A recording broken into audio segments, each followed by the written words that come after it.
story of Dr. Kildare. Whatsoever house I enter, there will I go for the benefit of the sick. Whatsoever things I see or hear concerning the life of men, I will keep silence thereon, counting such things to be held as sacred trusts. I will exercise my art solely for the cure of my patients. The story of Dr. Kildare, starring Lou Ayres and Lionel Barrymore. Metro-Goldwyn-Mayer brought you those famous motion pictures. Now this exciting, heartwarming series is heard on radio. In just a moment, the story of Dr. Kildare. But first, your announcer.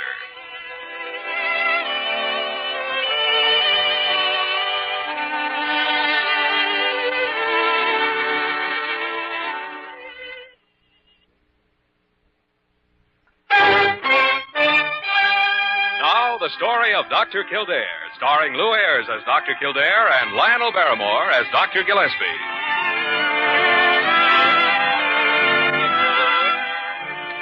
Blair General Hospital, one of the great citadels of American medicine. A clump of gray-white buildings planted deep in the heart of New York. The nerve center of medical progress, where great minds and skilled hands wage man's everlasting battle against death and disease. Blair General Hospital, where life begins, where life ends, where life goes on. Well, for heaven's sake, Dr. Gillespie, you do have a slight temperature. Here, let me see it. 99 and 7/10. Parker, give me that thermometer. All right. Read it yourself, then. 99. Well, you're as blind as a bat. It says 100. Well, I guess I know how to read it. 100. And it may even go higher. Good. Good. Dr. Gillespie, I wish I knew what you had up your sleeve. Parker, you keep your big nose out of my business. Well. Or I may decide to amputate it. Oh, you. Kildare, come on. Come in. You don't look so bad off, Dr. Gillespie. And the way you sounded on the phone, I expected to find you flat on your back. Oh, I'm being kept up by sheer willpower, Jimmy. Uh-huh. My back aches, and joints ache, and my head aches. Oh, I got a temperature of over 100. Why, Dr. Gillespie? Parker, you know get out of here. Well, all right, but you certainly don't have to yell at me. Yeah. What do you think, Jimmy? Well, it sounds like you've picked up a flu bug or something. There's a lot of it around. My idea exactly. I ought to go to bed for a couple of days, I imagine. Yes, you should. No use taking any chances with it. Of course, I don't know what I'll do about my patients. Well, I'll take them over for a few days. Oh, fine, Jimmy. There's nobody else on the staff I'd sooner trust them with. Then I'll have Parker make all the arrangements for you. You get yourself to bed, and I'll look in on you later. Oh, Parker, will you call Molly Bird and get a room for Dr. Gillespie? He's got a touch of the flu. He's got a touch of meanness. Dr. Kildare, that man's up to something. Now, you mark my words. You'd better get me the files on his patients. He asked me to take over for him. Well, he only has 3 patients right now, besides the new one who came in this morning, Mr. Barkley. Not Benjamin Barkley. Well, yes, that's his name, yes. I wondered why Gillespie was willing to be put to bed with anything less than a broken leg. Benjamin Barkley. Something familiar about that name. Sure, he's an old school chum of CAREW's, comes popping down here from Boston every year or so. He'll never follow a treatment, makes a confounded nuisance out of himself, and upsets the whole hospital. Oh, yeah. So that's what's wrong with Gillespie. He's got an acute case of Barkleyitis. Hell, I hope it's not contagious.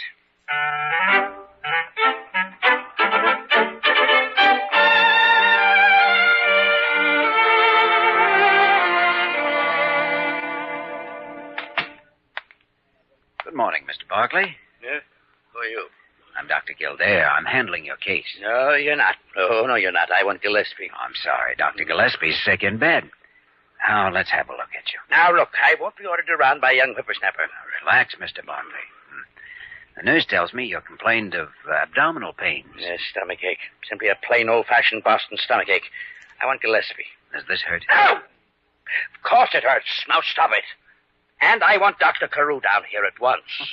Maybe you'd like to have CAREW take charge of your case personally. Nonsense. He's merely an old friend. He's also a fool. Wouldn't let him treat a sick dog of mine. I only went... Oh! Stop poking me. How long have you had this pain? Off and on for 20 years. Gillespie knows all about it. Is it worse when I press along here? Oh! Stop it, I say.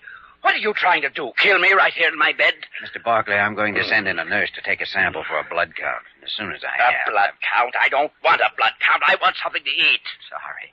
I can't permit any food for a while yet. What? Young man, I'm paying for it and I intend to have it. Now, you send Carew down here immediately. I demand an adequate, nourishing diet. I'll take up your demands after I've finished my diagnosis.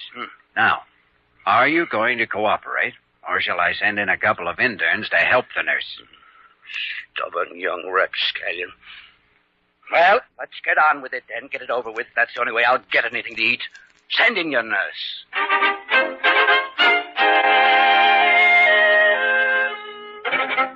Jimmy, you're wrong. I've treated that cantankerous old buzzard for the last 15 years. He's got a chronic enteritis, brought on by his own bad temper. Bad temper doesn't cause leukocytosis. His blood count's way up. Well, that can happen with cholecystitis. Not very often, though. And not with severe pain localized in the McBurney area. No, I disagree with you, Dr. Gillespie. I'm convinced that Barkley has a subacute appendicitis and definitely needs surgery. Appendicitis. I know that man's insides like an open book. All he needs is a light diet and a couple of weeks in bed. And a good-looking nurse on the case. He needs an operation, and that's what he's going to have. Jimmy? Excuse me. Well, what do you want, Nosy? Oh, nothing from you. But Dr. Kildare. What is it, Parker? Dr. Carew's outside. He'd like to see you. Oh. Well, send him in. What's he gum-showing around here for? Thank you. Well, gentlemen, and how are you feeling, Dr. Gillespie? Terrible. Oh, dear me, what a shame. Yes, what a shame. Dr. Kildare, my dear friend Benjamin Barkley has made some complaints about you. Oh, what sort of complaint? He says that you've been most inconsiderate to him, even refused to let him have food. I've taken the liberty of sending him a tray. Then I hope you'll also take full responsibility for the consequences. Consequences? Yes, he has appendicitis. What? Oh, good heavens. He does not have appendicitis. He doesn't? No. Well, then, Dr. Gillespie, you don't think there's any harm in his having something to eat? Well, no. I'm a sick man, Carew. Temperature of over 100. And I am in no condition to take any responsibility. Oh, dear me. Running this hospital would be so simple if people wouldn't get sick. Oh, dear, oh, dear, dear. Oh, that tray of food. I must try to stop that nurse. Pipsqueak. Well, Parker seems to be taking pretty good care of you, Dr. Gillespie. Guess I'll go break the news to Barkley. Now, wait a minute, Jimmy. Wait a minute. Maybe I better take over the case myself. After all, he is my responsibility. Oh, no. Now, you're being generous, and I appreciate it. But you're a sick man. You have to stay in bed. Why, you've got a temperature of over 100, and you're in no condition to take any responsibility whatsoever. Remember?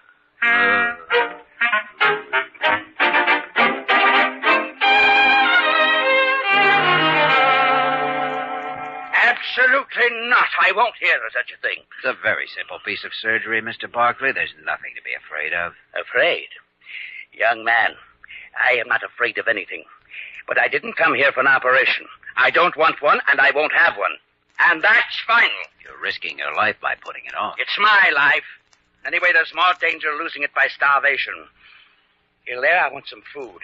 I want you to settle down and relax, or you'll be in shape for surgery tomorrow. Confound it.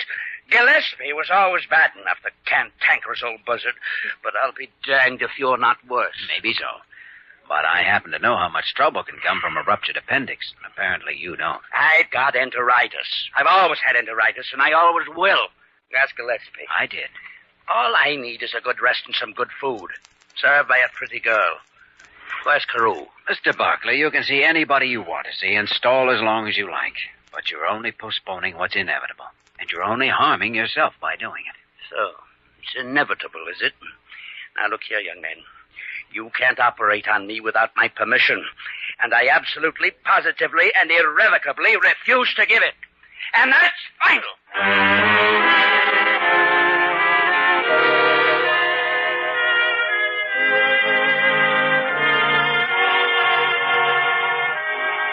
Dr. Gillespie, if you don't stop fretting and keeping yourself all worked up, I'm going to have to give you a sedative. A sedative?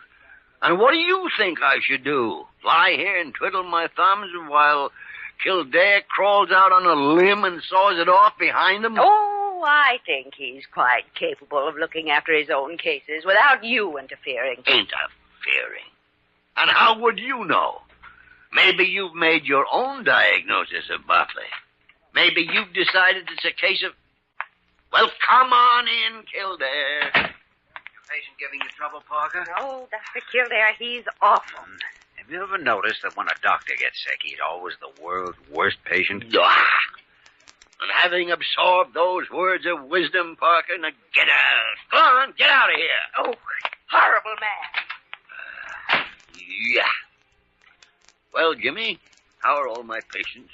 If I may still facetiously call them that. Oh, fine, Dr. Gillespie. No new developments. Uh-huh.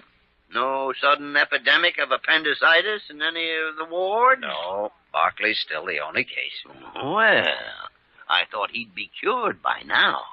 That you'd have rushed him into surgery while you had me here flat on my back. Wish I had. But he hasn't agreed to it yet. Good. First time the man ever showed any sense. Sense? I'd call it just plain bull-headed stubbornness. Well, whatever it is, he says no, and that's that. You can't operate. You don't have permission from the patient. I think I will have it, though, within the next hour. I've sent for a secret weapon. Ah, now, Jimmy, you're taking this thing too seriously. Let it go for tonight. I'll be out of bed tomorrow, ready to take over again. Where did you get the idea you'd be out of bed tomorrow? Well, there's nothing really the matter with me. Apparently you haven't looked at your own chart. You're running a temperature of 103 right now. You've got the same gastric influenza that's going all over the city. It's a conspiracy. A confounded conspiracy. And I doubt if you'll be out of bed before the end of the week. Parker's back of this. It's a plot. Anyway, you can't touch Barkley without his permission, and he'll never give in. I know him. He's just stubborn. Come in. I'm Diana Vernon, Dr. Kildare. Molly Bird told me to report to you. Oh, yes. Yes, I wanted a nurse for a special assignment, Miss Vernon. Well, now, when did Molly start hiring winners from Atlantic City? Thank you, sir. I've been here 3 weeks. This is my secret weapon, Dr. Gillespie. Your secret, but Kildare, you can't do it. Tactics like you're planning are banned by the United Nations. It's a violation of medical ethics, the Four Freedoms, and the Magna Carta. You can't do it. Or can he?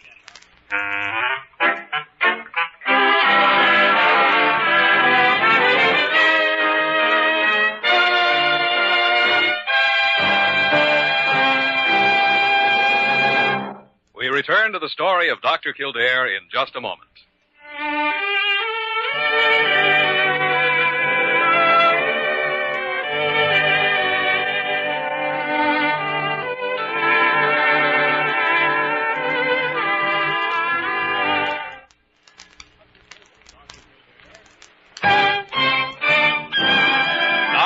Continue with the story of Dr. Kildare, starring Lou Ayres as Dr. Kildare and Lionel Barrymore as Dr. Gillespie.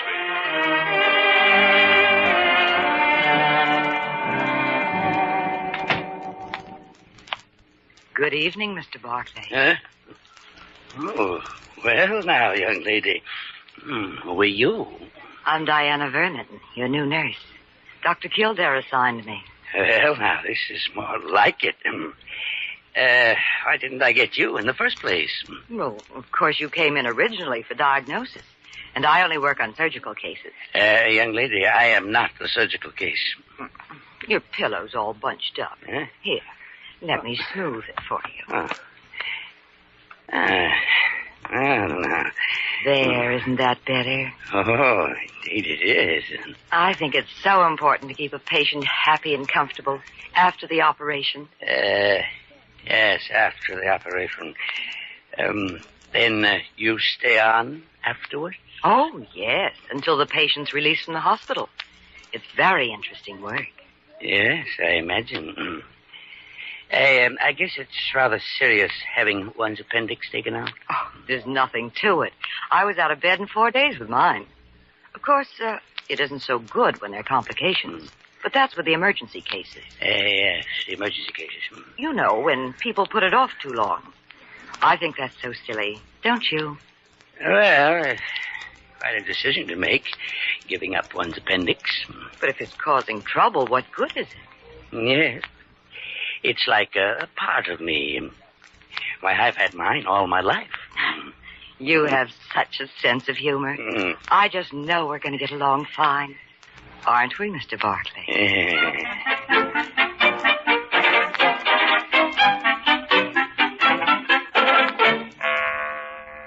I knew it. Barkley's given his permission for an operation in the morning. I knew he would. He's as susceptible to a pretty girl as a dog is to fleas. Secret weapon. Well, Parker, now what do we do? Well, I don't know where you get this we, Dr. Gillespie. I'm having nothing to do with any idea of yours. All right, traitor. I'll think of something myself. The best thing for you to do is to lie back there in that bed and stop trying to catch a cold on top of your fever. Twiddle-twaddle. Now, if there were only some angle that's been overlooked, some rear guard delaying action that might... Now what? Never mind, Nosy. Give me that phone. Sally, let me talk to CAREW.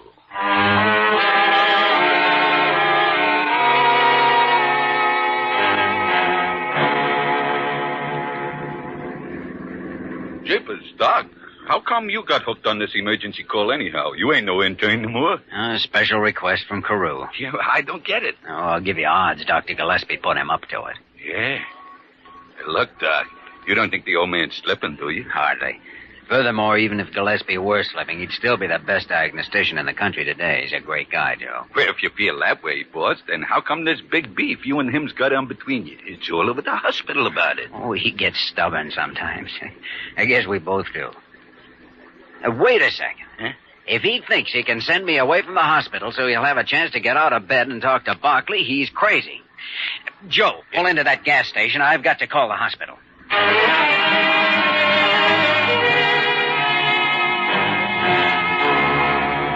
Parker, for the last time now, where are my clothes? I have no idea.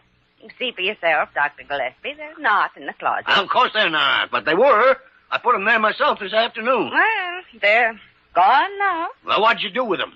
How did you know that I mean, what makes you think that I did anything with Parker, when I get on my feet again, so help me, I'll poison you. Well, I was only following instructions. Dr. Kildare told me not to let you out of this room tonight under any circumstances. Kildare told you, huh?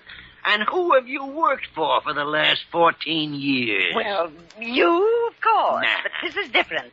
It's a matter of professional ethics. A matter of what? According to the hospital manual, a nurse assigned to a patient takes all her orders from and is only responsible to the attending physician. For as long as you're sick, you're the patient. I'm the nurse. And Dr. Kildare is the attending physician. Parker, we've had our ups and downs over the years, and we've had our arguments. But I never thought it'd come to a matter of wrestling you from my pants.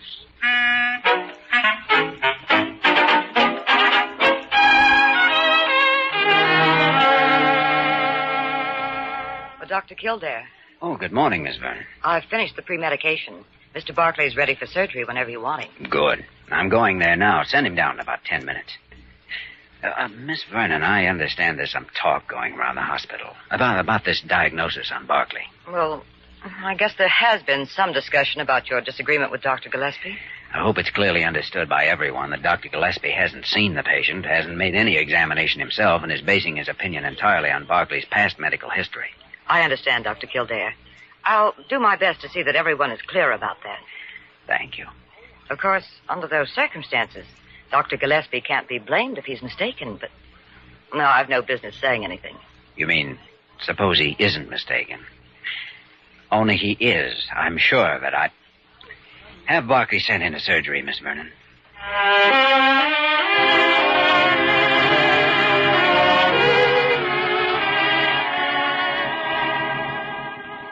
he'll be the laughing stock of the whole hospital.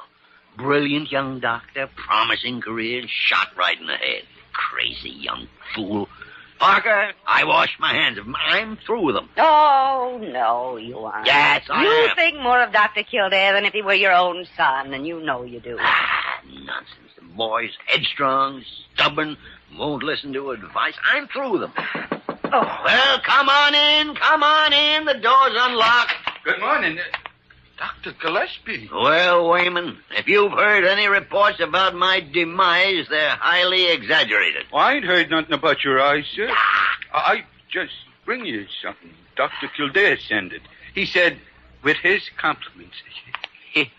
Why, it's a preservative vial. Yeah, it's got alcohol in it. Well, I guess I better be getting out of here. Dr. Gillespie, what on earth? Well, by the great horn spool. What is it? An appendix. A beautiful, lovely, inflamed appendix. Parker, Kildare was right. Really? You mean that stubborn, headstrong young fool? I mean the best doctor in this confounded hospital. And next to me, of course. You know something?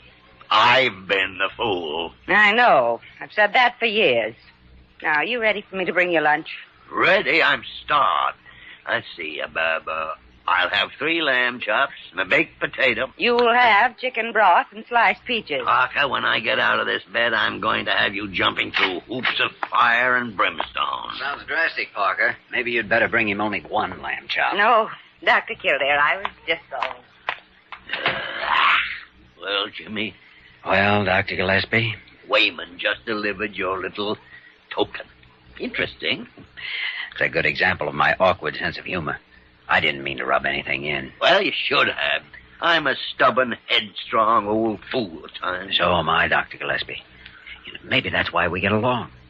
When a man gets to the place where he'll argue over a diagnosis when he hasn't even seen the patient, then he needs to be brought down to earth. Well, I can remember sometimes when you brought me down. 3-point landings, too, instead of crack-ups. Sentimental poppycock. How's your patient? Fine. No trouble at all. He'll have his normal bad humor back by tomorrow. You know something? What?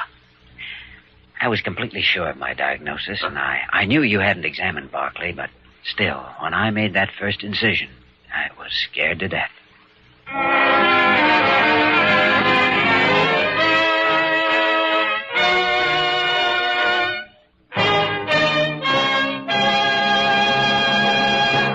In just a moment, we will return to the story of Dr. Kildare.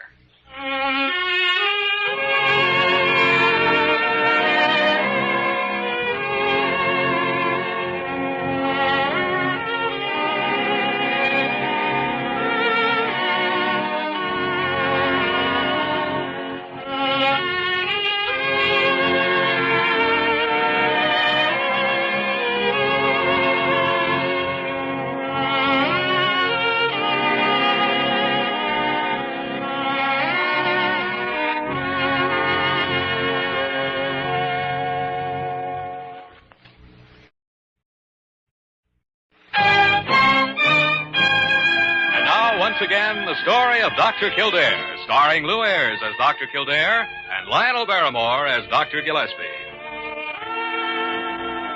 All right, Miss Bird. Yes, I'll tell him. Yes. Now, I'll call you back. Goodbye.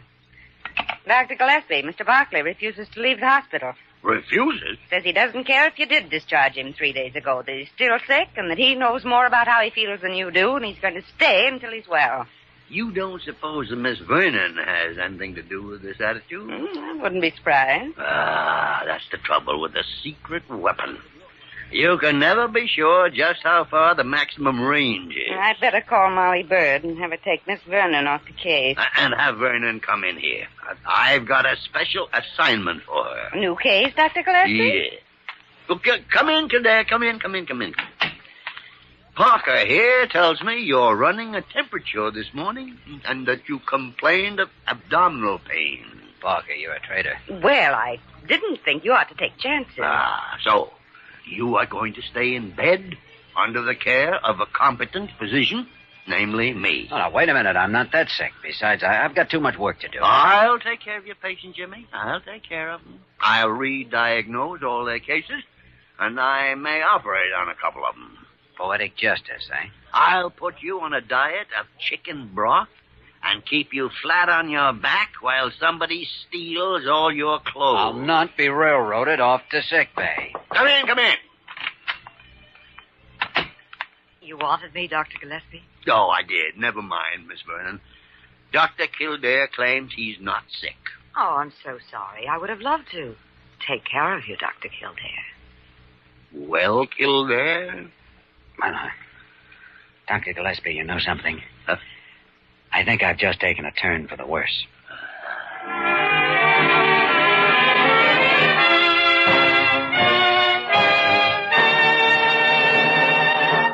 You have just heard the story of Dr. Kildare, starring Lou Ayres and Lionel Barrymore. Dr. Kildare is presented by arrangement with Metro-Goldwyn-Mayer, producers of Malaya, starring Spencer Tracy, James Stewart, Valentina Cortesa, Sidney Greenstreet, and John Hodiak. This program was written by Les Crutchfield and directed by William P. Russo. Original music composed and conducted by Walter Schumann. Supporting cast included Virginia Gregg, Ted Osborne, Ed Max, Yvonne Patey, and Wilms Herbert. Dick Joy speaking.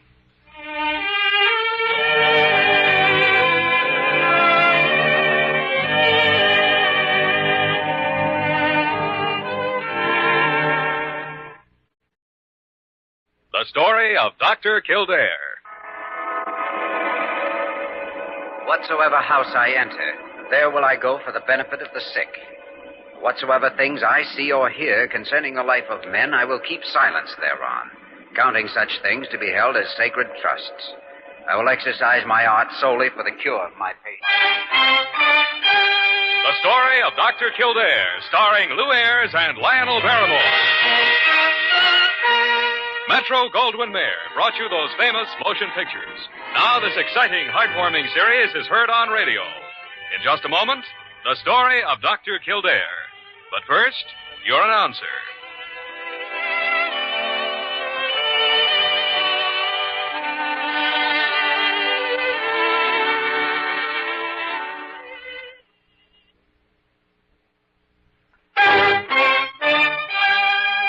The story of Dr. Kildare, starring Lou Ayres as Dr. Kildare and Lionel Barrymore as Dr. Gillespie.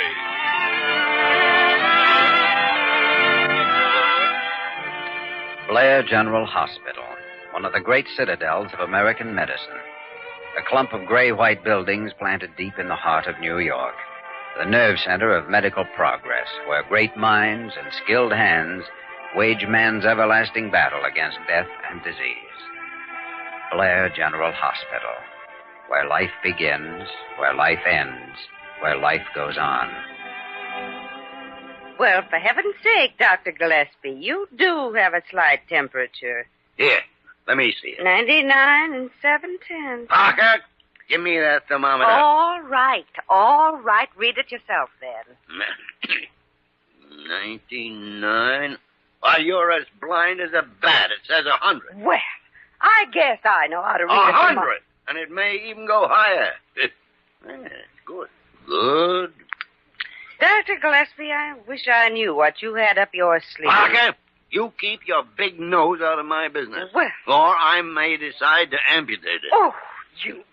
Kildare, come on. Come in, man. You don't look so bad off, Dr. Gillespie. And the way you sounded on the phone, I expected to find you flat on your back. Oh, I'm being kept up by sheer willpower, Jimmy. Uh-huh. My back aches, and joints ache, and my head aches. Oh, I got a temperature of over 100. Why, Dr. Gillespie? Parker, you know get out of here. Well, all right, but you certainly don't have to yell at me. Yeah. What do you think, Jimmy? Well, it sounds like you've picked up a flu bug or something. There's a lot of it around. My idea, exactly. I ought to go to bed for a couple of days, I imagine. Yes, you should. No use taking any chances with it. Oh, of course, I don't know what I'll do about my patients. Well, I'll take them over for a few days. Oh, fine, Jimmy. There's nobody else on the staff I'd sooner trust them with. Then I'll have Parker make all the arrangements for you. You get yourself to bed, and I'll look in on you later. Parker, will you call Molly Bird and get a room for Dr. Gillespie? He's got a touch of the flu. He's got a touch of meanness. Dr. Kildare, that man's up to something. Now, you mark my words. You'd better get me the files on his patients. He asked me to take over for him. Well, he only has 3 patients right now, besides the new one who came in this morning, Mr. Barkley.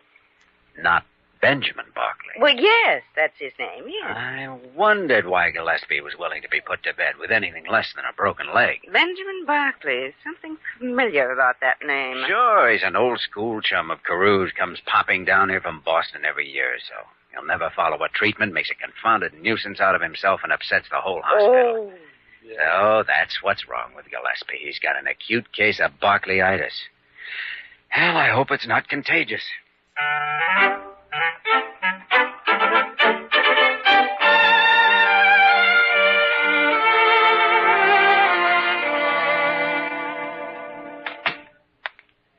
Good morning, Mr. Barkley. Yeah?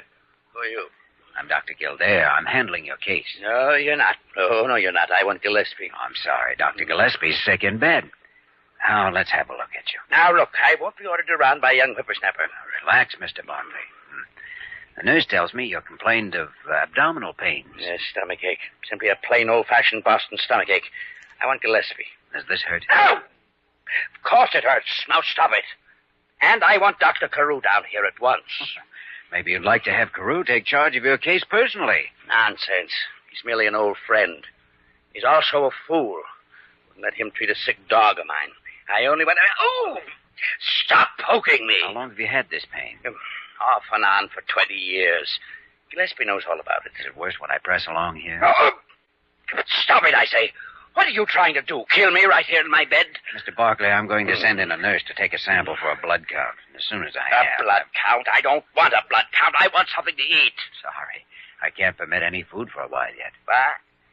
Young man, I'm paying for it and I intend to have it. Now, you send CAREW down here immediately. I demand an adequate, nourishing diet.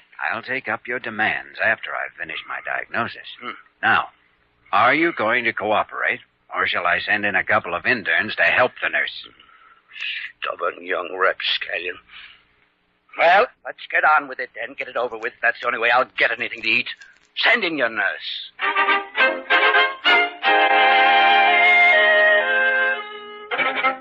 Jimmy, you're wrong. I've treated that cantankerous old buzzard for the last 15 years.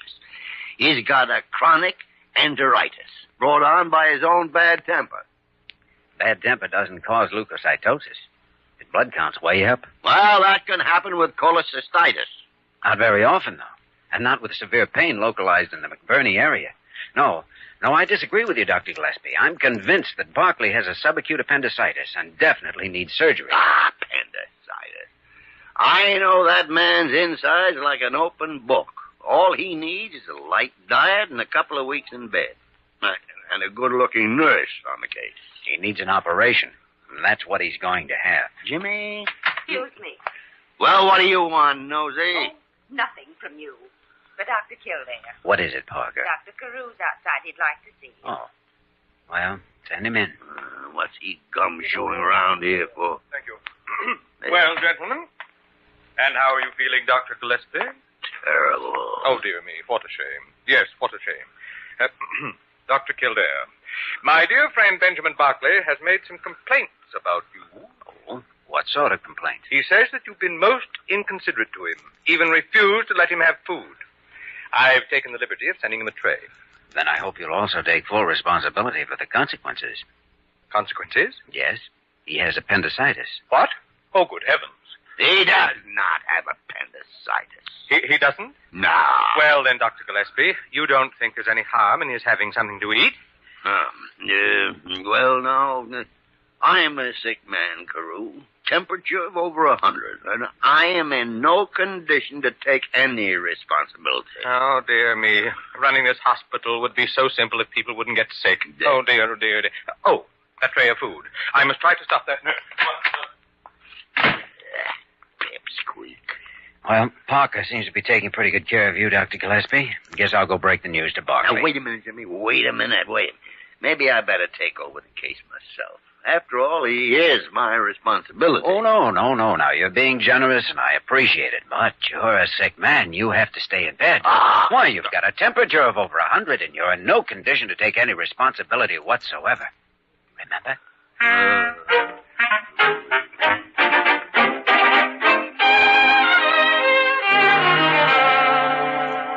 Absolutely not. I won't hear of such a thing. It's a very simple piece of surgery, Mr. Barkley. There's nothing to be afraid of. Afraid?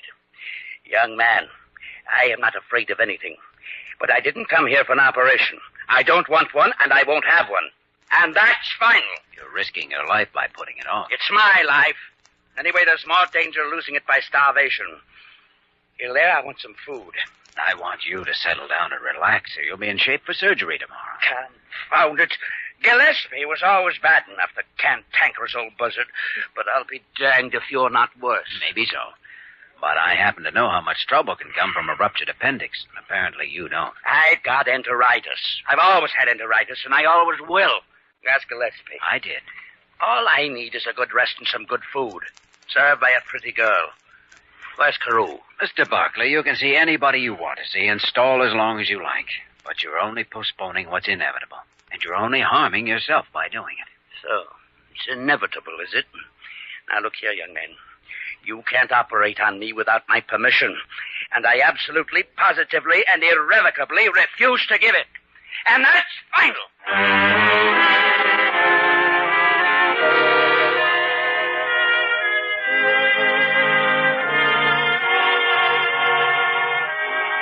Dr. Gillespie, if you don't stop fretting and keeping yourself all worked up, I'm going to have to give you a sedative. A sedative?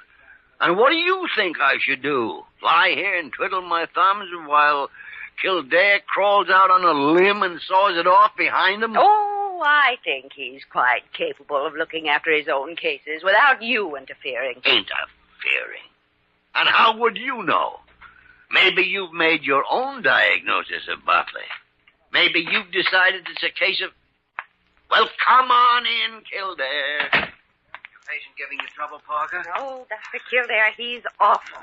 Have you ever noticed that when a doctor gets sick, he's always the world's worst patient? And having absorbed those words of wisdom, Parker, now get out. Go on, get out of here. Oh, horrible man. Yeah. Well, Jimmy, how are all my patients? If I may still facetiously call them that. Oh, fine, Dr. Gillespie. No new developments. Uh-huh. No sudden epidemic of appendicitis in any of the wards? No. Barkley's still the only case. Well, I thought he'd be cured by now. That you'd have rushed him into surgery while you had me here flat on my back. Wish I had. But he hasn't agreed to it yet. Good. First time the man ever showed any sense. Sense? I'd call it just plain bull-headed stubbornness. Well, whatever it is, he says no, and that's that. You can't operate. You don't have permission from the patient. I think I will have it, though, within the next hour. I've sent for a secret weapon. Now, Jimmy, you're taking this thing too seriously. Let it go for tonight. I'll be out of bed tomorrow, ready to take over again. Where did you get the idea you'd be out of bed tomorrow? Well, there's nothing really the matter with me. Apparently you haven't looked at your own chart. You're running a temperature of 103 right now. You've got the same gastric influenza that's going all over the city. It's a conspiracy. A confounded conspiracy. And I doubt if you'll be out of bed before the end of the week. Parker's back of this. It's a plot. Anyway, you can't touch Barkley without his permission, and he'll never give in. I know him. He's as stubborn as... Come in. I'm Diana Vernon, Dr. Kildare. Molly Bird told me to report to you. Oh, yes. Yes, I wanted a nurse for a special assignment, Miss Vernon. Well, now, when did Molly start hiring winners from Atlantic City? Thank you, sir. I've been here 3 weeks. This is my secret weapon, Dr. Gillespie. Your secret, but... Kildare, you can't do it. Tactics like you're planning are banned by the United Nations. It's a violation of medical ethics, the Four Freedoms, and the Magna Carta. You can't do it. Or can he?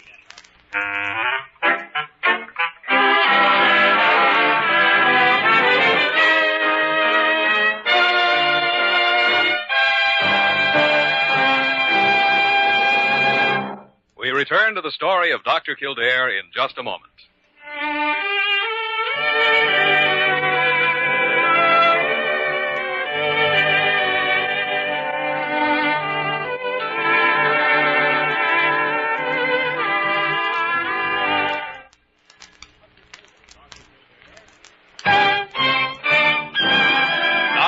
Continue with the story of Dr. Kildare, starring Lou Ayres as Dr. Kildare and Lionel Barrymore as Dr. Gillespie.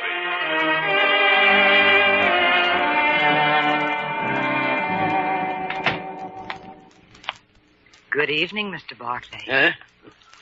Oh, well now, young lady. Who are you? I'm Diana Vernon, your new nurse. Dr. Kildare assigned me.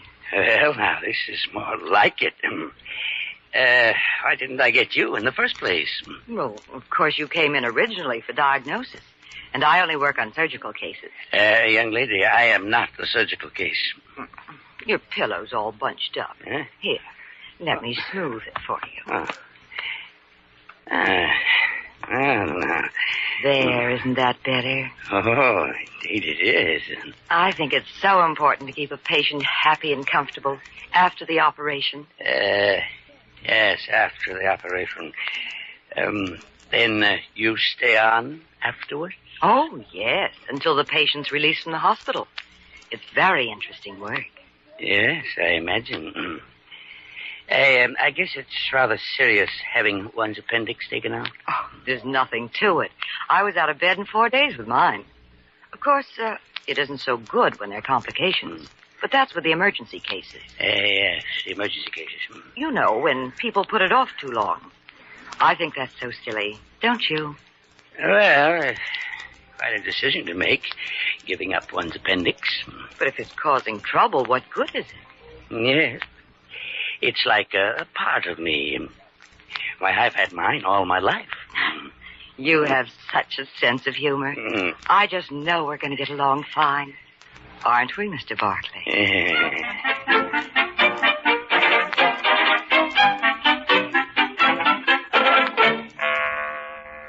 I knew it. Barkley's given his permission for an operation in the morning. I knew he would. He's as susceptible to a pretty girl as a dog is to fleas. Secret weapon. Well, Parker, now what do we do? Well, I don't know where you get this we, Dr. Gillespie. I'm having nothing to do with any idea of yours. All right, traitor. I'll think of something myself. The best thing for you to do is to lie back there in that bed and stop trying to catch a cold on top of your fever. Twiddle-twaddle. Now, if there were only some angle that's been overlooked, some rear guard delaying action that might... Now what? Never mind, Nosy. Give me that phone. Sally, let me talk to CAREW.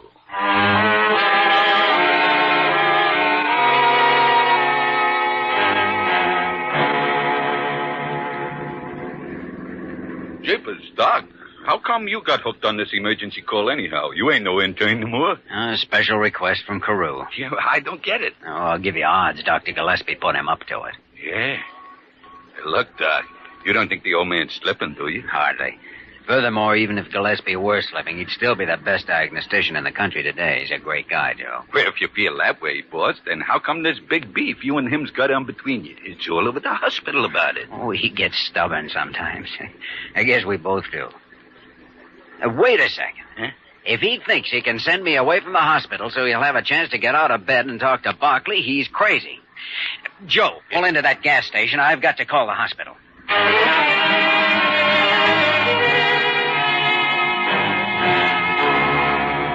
Parker, for the last time now, where are my clothes? I have no idea.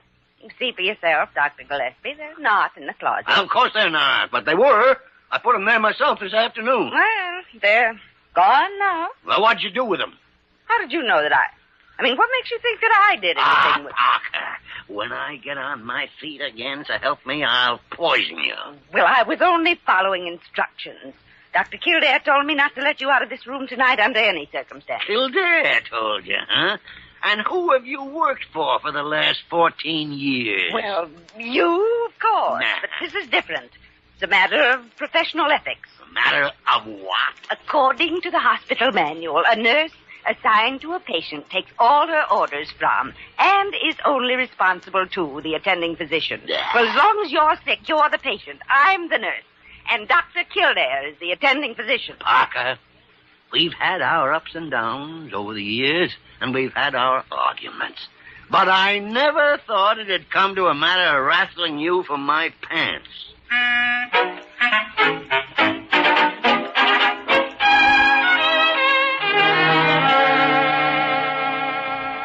Dr. Kildare.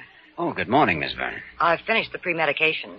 Mr. Barkley's ready for surgery whenever you want him. Good. I'm going there now. Send him down in about 10 minutes. Miss Vernon, I understand there's some talk going around the hospital about this diagnosis on Barkley. Well, I guess there has been some discussion about your disagreement with Dr. Gillespie. I hope it's clearly understood by everyone that Dr. Gillespie hasn't seen the patient, hasn't made any examination himself, and is basing his opinion entirely on Barkley's past medical history. I understand, Dr. Kildare. I'll do my best to see that everyone is clear about that. Thank you. Of course, under those circumstances, Dr. Gillespie can't be blamed if he's mistaken, but... No, I've no business saying anything. You mean, suppose he isn't mistaken? Only he is. I'm sure that I... Have Barkley sent into surgery, Miss Vernon.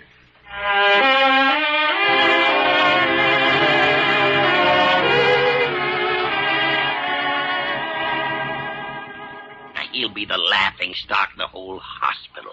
Brilliant young doctor, promising career, shot right in the head. Crazy young fool. Parker, I wash my hands of him. I'm through with him. Oh, no, you aren't. Yes, I You am. think more of Dr. Kildare than if he were your own son, and you know you do. Nonsense. The boy's headstrong, stubborn, won't listen to advice. I'm through with him. Oh. Well, come on in. Come on in. The door's unlocked. Good morning. Dr. Gillespie. Well, Wayman, if you've heard any reports about my demise, they're highly exaggerated. Well, I ain't heard nothing about your eyes, sir.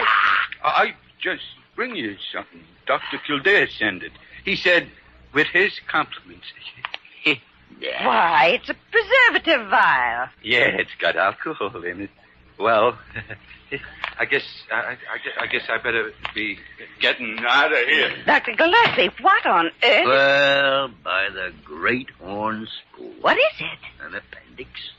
A beautiful, lovely, inflamed appendix. Parker, Kildare was right. Really? You mean that stubborn, headstrong young fool? I mean the best doctor in this confounded hospital. And next to me, of course. You know something? I've been the fool. I know. I've said that for years. Now, are you ready for me to bring you lunch? Ready? I'm starved. Let's see, I'll have 3 lamb chops and a baked potato. You'll have chicken broth and sliced peaches. Parker, when I get out of this bed, I'm going to have you jumping through hoops of fire and brimstone. Sounds drastic, Parker. Maybe you'd better bring him only 1 lamb chop. No, Dr. Kildare, I was just so... Well, Jimmy. Well, Dr. Gillespie? Wayman just delivered your little token. Interesting. It's a good example of my awkward sense of humor. I didn't mean to rub anything in. Well, you should have. I'm a stubborn, headstrong old fool at times. So am I, Dr. Gillespie. Maybe that's why we get along. When a man gets to the place where he'll argue over a diagnosis when he hasn't even seen the patient, then he needs to be brought down to earth. Well, I can remember sometimes when you brought me down. 3-point landings, too, instead of crack-ups. Sentimental poppycock. How's your patient? Fine. No trouble at all. He'll have his normal bad humor back by tomorrow. You know something? What? I was completely sure of my diagnosis, and I knew you hadn't examined Barkley, but still, when I made that first incision, I was scared to death.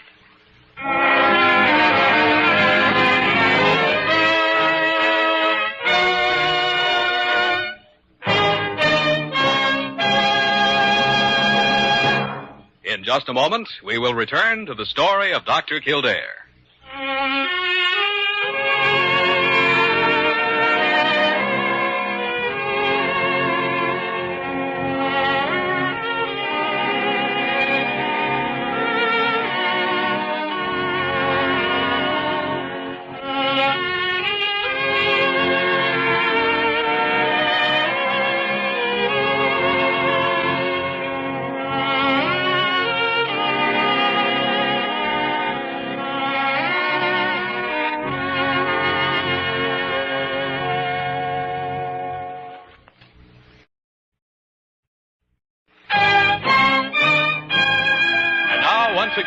Story of Dr. Kildare, starring Lou Ayres as Dr. Kildare and Lionel Barrymore as Dr. Gillespie. All right, Miss Bird. Yes, I'll tell him. Yes. Now, I'll call you back. Goodbye. Dr. Gillespie, Mr. Barkley refuses to leave the hospital. Refuses? Says he doesn't care if you did discharge him 3 days ago, that he's still sick and that he knows more about how he feels than you do, and he's going to stay until he's well. You don't suppose that Miss Vernon has anything to do with this attitude? I wouldn't be surprised. Ah, that's the trouble with the secret weapon. You can never be sure just how far the maximum range is. I'd better call Molly Bird and have her take Miss Vernon off the case. And have Vernon come in here. I've got a special assignment for her. A new case, Dr. Gillespie? Yeah. Look, come in, Kildare. Come in. Parker here tells me you're running a temperature this morning and that you complained of abdominal pain. Parker, you're a traitor. Well, I didn't think you ought to take chances. So you are going to stay in bed under the care of a competent physician, namely me. Oh, now, wait a minute. I'm not that sick. Besides, I've got too much work to do. I'll take care of your patient, Jimmy. I'll take care of them. I'll re-diagnose all their cases, and I may operate on a couple of them. Poetic justice, eh? I'll put you on a diet of chicken broth and keep you flat on your back while somebody steals all your clothes. I'll not be railroaded off to sick bay. Come in. You wanted me, Dr. Gillespie? Oh, I did. Never mind, Miss Vernon. Dr. Kildare claims he's not sick. Oh, I'm so sorry. I would have loved to take care of you, Dr. Kildare. Well, Kildare? Well, Dr. Gillespie, you know something? I think I've just taken a turn for the worse.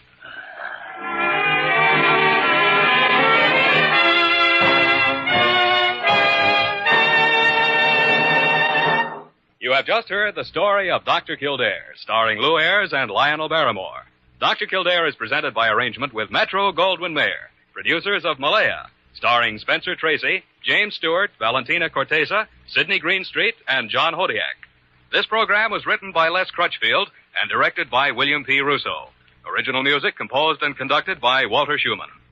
Supporting cast included Virginia Gregg, Ted Osborne, Ed Max, Yvonne Patey, and Wilms Herbert. Dick Joy speaking.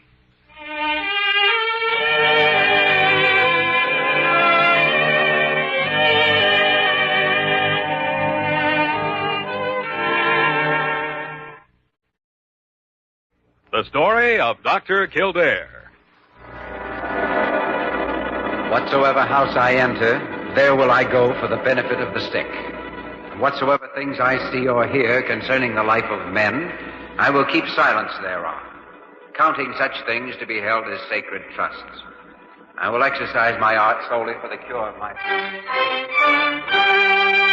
The story of Dr. Kildare, starring Lou Ayres and Lionel Barrymore.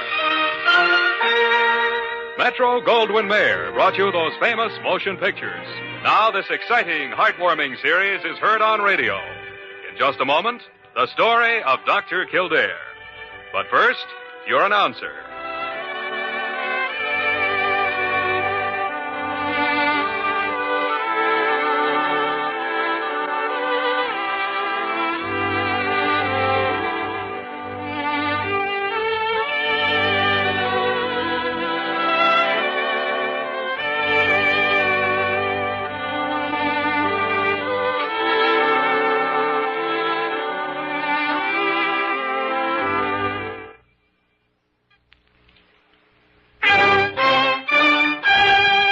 The story of Dr. Kildare, starring Lou Ayres as Dr. Kildare and Lionel Barrymore as Dr. Gillespie.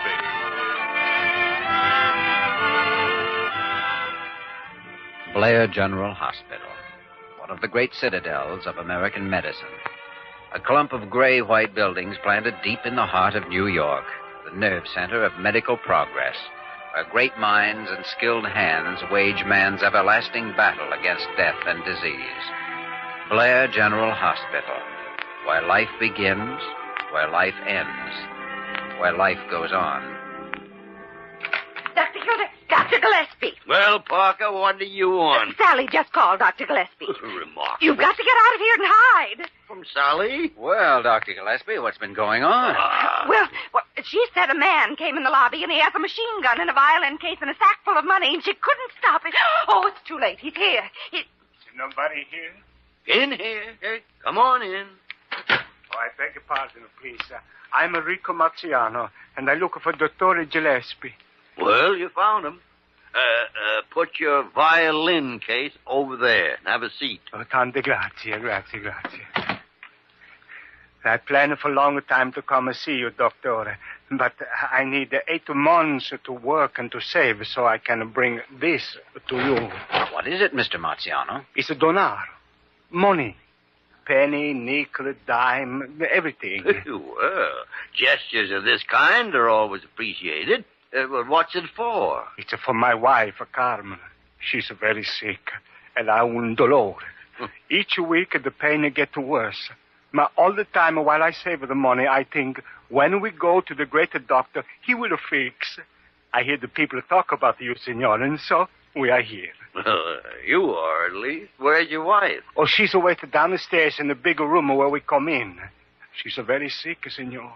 Oh, all right, Mr. Marziano. I'll examine her and see what we can do. Oh, mille grazie, signore, mille grazie. Oh, by the way, Mr. Marciano, now what's in the case over there? Oh, that's my violin. I make a living by playing for the people in the streets. A violin? Well, I didn't know. I mean, Sally said that naturally. I thought I'd better go arrange a room for Mrs. Marciano.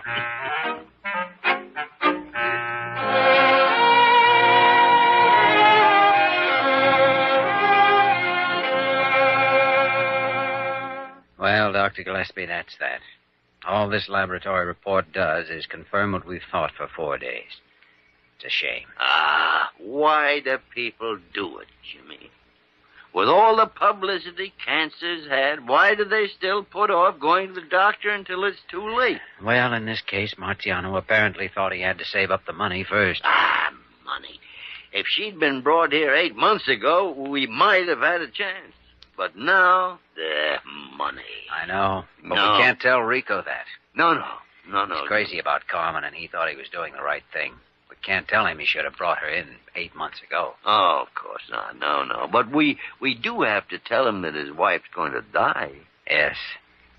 Well, he'll be here any minute. How long do you think she has, Doctor? Well, you saw those x-rays. I'd say a week, maybe 2 weeks. That's about what I'd estimate. Huh? And we can't do a thing. Then... Dr. Gillespie, Mr. Marciano's here to see you. All right, Parker. Send him in. Well, now, Mr. Marciano. Oh, grazie. Buongiorno, signore. Morning, Rico. Oh, it's a fine day outside, signore. The sun is shining, everything is bright, just like a spring. Well, maybe today you find what's the matter with my Carmen, no? Rico, you'd better have a seat. Something is wrong with Dr. Kildare? You tell me, no? Rico, you've heard of cancer. Well, see, is that what's wrong with my Carmen? Yeah. But you will fix? You make everything okay for her, no? Rico, we can't fix. There's nothing we can do. Now, everybody say you take a Carmen to this Blair hospital and nothing to worry about. They fix everything fine. Oh, I only wish we could, Rico. But this is one of the times we can't. Signore, I walk in here happy just like the bird. It's a beautiful day, and I say, today my Carmen is maybe get well again. But now, the sun no shine, and I feel just like a dead man. I know. We understand. Would you like to go on up and see your wife now? No. Grazie, no. Because she look at my face and see the heart inside of me is dead. And then she ask, Rico, why this look? No, signore. First, I go sit in the park. I come back a little while.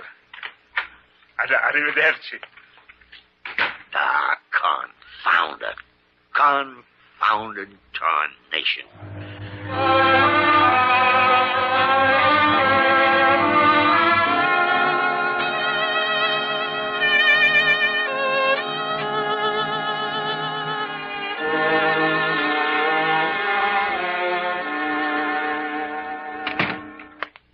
Good morning, Mrs. Marciano. Oh, Dr. Kildare, buongiorno. How do you feel? Oh, it's not too bad. This morning, I'm not thinking I'm a lie here in bed. For 1 hour, I'm a live in a place so far away. Where is that? It's in Italia, in Napoli. I must think it's a long time ago, when I'm a young girl again. That wasn't so long ago. You'll make polite to say so. But I have a son who's a go to college, Dr. Kildare. Why, I didn't know you had a son. Rico didn't say anything about it. Well, they're no get along so good. My Tony is a look just like Rico did when we were young together. So handsome. Were you born in Naples? Si, senor. In the little house by the bay. And in the night, when the moon is shining, Rico is a come, and we walk on the road by the sea. And he's a play for me on the violin. It's so sweet. Always, he's so good to me. He's make a good life for us for many years. I'm not sorry for anything. Not even if I'm gonna die, Dr. Kildare, I'm not sorry. Oh, now, what makes you think you're going to die? You try to fool me. I think maybe Rico tell you to, huh? But I know. I'm feel it inside. Is it true? No? Yes. Yes, it's true. No feel bad, senor. I'm no afraid. It's only I feel so unhappy when I think of Rico all alone. There'll still be Tony, your son. Maybe this will bring the two of them closer together. I don't think so. No, you see, Tony is a move away. Come home for 2 years. He's a think we are, how it is said, old-fashioned, old country. He's right, of course. But he should not be ashamed of his papa. Rico is a wonderful man. He's a great man. You want to know something, Mrs. Marciano? I think you're both great people.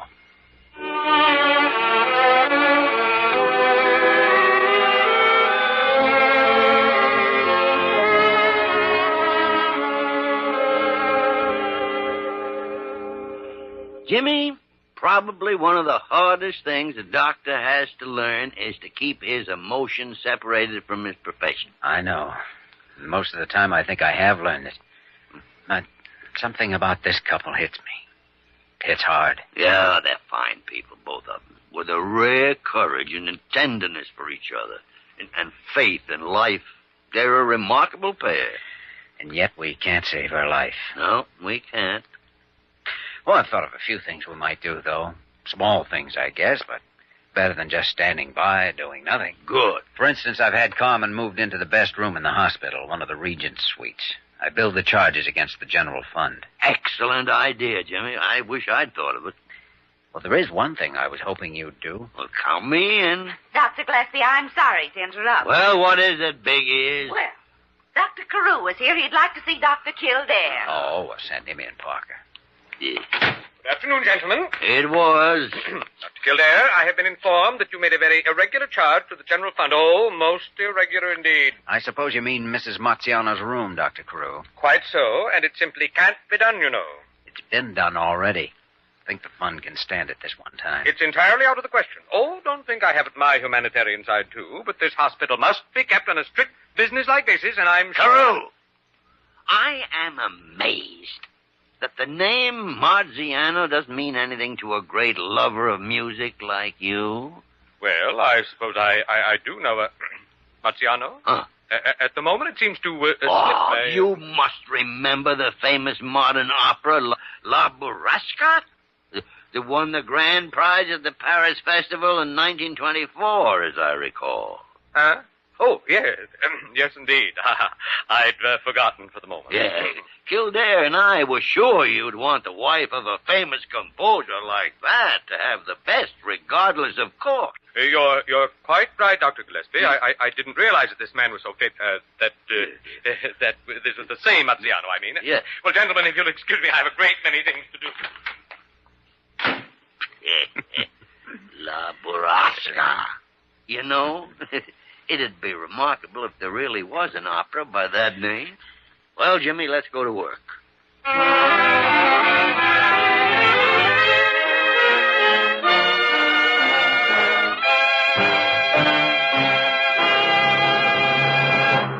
We return to the story of Dr. Kildare in just a moment.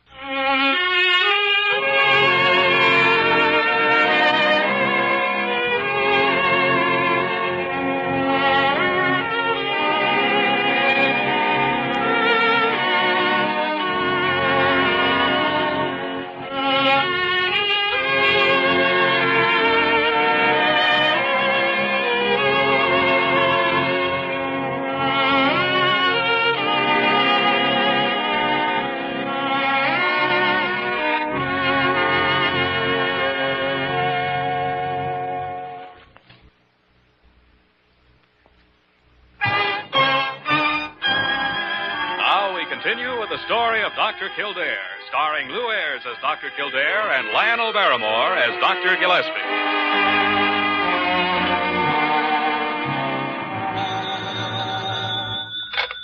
Parker speaking.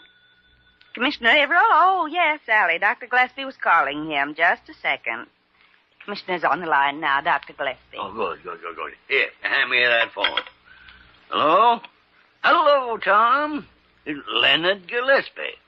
Oh, fine, thanks. Feeling younger every day. How are those ulcers of yours? Glad to hear it.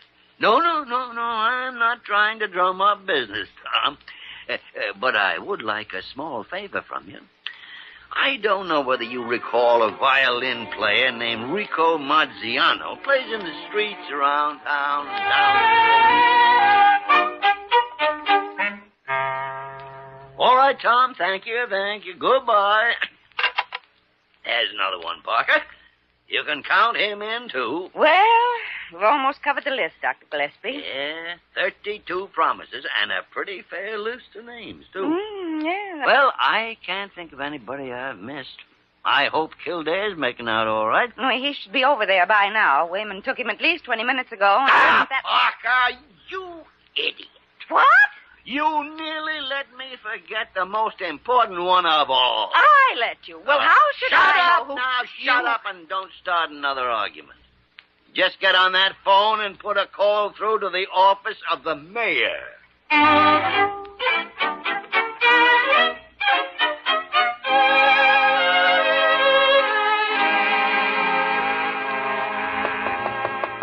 Just a second. Yes? Are you Tony Marziano? Why, yes. My name is Kildare. I'm a doctor on the staff at Blair General Hospital. Do you mind if I come in? Well, Thanks.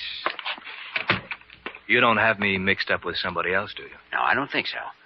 You're a law student here, and you're Rico Marziano's son, aren't you? Yes, but did my father send you here? No. Neither of them knew I was coming. Tony, your mother's in the hospital, seriously ill. Mama? What's wrong with her? Cancer. It was all my fault. I had no reason to leave them, but I was mixed up and I didn't... I know. You grew up in this country and you wanted to look and act like everybody around you. They had their own ways and maybe people even laughed at them sometimes. That's it. Mostly it was Dad going around the streets with his violin, picking up coins. Raising a son by doing it. holding the love and admiration of a pretty, wonderful woman. I know that. I knew it a week after I left, but I couldn't go back. Pride, I guess. Look, Doctor, about money for treatments. Now, I'm working part-time outside of class hours, so I can help any... No, it isn't money your mother needs. It's to see you and Rico friends again. I don't know. Dad's got a lot of pride himself. He may not be willing to forget. Like to bet? I just hope he will, that's all. Oh, there's one thing, Tony. I said your mother was seriously ill. She is. In fact, she has only a few days to live. I'll get my coat, Dr. Kildare.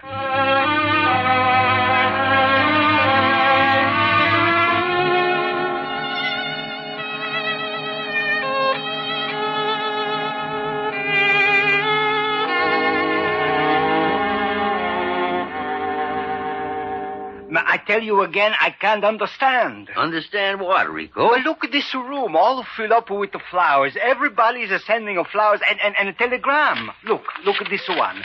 It says, my sincere wishes for a speedy recovery for your lovely wife, your friend, Commissioner Tomas Avaril. But this man I no see in my life. But that doesn't make no difference. He see you. It's just like I tell him, Dr. Gillespie. My Rico is a great man, but he no thinks so. Madre Dio. Still, I can understand. Who is it? Only one way to find out. Come in. Oh, Kildare. Hello, everybody. Mind if I bring in a visitor? Hello, Mama. Papa.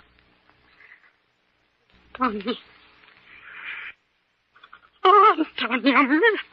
How are you, Mama? Oh, Dios mío. Before I had the heart froze with ice, but now you're come. I must start talk like the river at Napoli in the springtime. Tony, you speak with your father. You be friends, huh? Antonio. I can't find no words to say. Papa, I'm sorry. Sorry? But for what are you sorry? I said things I didn't mean. Oh, that's nothing. It's no matter now. What you say one time make me shame that I'm a nobody. And I can't forgive you. But now it's different. Look, my boy, look at this telegram. It's from a big people who call me their friend. Look, come on, you read. Read with me. This one is from the commissioner. Gillespie speaking. You don't say so, CAREW. Well, maybe you don't have the right spelling of the name. All right. Meet me in my office in 3 minutes. I've got some telegrams I want to show you. Goodbye. What's the matter? Is Carew finally caught on? Pipsqueak. He's coming up for air for the 3rd time. You stay here, Jimmy, and I'll shove his head underwater again.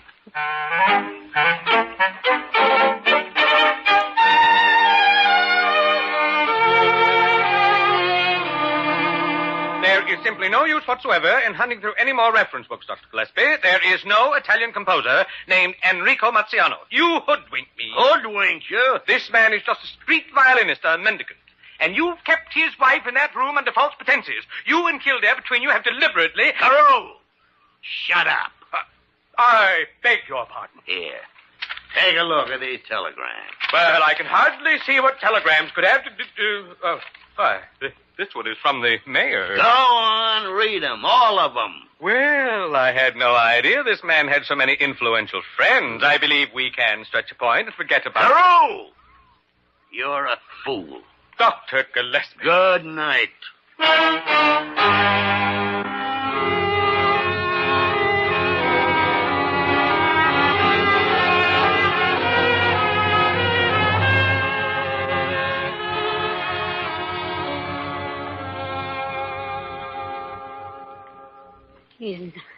Is a fine thing you do for us, Dr. Kildare.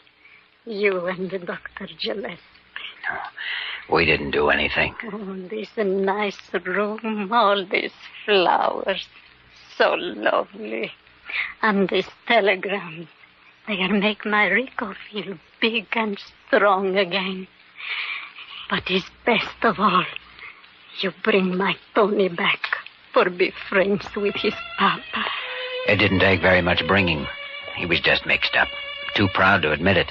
Still is good thing. Now Rico is... Listen. Is my Rico playing the violin? Yes. I guess he must be down below there in the street. Would you like the window open? No. No, I'ma hear it fine. Everything's so strange. It's like a long time ago. He's played the same song in Napoli. I'ma feel like a young girl. And it's a springtime by the sea. It's warm. And I'ma walk on the road with Rico. Happy like a bird. Dr. Kildare, you tell Rico I'm like the song very much. Yes, I'll tell him. So long a time. So good a life. Oh, Rico mio. Rico.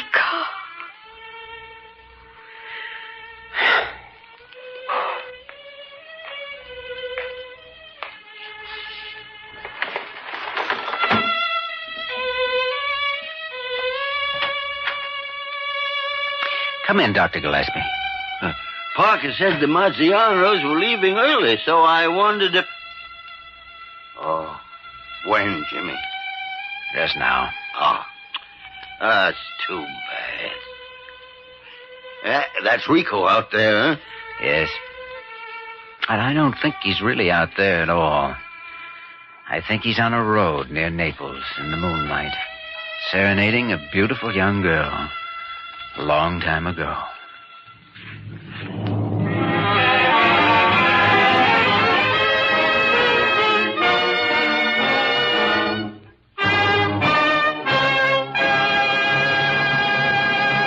In just a moment, we will return to the story of Dr. Kildare.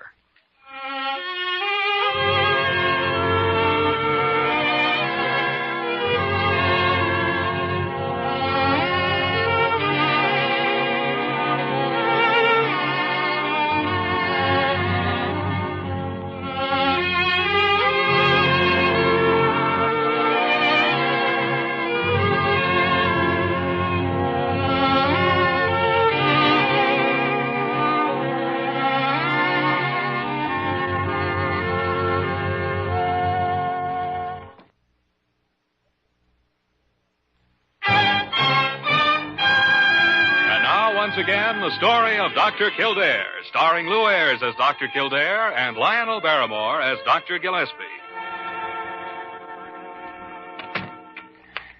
What a session that was. What's the matter, Jimmy? Tough case this morning? Yeah, obstetrical.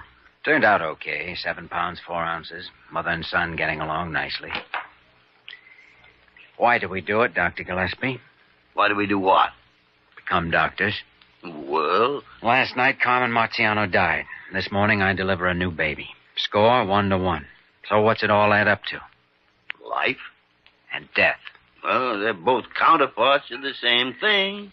What is that same thing? Well, now, the Society for Dealing with Profound Questions is now in session. Dr. Kildare has just asked what is the same thing. Dr. Kildare is a brilliant young physician and surgeon who was occasionally troubled by a hole in his head. And at such times, he thinks he doesn't want to be a doctor. All right. The witness withdraws the question. Maybe I am tired.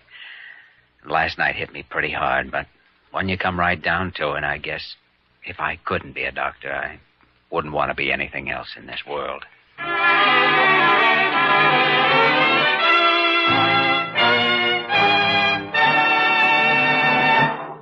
You have just heard the story of Dr. Kildare, starring Lou Ayres and Lionel Barrymore. Dr. Kildare is presented by arrangement with Metro-Goldwyn-Mayer, producers of Malaya, starring Spencer Tracy, James Stewart, Valentina Cortesa, Sidney Greenstreet, and John Hodiak. This program was written by Les Crutchfield and directed by William P. Russo. Original music composed and conducted by Walter Schumann. Supporting cast included Virginia Gregg, Jay Novello, Ted Osborne, Peggy Weber, and Peter Leeds. Dick Joy speaking.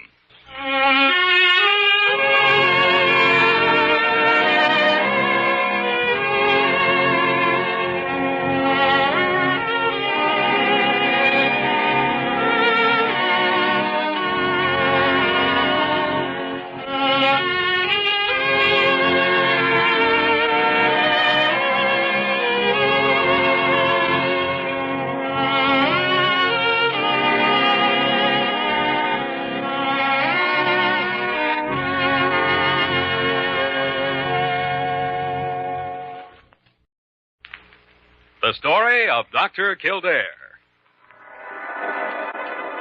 Whatsoever house I enter, there will I go for the benefit of the sick.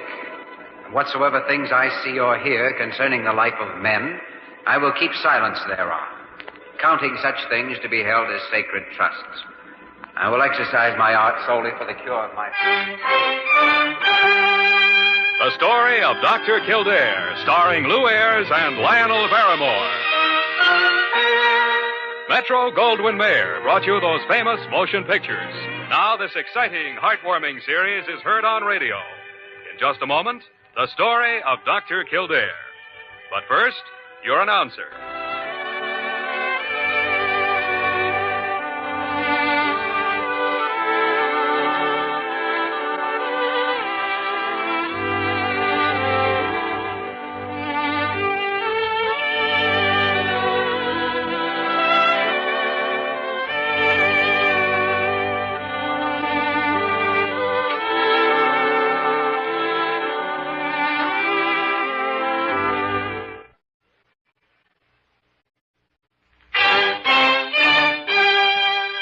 The story of Dr. Kildare, starring Lou Ayres as Dr. Kildare and Lionel Barrymore as Dr. Gillespie. Blair General Hospital, one of the great citadels of American medicine. A clump of gray-white buildings planted deep in the heart of New York, a nerve center of medical progress, where great minds and skilled hands wage man's everlasting battle against death and disease. Blair General Hospital, where life begins, where life ends, where life goes on. What are you looking at, Jimmy? You haven't moved from that window for 15 minutes. Just looking at the people down there in the street. Wondering how many of them are alive because some doctor somewhere went through medical school and was there to help when they needed it. Wondering how many of them will have years added to their lives because of some doctor they haven't met yet. How many need a doctor at this moment and don't know it? Won't know it until it's too late. I wish it were possible to stand up here and establish some sort of contact with the man in the street. Why don't you just go down and set up a stall on the corner and examine every man that goes by? You're not in very good humor today, are you? What's the matter? Liver acting up again? You mind your own liver. Your color's bad. My color's excellent. You're seeing spots in front of your eyes from staring out of that window. If I could save one man's life out of each 1,000 that walks by down there, it'd be worth examining the 1,000. Jimmy, if you don't have enough work to do around here, I can easily... Well, there's plenty to do, and I'm leaving to do it right now. Goodbye, Dr. Gillespie. Nice to have seen you. See you around. Oh, and you better take something for that liver. Get out of here! That boy's getting too smart for his britches. Get out of here and leave my liver alone. What? I'm terribly sorry. I didn't realize you wanted to be alone with your liver. What did you barge in here for, Miss Nosy? I am only in here because Dr. CAREW phoned down and asked me to tell you that he was on his way down with Mr. Pendleton. Pendleton? Vernon Pendleton? That's what I said. The Vernon Pendleton that's on the board of directors of this hospital? Do you know of any other Mr. Vernon Pendleton that Dr. CAREW would consider of sufficient importance to personally escort down to your office? It isn't fair. It isn't fair that I should get Pendleton again this year. I got him last year. Well, I'm sure Dr. CAREW wants him to have the very best attention. After all, Mr. Pendleton donates a good deal of money to this hospital every year. Spare me the gruesome details. Vernon Pendleton. The only thing wrong with that man is that he's in the last stages of being a hypochondriac. Come in! Dr. Gillespie, here you are. You remember Mr. Pendleton, don't you? Oh, yes, of course. How are you, Mr. Pendleton? Poorly, Dr. Gillespie. Poorly. Oh, no. Oh, yes. Oh. Well, where do you feel poorly this time, Mr. Pendleton? Well, I'll tell you, Dr. Gillespie. If you two gentlemen will excuse me. Dr. Carew, just a moment, if you don't mind. Yes. Mr. Pendleton, is it your stomach again? It was my stomach, my back, my arms, my legs, my head, Exactly. Just as I thought, Mr. Pendleton. Evidently, I wasn't able to help you too much last year. Oh, I wouldn't say that, Dr. Gillespie. For a time, I may have improved. No. I wasn't able to help you, or you wouldn't be back among us so soon. Now, Dr. Carew will tell you we have a specialist on our staff much better equipped to handle your type of case. Oh, not better than you, Dr. Gillespie. Dr. Gillespie is just being modest. Well, now, your type of illness takes a very modern approach. Oh. And I can't think of anyone better equipped to handle someone who was having trouble with his stomach, back, arms, legs, and head than Dr. Kildare. Kildare? Now, His office is right down the hall. Dr. Carew will show you the way. I'm sure you'll find him more than satisfactory. Much as I regret losing you as a patient, I sincerely feel that Kildare is your man. Well, let's talk to Kildare, Carew. Very well, Mr. Pendleton. Of course, I don't know if he's in his office.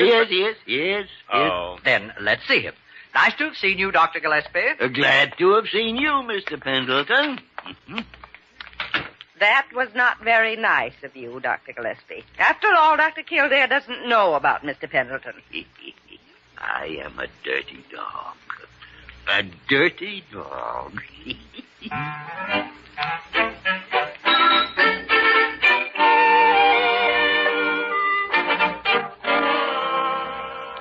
Mr. Pendleton, what seems to be the trouble?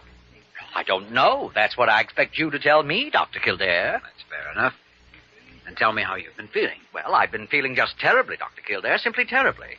My stomach hasn't been right, and I've had terrible headaches and trouble with my back, and I've had a shooting pain that comes and goes in my left elbow, and my eyes have been bothering me, and nothing I take for these things does a bit of good. You've been taking things? Oh, my stars, yes. I have a pill for my liver, a pill for my gallbladder, 2 pills for my headaches, 3 pills for my back, 1 pill for my eyes, 1 pill for the shooting pain in my elbow, a half a dozen pills to help my general overall condition. And then, of course, I take practically every kind of vitamin on the market. I see. Very well, Mr. Pendleton. If you'll step into the next room and disrobe, I'd like to examine you. Oh, whatever you say, Doctor.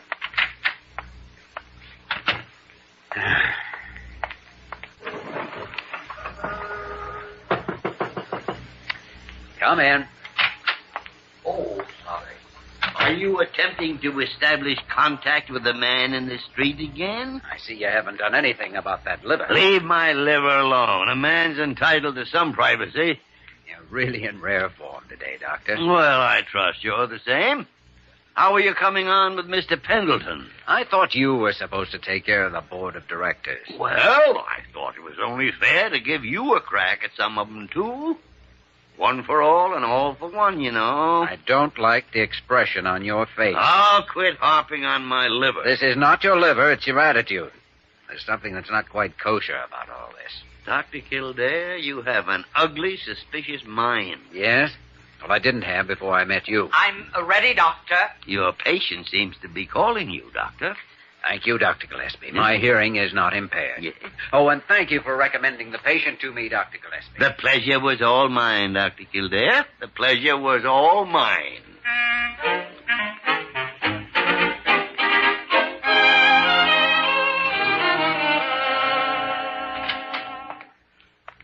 Good morning, Mr. Pendleton. Oh. Well, you're early for your appointment. Well, Doctor, I don't mind telling you I had a frightful night last night. Just frightful. Really? Why was that? Well, I was so concerned about what news you'd have for me today. I want to tell you, when a man gets to be my age, things like this are very hard to face. Well, Mr. Pendleton, I have very good news for you. You have? I certainly have. There's nothing wrong with you. There's no... Would you mind repeating that, Dr. Kildare? I said there's nothing wrong with you. But that's not true. That's not true. My head, my stomach, my back, my legs, my elbow. I've given you a complete and most thorough examination, and you're in fine physical shape, Mr. Pendleton. I don't believe it. You're wrong. You've got to be wrong. I know how I feel. How could I feel like this if nothing was wrong with me? I want a more thorough examination. Mr. Pendleton, sometimes people magnify and imagine things until they think they're sick, when there's really nothing of any serious nature wrong with them at all. Oh, and they told me you were a good doctor. They said you were better than Gillespie. Why, you couldn't carry Gillespie's hypodermic needle. That's quite true, Mr. Pendleton. Dr. Gillespie is one of the great men of medicine in this country. The rest of us, at best, in his presence, can merely be students. Dr. Gillespie was always able to find something wrong with me. Oh, then undoubtedly he also cured you of whatever was wrong with you. Now, you're in fine shape. Oh. Just forget about yourself. Take a few days' rest if you can, and you'll be feeling fit as a fiddle. Well, I'm not going to take this lying down, you know. I'm going to Dr. CAREW. We'll mighty soon see what he thinks about this report of yours.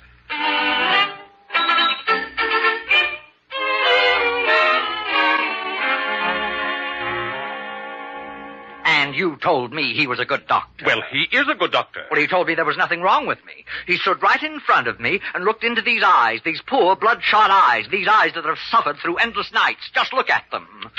My. Well, what kind of doctors are you employing in this hospital? Oh, the best. The very best. Well, you may think they're the best, but I don't think much of them. If this is the kind of medical men my money is paying for, I'm going to take my support to some other hospital. No, don't do that. Don't be hasty, Mr. Pendleton. There must be some mistake. Yes, some mistake. I'll get to the bottom of it. Have no fear about that. I'll get to the bottom of it. Nothing wrong with me, indeed. I'm a sick man, mighty sick. Anyone can look at me and know that I'm a sick man. I can look at myself and know that I'm a sick man, and I'm not even a doctor. Of course you're a sick man. Now, you go home and rest, Mr. Pendleton, and I'll look into this matter. I'll give it my personal attention, Mr. Pendleton.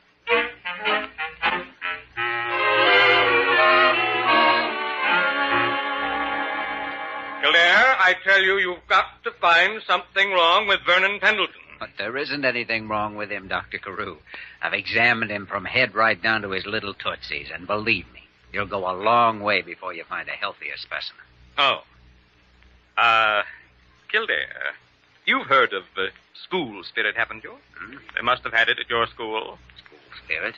What's that got to do with Vernon Pendleton?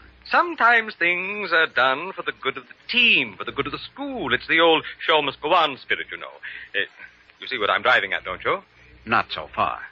Oh. Sometimes we have to shut our eyes to certain things for the good of the hospital. Sometimes we have to tell people what they want to hear for the good of the hospital. And it isn't always wrong, Kildare. Sometimes the things that people want to hear turn out to be the things that do them the most good. Well, I'm not going to tell a man he's sick when he isn't. No, of course not. But Mr. Pendleton has a big body. There must be something wrong with it someplace. Dr. Kildare, as head of this hospital, I must point out to you that Mr. Pendleton is a large contributor.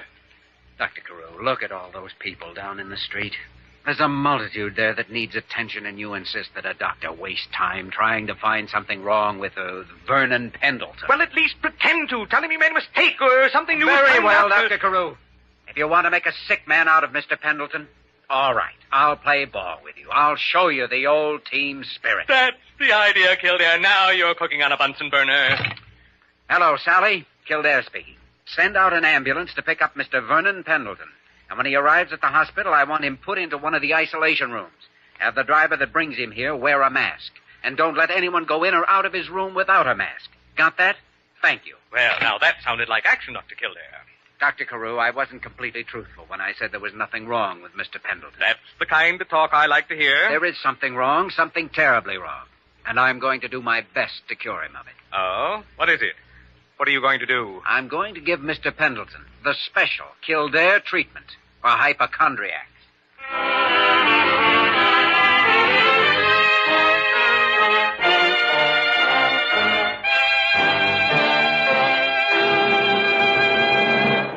We return to the story of Dr. Kildare in just a moment.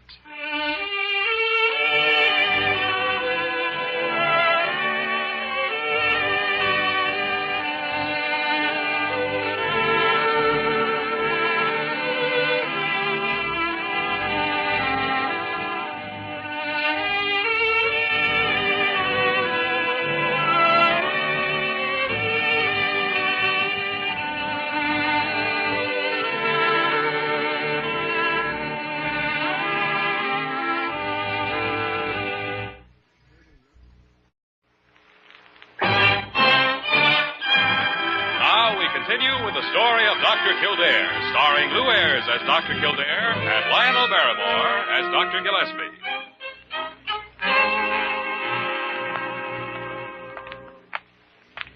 Good morning, Mr. Pendleton. Did you have a good night's sleep? No. Dr. Kildare, why am I shut up here like this? Why have you got a mask on? Why does everybody wear a mask when they come in here? Just a precautionary measure, Mr. Pendleton. May be quite unnecessary, but until we find out the nature of your illness, we can't be too careful. Huh? Now, let me have a look at this chart. Well, what are you taking a precautionary measure against, Dr. Kildare? What do you think I might have? In the case of a mysterious malady such as yours, we can't tell without extensive tests. We have to keep you in isolation until we are positive that you are in no way contagious. Contagious? Oh, dear me. Here's Nurse Parker with your breakfast. Oh, breakfast. Good morning, Mr. Pendleton. Now, let me crank up your bed. Yes, you're having a lovely cup of weak tea without cream or sugar and a delicious piece of dry toast. I don't like tea and dry toast. Well, I'm sorry, Mr. Pendleton, but that's all you can have just now. It's part of our first test. First test? Yes. After a while, we're going to let you swallow a small, soft rubber tube. I don't want to swallow a small, soft rubber tube. Well, I know it isn't very pleasant, but it's part of the stomach test, Mr. Pendleton. You were complaining of pains in your stomach, you know. Oh, well, I don't have them now. Well, we want to find out why you've been having them. Do I have to swallow a hose to have you find out? Yes, I'm afraid you do. Because through that hose, we're going to remove part of your breakfast in an hour and test it. My appetite's gone. I don't think I can eat a thing. I'm afraid I have to insist, Mr. Pendleton. After all, you wanted a thorough examination, and I intend to be thorough. Well, yes, I know you can be thorough, and then you can be thorough. There's no use getting carried away with this thing. Nurse, after he finishes eating, I want some blood specimen. Oh. Yes, Dr. Kildare. I'll be back a little later, Mr. Pendleton. Hope you enjoy your breakfast. Oh, breakfast. Nurse, this is the isolation wing, isn't it? Yes, it is, Mr. Pendleton. Oh, dear. I don't suppose many people leave these rooms alive. Oh, yes. Several people have. Nurse, would you mind phoning my house for me? Not at all, Mr. Pendleton. And tell whoever answers to get hold of my attorney and have him come down here. Oh, your attorney? You want him to talk to Dr. Kildare about springing you? No. I want him to be sure my will is in order. Oh, you're not going to die, Mr. Pendleton. No one could swallow a rubber tube and live. Now, it isn't that bad. No one's ever died from it yet. Of course, it isn't very comfortable. It really isn't much fun being sick, is it, Mr. Pendleton?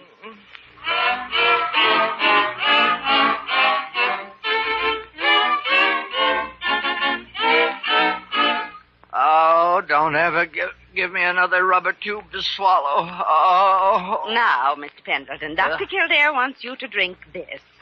What is it? It's a lovely glass of buttermilk with barium in it. Oh, horrible. After you drink it, Dr. Kildare is going to look at you behind the fluoroscopic X-ray screen.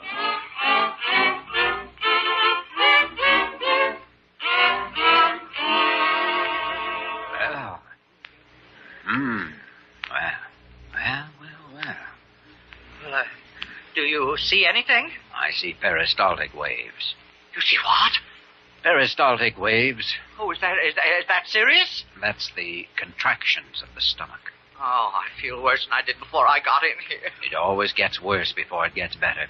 I'm going to make a new man out of you, Mr. Pendleton. Oh, I hope I live that long.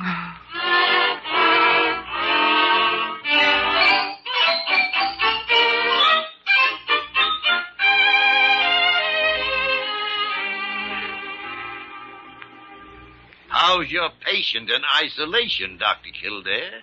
Have you found anything startling? Not so far. It's absolute nonsense putting a man through all those tests. He wanted a thorough examination. He even went to CAREW and demanded a thorough examination. Well, he's getting one. You've been giving him the works, huh? Blood test, ulcer test, gallbladder test.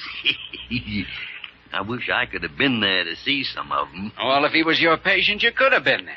But you didn't want him as a patient, remember? How's he taking it? I a man on the last lap of the last mile. He's had his attorneys down twice making changes in his will. Well, he's probably cutting the hospital out of it. No, that's the funny part. He says this is the first efficient examination he's ever had. May not be enjoying it, but he feels it's efficient. What's he getting next? Well, now he's going to swallow the rubber tube with the metal perforated tip. No! That is one of the most uncomfortable... Yeah, I wouldn't have the heart to do that to any man that didn't really need it. Well, how do you know he doesn't need it? You pass the rubber tube through the stomach to the duodenum where it remains. The duodenal juices are collected and... Well, kindly spare me the classroom lecture, Dr. Kildare. I don't need any refresher course. Well, then you know that this test will enable me to study the secretion of the pancreas, which plays an important part in Mr. Pendleton's digestion. And it's his stomach that he keeps complaining about. You're going to do all these things, waste all these examinations on a healthy man. I don't think they're going to be wasted, Dr. Gillespie. I hope through these examinations to bring Mr. Pendleton back to health. Care to come along and have a look at the patient? I certainly would. Good.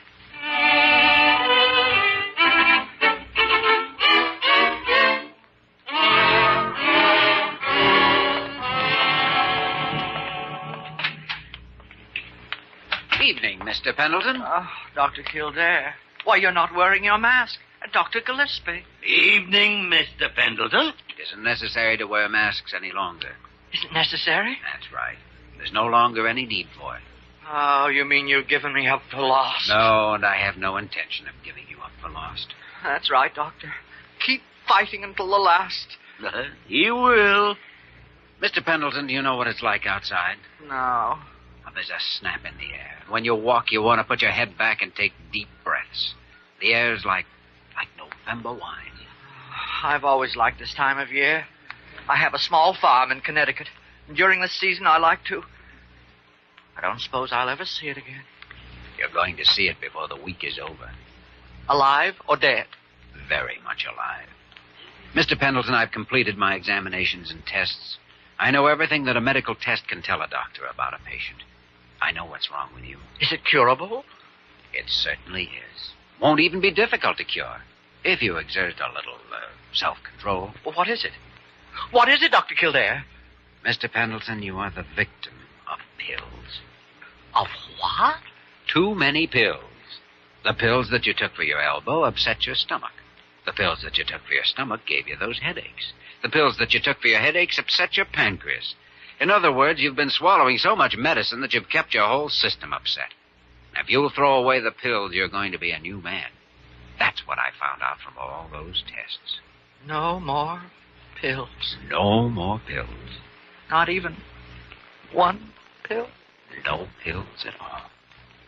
Mr. Pendleton, I realize I'm depriving you of something. Yes, you certainly are. Ah, but he's giving you something in exchange, Mr. Pendleton.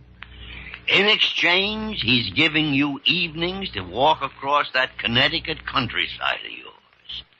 Days that you'll start out brisk and invigorated and eager to work. He's giving you nights when you'll sleep. He's giving you peace of mind, and in time, a whole brand new nervous system. Dr. Kildare's giving you back all the time you've been spending in worrying. To spend in enjoying life. I know, Dr. Gillespie. Oh, Dr. Kildare, you've taken a great load off my heart. I thought these last few days, I thought I'd reached the end. Now, to know that I can leave here and go back to life. Dr. Kildare, you've given me a new lease on life. I sincerely believe I have, Mr. Pendleton. I hope you'll obey my instructions. Oh, you have my word, Dr. Kildare. I'll never take another pill unless you prescribe it. Then, Mr. Pendleton, I pronounce you cured.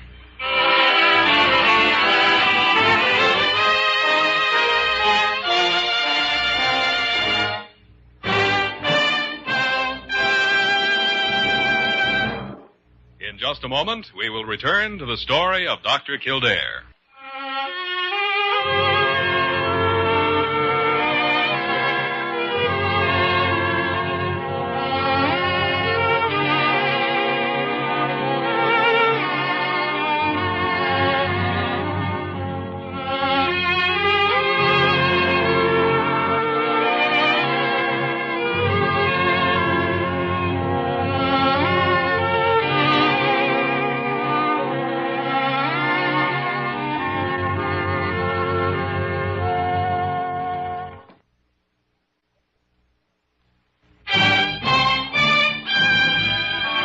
once again the story of Dr. Kildare, starring Lou Ayres as Dr. Kildare and Lionel Barrymore as Dr. Gillespie.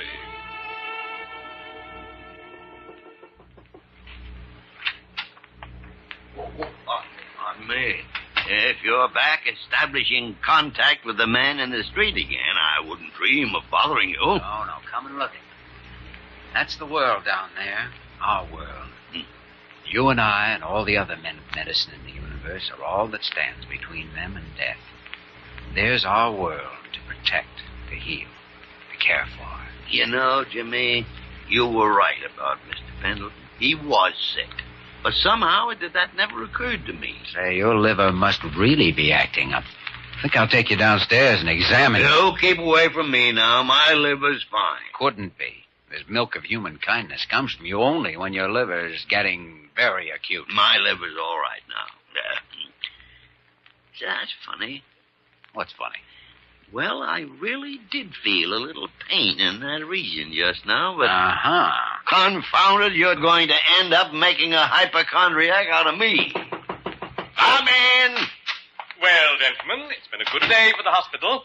Kildare, you did a fine job, and I'm proud of you. Thank you, Dr. Carew. In fact, you did such a good job that from now on, we're going to send all the hypochondriac cases to you.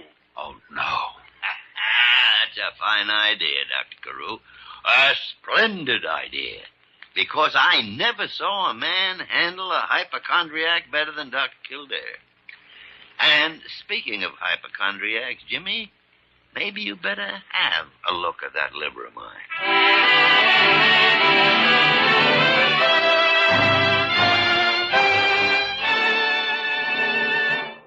You have just heard the story of Dr. Kildare, starring Lou Ayres and Lionel Barrymore. Dr. Kildare is presented by arrangement with Metro-Goldwyn-Mayer, producers of Key to the City, starring Clark Gable, Loretta Young, Frank Morgan, and Marilyn Maxwell. This program was written by Gene Holloway and directed by William P. Russo. Original music was composed and conducted by Walter Schumann. Supporting cast included Virginia Gregg, Ted Osborne, and Joseph Kearns. Dick Joy speaking.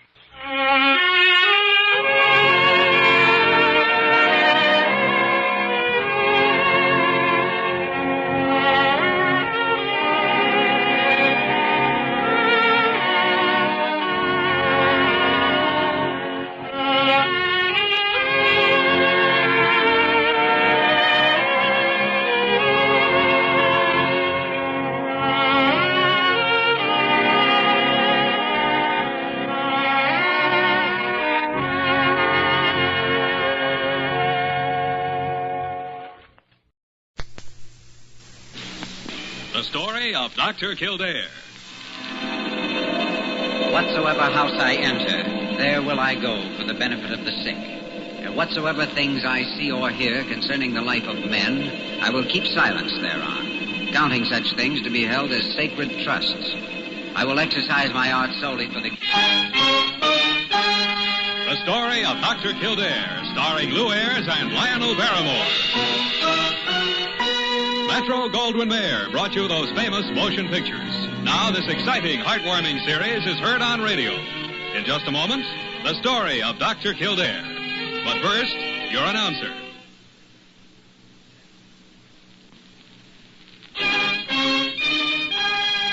Now, the story of Dr. Kildare, starring Lou Ayres as Dr. Kildare and Lionel Barrymore as Dr. Gillespie.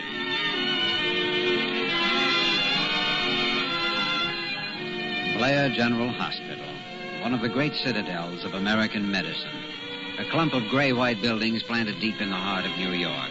The nerve center of medical progress, where great minds and skilled hands wage man's everlasting battle against death and disease. Blair General Hospital, where life begins, where life ends, where life goes on. Parker, I'm bored. Right up to the back teeth. Just plain downright bored. Well, now that's just too bad, Dr. Gillespie. You can't have excitement all the time, so you might just as well relax and enjoy it. Enjoy being bored? Parker, According to Schopenhauer, the most general survey shows us that the two foes of human happiness are pain and boredom. That's very interesting, Dr. Gillespie. And who is Schopenhauer? Who is Schopenhauer? Parker, you are an idiot. Well, I can't remember every doctor who comes into this hospital. I could hold a more intelligent conversation with an anthropoid ape. What? I beg your pardon, Dr. Gillespie. Yes, sir. Well, come in, Pithecanthropus erectus. Huh? Well, I don't follow you, Doc. Sir, I mean. Never mind, Wayman. What do you want? Well, I was looking for Dr. Kildare. They told me to bring him this here lab report, and I thought to... Lab report? Yeah. Oh, here. Let me see it. Yes. Here, Parker. Do you recall any patient of Kildare's named Barbara Lane? Why, no, Dr. Gillespie. Hey, that's the dame I bring in about noon. Emergency call from a hotel a couple of blocks down the street. She had an overdose of sleeping pills. It's a very interesting report. Was she unconscious, Wayman? Sure. Out cold. Limp as a wet noodle. We found a half a bottle of pills in her room. Doc Kearing was the intern. Remarkable. Now, how in the world could... Oh, Kildare. Come in. I got something here to show you. What's up? Here. Might as well look at this. It's for you. Oh, it's the lab report on Miss Lane. Young Kearing asked me to check her over, but I haven't had time yet. She's an emergency case. Acute barbital poisoning from an overdose. From an overdose of what? Concentration in bloodstream, 3 parts. Wayman, I understand you and Kearing found this girl in a state of coma. Coma? Limp as a wet noodle. Oh, well, yes, she was. Why, that concentration is no more than she'd have from taking 1 tablet. 1 tablet, Doc? I'm telling you, the bottle was half empty. Nevertheless, this girl hasn't taken more than 1 or maybe 2 tablets. So why was she in a state of coma? Of course, there could be an idiosyncrasy in her reaction to barbital. It could be, but the odds are against it. You know, Jimmy, this Lane girl may have deliberately faked a case of barbital poisoning. But why? She went through some pretty rough treatment when she was brought in here. Stomach pump, mag salt, ephedrine shots. She couldn't have enjoyed it. No, but she might put up with it if she had a reason. What reason? Well, I don't know yet. Maybe you'd better have a talk with her, Jimmy. I'm going to. Dr. Kildare, don't you pay any attention to him. He's just trying to stir up excitement because he's bored. He said so. Parker, I can only think of one reason why I go on putting up with you. The fact that use doth breed a habit in a man. Oh, you and your Schopenhauer.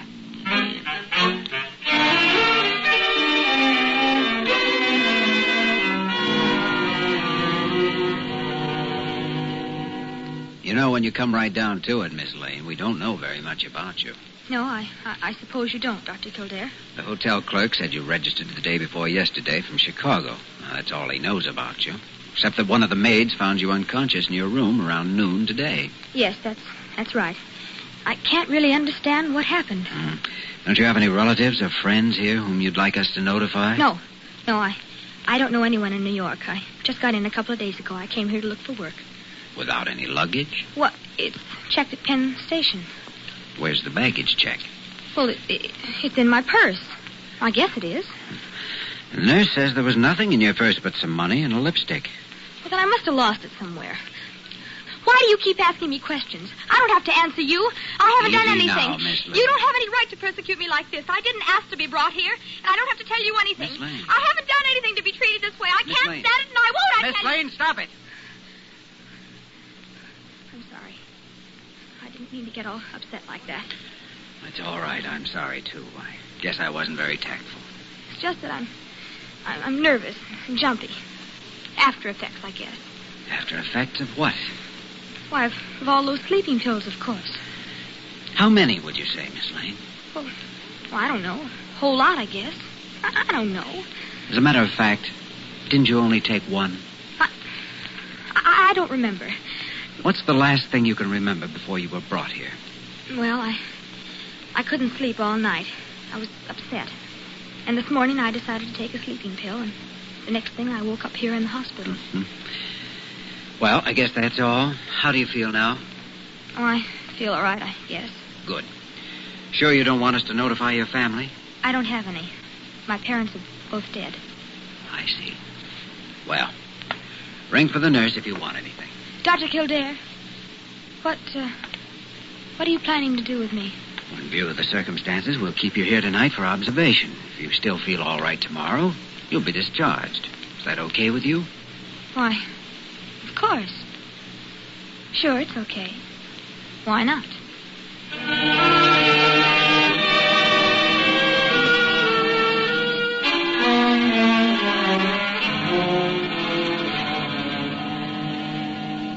I can't understand Miss Lane's attitude, Dr. Gillespie. She's antagonistic, on guard, and she flies apart at the slightest pressure.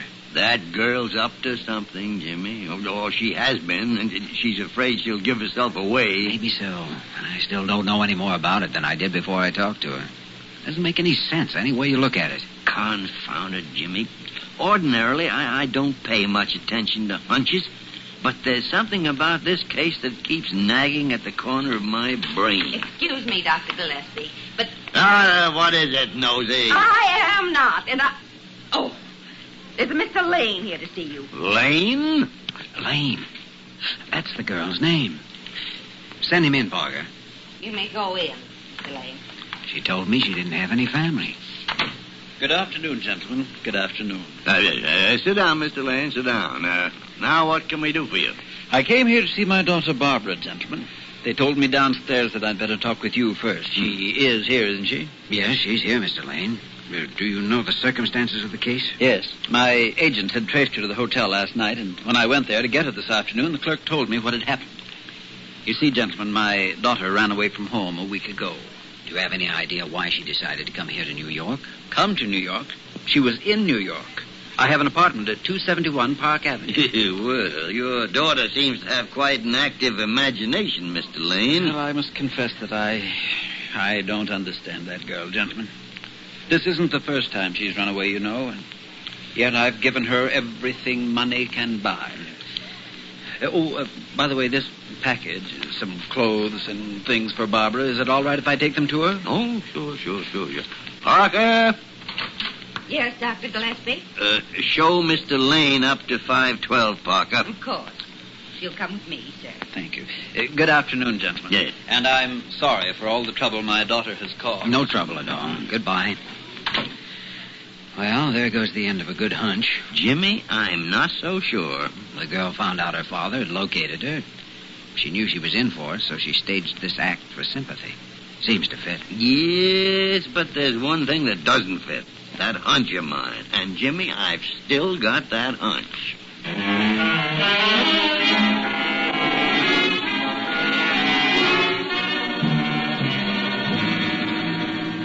Well, Dr. Gillespie, sir, I thought you wanted me to get right up here and tell you what I found out. Well, then why didn't you? It must be nearly midnight. No, sir, it's only about 10 o'clock, sir. Wayman, don't start an argument. Yes, sir. No, sir. Confound it, I want Kildare. Well, Sally's already calling him on the publical address system. Wayman, get out of here. Yes, sir. Parker! Oh, sorry, Miss Parker. Jeepers, just let me get out of here. Dr. Gillespie, I was just going up to the wardroom to have tea and sandwiches with the girls, and if you want something, you can just wait. I won't do it. Well, so it's mutiny, is it? Well, I certainly don't see any reason why once in a while I can't. I see. Oh, Kildare, come in. Well, I'll be back later, Dr. Gillespie. Parker, don't you leave this office. You can lift your pinky some other night. Oh, horrible man. Understand you've been looking for me. What's up? It's about that Lane girl, Jimmy. Have you talked to her again? No, but the nurse just told me she's been in good spirits ever since her father was here this afternoon. Ah, indeed. Yes, says she's been cheerful, talkative, babbled the whole story. That's what we thought. Play for sympathy from her father. Remarkable. Because you might be interested in knowing that Mr. Lane is not her father. No? Or at least he's not who he claimed to be. I sent Wayman out to that Park Avenue number he gave us, but there's no such address. What? Well, it doesn't make sense. She planned to get into this hospital, Jimmy, but why? One moment, Mr. Holmes. I'll bring the needle. And where does Lane fit? Needle? Yes, you remember Sherlock Holmes' one great weakness.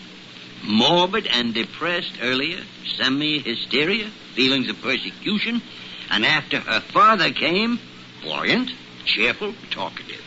Why? Because he brought her a morphine shot. No, now, wait a minute. Jimmy, Barbara Lane is a drug addict. You could be right. The emergency treatment she went through could have covered the symptoms. Has she asked for a narcotic of any kind? No, not even a sedative. And addicts always do.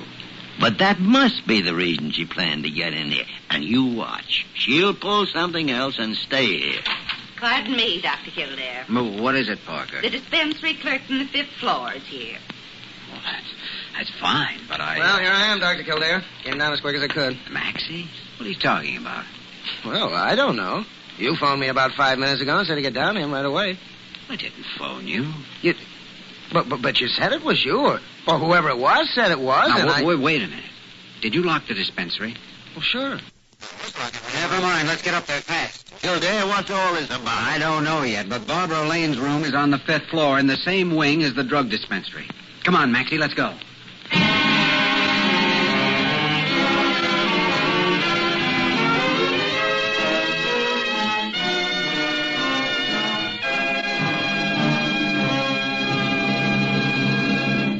We return to the story of Dr. Kildare in just a moment.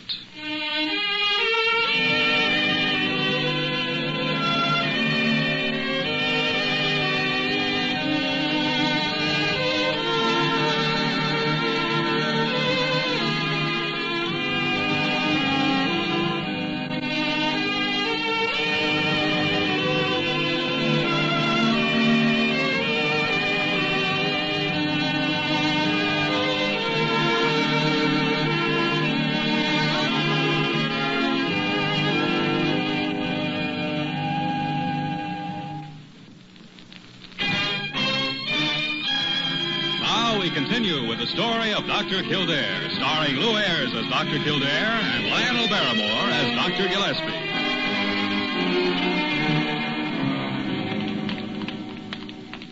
Well, the dispensary door's still closed, Dr. Kildare. Everything looks okay from here. I could be wrong, of course. Jeepers, boss, I can't get over it. A slick little doll like that being a hotbed. Well, we'll soon know whether she's been here or not. Door's still locked. Yeah. Open it up, Maxie. Just a second. Everything seems to be in order. Better check the narcotics cabinet. Yeah, that's what I was thinking. Locked tight. What a relief. I guess I better take a look inside just to make sure. Boss, you want I should go see if Dr. Gillespie found her in her room? No, wait a minute, Wayman. I want to see if... Dr. Kildare. Yeah? It's empty. There's no doubt now what she was up to. Wayman, get down to the 1st floor and block off the stairways. Okay, Doc. And don't let anyone up or down unless you know who they are. Gotcha, boss. Nobody goes neither way, even if it's over my dead body. How did she do it, Dr. Kildare? Both doors are locked, and I swear they haven't been forced. I guess it's that Papa brought her a set of skeleton keys, along with a morphine shot and some clothes. And he must be the one who phoned me and said it was you. Yes, they seem to know our routine around here pretty well. They picked the one time in the evening when all the nurses were off the floor. How much stuff did you have in the cabinet? Full quarter. I refilled it right after I came on duty. Gosh, that's about $3,000 worth of morphine gone. It's worth over $100,000 to a peddler. They cut it about 40 to 1 on the black market. Only it's not gone yet, and it's not going to be. Well, I don't know. It looks to me like... The elevator operator said Barbara Lane hadn't come down. With Wayman there now, she's trapped somewhere up here. Maybe you'd better get out and help Wayman. Okay. And tell the night supervisor to warn all the nurses. I'll check with her after I see what Gillespie's found out.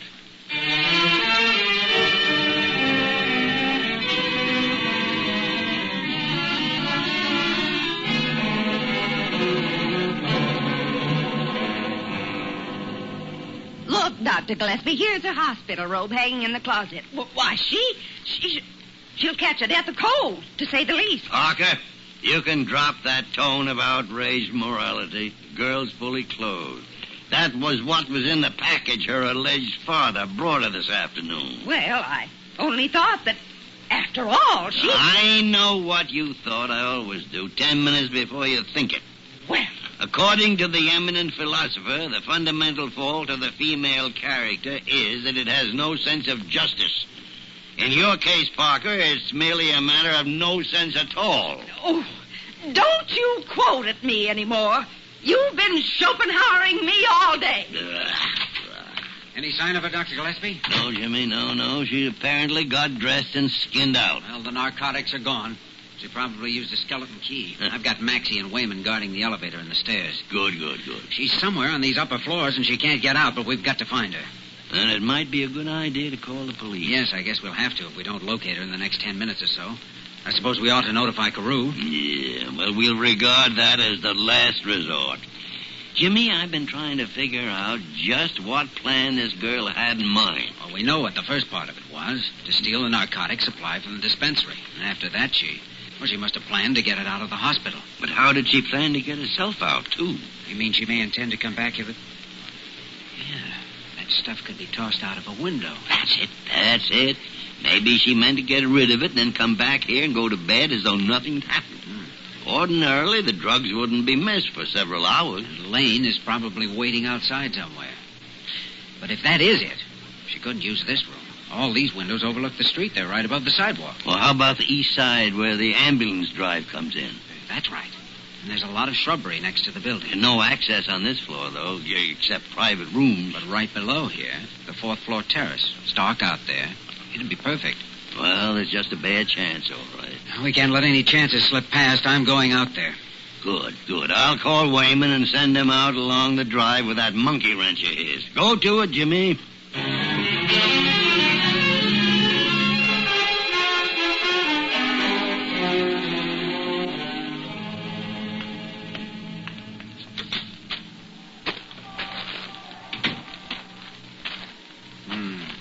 Dark out here. Miss Lane? Who is it? Oh, there you are. Dr. Kildare. Ralph, somebody's here. Watch out, I'm going to throw it. Stop, don't. There it comes. You little fool. Wayman, over to your left. He's there in the bushes. Yeah, boss, I see him. All right, you drop it. Stay back. Careful, he may have a gun. Well, it ain't going to do him no good. Nice going, Wayman.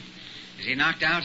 Sure, Doc. Holding a marionette is having. Well, get him over to the ambulance entrance. And call the police. And hang on to that package. Okay, boss. Just leave it there. Hey, look, today! What are you talking? Hey, Miss Lane, get down off that parapet. Don't come any closer. I'll jump if you do. Miss Lane, you wouldn't. What have I got to lose? It's your life. Is that all? You don't know very much, do you? I know that you're a drug addict, if that's what you mean, and I know it isn't your fault. Tell that to the cops. See if they believe it. I think they'll consider it, at least, especially if I stand by you, and I will. I have a great deal of sympathy for a drug addict, Miss Lane, and I know this man who posed as your father was probably your source of supply. That's right, as well as my boss. Yes, a peddler can always give orders to an addict who has to depend on him. You're so wise, Doctor. And maybe you know everything that can mean. For one thing, it probably means he forced you into helping him with this theft tonight. Oh, I've seen a lot of addicts, Miss Lane. I've cured a lot of them, too. How noble of you. And now you're all for saving poor, innocent little me. You fool. I'm 19 and I've been on the stuff for 3 years. Oh, what of it? If you're willing to cooperate with me, I'll... Dr. Kildare, I've warned you. If you come any closer, I'll jump. All right. I'll stay where I am, but please listen to me. Kildare? Over here, Dr. Gillespie. Make him stay back, too. I'm warning you. She's up on the parapet, threatens to jump. Think she'll do it, Jimmy? She will if she gets excited. Any ideas? No. Keep her talking. Well, what's the plan, boys? Aren't 2 doctors a match for one lousy hophead? I think that's your own title. I wouldn't call you that. No? And what would you call me, Dr. Kildare? I'd call you a very lovely young girl who's managed to get herself mixed up in some very nasty trouble before she's even had a chance to find out what life's all about. Oh, I know what it's all about, all right. Plenty. Want a case history for your files, Doc? What's that? It's the police after your partner. Keep her talking, Jimmy. They may have nets. I would like to hear your story. As a matter of fact, how did it happen? Oh, you're just stalling. You don't care, not really. Yes, I do. Oh, come on now. Tell me, where did you live? And grow up. Chicago. I ran away from home when I was 15 and came to New York. I was broke and I couldn't get a job and I kicked around a lot. Yeah, go on. A guy I knew got me to try a pop and within a month I was on the stuff. I've been on it ever since. We can change that if you will let us. You think I haven't tried? Do you know how it feels to try sweating it out, leaving that stuff alone? Thinking you're going crazy, biting your hands so they bleed to keep from screaming? You can't do it alone. Of course you can't. You need help, medical help. But I'll see that you get it. Oh, you're lying. You're only saying that because you don't want me to jump. Because you want to turn me over to the cops. Confounded crazy kid. It's no use. You're like everybody else, and you're lying. That's what you're doing. Whatever we do, it's got to be fast. I won't listen anymore, because you don't mean it. Sometimes you can hit their vanity. I don't know. You want to trick me and fool me like everybody else. Miss Lane, you listen to me for just one moment now. I won't. Afterward, you can go ahead and kill yourself if you want to. But have you ever seen the body of one who's jumped off a building? What are you talking about? Bones break up and it smashes like a piece of ripe fruit. And the face never looks like a face anymore. Your face is very pretty the way it is now. Stop that. Stop talking like that. And another thing, we're not very high up here, you know, and it's about an even chance you'd go on living with your face all smashed up. Stop it. I won't listen to you. Stop saying those things. I don't know, Jimmy. It's 50-50. Miss Lane, if you'll step down off that parapet and trust me, I'll see you through this, and I'll ask the court to be given your parole. And then if you're willing to cooperate with me, I'll cure you. On my oath as a doctor and by everything in this world I believe in. I promise you that. Now, what about it? Come on, will you take a chance? If only I could. Tarnation, she's going to jump. No, she can't. I'll take that chance, Dr. Kildare. Good.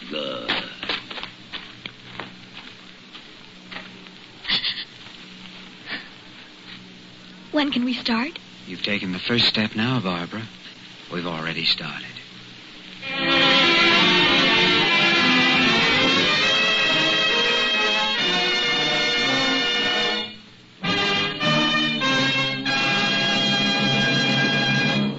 In just a moment, we will return to the story of Dr. Kildare.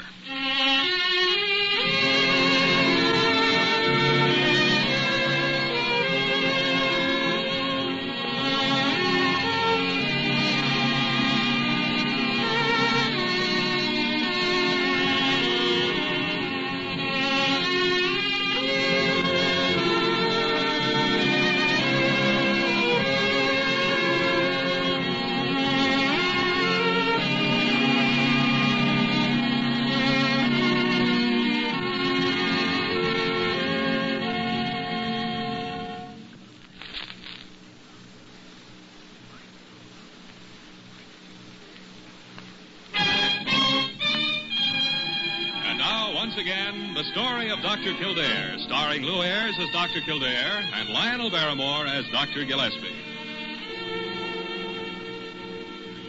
I guess I forgot to mention it, Dr. Gillespie. I had a letter this morning from Bradley up at White Hill Sanitarium. Oh, yeah?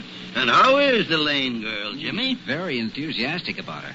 Calls her that courageous little Lane kid. She's apparently still determined to fight it out. Good. I think she'll make it, too. Those first 2 weeks are the hard ones. Oh, I hope she makes it. Caught by the drug habit at her age. Beaten before she even had a chance. Yeah, same old story. Just this once for a thrill. Yeah. If they only knew the penalty before they started. But Dr. Gillespie, something terrible has happened. Oh, well, what's CAREW done now, Parker? No, it has nothing to do with Dr. CAREW at all. It's your watch that I was supposed to take to the jeweler's last month. I just found it in my desk. I'd forgotten all about it. Jimmy, we have here a living proof of a very interesting biological fact. Oh, what's that? That the human organism is capable of surviving without a brain. Oh, what? Do you deny that you're a nincompoop? Well, I've just been waiting for the next time you insulted me like this.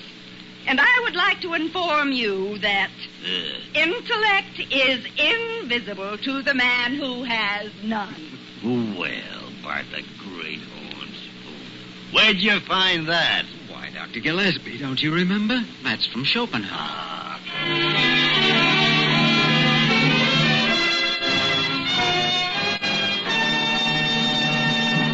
You have just heard the story of Dr. Kildare, starring Lou Ayres and Lionel Barrymore. Dr. Kildare is presented by arrangement with Metro-Goldwyn-Mayer, producers of Key to the City, starring Clark Gable, Loretta Young, Frank Morgan, and Marilyn Maxwell. This program was written by Les Crutchfield and directed by William P. Russo. Original music was composed and conducted by Walter Schumann. Supporting cast included Virginia Gregg, Ed Max, Parley Bear, Tom Brown, and Barbara Ruick. Dick Joy speaking.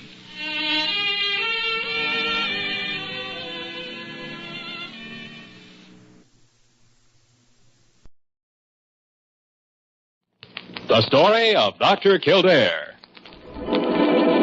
Whatsoever house I enter, there will I go for the benefit of the sick.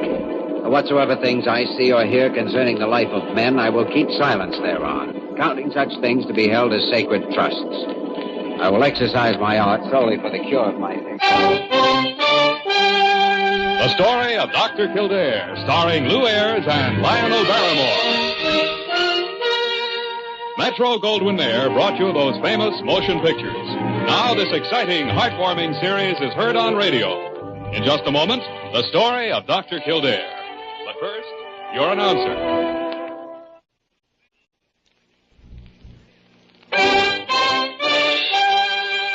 Now, the story of Dr. Kildare, starring Lou Ayres as Dr. Kildare and Lionel Barrymore as Dr. Gillespie.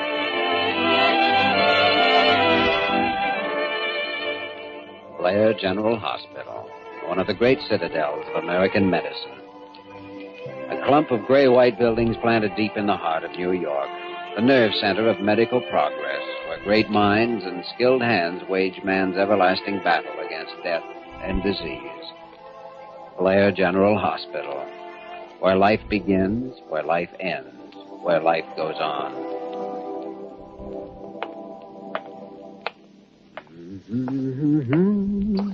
Dr. Kildare. Oh, hello, Millie. Why the what's up? Could I speak to you a moment, Dr. Kildare? Well, of course. Come in the reception room. No one will see us. Why, Millie, how clandestine of you. Dr. Kildare, my motives are completely above board. Are you sure? What's your problem, Millie? Well, it's Dr. Gillespie. Now what? I think his mind is going. What? Well, he's a little past the age when he could be falling in love, isn't he? Not as long as he can open his eyes, he isn't. Why? Well, I just happened to pass by, and I heard him calling a florist this afternoon, and I couldn't help overhearing what he was saying. Millie, you should never eavesdrop on conversations that don't concern you. I told you were seeing too much of Nosy Parker. Whatever Dr. Gillespie was doing was none of the business of the nurses or the staff of Blair General. What was he doing? Yeah, well, he told the florist he wanted some sweet peas for a charming young lady. Those were his own words. Charming young lady, he said. Sweet peas. Living dangerously, isn't he? And furthermore, he told me to cancel all his afternoon appointments at the hospital because he had a very important house call to make. Now, what do you make of that? I don't know what to make of it, but the thought of Dr. Gillespie sneaking off to date a young lady completely fascinates me. I think I'll stop by his office and see what I can find out.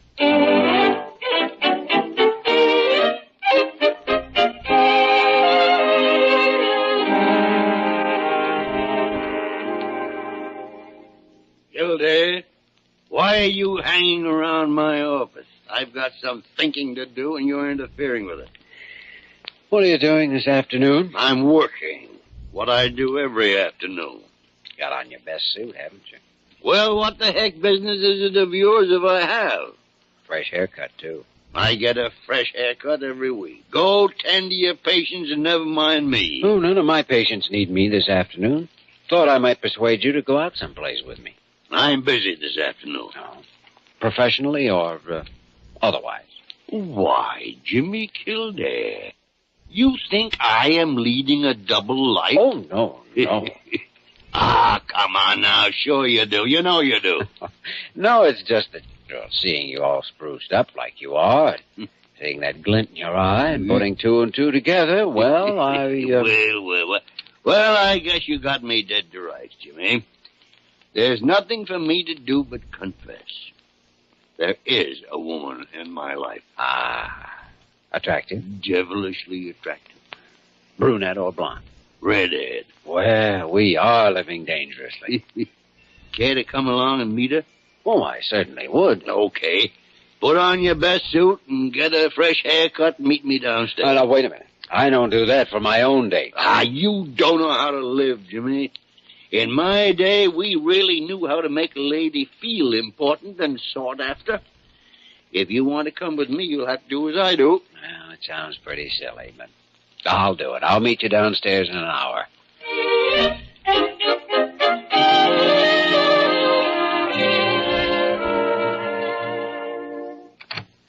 Oh, Good afternoon, Dr. Gillespie. Good afternoon, Miss Henderson. This is my friend, Dr. Kildare. Oh, I'm so happy to meet you, Miss Henderson. Dr. Gillespie has told me so much about Come you. in. Just what did Dr. Gillespie tell you about me?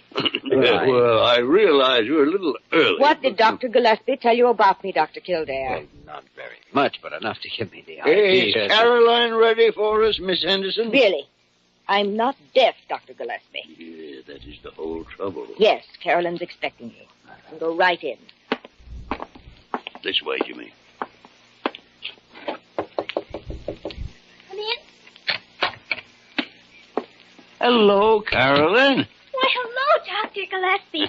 Thanks for the flowers. They came a little while ago. Well, I'll be hanged. Sometimes I wish you were. This is my friend, Dr. Kildare. Jimmy, this is Carolyn Shelley. Hello, Carolyn. I'm very happy to meet you. I've been telling Dr. Kildare about you and me, Carolyn. We're going to be married, you know, Dr. Kildare. Really? Yes, as soon as I'm 20. Yes, I met Carolyn when she was born, and it was love at first sight. Well, I can certainly see why. And so, every so often, I pay a visit. What's that book you're reading, Carolyn? It's Beauty and the Beast. Oh, sort of like you and Dr. Gillespie, isn't it? Yeah, very funny. Very, very funny. Yes, yes, yes. Carolyn, how do you feel? I'm pretty good, except I've got sort of a tummy ache. Huh? Miss Henderson said I ate too much candy yesterday. Uh-huh. You feel as if you had a temperature? Now, Carolyn, tell me if this... It hurts, does it? Carolyn, now, bend your right knee. That's it. Oh! It hurts? Kildare, take a look at these abdominal muscles, will you? Mm-hmm. You're right, Doctor. What's the matter? Oh, don't worry, Carolyn. Don't you worry. We know just what to do for it. You take a nap now, and I'll be back to see you a little later. Yes, Dr. Gillespie. You know, that's a chronic appendix. Better watch it. Let's talk to Miss Henderson. Carolyn's parents are separated. I think Miss Henderson had better call them, if there's any change for the worse. I'm here in the sitting room, Dr. Gillespie. What did you say about Carolyn? She has a chronic appendix. She may need an operation. Oh, nonsense. She ate too much candy yesterday, and I told her while she was doing it that this would happen. All that child needs is a good dose of castor oil. Oh, please, no castor oil, not while she has symptoms of appendicitis. It's an old-fashioned remedy, but it's always been a good one. No, Miss Henderson, no. I definitely do not want her given castor oil. She's only to have very light food. If the pains in her stomach continue or her temperature goes up, you call me immediately. Oh. Where's the girl's mother? She's taken a group of models up to Boston for a fashion show. Oh, I see. Well, if I don't hear from you before, I'll be back in the morning to see Carolyn again. Come on, Johnny. Oh, nice to have met you, Miss Henderson. Yes. We'll keep a close watch on her for a day or two. It's a darn shame about her parents. Her mother is a designer. Her father's a writer. Lives in Connecticut someplace or other. The two careers just got in the way of the marriage. What's the mother's name? Doreen Shelley. Miss Henderson didn't look as though she had very much confidence in what you were saying. I don't know. I think we should try and locate Mrs. Shelley ourselves, just in case.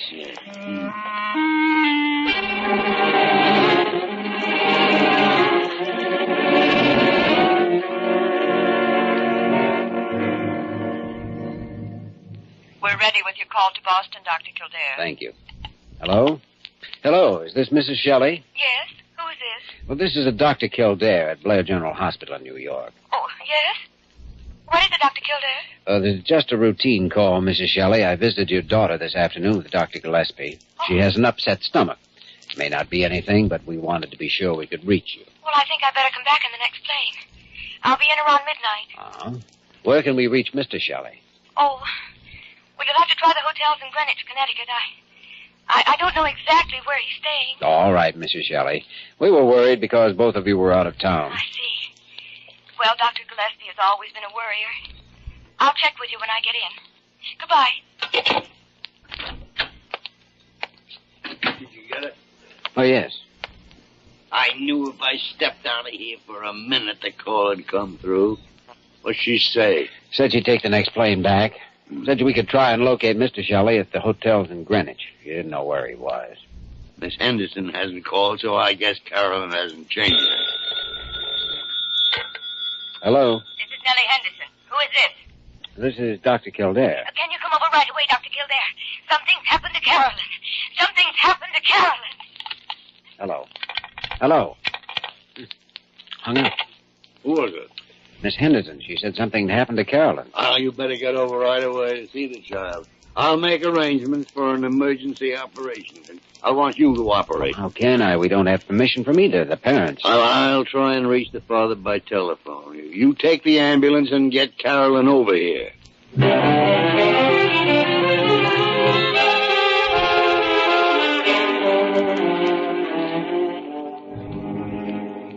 She had a seizure of pains at her waist. It wasn't anywhere near her appendix. It was at her waist.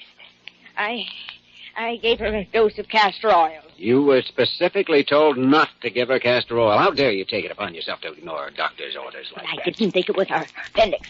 A little while ago, she broke out in a rash, and her temperature went up. Oh, here's her room. All right, bring out some towels and cold water for me. Bring some ice cubes. Yes, Dr. Kildare. Hello, Carolyn. How do you feel? I can't move. I can't move. I know, and that's all right. Now, you just lie still and let me look at you. Where's Dr. Gillespie? Oh, he's waiting for you at the hospital.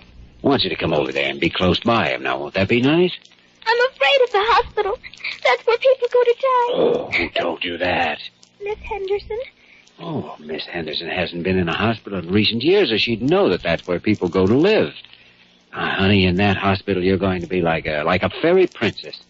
Dr. Gillespie and I'll fight each other to the death to see who's going to be your Prince Charming. I'm so sleepy. So sleepy. Here's the towels and the ice, Doctor. All right. You help me pack this ice on her side. Yes, sir. There. Now keep putting the wet towels on her head. She mustn't go to sleep. Do you understand? She must not go to sleep. Yes, Dr. Kildare. Now, where's the telephone? In the hall. I'll be right back.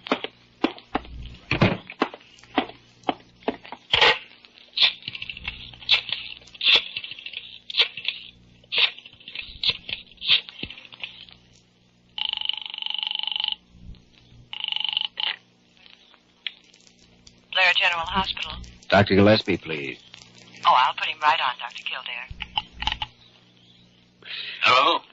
Oh, Dr. Gillespie, I think her appendix is ruptured. I was afraid of that. Yeah, she has a rash. It could be scarlet fever, or it could be the results of peritonitis. I don't know. We're going to have to operate immediately. We've been able to reach the girl's father. I located this hotel, but he was out. He'll call as soon as he comes in. How about Mrs. Shelley? I left word at the airport for her to phone as soon as she lands. Well, then I'll get Carolyn right over there. And if you know any prayers, you'd better start saying them.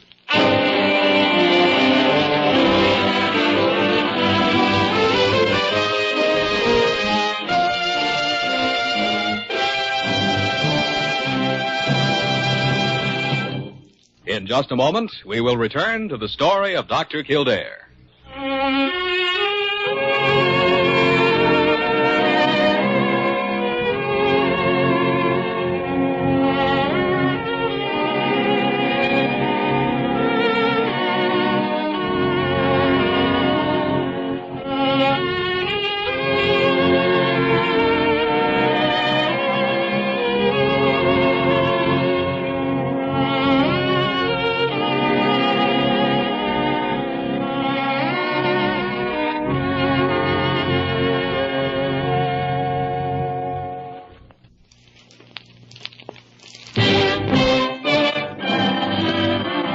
Continue with the story of Dr. Kildare, starring Lou Ayres as Dr. Kildare and Lionel Barrymore as Dr. Gillespie.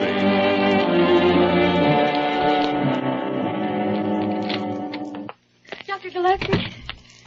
Doreen, I have the papers right here for you to sign. Yes, of course.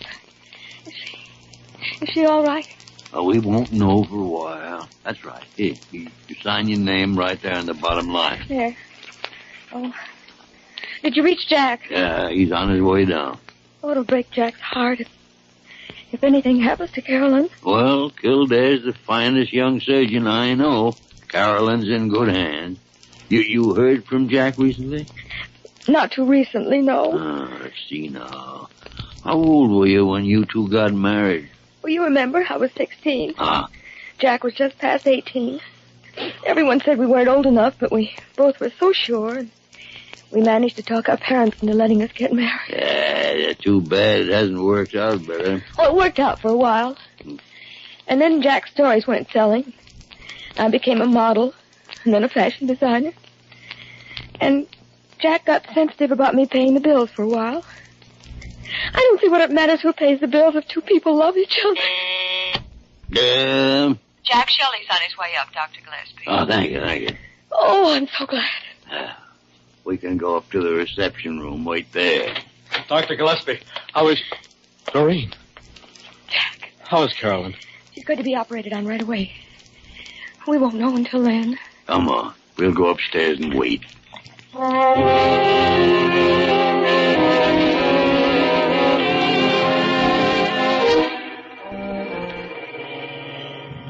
Scalpel. Sponge. Hemostat.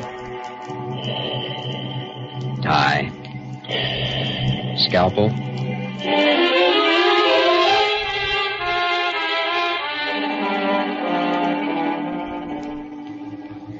It seems like they've been in there so long. Now, don't you worry. Don't worry. Carolyn couldn't be in better hands. Oh, you feel so helpless, don't you? She was crying for you when she first arrived here, Jack. She seemed disturbed because you hadn't been home. She kept asking when you were coming. Things like this are rough on kids, I know. Yeah. But Doreen and I thought if we were going to separate, well, it would be easier on her now than when she's older. I was very disappointed when you two broke up. Somehow I thought you were going to make a success of your marriage. I don't think I ever saw two youngsters anymore in love. Well, we used to have a lot in common.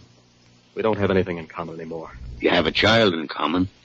You have all the plans and dreams you started out with. You have a future in common. If you only had the sense to hold on to it. Doreen doesn't need me anymore. I think she does. You're right, Dr. Gillespie. I do. Well, the truth of the matter is that things haven't been working too well for me, and... Well, I'm not going to have my wife supporting me. All the stubborn, selfish, stiff-necked attitude. Jack, I thought you had more common sense. Marriage is a partnership, isn't it? You help each other out in a partnership, don't you? Are you going to make your child unhappy? And your wife unhappy? Then yourself unhappy just because you're too pig-headed to accept a little help? Well, I have my pride. Pride. It's a doggone expensive luxury sometimes. It is, particularly when you buy it at the expense of love.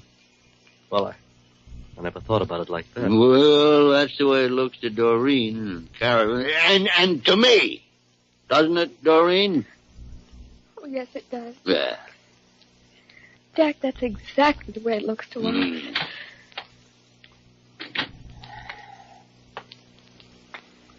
Well, it's completed. How is she? All right. The operation was a success. Oh, thank heaven. I can't tell you that she'll live, though. We won't know that for at least 3 days. 3 days? It'll take 3 days before the crisis will be over. Can we see her? Oh, she's under a sedative. You won't be able to talk to her. Oh, but if I can just see her. Yeah, me too. All right, come with me.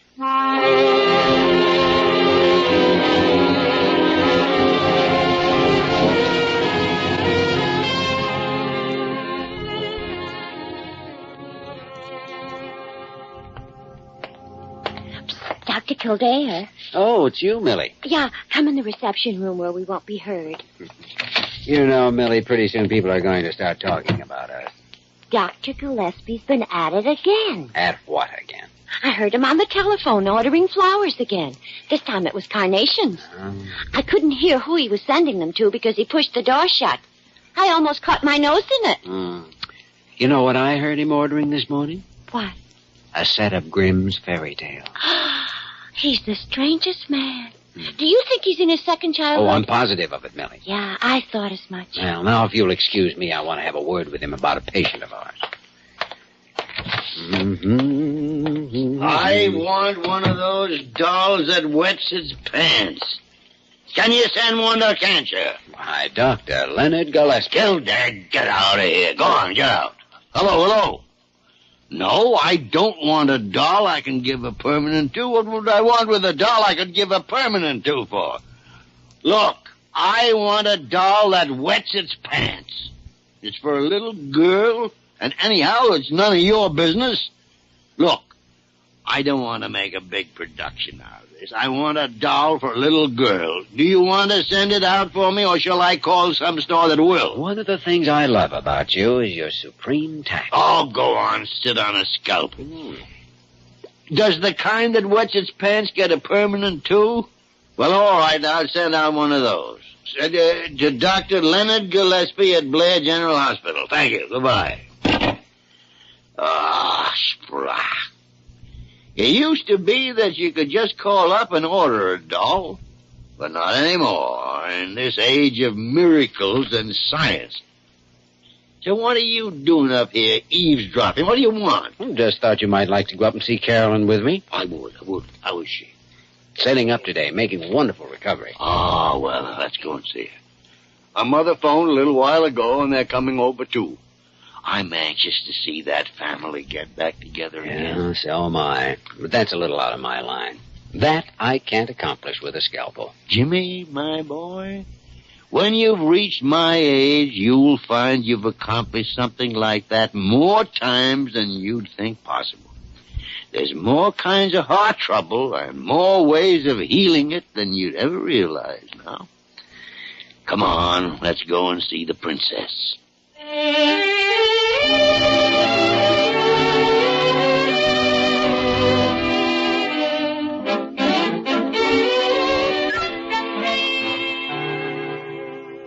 Well, good afternoon, Dr. Gillespie.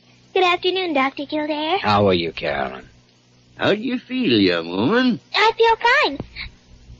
Dr. Gillespie, can a girl marry two men? At once? Mm-hmm.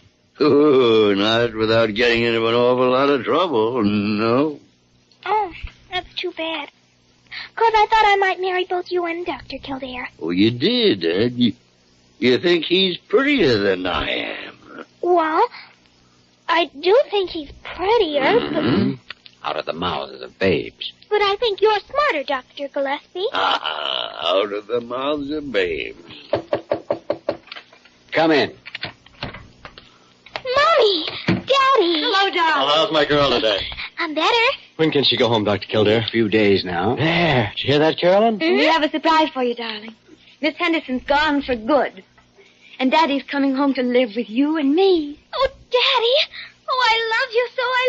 Oh, baby. Just you wait till you see what we're going to do. Come on, Kildare.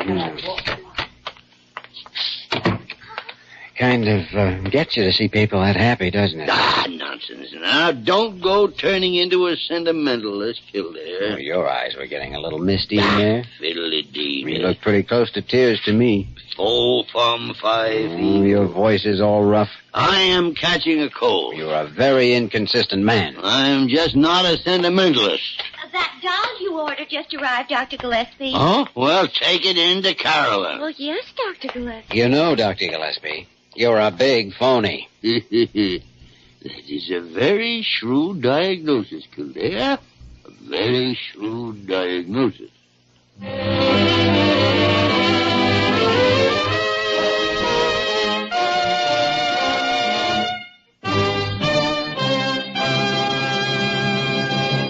In just a moment, we will return to the story of Dr. Kildare.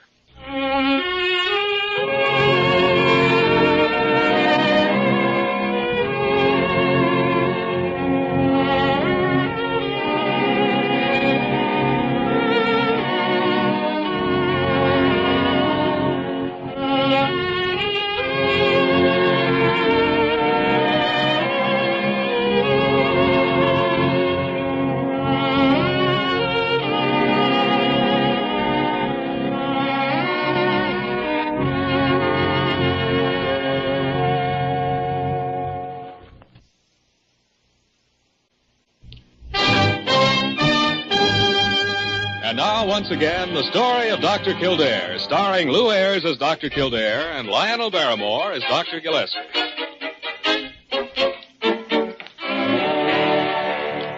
Dr. Kildare, do you know what Dr. Gillespie's doing now? What's he doing now? He's playing with dolls. He is? Uh-huh. He's in Carolyn's room. Go in and see for yourself. Well, I will.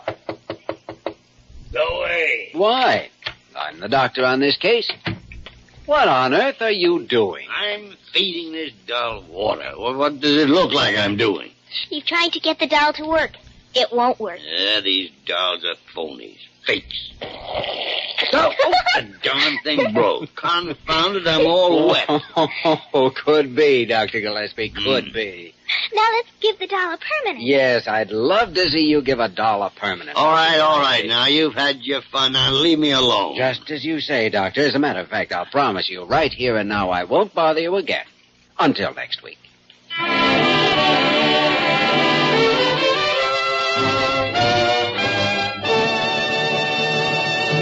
You have just heard the story of Dr. Kildare, starring Lou Ayres and Lionel Barrymore. This program was written by Gene Holloway and directed by William P. Russo. Original music was composed and conducted by Walter Schumann. Supporting cast included Lorene Tuttle, Bea Benaderet, Marlene Ames, and Jack Edwards. Dick Joy speaking.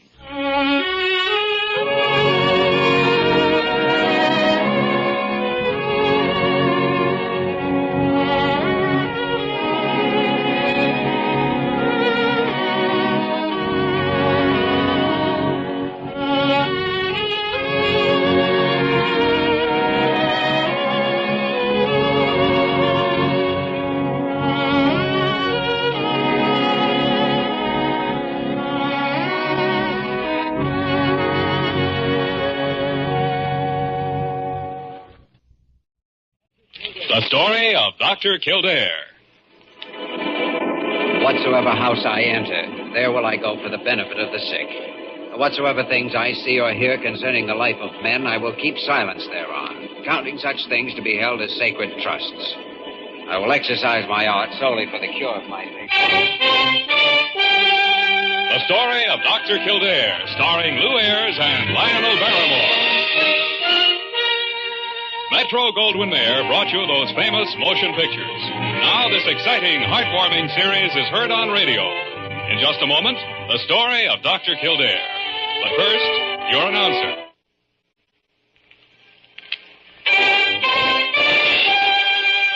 Now the story of Dr. Kildare, starring Lou Ayres as Dr. Kildare and Lionel Barrymore as Dr. Gillespie.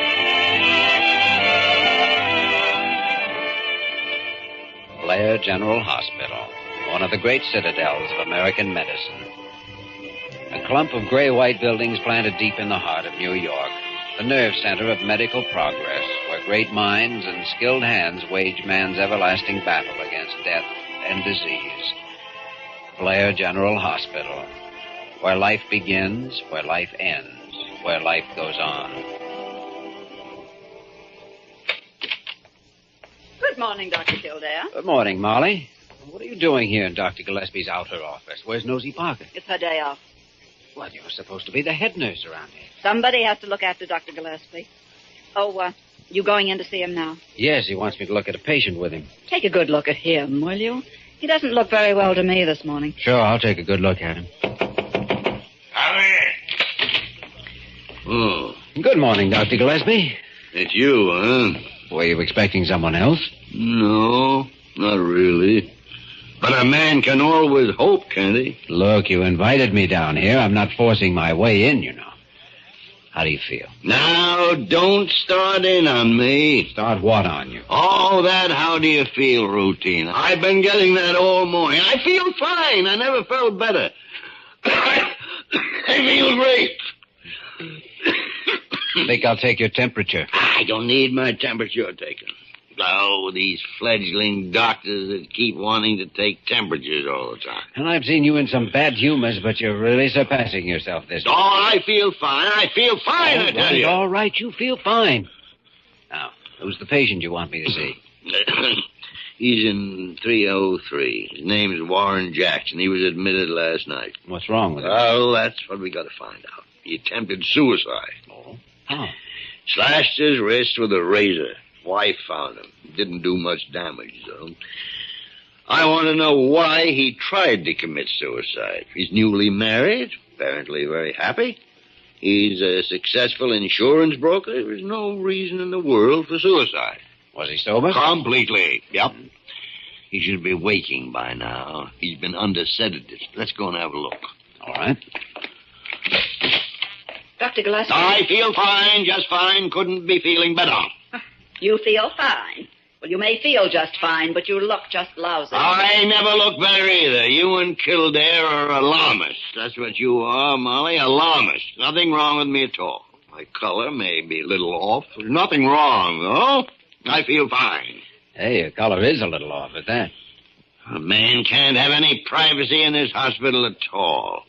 We're going down to 303, Molly. Oh, Mrs. Warren Jackson just phoned. She's on her way over to the hospital. You told her to come at 10 o'clock. All right. If she gets back before we do, ask her to wait. Yes, Dr. Gillespie. Yeah, thank you, Miss Bird.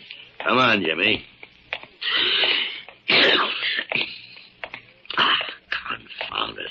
I do not have a cold. A man can sneeze, can't he? Who are you talking to? Talking to you. I didn't say a word. Well, maybe not orally, but I could feel what you were thinking. Guilty conscience. Now, get this through your head. If you got a head. I am not sick. And no matter what you and Molly Bird do to me, you're not going to make me sick. Any more than you do already. Why, Dr. Lennon Gillespie. Oh, fiddly.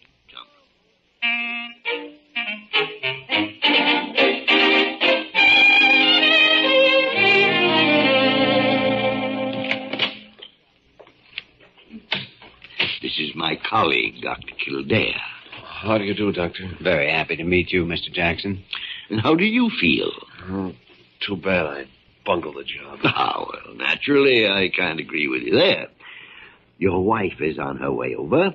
We had quite a job getting her to go home last night, and she only went when we persuaded her that you were out of danger. I don't want to see her. What? I don't want to see her, I said. Well, then, of course, you don't have to see her, Mr. Jackson. Dr. Gillespie, shall I ask the nurse to bring a sphygmomanometer? If you would, please.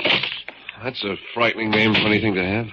Well, we just want to test your blood pressure. It'll be right here, Dr. Gillespie. Oh, while you take care of Mr. Jackson, perhaps I should speak to your 10 o'clock appointment. Oh, I'd appreciate it very much, Kildare. I'll take care of it right away.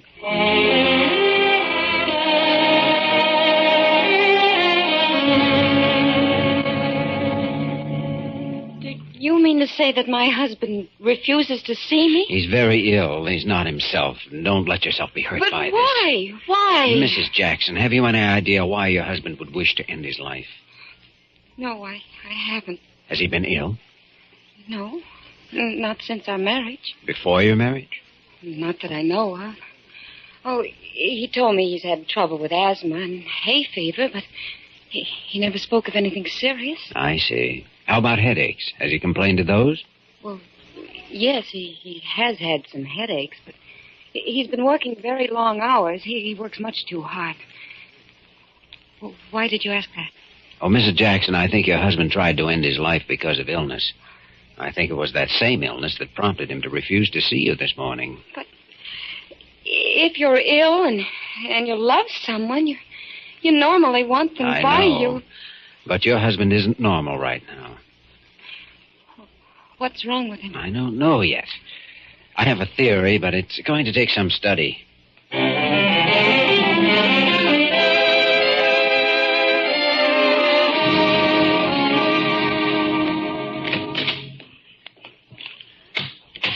What did Jackson's test show? His blood pressure is very low, and his pulse is very weak. That's a sick boy, I know that. Oh, did you notice those rough spots on his skin? Yeah. He kept scratching them.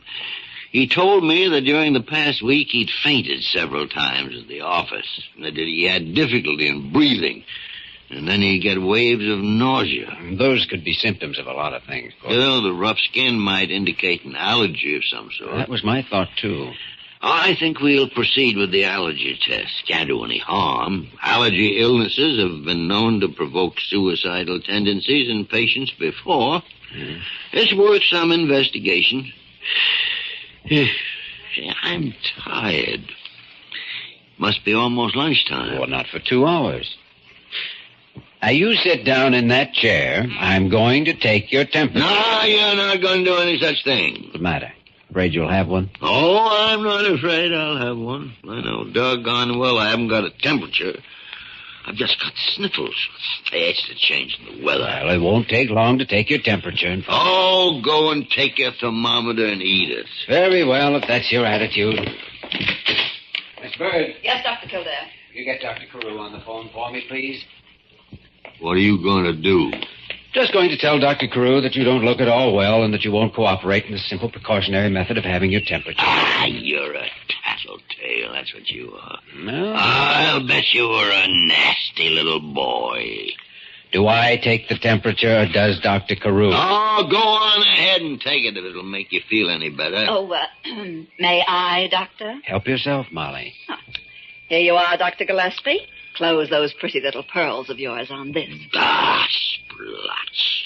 What would you say about a famous diagnostician, Molly, who could diagnose everyone's ailments except his own? I'd say he wasn't as much of a diagnostician as he makes himself out to be. Oh, see, I'm not going to put up with all this. Keep the lips gently closed and the thermometer under the tongue. Yeah. That's better. What do you think he's got, Dr. Kildare? If he's got what I think he might have, he's not going to be fit to live with. We'd better see if we can get him in another hospital. I've stood all I'm going to. Lips closed, thermometer under the tongue. Well, what do you think he's got? Something worse than a cold? I'm not going to say until I see how he looks tomorrow, but I have a pretty good idea, and so does he. Simply won't admit it. Well, I think that thermometer should be just about cooked by now, so I'll take it out. Yes. You two think you're very funny. Well, young fellow, you are hereby and officially ordered to bed. Let me see that thermometer.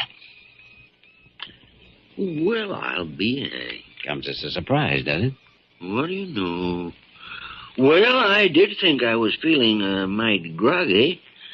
You sure you didn't have that thermometer under the hot water tap? You saw me shake it down. Molly, get a room for Dr. Gillespie. Isolation room. What? Isolation room? You know why, don't you, Dr. Gillespie? I don't have that. I couldn't possibly have that. Why not? I'm too old, for one reason. You know your medical history well enough to know that men of 99 have come down with it. Say, would it be asking too much to ask what you two are talking about? Yeah, it certainly would. Besides, I don't have any outward signs to indicate... Ever had them? Oh, I must have. But you don't really know. No, I don't really know. Well, then we'll know better tomorrow.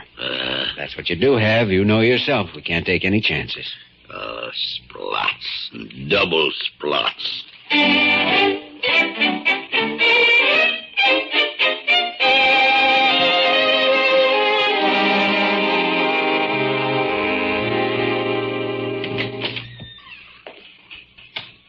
Well, Mr. Jackson, Dr. Gillespie is ill, and if you don't mind, I'm taking over your case. Well, I don't mind. It's about time I was getting out of here, isn't it? Have you ever had any allergy tests? Oh, I had a few tests when I was treated for hay fever. I'd like to have you stay at the hospital a couple of days for a series of tests. May be able to find out what the root of your trouble is. You don't have to put me through any tests to find that out, Dr. Kildare. The root of my trouble is the root of all evil, money. I see. You see, I've taken on quite a few extra responsibilities lately. New home, a new car. I went in a little too deep, I guess. Been working late, trying to pick up some extra commissions, but haven't had too much luck. You're in love with your wife, aren't you? Very much. Well, then, how would you account for... My trying suicides? Oh, I got pretty depressed the other night. I've been feeling so rotten, and old Ellen and I had a fight about money. I got to thinking that she'd be better off without me. My health seems to be completely shot. Don't scratch your face like that. You'll only make the rash worse. I'm going to order a shot of adrenaline for you. That'll relieve your discomfort. Now, look here, Mr. Jackson. I think I can help you. I'm convinced that your state of mind, though, as well as your health, is caused by an allergic condition. Will you give me a chance to find out? You mean you really think you can fix me up? I'm going to do my best. Okay, Doc. Then I guess you've got yourself a patient.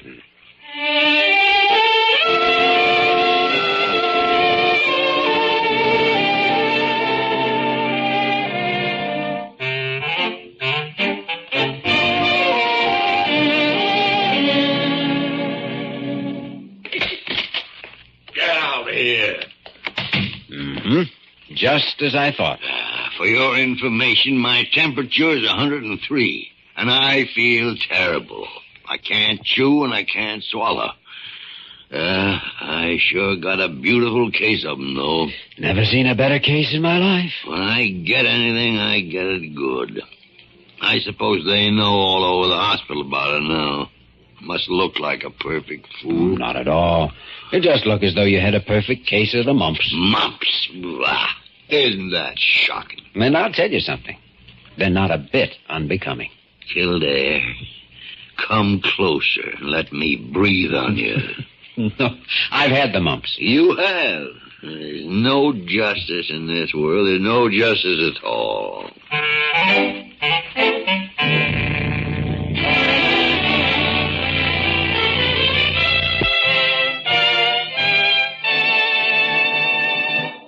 We return to the story of Dr. Kildare in just a moment.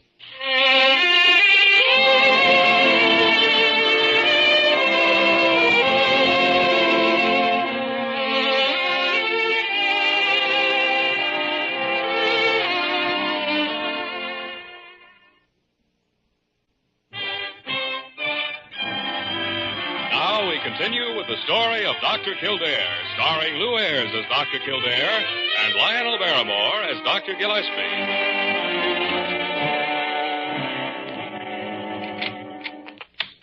Good evening, Dr. Gillespie. How are the three of you this evening? Oh, you'll be sorry you asked that. When did I become a plural? I was referring to you and your two mumps. They're thriving. The swelling is spread to the submaxillary and sublingual glands beneath the jaw. Thank you, Doctor. Makes my work just that much easier. It also keeps you from poking around my mumps. Has he been a good patient today, Molly? Has he been a good patient? Huh? Blair Hospital hasn't seen such a commotion since he got the German measles during the First World War. I'm a sick man, a sick, sick man. Well, now it's time for his throat application. You'll see how he acts. I don't want another hot strip of flannel around my throat. That's a lot of nonsense anyway. You see? Go get it, Molly. Mm-hmm. Yes, Dr. Kildare. I'm not going to have it. I know as much about medicine as you do, and I tell you it's a lot of nonsense. It's your own prescription. What? I looked it up in your book. Every 20 to 30 minutes, put hot applications to the patient's throat, consisting of 5% guaiacol in glycerin to be rotated by 2% menthol in lanolin. That's a pretty low trick, Kildare. A pretty low trick. Prying into a man's books when he isn't around to defend himself. Besides, I can't stand the smell of menthol. Here's the application. Put it on him. Okay. No! I swear I'll never prescribe this treatment to another human being in the world. My stomach hurts. It does? Molly, suppose we put hot applications on his tummy. Oh, no, get out of here. Let me die in peace. All right, then we'll dispense with the stomach treatment for the moment. But if you have any more trouble in that region, I've found several prescriptions of yours, old ones, that are real dillies. You will pay for this, Kildare. You'll pay for this when I get out of this bed. I know. That's why I got to get my licks in now. Seriously, though, I'm sure you know how important it is for you to keep warm and quiet. We can kid about it all we want, but mumps can turn out to be very dangerous, and no one knows that better than you. Yes, teacher. Well, I'm going down. See Mr. Jackson now. Oh, how are his tests coming? Well, so far, all I've been able to discover is what he's not allergic to. He's been injected with dust, molds, pollen, animal hair, feathers, various medical drugs.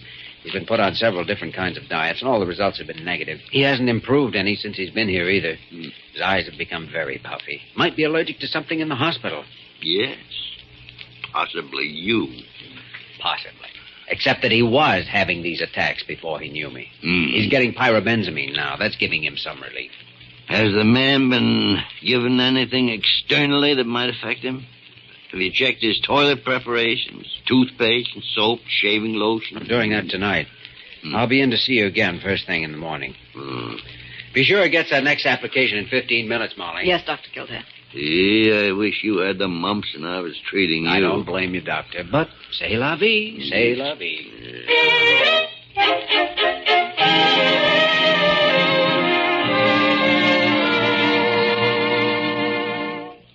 How do you feel this evening, Mr. Jackson? Oh, I don't know. I don't think there's much good going to come of all this, Dr. Kildare. Don't feel that way. These things take time. They're real riddles. You have to have patience. One man is allergic to wool. Another's allergic to a bit of pollen, to a spice or some other seasoning. He may be allergic to an animal or to a blossom of some sort. It's a long hunt to narrow the world down until you find one man's enemy, but once you've found it, you can help him. But you'll have to have patience, and so will I. Okay. Where do we go from here? What kind of shaving lotion do you use? Normally, I use a special prescription. I got it from a doctor in Iowa. He said it'd be easier on my skin. May I take a little of it? I'd like to have it analyzed. Sure you can, but I haven't any of it here. You'll have to ask my wife to bring some over. What have you been using here? Well, the hospital brought some up. It's there on the dressing. No. I think I'll take that along, too. Well, I'll see you tomorrow, Mr. Jackson. Maybe I'll have something more encouraging to tell you then. Yeah, say, Doc, if my wife brings the lotion over, I'd kind of like to see her. She's willing to see me. Willing? All she's been waiting for is word that you want to see her. I do want to see her. Very much. All right. I'll have her bring over the lotion, and you can see her for a few minutes this evening. Thanks, Dr. Kildare. I appreciate that very much.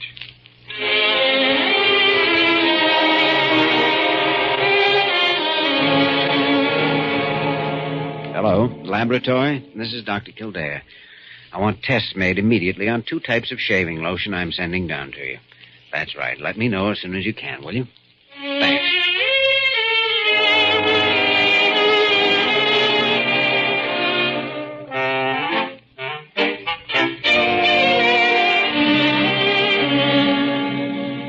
Good morning, Dr. Gillespie. Glad to see that you're coming along so nicely. Good morning yourself.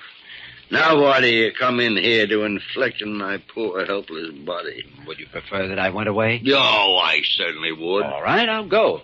Just wanted to tell you that I think I've isolated Jackson's allergy, but... Oh, come here. Come back here. What is it? I think he's allergic to orris root. Orris root? Yes. He had a prescription shaving lotion that didn't use orris. But the lotion he was using here at the hospital did contain it. As I told you, his condition has been worse since he's been in the hospital.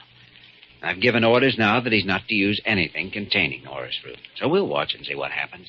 Well, I certainly hope you're on the right track. When do you intend to let me up, by the way? My temperature's down and the swelling's going down. Well, I'll let you know. How's your pancreas? Oh, mind your own pancreas. Shall I conduct an examination, or do you care to tell me? My pancreas is all right. Scout on it? Scout on it. Now leave me alone. All right. Oh, yes. Here, brought you a nice iron tonic you can start taking today. Iron tonic? I don't need an iron tonic. By your own hand it is written. Quote, an iron tonic should be given patient during convalescence. Unquote. All right. Leave it on the table. I'll take it. I'll take it. I'll take anything. Now go back to your orris root and give me a chance to convalesce, will you?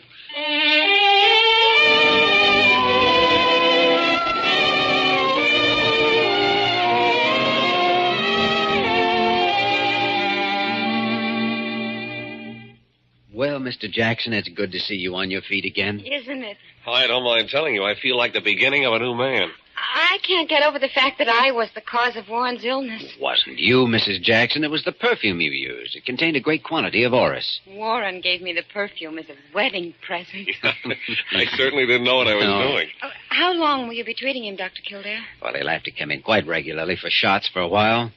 We're giving him orris hypodermically now in very small doses, which will gradually increase until we build up an immunity, and he'll be able to lead a normal life.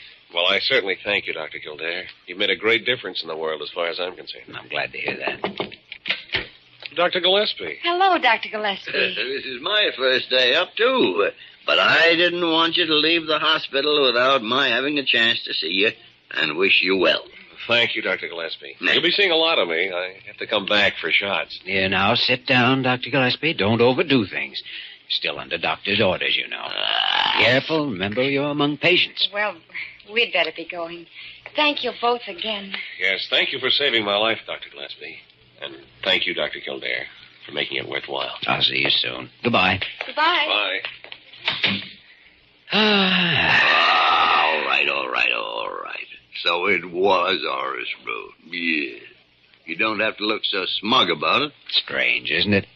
how a little thing like an allergy can have such a depressing effect on a man that it can drive him to suicide. Oh, I don't think it's so strange. Don't think it's strange at all. I'm getting more and more allergic to you every day. Well, I think you should be back in bed. Been up just about long enough for your first day. You know, you have all the makings of a first-class bully. I shouldn't be a bit surprised. You see, I was taught by one of the greatest bullies in the world, Dr. Leonard Gillespie himself. Ah, splush. And double slush.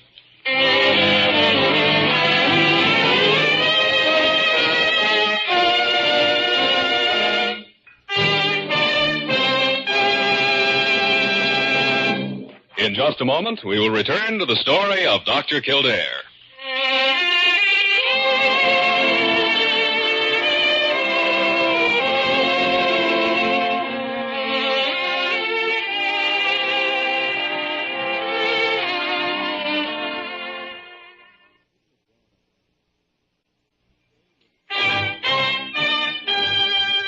And now, once again, the story of Dr. Kildare, starring Lou Ayres as Dr. Kildare and Lionel Barrymore as Dr. Gillespie.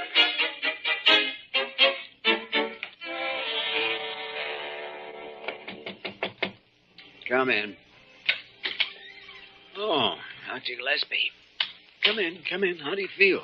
Oh, I feel fine. How do you feel? Oh, I feel all right. You sound a little hoarse to me. Oh, my slight sore throat. Nothing serious. Well, suppose we just take your temperature and find out. Now, look here. I've had the mumps. Well, son, I got some news for you. Unless I'm not the diagnostician I think I am, you are about to have the mumps again. It's impossible. I looked up your record.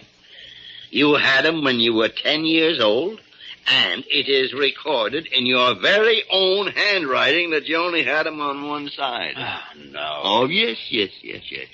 So open the mouth. Yes. We'll put the thermometer under the tongue. Oh, there's no justice. Absolutely The no thermometer justice. under the tongue. That's right. What are you laughing at? An old adage, Doctor. An old adage. He laughs best who laughs last. Dr. Kildare, you are hereby and officially ordered to bed.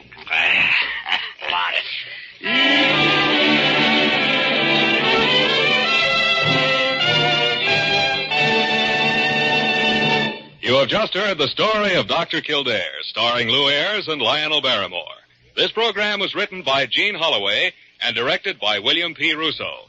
Original music was composed and conducted by Walter Schumann. Dick Joy speaking.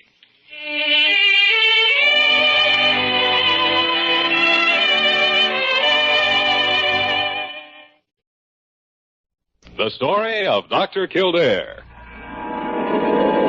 Whatsoever house I enter, there will I go for the benefit of the sick. Whatsoever things I see or hear concerning the life of men, I will keep silence thereon, counting such things to be held as sacred trusts. I will exercise my art solely for the cure. The story of Dr. Kildare, starring Lou Ayres and Lionel Barrymore. Metro-Goldwyn-Mayer brought you those famous motion pictures. Now this exciting, heartwarming series is heard on radio. In just a moment, the story of Dr. Kildare. But first, your announcer.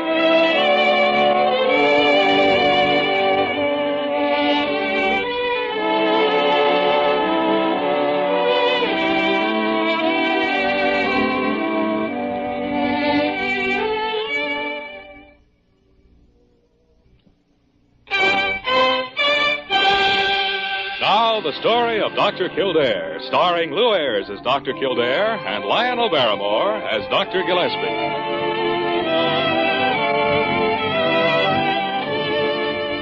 Blair General Hospital, one of the great citadels of American medicine. A clump of gray-white buildings planted deep in the heart of New York, the nerve center of medical progress, where great minds and skilled hands wage man's everlasting battle against death and disease. Blair General Hospital, where life begins, where life ends, where life goes on. Come in. Oh, good evening, Mrs. Murphy. Good evening to you, Dr. Kildare. I hate to ask it of you, and I hope you'll forgive me, but would you mind very much if I cleaned up in here now? No, it's all right, Mrs. Murphy. Go right ahead. Aren't you here a little early, though? I thought you started work around midnight. Well, usually I do, but I have to go to court tomorrow morning. Ah, now what have you been doing? It isn't me, sir. It's my grandson, Terry. Oh, well. He's 14, Dr. Kildare, and I've tried so hard to raise him up right for 10 years now, ever since my son and his wife, Terry's parents, were killed in an auto wreck. Well, what's happened, Mrs. Murphy? What's Terry done? He stole a revolver from a sporting goods store. Revolver? I don't know why he did it. And now they're holding his trial in juvenile court at 10 o'clock in the morning. I'm sorry, sir. Oh, there now. Things always look worse before they happen. But I'm all alone and I don't know what to do. Look, Mrs. Murphy, suppose I go to court with you in the morning. Would that help any? Oh, Dr. Kildare, if you only would. Well, then it's settled. Now, you go on home and leave the rest of this cleaning for tonight. I'll meet you in juvenile court in the morning. All right, sir, and thank you.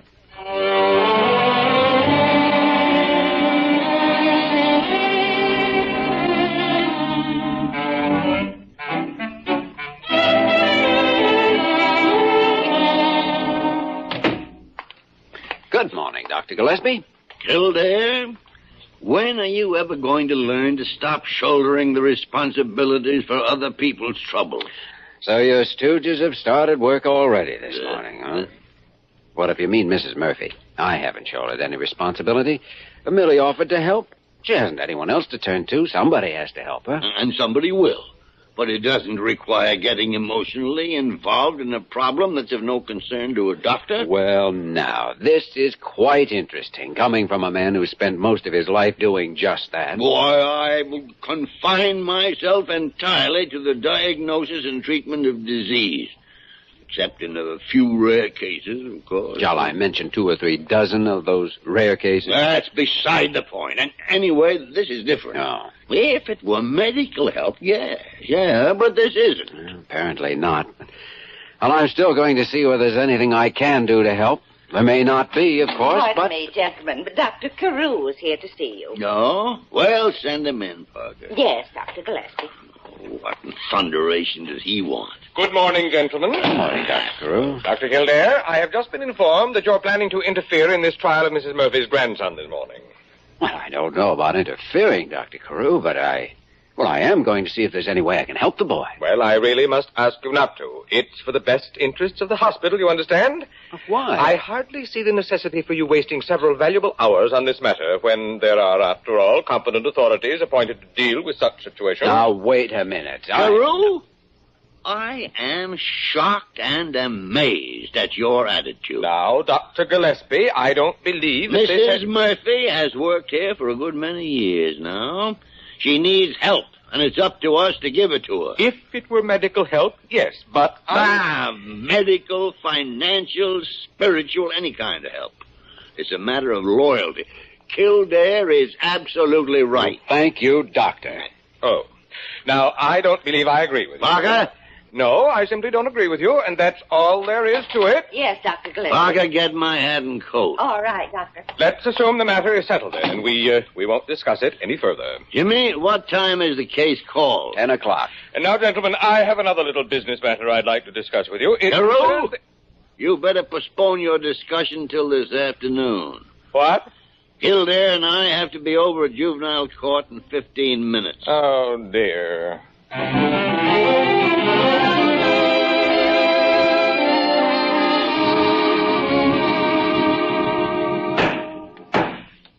I order the court recessed for 10 minutes.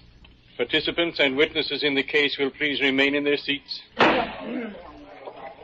Gentlemen, if you'd care to step into my chambers there, we'll go over the case as it stands now. Thanks, Judge Byron. Dr. Gillespie, after you. Thank you, Jimmy. Thank you.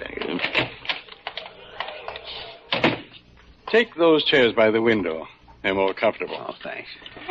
Well, I'm very interested in hearing your opinions. Well, you better talk to Kildare, Byron. I'm merely a late arrival at this party. Well, Doctor? I may be wrong about it, Judge Byron, but I think there's more to this than just a matter of stealing for profit. Oh, what do you mean, Dr. Kildare? Well, according to the testimony, Terry wasn't in any need of spending money. In fact, he'd started a savings account from the earnings on his paper route. That's true enough. And here's something else that ties in with it.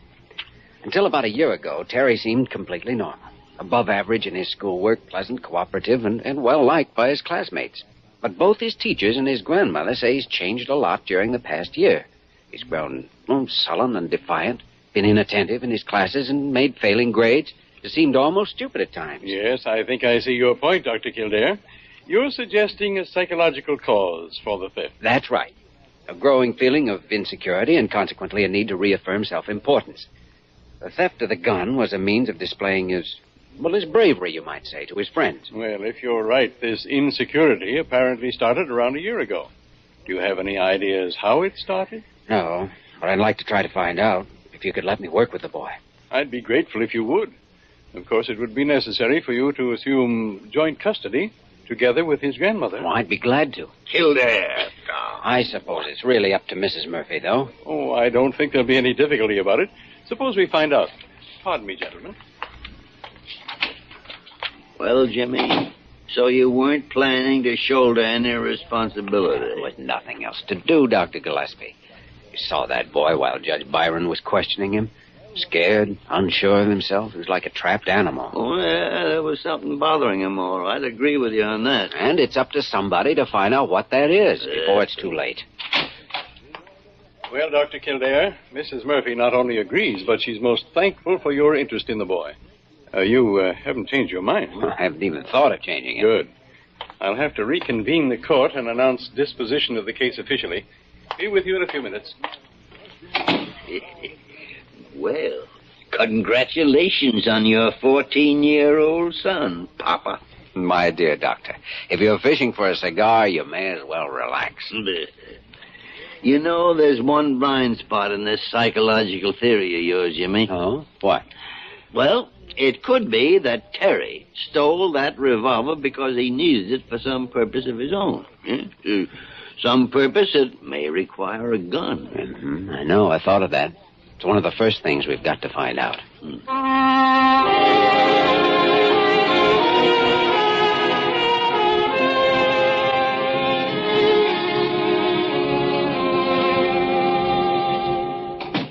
Here you are, Dr. Kildare. I finally got done filling out all those old questions. Some of them sure sounded awful crazy. Those questions were invented by a scientist for the purpose of helping us measure intelligence. I guess you won't find much of that in my head. What makes you think so? Well, didn't you hear all them teachers there in court saying what a dummy I am? Well, a teacher can be wrong, though. Sometimes a fella just isn't trying, or he's worried about something. Oh, all the kids pick on me and say I'm a dope, and everybody laughs. Then I get sore, and I wouldn't have stole that gun if they hadn't always been making fun of me. I figured maybe it'd shut them up if I'd done something like that they was all scared to do. Yes, I can understand how you felt, all right, but you did take the wrong way out, you know. Yeah, I knew it the minute after I'd done it. Only I didn't stop to think. Terry, how did you happen to pick a gun? Well, no reason, I guess. It just happened to be the first thing I saw when the owner went to the back of the store. I see. How do you get along with your grandmother? Like her all right? Well, sure, she's okay. Only she's always after me lately, because I don't do better in school and stuff like that. All the teachers, too, Dr. Kildare. They say I don't pay attention. And do you pay attention? Well, sure I do, just as much as anybody. I can't help it if I don't always know what they mean. They don't have to keep saying I'm stupid. It's not my fault if I am. You're right, Terry. It isn't your fault. And I don't think you're stupid. I think there's some other reason for this, and I'm going to find out what it is. Well, we won't worry any more about it now. You go on, take care of your paper route. But come right in after school tomorrow afternoon. Will you do that? I sure will. Oh, and on the way out, will you ask Miss Parker to come in here when she has a moment? Okay. Gee whiz, Dr. Kildare. If the rest of them had only treated me like you do, all this wouldn't even have happened. Thanks, Terry. That's quite a compliment.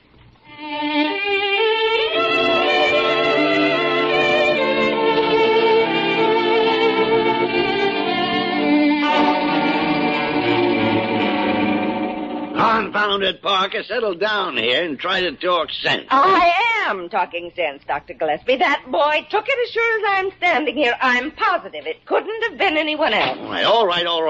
But settle down. But he stole it, I tell you, and I... Who stole what, Parker? That boy, Dr. Kildare, Terry Murphy. He stole a brand new scalpel off my desk when he left here this afternoon. Parker, are you sure of that? I'm positive of it. I was just unwrapping a new box of a dozen when he came out of your office. He wanted to know all about what they were for and how sharp they were and everything. And finally he asked me if he could have one, and I told him no. Well, how do you know he took one? He was still there when I came into your office, and I just now happened to count the scalpels, and one of them's gone. No one else has been in here for the last hour and a half, Jimmy. I'm afraid the boy must have taken it all right. Yes, I guess he did. Now, Parker, look up Mrs. Murphy's home address in the file, will you? All right, Dr. Kildare, but I know just as sure as I'm standing here that boy... All right, Parker. Well...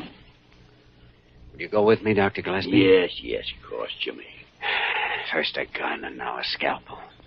I don't know what this is all about, but I think we'd better get over there right away.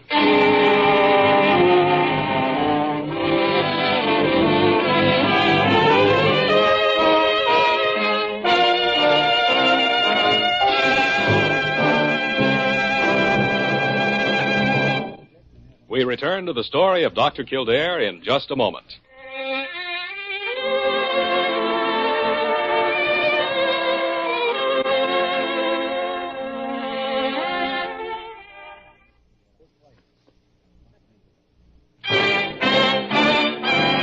Now we continue with the story of Dr. Kildare, starring Lou Ayres as Dr. Kildare and Lionel Barrymore as Dr. Gillespie.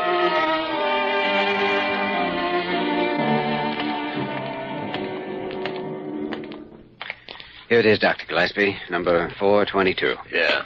Well, ring the bell, Jimmy.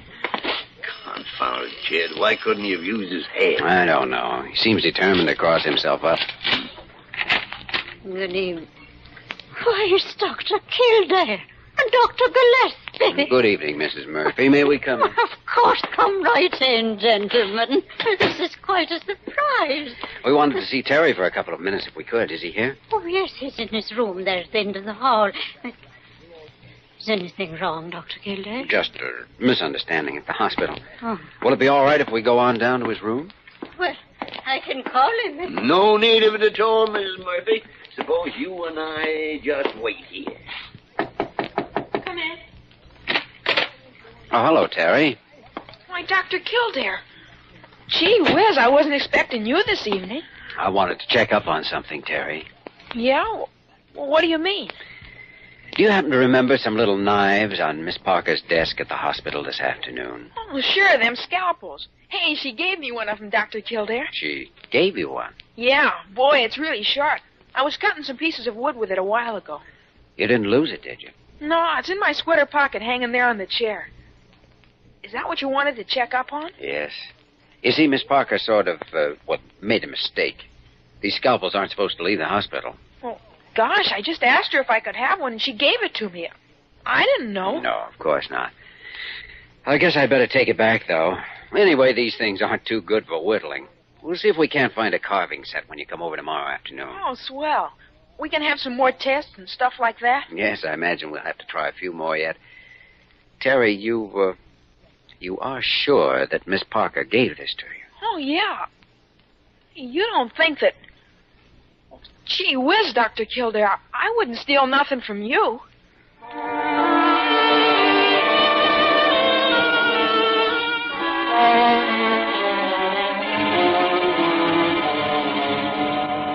I don't care what the boy says, Dr. Kildare. I most certainly did not give him that scalpel. Well, I could hardly imagine you doing it, Parker, but anyway, that's Terry's story. It's a plain downright lie, nothing else. I guess it is. Odd, though, because he didn't make the least attempt to cover up the fact he'd taken it. Well, Parker may have given it to him and then forgotten about it. She's just that scatterbrained. Well, I like that. Or she may have miscounted. A dozen is a pretty high number for such a limited mentality. After all, Dr. Gillespie, I don't have to stand here and be insulted like this. Parker, you have anticipated my next sentence. Well, if you wanted me to leave, you could have asked me to. I am asking you to. Now, get out. Horrible man. Well, I don't know, Dr. Gillespie. It leaves me completely up in the air. Parker didn't give him the scalpel, of course, and yet he did take it. At the same time, he's quite open and frank about the whole thing. Doesn't hang together. No sign of any emotional disturbance as far as you've discovered? No, except for his resentment at everyone picking on him, as he calls it. Persecution, maybe. No, it's justified, all right. He isn't imagining it. Only, what caused it? Well, you can find some amazing things hidden down deep in human psychology. And sometimes you can't find them. Or you can't handle them when you do. Well, we keep trying. That's all we can do.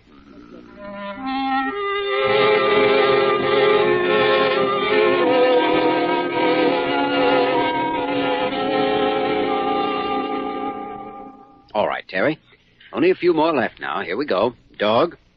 Cat. Man. Big. School. Hate. Weapon. Revolver. Sister. Well, let's see. No, don't stop to think. The first word that comes into your head, we'll skip that one. Now, here's the last word. Hospital. Doctor. Good. Well, that's all for today. Hey, do you think I did all right, Dr. Kildare? Well, that isn't quite the idea, Terry. You see, we use a word association test to find out something about the way a person's mind works. Yeah? What'd you find out about mine? Is it working okay? Oh, sure. It's clicking right along on all 8. Oh, come in, Dr. Gillespie. Well, Kildare, how's your patient coming along? Oh, fine. He hasn't yelled once. Oh, it don't hurt none just to answer questions. Then we'll do some more of it tomorrow, Terry. Okay. I guess I better get going on my paper route. Oh, by the way, Terry, we were having a little argument that maybe you could help us settle. Do you remember exactly what was said when Miss Parker gave you the scalpel yesterday? Well, let's see. I was saying how I'd sure like to have one of them, and she said, I bet you would. And then I asked her, could I maybe? And she said, well, of course you can. And then she started to come in here, and I said thanks and picked one out and took it. Is that what you mean? Yes, I think that answers it all right. We'll see you tomorrow, then. Okay, Dr. Kildare. So long. Goodbye, Terry. That's quite an imagination, Jimmy, if he made up that whole conversation. Well, we can find out. Parker? Someone calling me. Yes. Come in here a second, Parker. Do you remember just what was said yesterday when young Terry Murphy asked you for that scalpel? I most certainly do, Dr. Gillespie. He asked me if he could have one, and I said, well, of course you can't. And then I came in here.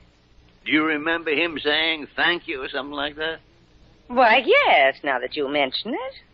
I certainly don't know what he was thanking me for. Darnation, Jimmy.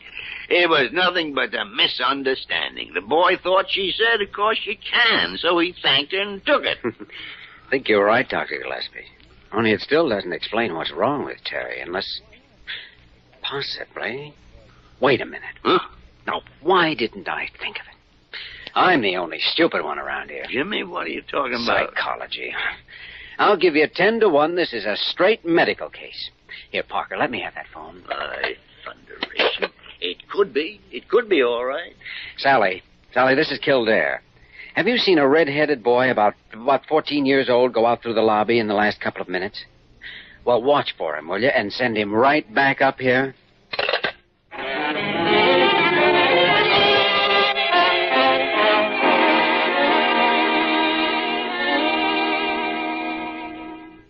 Gee whiz, Dr. Kildare. I don't know. I never noticed it, I guess. Or if I did, I never thought about it. Oh, if it came on gradually, Terry, as it usually does, you probably wouldn't have noticed it. Maybe that's how come they all laugh when I start to answer some questions in class. And then the teacher always says it's because I wasn't paying attention. Mm-hmm. And as I told you, teachers can be wrong. Doctors, too, for that matter. Suppose we make sure of it now, Terry. Okay, sure. I brought one of the standard watches in, Kildare. Here you are. Oh, thank you. Now, Terry, as you can see, this is just an ordinary pocket watch. I'm going to hold it up close to your ear, and I want you to tell me whether you can hear it running. All right. Yeah, I can hear it all right. Now, I'm going to move away slowly, and you stop me as soon as you can't hear it any longer. Okay. All right. There. I can't hear it any more there, Dr. Kildare. About a third the normal distance. All right, Terry. Now, Terry, you can stop worrying. You're not stupid. There's nothing wrong with you that can't be cured by the end of the week. You have a partial deafness, that's all. Gosh, you mean I could get myself all loused up just from not hearing so good? Exactly. You couldn't hear questions correctly in school, so you gave ridiculous answers. And when everyone kept laughing at you, it made you more and more awkward, and things went from bad to worse. Yeah, but maybe you can't cure it, Dr. Kildare. Oh, yes, we can cure it all right, now that we know what's wrong. It's just a matter of removing a polyp or congestion from the canals. Well, we'll know better after a complete examination. Can you be here at 9 in the morning, Terry? I'll give you a note to your teacher. You bet I can. Gosh, and then people will stop picking on me. I got to get home and tell Grandma about this, if it's okay for me to leave. Sure, Terry. See you in the morning. Yeah. So long.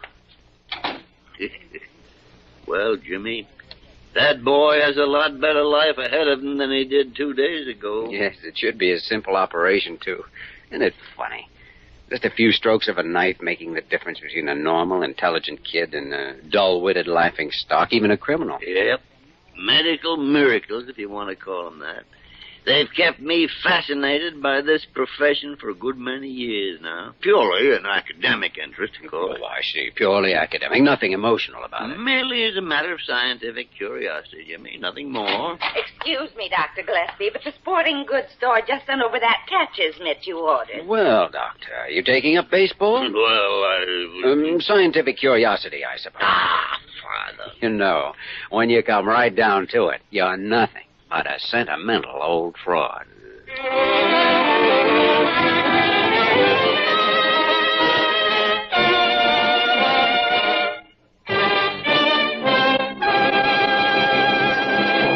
In just a moment, we will return to the story of Dr. Kildare.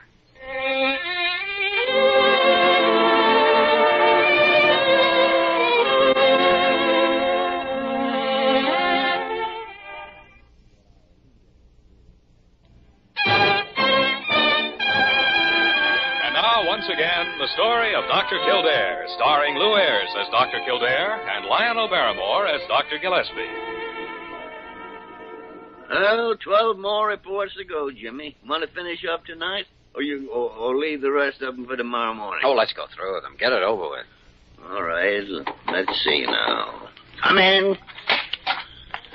Good evening, Mrs. Murphy. Gentlemen, I didn't know anybody was working this late. Well, we'll be through in about 20 minutes. Now, if you don't mind waiting that long. Oh, no, I'll just clean up some of the other offices first.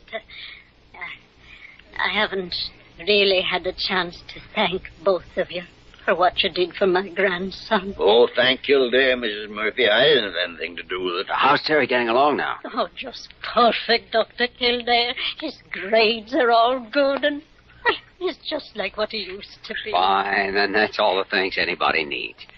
Have him drop in and see us some afternoon. Oh, I will. He'd love to. Well, I'll come back later, gentlemen. Good night. Good night. Good night. Good night. Well, I'm glad the boy came out of it all right, Jimmy. Bright little fellow, and likable, too. Yes, quite a kid. Yeah, man misses a lot by not having a family. Once, years ago, if things had worked out different, well... Yes, I know, Dr. Gillespie. If medical science had only been able to do then what it can now.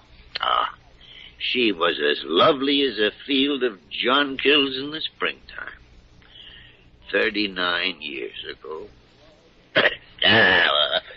Confounded Kildare, let's get on with these reports. Don't you think a man my age needs any sleep?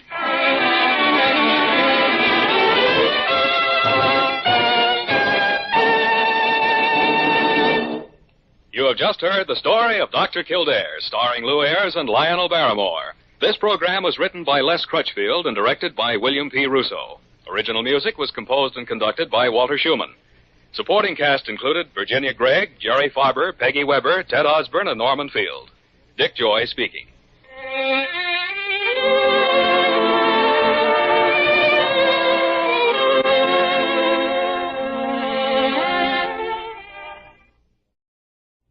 The story of Dr. Kildare.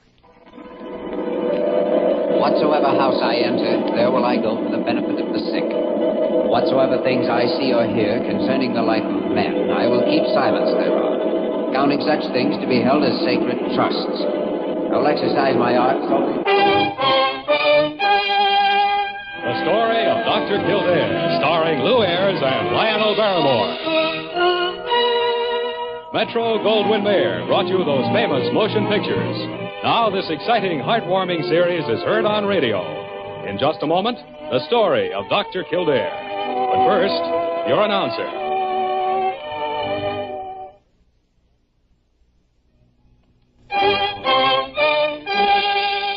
Now, the story of Dr. Kildare, starring Lou Ayres as Dr. Kildare and Lionel Barrymore as Dr. Gillespie.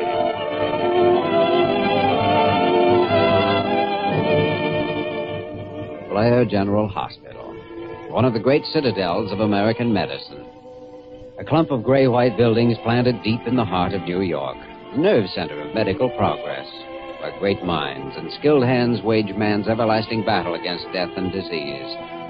Blair General Hospital, where life begins, where life ends, where life goes on. What's happened? What's wrong? Nothing's happened. Why are you all out of breath? Well, Parker said it was important, some emergency. Kildare, lock the door. Huh? I said lock the door. I don't want to be disturbed. Oh. Well, sure, all right.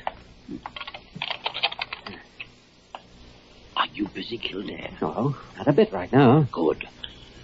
I thought we, might indulge in a game of checkers. What? Do you mean you went through all this mystery just to... Quiet, Kildare, quiet. The walls have ears. I'll set up the board. All right, let's live dangerously. Yes. It's confoundedly quiet around here, isn't it? So quiet that... Well, this afternoon it's getting on my nerves. That's only your diagnosis of what's getting on your nerves. What do you think's getting on my nerves? The 75 cents you owe me for the last 3 times we've played. Do you mean to infer I'm a poor loser, Kildare? Shh, the walls have ears. Now, you listen to me. Go ahead, move your man. Let me concentrate, and I will. I'm in conference. I can't be disturbed. Well, all right, Dr. Gillespie. Dr. Carew's on his way down with some people, and I thought you might like to put away that checkerboard before they got here. Splat. Zounds, mate, we've been discovered. I'll put the board away in the bottom drawer here. I'll unlock the door. Now, how did you know we were playing checkers, Parker? Why else would you lock the door? Right in here, Mr. and Mrs. Vancourt. Our doctors are very busy, but I'm sure they'll be very glad to spare you a moment. Mrs. Vancourt, may I present Dr. Gillespie? How do you do, Dr. Gillespie? How do you do? And Dr. Kildare. Dr. Kildare. Very happy to meet you, Mrs. Vancourt. And Mr. Vancourt, Dr. Gillespie and Dr. Kildare. How do you do, Doctor? I suppose you and Dr. Kildare are struggling with some knotty problem, Dr. Gillespie? We are indeed, Dr. Carew. That's our staff, always busy. Just what is your problem, Mr. Vancourt? It's our son. Huh? He's disappeared. He's been gone for 2 days and 2 nights. There, Mrs. Vancourt. Never you mind. Dr. Gillespie and Dr. Kildare will find him for you. We'll find him? But Dr. Carew, we're not detectives. Nonsense. Of course you are. You're excellent detectives, both of you. Why, look how you found that boy in the Leona Carter case. And... But this is a matter for the police, Dr. Oh, Carew. no, not the police. I couldn't bear for the police to subject poor Philip to all that publicity. Oh, you promised us you could do something, Dr. Carew. And so I will. You just put your complete faith in Dr. Gillespie and Dr. Kildare. You see, Philip had all that publicity when he came back from the war, and it upset him so. We're convinced that it's some sort of mental illness that has caused our son to go off like this. That's why we came to Dr. Carew. You don't suppose he's eloped, do you? Oh, Philip wouldn't do a thing like that without talking to his father and mother first. Well, whether he would or not, who would he elope with? The only girl that he's gone out with has been Irene, and I'm sure that he isn't interested in her in that way. Why are you sure? Irene was engaged to Phil's best friend, and the boy was killed in the war. Oh, no. Phil's had no particular interest in girls. The only thing I have known him to show any interest in is airplanes. Planes? What did Philip do in the war? He piloted a P-51. Oh, yes. Was he wounded? No, but he had a pretty bad case of war nerves for a while when he first got back. Mrs. Vancourt, when did your son leave the house? 2 nights ago. He said he had a date. Did he say with whom? No, he didn't. Oh. Well, I don't know if we can help you, but we'll certainly be happy to try. Would you write down the name and the phone number of the girl you spoke of? Oh, yes, of course. Oh, by the way, have you a picture of your son? Yes, I have one in my wallet. May I borrow it? I'll take good care of it. Of course. Now, don't you worry about this another moment. Just leave everything in the hands of Dr. Gillespie and Dr. Kildare. Here's her name and address. Oh, thank you both for your courtesy.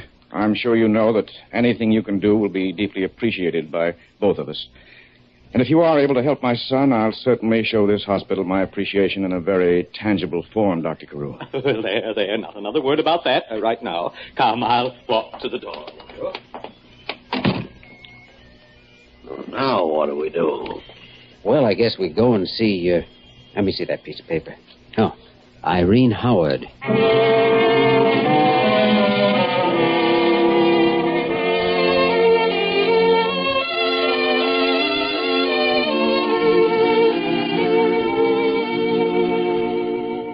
Miss Howard, I'm sorry to have to bother you, but Mr. and Mrs. VANCORT asked us if we wouldn't... I'd be glad to do anything I can to help Philip. Have you any idea where he might be? Well, I don't know any more about it than his parents do. You two didn't have a falling out about anything, did you?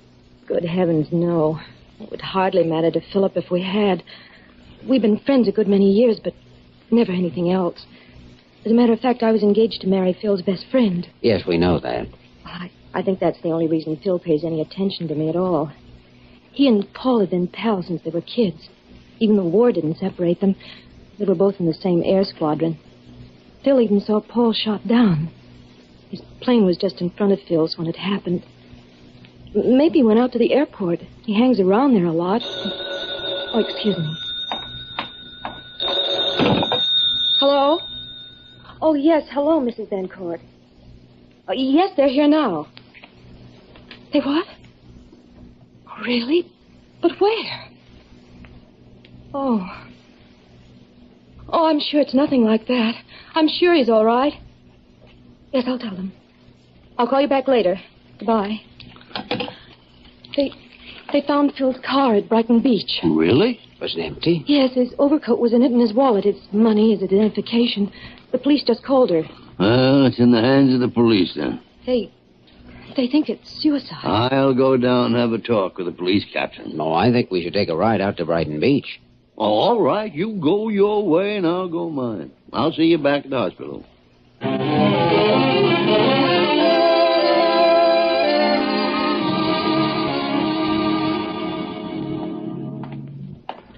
Well, Dr. Kildare, what brings you out to Brighton Beach this time of night? Hello, Mike. I'm just looking for a young man, a patient of mine. I just came out here on a hunch. Hasn't turned out to be a very good one. What's he look like? Believe it or not, I don't know. Never met him. His parents asked me to help him. The boy's evidently suffering from war nerves or something. I have a picture of him here.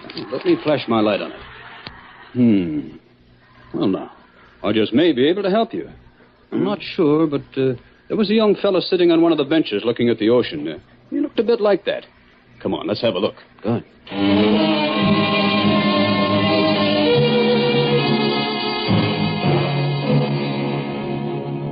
Yes, he's still there. Let's have a closer look, shall we? Yeah. A little too dark to tell from here. I don't know.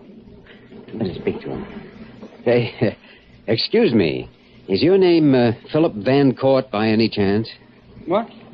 What did you say? He sure looks like that picture. I said, is your name Philip VANCORT? No. What is your name? My name? Why, my name is, wait a minute, I'll think of it in just a minute. It's... Isn't that funny? I don't know. I don't know what my name is. Look, I'm Dr. Kildare. I'm with Blair General Hospital in New York City. Now, if you're who I think you are, your parents are half crazy looking for you. I haven't got any parents. They're dead. Oh? What was their name? I don't know. What's that newspaper in your pocket? I don't know. May I see it? Sure. Phil, will you come back to the hospital and let me try to help you? Will you, please? Sure, I'll go with you. Why not? I haven't any place else to go. Sure.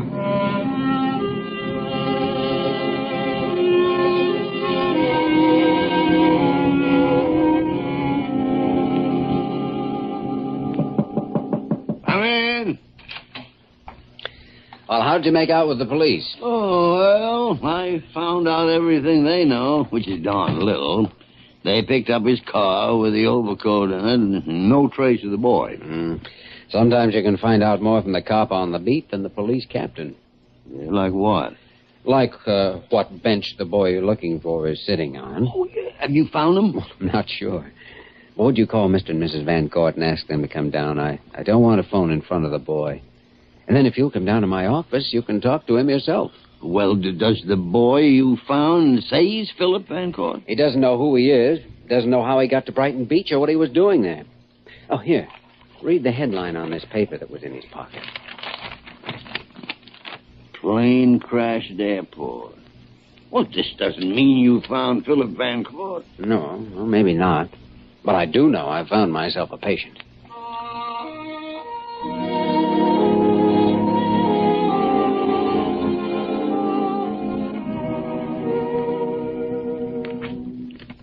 Phil, this picture looks like you, doesn't it? Yes, it certainly does. Would you look and see if you have any identification of any sort in your pockets? I did. I haven't. Why are you holding your arm like that? It's crippled. I can't lift it. Oh, wonder how that happened. It happened during the war. How do you know? Why, I just know. Oh, my arm hurts. Here, let me have a look at it. Don't touch it. It hurts. I don't want you to touch it. All right, I won't touch it. I can't lift it. I'll never be able to lift it. Yes. Mr. and Mrs. VANCORT here in the hall, Jimmy. Is all right? Oh, Phil, this is Dr. Gillespie. How do you do, sir? How do you do, son? Phil, the people are here that I told you about. Will you let me bring them in? Their son's been missing for over 2 days now. Of course. All right, Dr. Gillespie. Come in, Mr. and Mrs. VANCORT. Oh, Phil. My son, my Where have you son. been, my boy? We've been frantic. Oh, don't ever give us a scare like that again. What is it, Phil? I don't know these people. Phil. I'm not Phil. Don't you understand? I'm not your son. Oh, Phil, don't frighten Mother like that. Don't. Please, Mrs. VANCORT. Phil, I'll tell you what I think our next move is. I believe I'll put you to bed and let you get a good night's rest. We've had a long day, and in the morning we'll talk things over. Jimmy, why don't I take Phil down, get him fixed up with a room while you talk to Mr. and Mrs. VANCORT? All right. Good night, Phil. See you in the morning. Sure. Thank you, Dr. Kildare. Good night. Good night. Good night. That's our son, Dr. Kildare. Yes. He has amnesia. Is that it, Doctor? Yes, that's it. What are we going to do? Apply psychotherapy. You can cure him, can't you? We stand a pretty good chance if we can find out what brought on the attack of amnesia. I think I know. I may be wrong, but I think I know.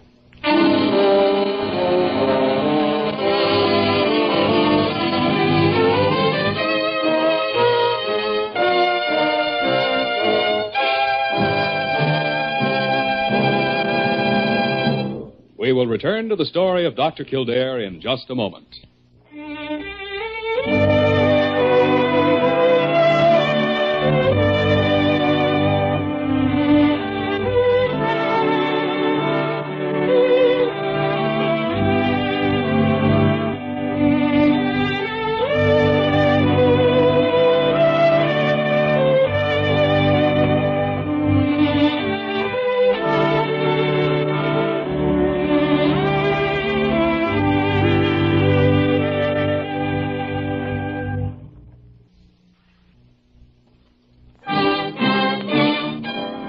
Now we continue with the story of Dr. Kildare, starring Lou Ayres as Dr. Kildare and Lionel Barrymore as Dr. Gillespie.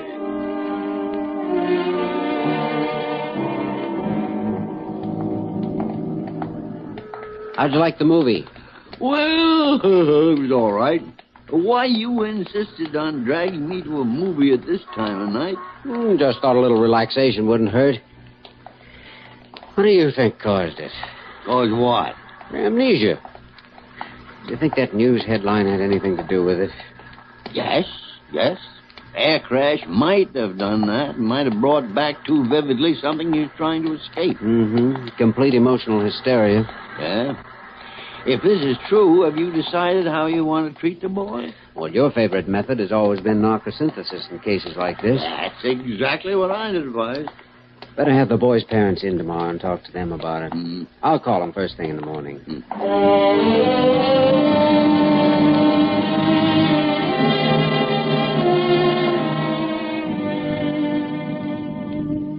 Dr. Kildare, Dr. Gillespie, we brought Irene with us because she almost seems like one of the family to us, and she's been so distressed about Phil. Irene, would you permit an old man to ask you a most personal question? Of course. Are you in love with Phil? Yes. I have been for a long time. I was just a little late realizing it. You see, I'd written to Paul and broken my engagement to him about 2 weeks before he was killed. Oh, does Phil know that? I don't know. He's never mentioned it. I see. Well, Mr. and Mrs. VANCORT, I wanted to explain our method of treatment in cases like this. You see, along with the attack of amnesia, Phil has a partial paralysis of his arm. Now, there's absolutely nothing organically wrong with the arm. So Dr. Gillespie and I believe the amnesia and the paralysis are related. We'd like to use what we call the narcosynthesis method. That's been used quite a lot since the war, hasn't it? Yes, it has. What is it? It's a little technical, but I'll try to simplify it. We dull the pain sense of the ego so that repressed things may come to the patient's mind and be confessed. Once they've been expressed, then they no longer constitute a threat to the ego, and the energy which they formerly used up can be transferred to more useful functions. How will you go about this with Phil? Well, first we'll darken his room, and then I'll talk to him for a while and explain to him just how we're going to try to help him. And when he's sufficiently relaxed and ready, we'll inject sodium pentothal into a vein. Then I'll ask him to count backwards from 100. And when he becomes confused and is unable to count correctly, we'll be ready to begin the treatment.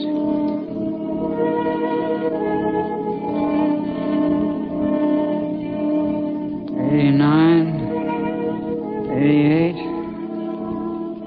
$87, $85, no. 83, 83. Philip, you can still hear me, can't you? Oh, yes, Dr. Kildare. Tell me about Paul, Phil. Paul was my friend. We were buddies. But Paul fell in love with Irene. Were you in love with Irene, too? Yes. But she was in love with Paul. She was engaged to him. I meant nothing to her. She didn't know how I felt. And Paul didn't know. I didn't let anyone know. But he kept talking about her, though. All the time overseas, he kept talking. What happened overseas, Phil? It was a raid. The raid! Paul's plane was in front of me. It was just in front of me and a little below me. I saw the Nazi plane die for him. I could have shot him. I could have saved Paul's life, but I couldn't move my arm. It was paralyzed. I couldn't move it. Nazi plane shot Paul down? Yes, the Nazi plane shot him down. I got the Nazi, but it was too late to save Paul. And as I watched his plane fall, I found myself thinking, I can marry Irene now. But I couldn't marry her. I never can marry her. How could I marry her when Paul is dead? Because of me. He's dead and I killed him. I killed him. All right now, all right. You were out to the airport the other night, weren't you? You saw a man get into a plane, take off and crash. Now think, Phil. Think. Yes, I was at the airport. All of a sudden, my arm, I couldn't move my arm again. I know. Now, Phil, listen to me. Listen very closely. Do you hear me? Yes, I hear you. All right. Irene loves you. She wasn't in love with Paul. She's in love with you. She wrote a letter to Paul breaking her engagement 2 weeks before he died. She's in love with you. Love? With me? Yes, with you. Now listen, Phil. Concentrate on what I'm saying. It isn't your fault that Paul died. Your arm didn't freeze on the gun because you wanted Paul to die. It was caused by the fear and terror. You didn't kill Paul. Paul died at the hands of the enemy. You wanted to save him, but it was beyond your power.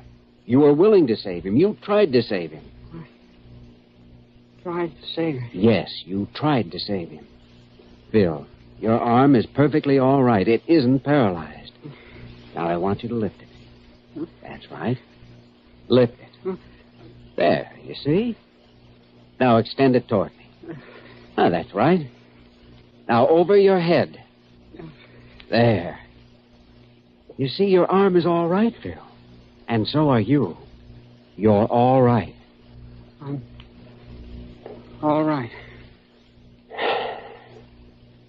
I'm going to leave you now. I want you to rest and sleep. And when you awaken, you're going to know who you are, and you're going to be well. You're going to be well, Phil, in mind and in body. And then you're going to get up and ask Irene to marry you. Ask Irene? Yes. Irene is going to marry you, Phil. She's going to marry you.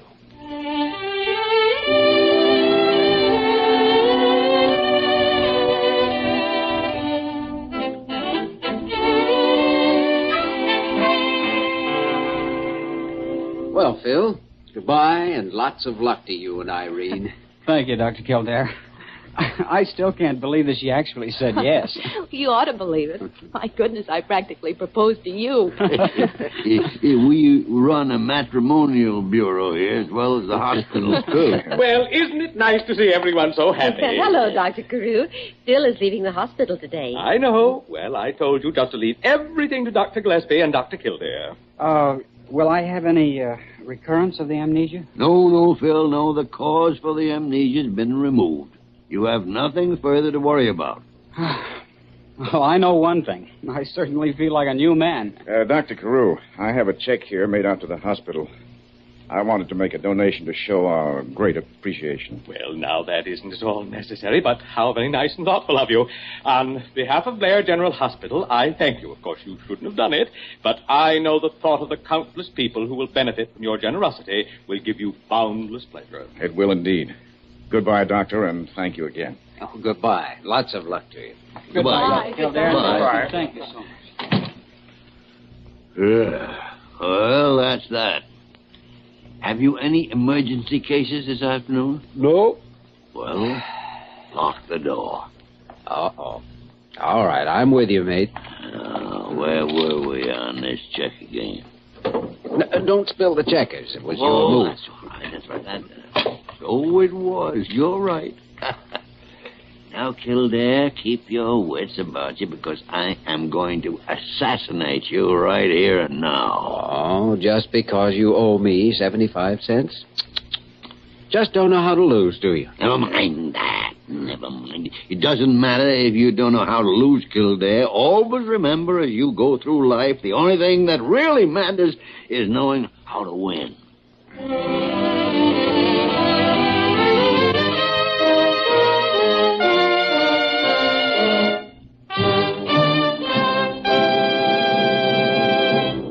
We return to the story of Dr. Kildare in just a moment.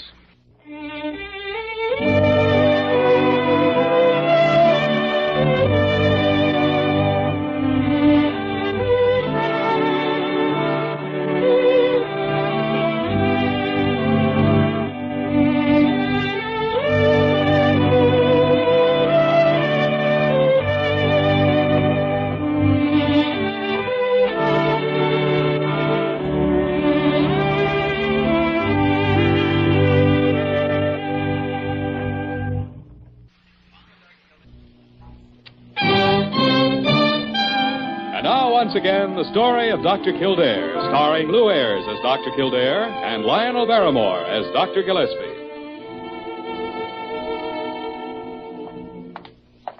Well, I must say I am pleased. Very pleased indeed. Mr. VANCORT made a very generous donation. You're fine doctors, both of you. I'm proud of you. Oh, thank you, Dr. Carew.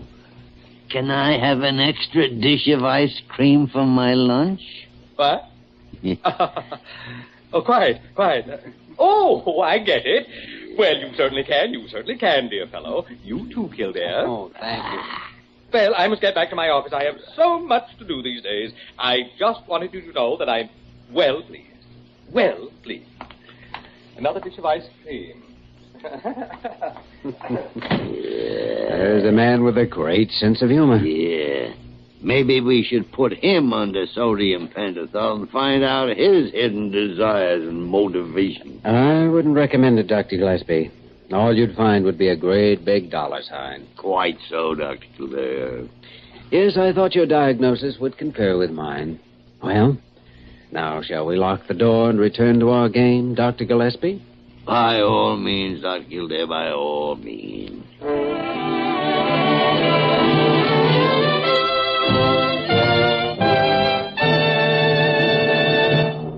You have just heard the story of Dr. Kildare, starring Lou Ayres and Lionel Barrymore. This program was written by Gene Holloway and directed by William P. Russo. Original music was composed and conducted by Walter Schumann. Supporting cast included Virginia Gregg, Ted Osborne, Sam Edwards, Ted Von Elst, Gene Bates, Sarah Selby, and Dick Simmons. Dick Joy speaking.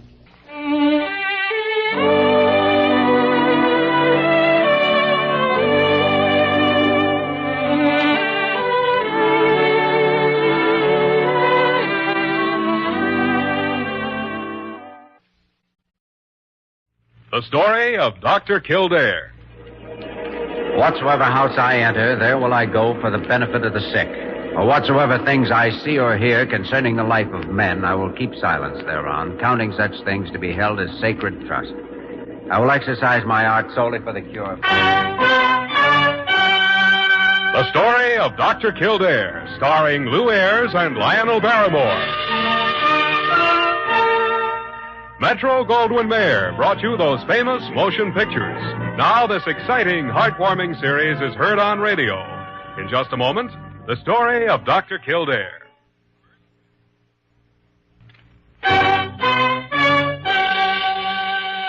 Now the story of Dr. Kildare, starring Lou Ayres as Dr. Kildare and Lionel Barrymore as Dr. Gillespie. Blair General Hospital, one of the great citadels of American medicine. A clump of gray-white buildings planted deep in the heart of New York, the nerve center of medical progress, where great minds and skilled hands wage man's everlasting battle against death and disease. Blair General Hospital, where life begins, where life ends, where life goes on.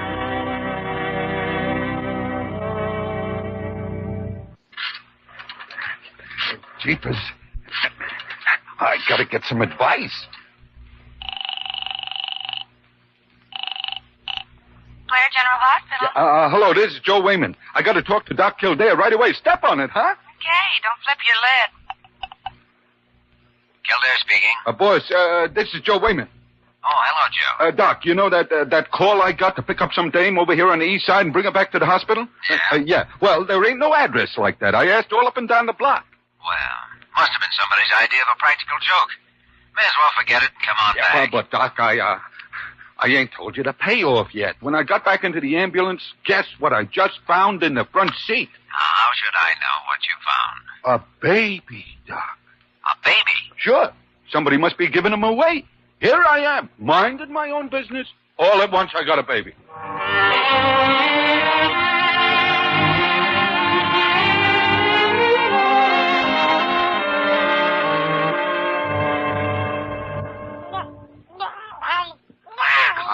Confounded.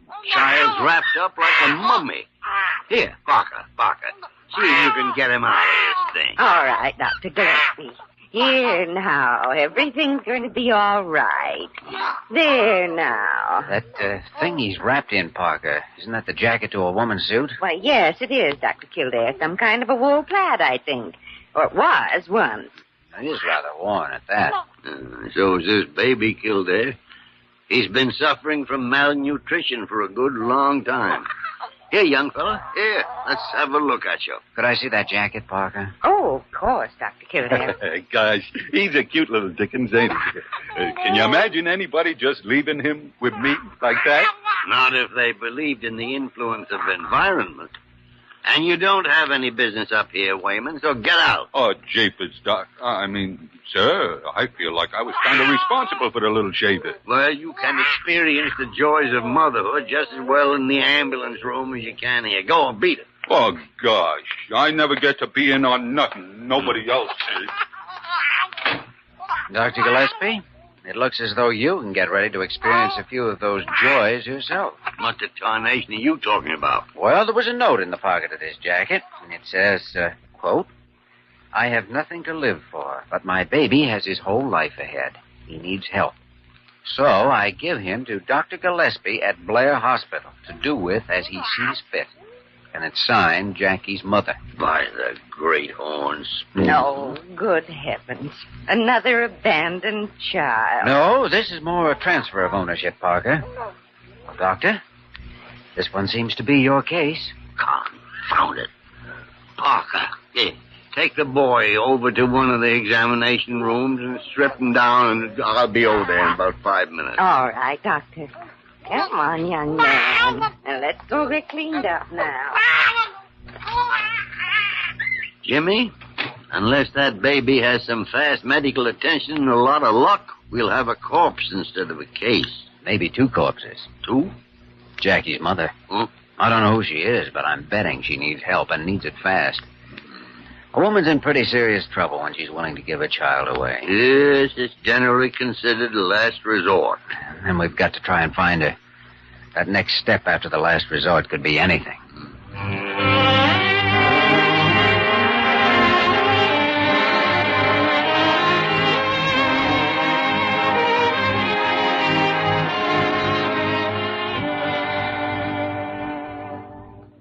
Hello, Wayman. Yeah.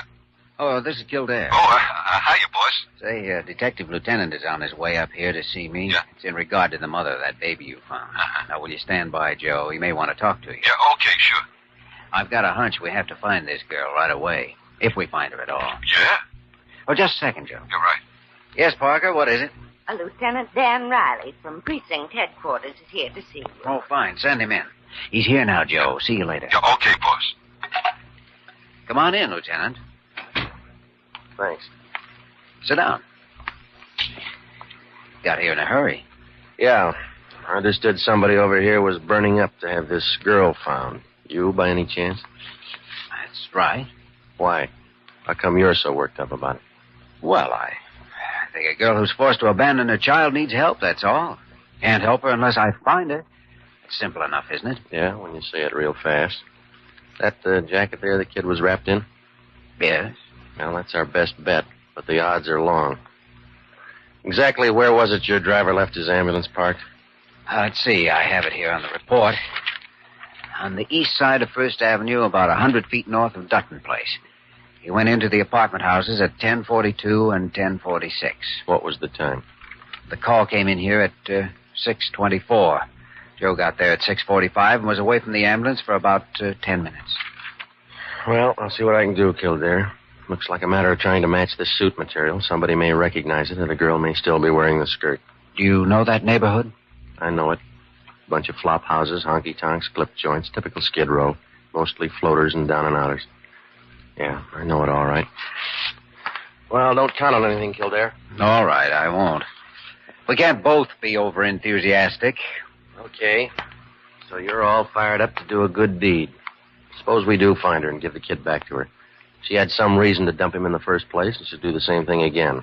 Only the next time, she'll make sure of it, and we'll probably fish him out of the river. So what's the percentage? Pretty low. Only sometimes you can change the percentage by stepping in and helping at the right time. Doctor learns to make his own odds. This is one case, Doc. I've seen 1,000 of them just like it. Cynical, aren't you? You get that way if you keep your eyes open and watch human nature. Mm-hmm. Well, I usually do. Helps in diagnosis. I've developed a theory from it, as a matter of fact. A theory, huh? Mm-hmm. The more soft-hearted a person is, the more chance he'll try to throw up a hard-boiled front. Yeah. Well, everybody's got a right to his own opinion. Kildare, I'll give you a call if I turn up anything.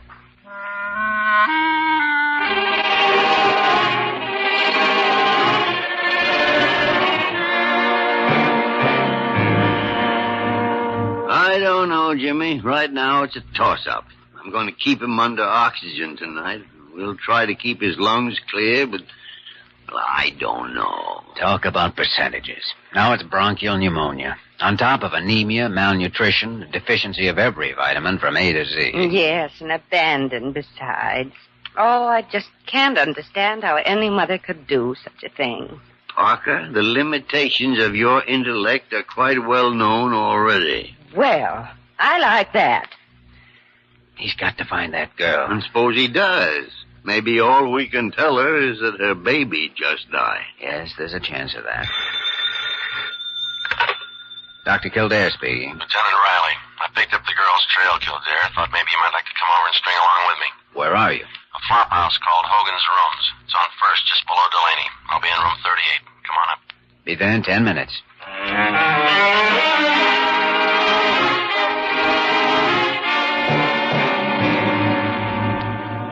She and the kid lived here for 3 days, Kildare.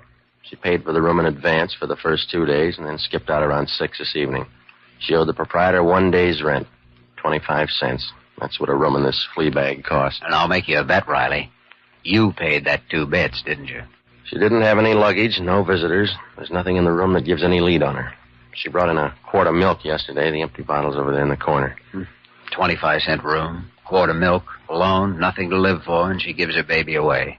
Add it up. When a dame dumps her kid, it's usually one of 2 reasons. A new boyfriend or she's down and out. I'd say this one's the down and out kind. Well, you have a description of her now. That ought to help a little. Maybe. She's still wearing the skirt to this jacket, a faded blue sweater with it. She's blonde, thin, 21.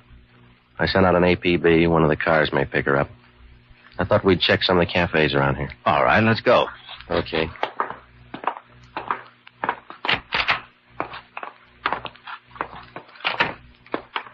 Oh, by the way, she was registered as Eleanor Mason. From where? From nowhere. Around here, nobody cares.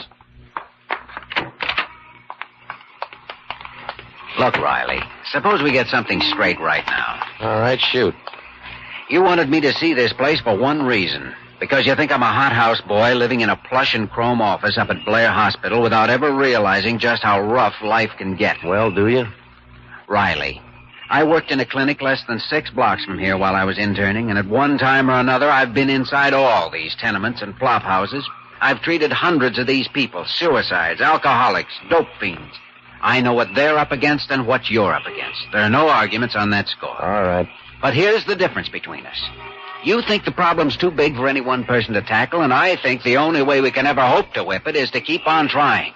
That's why I'm on the staff at Blair instead of running a gold-plated pill factory of my own somewhere up on Park Avenue. Okay, Kildare, sorry. A guy can be wrong, you know. Yeah, that's right, a guy can be wrong.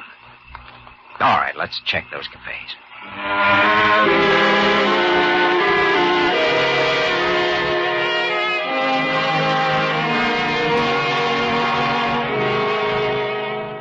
Well, as far as I can tell, the child is still holding his own, Jimmy. Good. I don't really expect a crisis before tomorrow night. We're doing everything we can, but he simply doesn't have any reserve strength to fall back on. So, well, I don't know. Incidentally, his last name is Mason. We found out that much at least. Yeah, but you didn't find his mother? No, we traced her as far as a cafe on 10th Street where she had a cup of coffee a couple of hours ago.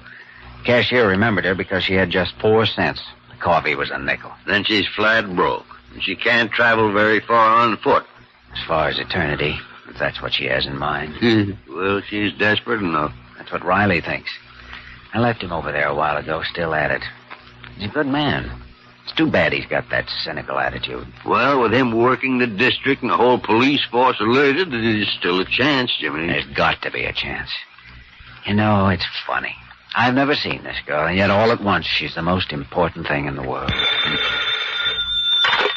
Kildare speaking. Lieutenant Riley. Look, Kildare, I'm at Pier 21 East River. You better get over here. What's happened? We just pulled the Mason girl out of the river. I'd say the odds give her about 15 minutes to live. I thought I told you the one about a doctor making his own odds. I'll be there. Hang on.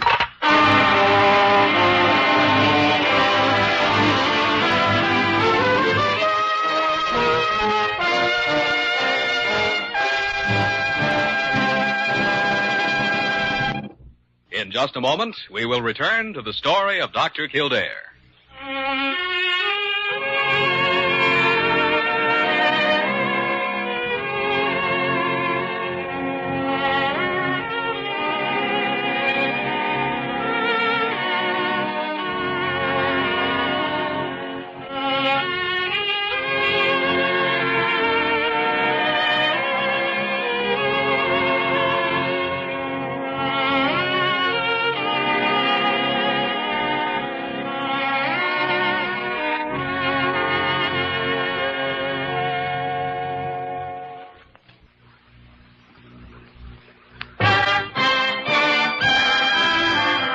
we continue with the story of Dr. Kildare, starring Lou Ayres as Dr. Kildare and Lionel Barrymore as Dr. Gillespie.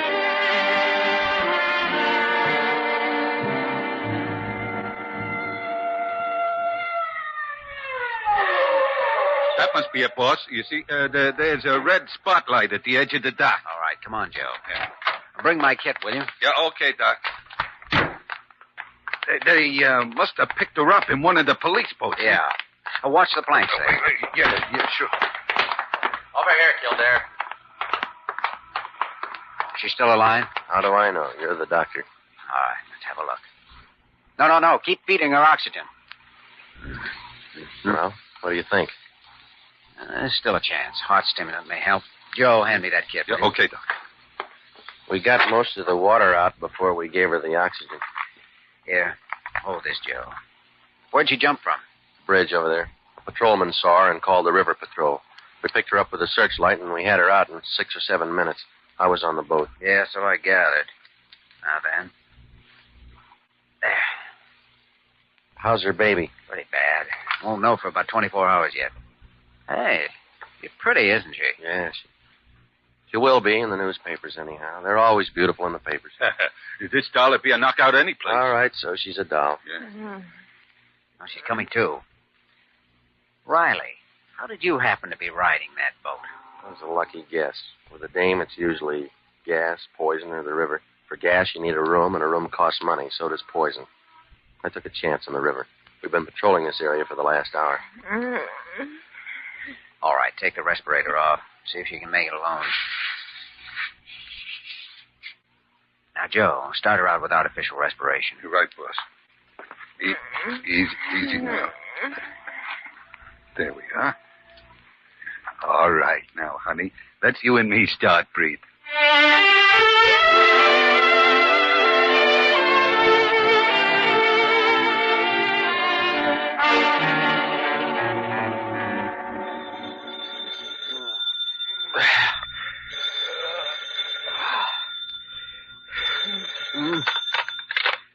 Hello. Kildare speaking. Good morning, Kildare. Lieutenant Riley. Morning.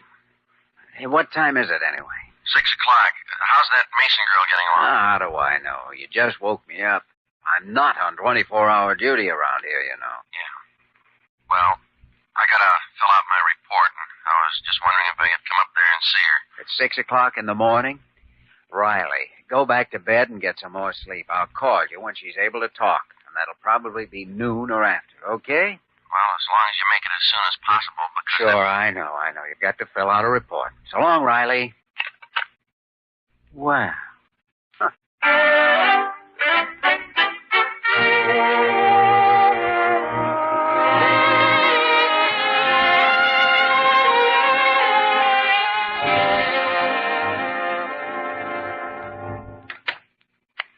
Good morning, Mrs. Mason. I'm Dr. Kildare.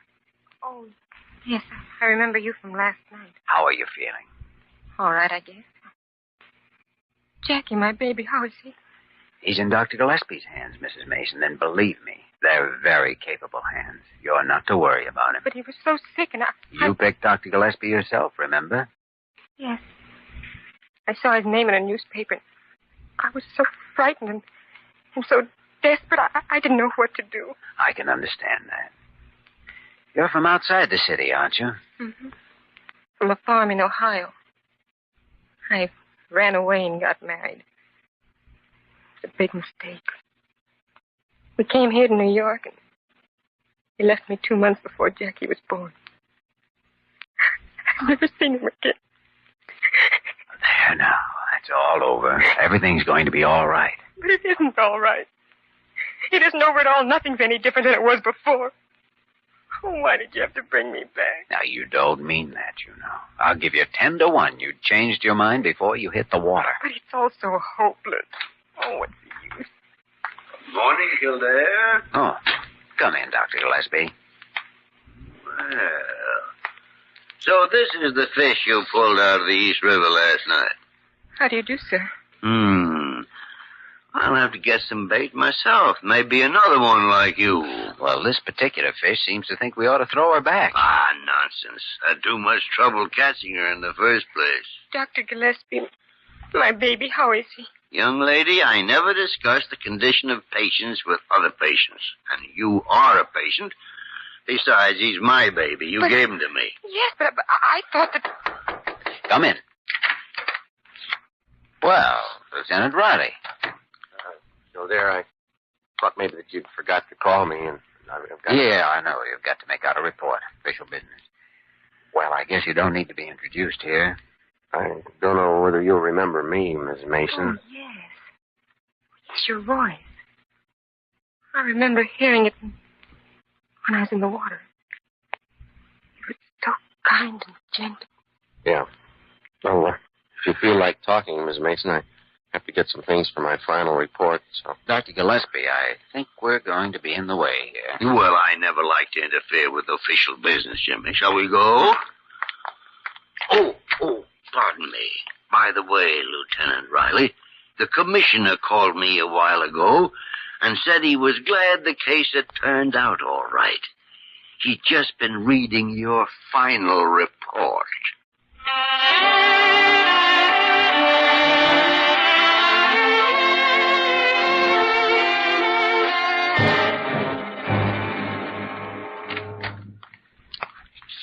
Dr. Gillespie, it's after midnight.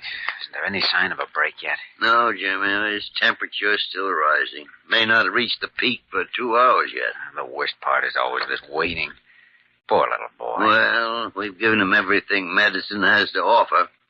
But that's as far as we can go, Jimmy. Nobody can get inside that oxygen tent and help him fight. It's his battle from here on. His and, well... Dr. Kildare. Lieutenant Riley's outside in the hall. Back again? All right, Parker, stand by here. I'll be right back, Dr. Gillespie. Yeah. Hello, Riley. Yeah, sorry to bother you, Kildare, but how's the baby? Too soon to tell you. Would you mind if I sort of hang around here in the hall? Better yet, go on down and stay with Mrs. Mason. Will that be okay? I mean, I know it's way past visiting hours. Special case, Riley. We had to tell her late this evening how serious this is. There's a nurse with her, of course, but... Well, you go on down and talk to her. All right, Kildare. Thanks. For what? Anything? Nothing? I don't know. I'll see you later.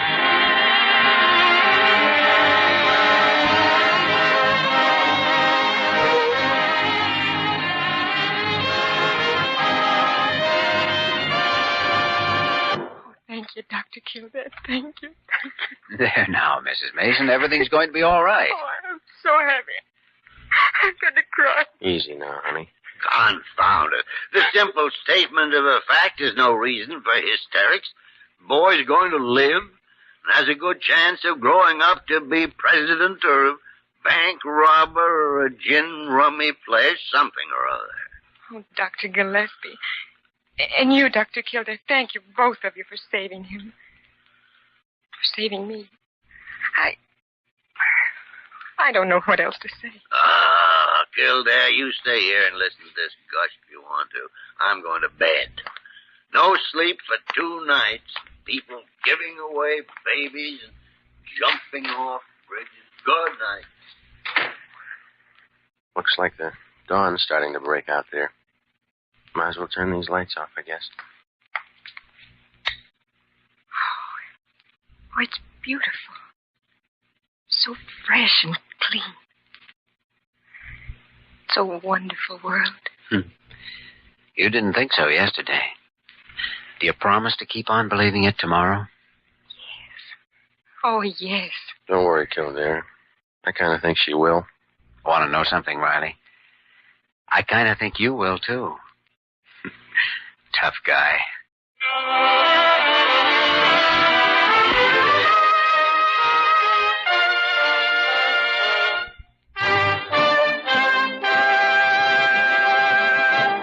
In just a moment, we will return to the story of Dr. Kildare.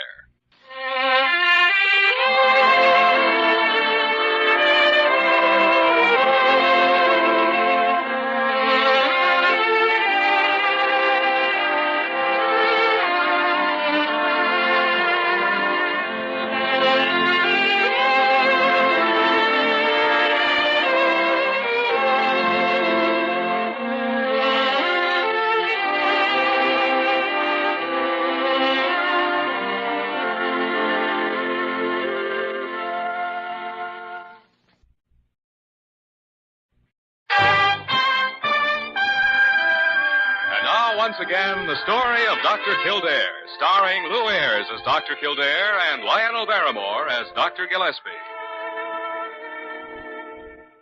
Come in, Mrs. Mason. Come in. Thank you, Dr. Gillespie. Quiet, Jackie. I understand you're leaving us today. Yes, that's right. But not without saying goodbye to you and Dr. Kildare. Well, it certainly looks to me as though mother and son are doing nicely. Oh, Dr. Kildare. No, I'm not going to say it all over again. You know what I mean. Well, I'm glad you came in here, Mrs. Mason. I've been wanting to talk to you before you left. I know you don't have any place to stay, so I thought we might arrange. Thank you, Dr. Gillespie, but... Well, Lieutenant Riley has already taken care of that. I'm going to stay with his sister and her husband for a while. Well, about money. Well, Lieutenant Riley's already loaned me some money. Enough to last until I start working. Working? Now, there might be just a chance of a job here at the hospital if you... Dr. Gillespie, I understand Lieutenant Riley has already arranged for a stenographic position at precinct headquarters. Yes, that's right, Dr. Kildare. Well, confound it, I suppose you two are going to get married then. Yes. Well, not right away, of course, but... Then may I buy you a silver tea service? Well, if you could make it something else. You see, Lieutenant Riley's grandmother left him a... By the great horn spoon. Well, I mean, I appreciate your thinking of these things, Dr. Gillespie, but I don't know. Oh, golly. I'm sorry, but do you mind awfully if I use your table here to... Go right ahead, Mrs. Mason. As a matter of fact, I'm overjoyed to find one thing that Lieutenant Riley hadn't thought of already.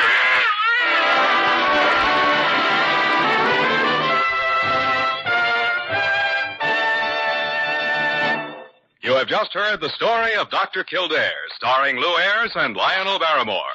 This program was written by Les Crutchfield and directed by William P. Russo. Original music was composed and conducted by Walter Schumann. Supporting cast included Virginia Gregg, Ed Max, Jack Webb, Lillian Baeff, and Jerry Hausner. Dick Joy speaking.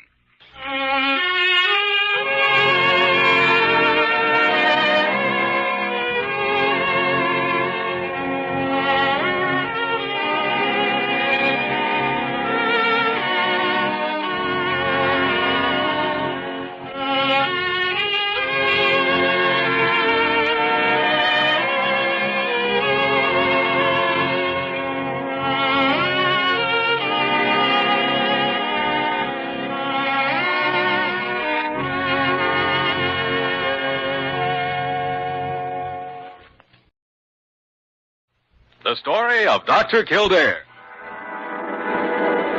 Whatsoever house I enter, there will I go for the benefit of the sick. Whatsoever things I see or hear concerning the life of men, I will keep silence thereon, counting such things to be held as sacred trusts. I will exercise my art solely for the... The story of Dr. Kildare, starring Lou Ayres and Lionel Barrymore. Metro-Goldwyn-Mayer brought you those famous motion pictures. Now this exciting, heartwarming series is heard on radio. In just a moment, the story of Dr. Kildare. But first, your announcer.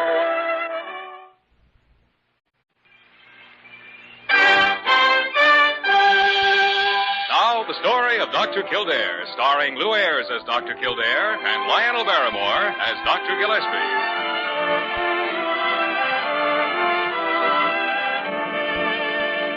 Blair General Hospital, one of the great citadels of American medicine. A clump of gray-white buildings planted deep in the heart of New York, nerve center of medical progress, where great minds and skilled hands wage man's everlasting battle against death and disease. Blair General Hospital, where life begins, where life ends, where life goes on. Good morning, Mr. Beauregard. Colonel Beauregard, sir. This I remind you repeatedly, Dr. Kildare. I have the honor to be a full colonel of the Virginia Volunteers. I'm sorry, Colonel. I forgot about it. How do you feel? Well, sir, if I wasn't feeling mighty bad, I wouldn't be here. I came here from Richmond 2 weeks ago, paralyzed from the waist down, and I am now also paralyzed in my left arm. And nothing has been done for me. We can't treat the paralysis until we've diagnosed the cause of it. It is arthritis, sir. I informed you of that the first day I came here. There's positively no evidence we can find of any arthritic changes. Now, you look here, young man. I came up north to get one of those newfangled arthritis shots I've heard about, and I'm going to have one, even if I have to take legal action against this institution. Do you hear me? Yes, I imagine the whole 7th floor can hear you. Right. Well, I'll drop in again later in the day. Here now, don't you go running out on me. I'm a doctor, Colonel Beauregard. Legal matters come under another department. Good day. Dr. Kildare, I could hear Papa shouting clear down the hall. He's not any worse, is he? No, your father's about the same, Amy Lou. He's a little upset, that's all. Well, I better go on in and talk to him. Seems like he just can't feel contented unless I'm standing right there at his side. Yes, I've noticed he depends on you a lot. Dr. Kildare, you're not holding something back, are you? I mean, it's not real bad and you just won't tell us about it. No, Amy Lou. Dr. Gillespie and I have checked every possibility we can think of. Oh. We still don't know what's causing this paralysis of your father's. I wish to heaven we did.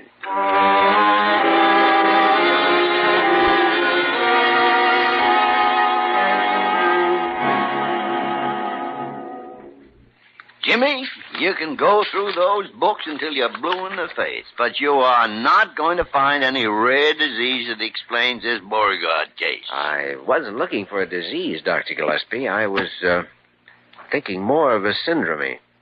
Syndrome, huh? A group of concurrent related symptoms without a known cause. You're reaching for straws. Maybe. What's your idea? Well, the colonel is afflicted with the progressive atrophy of neural function, possibly degenerative in nature, and... You're stalling. All you've said is that the patient is paralyzed. We've known that for 2 weeks. All right, you mean? All right. Then I'll venture a tentative diagnosis. Now, I'm interested. Shoot. There's no physiological cause at all. The trouble is psychoneurotic, hysterical paralysis. I'm afraid I can't buy that. Why not? He's the hysterical type, isn't he? Yes, but no, it won't hold water. Do you have a better idea? Sure. A hereditary syndrome called familial periodic paralysis. Ridiculous. That's textbook curiosity. I've never had a case of it in 35 years of diagnosis. You've got one now? Go on. Mind if I take another blood sample and run it for a potassium deficiency? No, go ahead. Waste your time if you want to. All right, let's see. I'll need a centrifuge and a flame photometer. Guess I'd better set up one of the labs. And when you get this out of your system, Jimmy, we better plan the kind of psychiatric treatment we're going to use. Well, maybe it won't be necessary. See you later. Familial periodic paralysis. Confounded tarnation. Now, why didn't I think of that?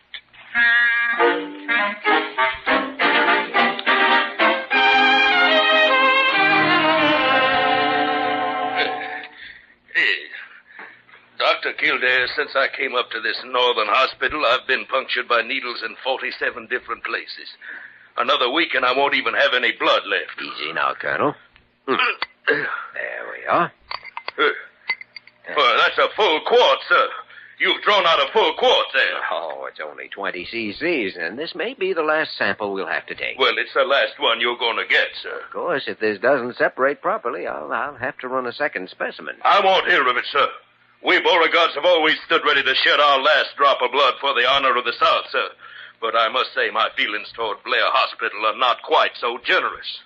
Dr. Kildare, no more blood, sir.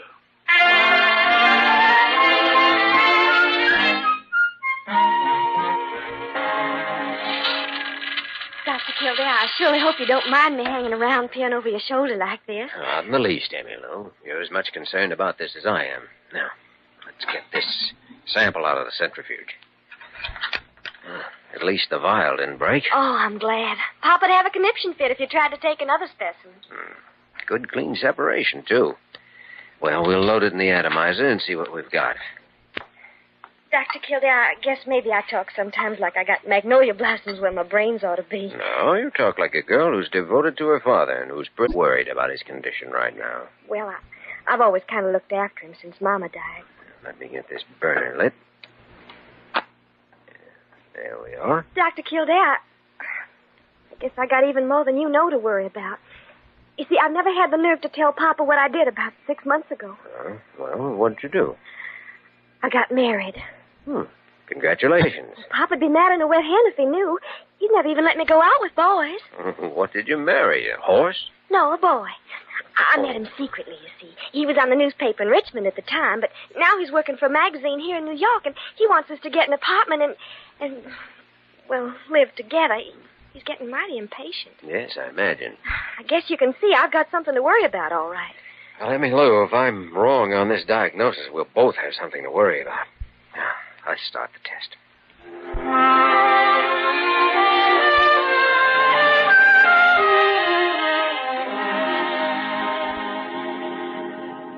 All right, Jimmy. All right. But the only thing certain from these results is the fact the patient has a potassium deficiency. And that can happen from other causes. Name one, Dr. Gillespie. Well, amoebic dysentery, for one. Now, is that your diagnosis in the Beauregard case? No. I didn't say that. I was merely giving you one example. You've also been doing some research on the subject. Confound it, I'm responsible for you.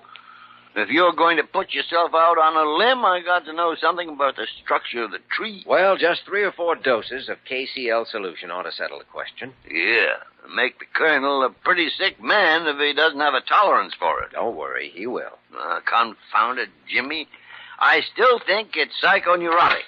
Oh, dear, there you are. Oh, dear. Carew, lower your flaps and come in for a landing. Dr. Gillespie, do you know what's happened? No, what? That patient, that Mr. Beauregard in 720. It's Colonel Beauregard, sir. Well, whatever he is, he's going to sue Blair Hospital. Good.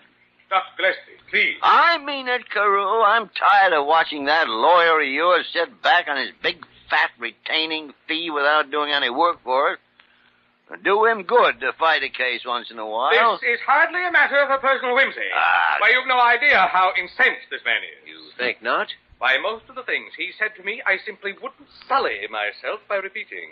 That bad, huh? Gentlemen, this crisis must be met. Colonel Beauregard's case must be diagnosed without further delay. Well, fortunately, Dr. Carew, we've just done that. Our sacred honor demands that we... What did you say? I said we've diagnosed the case and we're ready to start treatment. Kildare? Well, then there's nothing to worry about us. No, not a thing in the world. Dr. Gillespie, what is the diagnosis? Well, it's a matter of, Dr. Kildare made certain tests which seem to indicate that, well, confound it, we've decided the colonel is afflicted with familial periodic paralysis. Thank you, Doctor. Can you imagine that? Only with great difficulty. We should have definite results within a couple of days, Dr. Carew. Excellent. Oh, dear me. I must run up and tell the legal department. They'll be so happy about this. Yes, undoubtedly. Well, gentlemen, as they say in England, carry on. Yeah. Jimmy, about that limb you got yourself out on. Yes, Doctor? Move over, will you?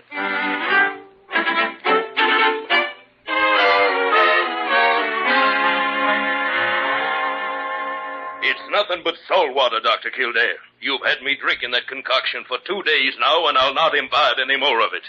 In Richmond, sir, we do not drink salt water. Now, Papa, don't you go getting obstreperous again. Oh, maybe you won't have to drink any more of it, Colonel. If we're right, you've had enough now for a cure. A cure, sir? Well, may I point out to you, sir, that I am still flat on my back in this bed, paralyzed? How do you know whether you're paralyzed until you try to get up and walk? Dr. Gillespie, I'll not stand for any bullying, sir. Oh, fiddle-faddle. Lammy Lou, throw those bedclothes back out of the way. Yes, sir. Here. Better put this robe around you, Colonel. It'll be a bad time to catch cold. You're merely wasting your time. Salt water. Now, go ahead. See if you can bend your knees and draw your feet up. Well, of course I can't. But I needs an arthritis shot. Oh, please try, Papa. You just gotta try. Maybe, Lou, I am trying, but Look, they're moving, Papa. You're moving your legs. By the great horn spoon. Familial periodic, Doctor? Now, let's try standing up, Colonel. Well, I doubt if I can, sir. I can barely move them. I still think an arthritis shot is what I... Feet on the floor. That's it. Now, hold on to my arm. Try to stand.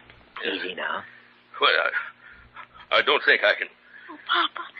Well, by Jefferson Davis. You're standing up. Colonel, a few days massage of those muscles and you'll be as good as new. Well, I'd never have believed it, sir. And from salt water. Oh, Papa, I'm so happy, and it's all so wonderful. Sure. Don't carry on, Emmy Lou. Oh, but it is. You're going to be all right, and I'm so happy. And now I can leave home and go live with Richard. What did you say, Emmy Lou? I'm married. I've been married for 6 months, and I've been scared to tell you about it. Emmy Lou? His name's Richard, and he's wonderful. And we're going to live right here in New York, and you can come see us every... Papa! Catch him, Jimmy. Easy now, Colonel. There. My legs. My legs, sir. I can't move them. Oh, it's all right. Here, let's get back into bed now. There you are. They're paralyzed, sir. Just like they were before. Oh, Papa. Emmy Lou, we'll be outside. Well, it looks as if that's that. Familial, huh, Jimmy? All right, now, Gillespie, the limb broke. I'll come down to your office in a half hour. Guess we'd better plan some kind of psychiatric treatment.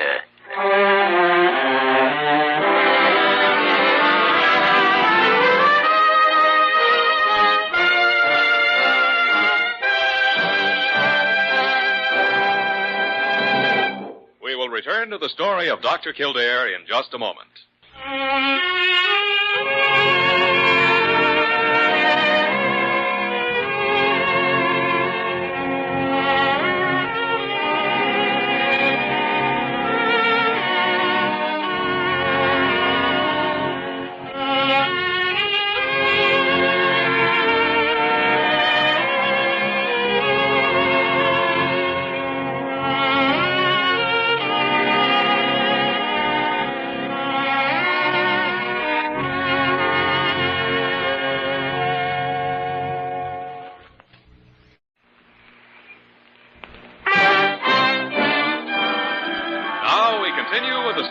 Dr. Kildare, starring Lou Ayres as Dr. Kildare and Lionel Barrymore as Dr. Gillespie.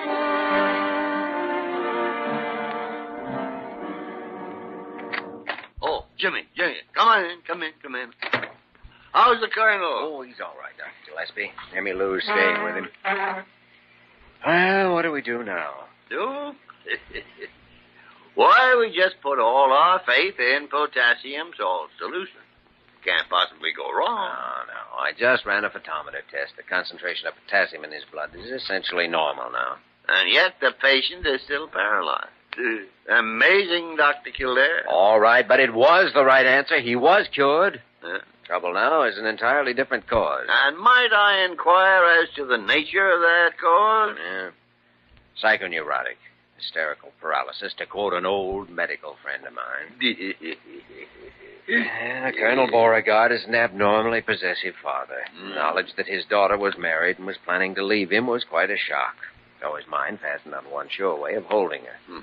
A way in which he was already conditioned. Paralysis. Well, that's quite a coincidence, though, Jimmy. Patient paralyzed twice in the same day from two different causes. Now, you're just trying to start an argument. Oh. That's the only logical explanation of his trouble, and you know it as well as I do. Yeah, sure, but still it's a coincidence. We'll have a hard time convincing anybody else of it. Yeah, especially CAREW. That nincompoop. He's got a chronic paralysis himself from the neck up. It's too bad. Just when he had the legal department all quieted down. Pardon me. What is it, Parker? Well, Dr. CAREW is out here. Shall I? Yes. Send him in. Confound it, Jimmy. I got to learn to stop speaking of the devil. Now. What's all this about the devil? We've just decided Colonel Beauregard's possessed of a devil. Really? Is there anything to be... Oh, you're twitting me. Besides, the little bird told me that you had the Colonel up and walking. What a precocious little bird. In fact, I'm just on my way now to see the miracle for myself, as you might put it. Yes, well, why don't you put it that way? And I'm going to remind the Colonel, in a subtle way, of course, about those nasty accusations he made. Excellent. Maybe you better hurry up. He might decide to go for a stroll, you know. Oh, dear, that's right. I'll go right on up there. Well, as they say in... Yeah, just carry on. Quite.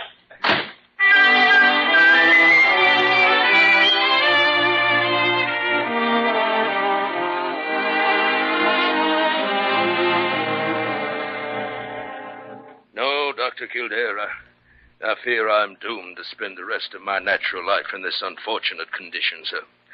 A useless burden to my loved ones. Oh, now, let's not give up and decide that so quickly, Colonel. We had you on your feet once. We can do it again. I might say that I do not share your confidence. Now, you've got to learn to share it.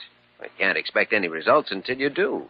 Don't you want to walk again? Well, that's a preposterous question, sir. Do you believe that I would deliberately choose the life of a helpless invalid? No, Colonel, not deliberately. We Beauregards have always been men of action, sir. Why, during the war between the states, when that blackguard Grant, by a piece of low chicanery, managed to enter the city of Richmond, yes, my family was the last in town to surrender, sir. Yes, well, then my father, who was 15 at the time, was behind the well curb firing a horse pistol. Mm-hmm. My grandfather was at the basement window firing a squirrel rifle. I see. And my grandmother was on her second-floor piazza throwing down rocks. I'm a man of action, sir. Well, in that case, Colonel, fighting a simple thing like a mere case of paralysis ought to be a cinch. Well, that's different, sir. It's not something a man can see or get a hold of. It's something that can be fought. That is, if you want to fight it. Well, of course I want to, sir. I can't bear to think that I might be this way all my life. Oh, it's hard on you. And on your daughter as well. Emmy Lou is free to choose any course she desires, Dr. Kildare. She'll never leave you in this condition. I shall insist that she live her own life, sir. Have you met her new husband? I have not, sir. That violator of the home sneaking around to steal her away from me like a thief in the night. I see. Well, Colonel, the problem seems to be fairly clear-cut, but the treatment depends entirely on you. I can't do a thing until you decide to cooperate. That is, to fight.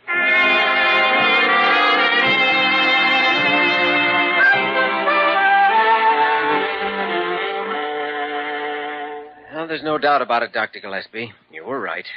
Some of those statements he made are pretty indicative. Yeah. It's a psychoneurotic mechanism, nothing else. Any chance he might be faking it, Jimmy? No, it's legitimate, all right. It is right at the edge of his consciousness, though. He can almost sense the reason. That's why he's so ready to give up now and accept it. That avoids any chance of a cure. Paralysis in preference to losing his daughter. Yeah. Well, it fits the pattern. Yes, the problem's obvious enough. So's the treatment. Provide some kind of shock to wipe out this solution his mind has created for him. Change the problem in some way. Any ideas, Jimmy? No. Well, I'll read up on some case histories this evening. Try to find some weak spot in the Colonel's fortifications. A psychiatric blockbuster, Jimmy. That's what we need. Yeah. Well, see you later. Dr. Kildare? Oh, Emmy Lou. I've been waiting here to talk to you. Dr. Kildare, is there any hope at all for Papa? Well, that's pretty hard to tell yet. In other words, right at present, there isn't. I suppose that's one way of looking at it. What am I going to do? I love Richard and I want to be with him. But I love Papa, too, and that's not all, Dr. Kildare. It's not merely a simple matter of being married that I got to worry about. It's more than that. Yes, I know. You do? How did you know? I'm a doctor, Emmy Lou, remember? What am I going to do? Well, for one thing, you're going to consult me or some other doctor tomorrow morning. My mother has to start taking care of her child before he's born, you know. Oh, I know I should have, but everything was so mixed up. Does your father know about it? Good heavens, Dr. Kildare, I wouldn't dare tell him about this. I guess he would really blow it. Wait a second. A shock, huh? What do you mean? Something to upset his solution. Come on, Emmy Lou, let's talk to Dr. Gillespie. I think you may be our blockbuster.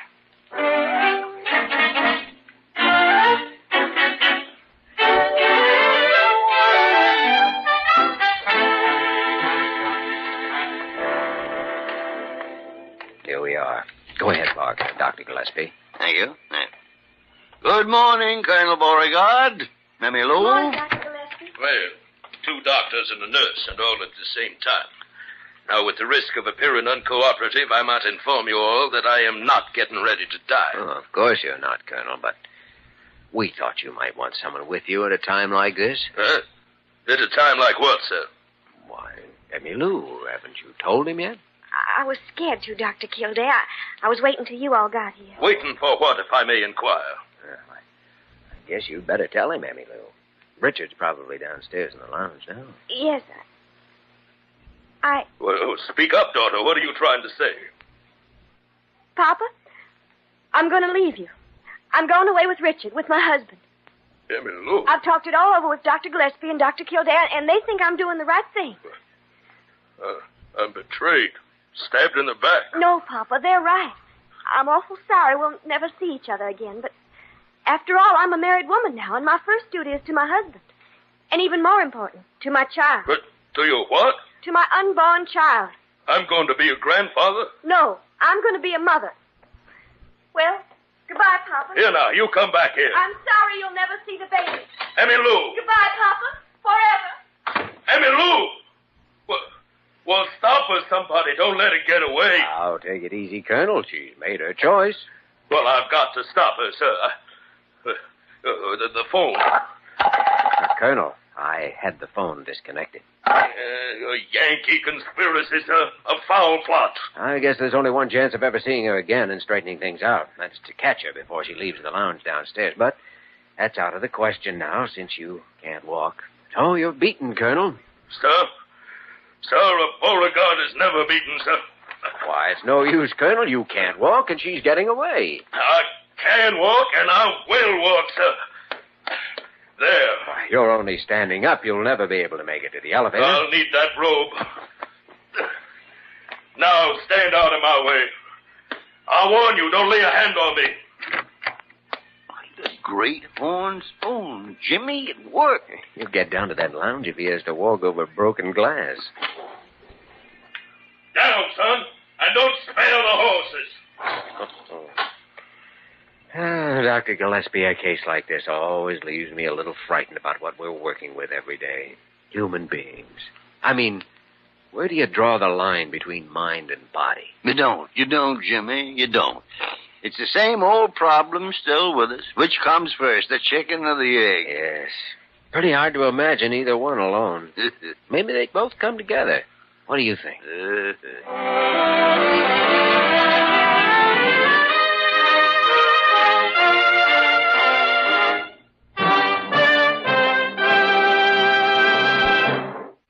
In just a moment, we will return to the story of Dr. Kildare.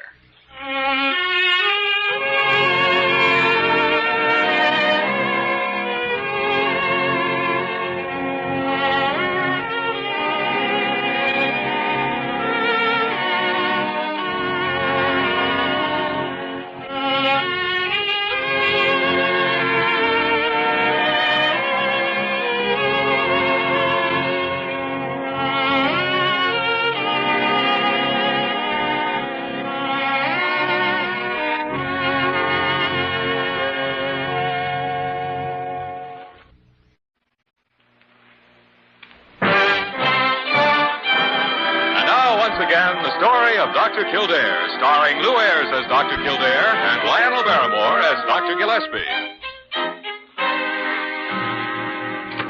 Dr. Gillespie, Kildare, you can't possibly imagine what I just saw down in the lounge. A helicopter. Certainly not. It was that Southern Colonel, whatever his name is, and he was walking. No. Yes. Did you hear what he said, Kildare? Yes, but...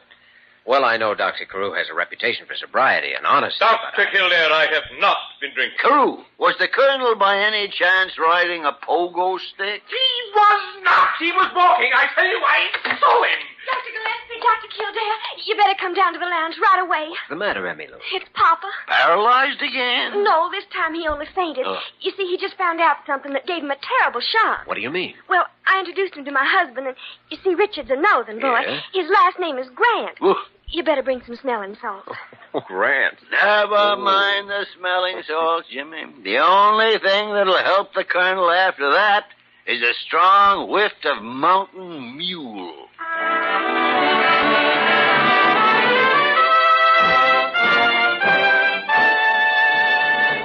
You have just heard the story of Dr. Kildare, starring Lou Ayres and Lionel Barrymore. This program was written by Les Crutchfield and directed by William P. Russo.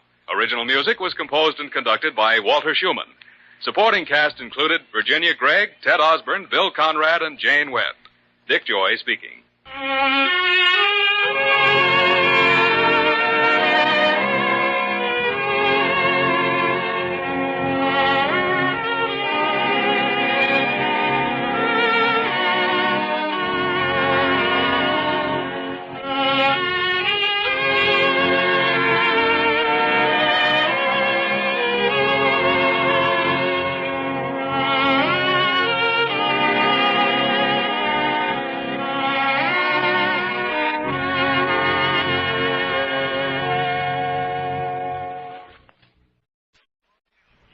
story of Dr. Kildare. Whatsoever house I enter, there will I go for the benefit of the sick. Whatsoever things I see or hear concerning the life of men, I will keep silence thereon, counting such things to be held as sacred trusts. I will exercise my art solely for the... The story of Dr. Kildare, starring Lou Ayres and Lionel Barrymore. Metro-Goldwyn-Mayer brought you those famous motion pictures. Now this exciting, heartwarming series is heard on radio. In just a moment, the story of Dr. Kildare. But first, your announcer.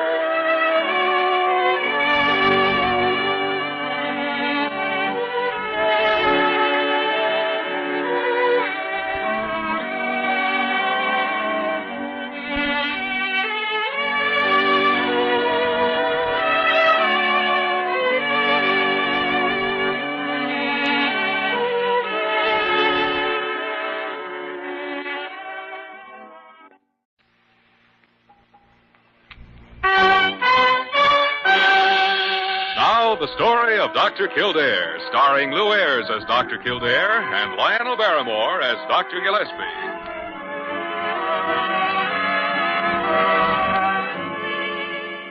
Blair General Hospital, one of the great citadels of American medicine. Clump of gray-white buildings planted deep in the heart of New York. A nerve center of medical progress where great minds and skilled hands wage man's everlasting battle against death or disease. Blair General Hospital, where life begins, where life ends, where life goes on.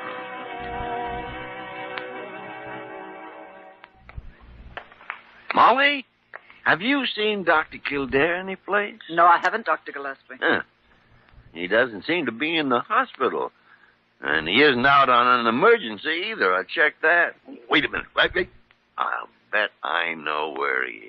I'll bet I know just where he is.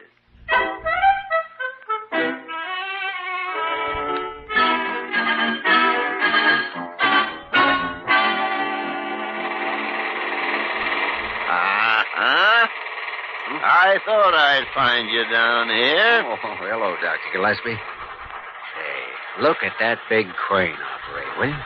Isn't that something? I should say it is. And look at the way those girders are being lifted up, just as though there weren't any... Jimmy Kildare, you have no business down here. You're on duty at the hospital, and no one at the hospital has known where to find you. Well, I just walked down here for a minute to watch. Has anyone wanted me? They certainly have. Who? Me. You? Yes, me. And when I want you, I'm supposed to be able to find you. Yes, Doctor. There goes that crane again. Look at that. You know, as long as I've been at the hospital, no one has had to go looking for me during working hours. And another thing... Well.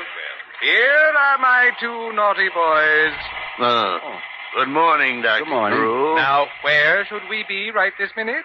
Come on, Kildare. I told you that you shouldn't be... I hope you aren't teaching Dr. Kildare bad habits, Dr. Gillespie. You hope I'm not? Every time a new building has gone up anywhere in the neighborhood, Dr. Kildare, we've had the same trouble with Dr. Gillespie. He's like a big, overgrown boy. Can't keep away. Oh, that's not true. That's ridiculous. Come on now. Back to work. Come on. So you've had this kind of trouble with Dr. Gillespie before, have you? If I hadn't come along just when I did, heaven only knows how long he would have stood there. Ah, pickles. You talk as though I were a delinquent minor. Well, dear fellow, as head of the hospital, I must administer the scoldings as well as the pats on the head when they're needed. Oh, Dr. Kildare, a patient just arrived for you. I put him in your office. Mr. Mallory. Oh, thanks, Molly. I'll go right in. Now, you stay at work, Dr. Kildare. Don't you let Dr. Gillespie lead you astray any longer. Fiddle-dee-dee. I'll do my best to keep Dr. Gillespie from leading me astray, Doctor. Yeah. That's a good fellow. Oh, Mr. Mallory? Yeah. Oh, I'm Dr. Kildare. Oh. Sit down, won't you? Oh, thanks. Well, what seems to be the trouble? Well, I haven't been feeling very good. My wife's been after me to come to a doctor. Well, tell me about it. Well, I haven't had much appetite.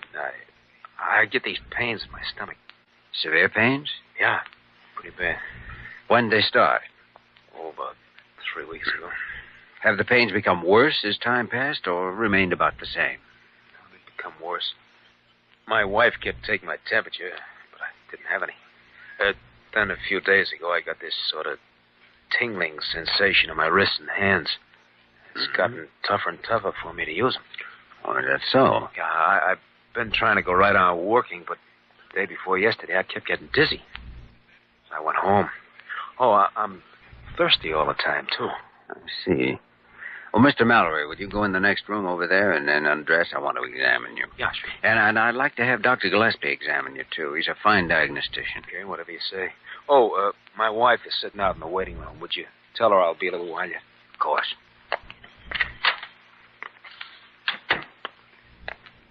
Mrs. Mallory? Yes. Oh, I'm Dr. Kildare. Your husband's going to be a little while yet, and we're going to examine him. Do you think it's anything serious, Doctor? Oh, it's nothing for you to worry about. Tell me, what does your husband do? He's a painter. I see. I wanted him to come to see a doctor before this, but he's so stubborn about things like that. Have you noticed any change in his disposition lately? Oh, I should say I have. He's been constantly irritable and depressed. Of course, he's been feeling so rotten. Yes, I understand that. The foreman called him in last week and told him he'd been making mistakes that had cost the company money. And, well, if he made any more, they were going to have to let him go. Well, that's because of the way he's been feeling. It won't last. Where's he been working? On the building project across the street. Oh, yes. Oh, Dr. Gillespie, this is Mrs. Mallory. How do you do, Doctor? Hello, Mrs. Mallory. I wonder if you'd have a look at Mrs. Mallory's husband with me, Dr. Gillespie. I'd like your opinion. I'd be glad to.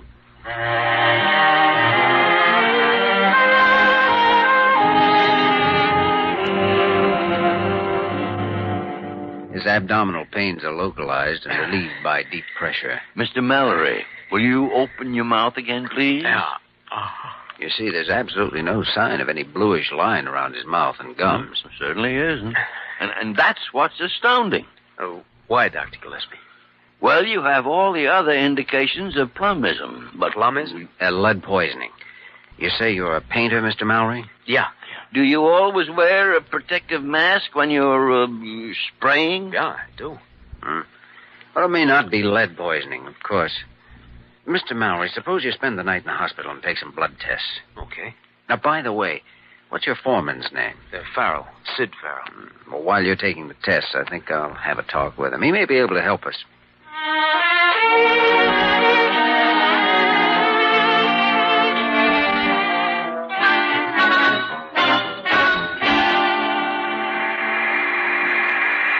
Mr. Farrell, I'm Dr. Kildare from Blair General Hospital. This is Dr. Gillespie. Well, how do you do?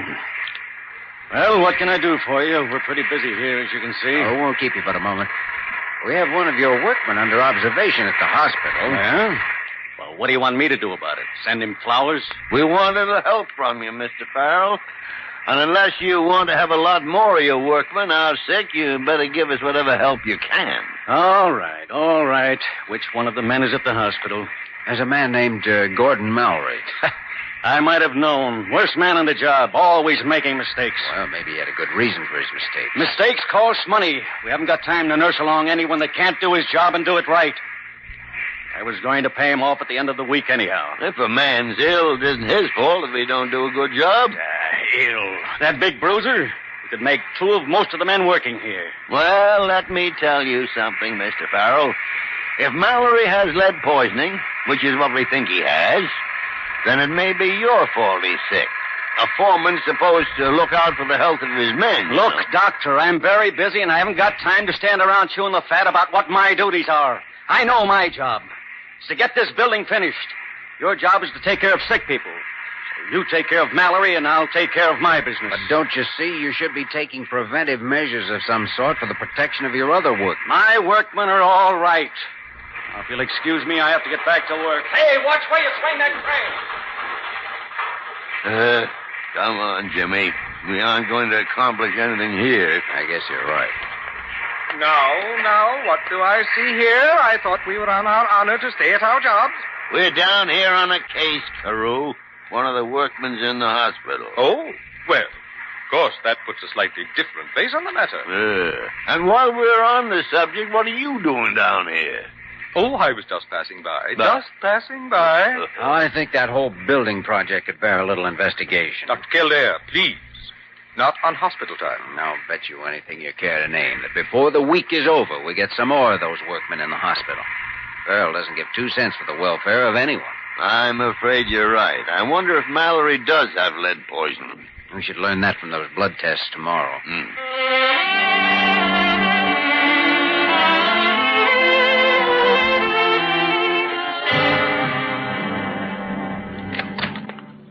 Doctor, I thought you'd never come. I got so nervous when they phoned and said you wanted me to come over. Oh, sit down, Mrs. Mallory. There's nothing to be upset about. No, your husband's going to be all right. We have found out that your husband does have lead poisoning. Oh? It's a chronic type, which has developed over a long period of time. Can you cure it? Oh, sure. Of course we can. We simply put him through a process of diet and treatment that removes the lead. Diet? Yeah. You see, food with a calcium content helps retain the storage of lead in the bones. So we'll put him on a high phosphorus diet, and that'll help him get rid of it. He'll have the things like meat and liver and potatoes, rice and bananas. Oh, it's not a difficult diet. And then, of course, certain medications. He's going to have to stay in the hospital for 3 or 4 weeks, so. 3 or 4 weeks? Yeah. It seems like a long time to you, but it is necessary. Well, it's just that financially things have been a little difficult for us. But we'll manage. Huh. Doctor, how did he get it? Haven't been able to figure that out yet. I do believe that the construction company is responsible for your husband's illness, and yet he said he did have his mask on all the time, and that should have given him adequate protection. Yes, a real puzzler, all right. Yes. There's an emergency case in the receiving room, Dr. Kildare. One of the workers from the building project. What happened? I don't know. They said he suddenly was seized with convulsions. He's delirious now. Oh, come on.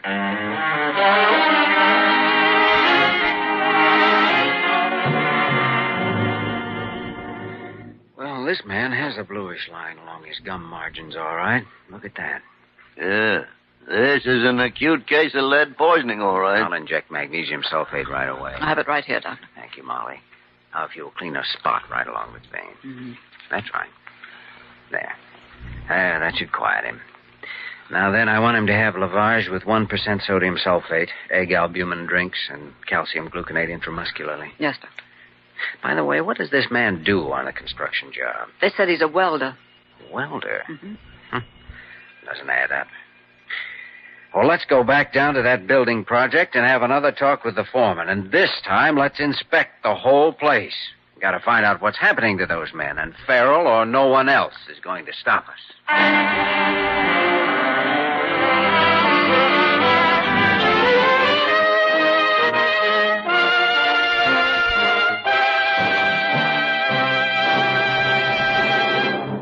In just a moment, we will return to the story of Dr. Kildare.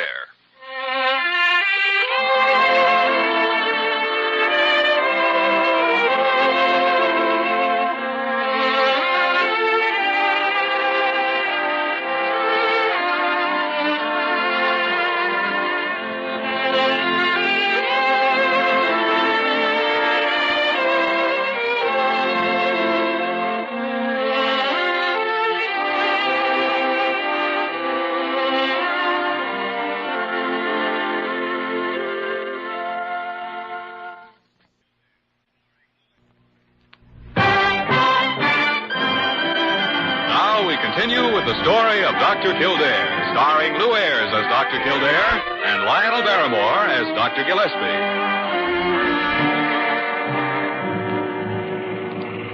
Look, I don't know what you two doctors have got against me. But whatever it is, I haven't got time to play games with you. I'm working against time as it is. We're already behind schedule on this business, and you keep coming down here and interrupting me all Now, see here, Mr. Farrell, you've got a job to do. Okay, so have we. But 2 men from this outfit are in the hospital with lead poisoning, and it's our job to find out why. And also to see that more of them don't end up the same way. Watson didn't look too good when I took him on the job. I shouldn't have hired him. I can't understand you, Mr. Farrell. Why don't you want to help your man? I haven't got any more time to waste talking, Doctor. Whatever your name is. Do you realize that Watson might have died? In fact, he would have died if science hadn't only recently discovered antidotes for poisoning of this sort. Before, in cases like his, when a man had convulsions and delirium, he died within a few days. Watson has the cerebral form of plummism. All right. What do you want me to do about it? We want to inspect the places where both Mallory and Watson work. I'm not going to have you walking around bothering my men. We won't bother anyone. We simply want a chance to observe their working conditions. No, I'm not going to start anything like that. Mr. Farrell, if you don't permit us to inspect this building, we're going to take the case to the State Board of Health and have them inspect it. There's nothing going on here that would concern the Board of Health. I'm sorry, but we think there is. All right. Look around if you want to. Hey, Joe. Yeah, Miss Clown? Show these two gentlemen over the whole layout, will you?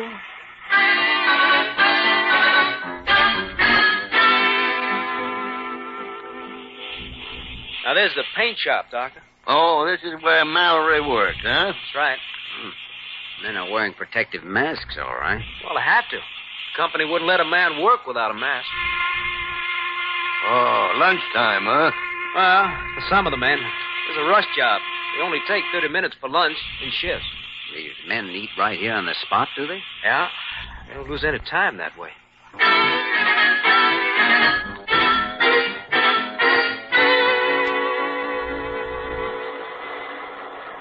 Wow. It's hot down here, isn't it? What are those men doing? They burn the rivet holes. Oh, yes. This is where Watson worked. Huh. How can they sit here and eat in all this heat? Oh, they get used to it. They certainly must. I couldn't take it for very long. Well, come on, let's get out of here.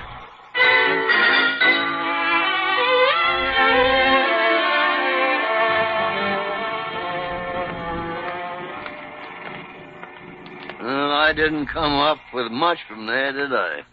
Working conditions seemed pretty fair, except for those fast lunches. But eating a fast lunch wouldn't give a man lead poisoning. No, it certainly wouldn't, but something did, and that's what we've got to find out. There's a wide difference between Watson's case and Mallory's. Yes, Watson had lead encephalopathy, caused by excessive exposure to fumes. His case is acute. Mallory's isn't. Mallory wore a mask. Yes, and that mask should have protected him completely. Now, what about Watson? Well, let's go up and see him as soon as we get back. He ought to be improved enough by now to be able to talk to us.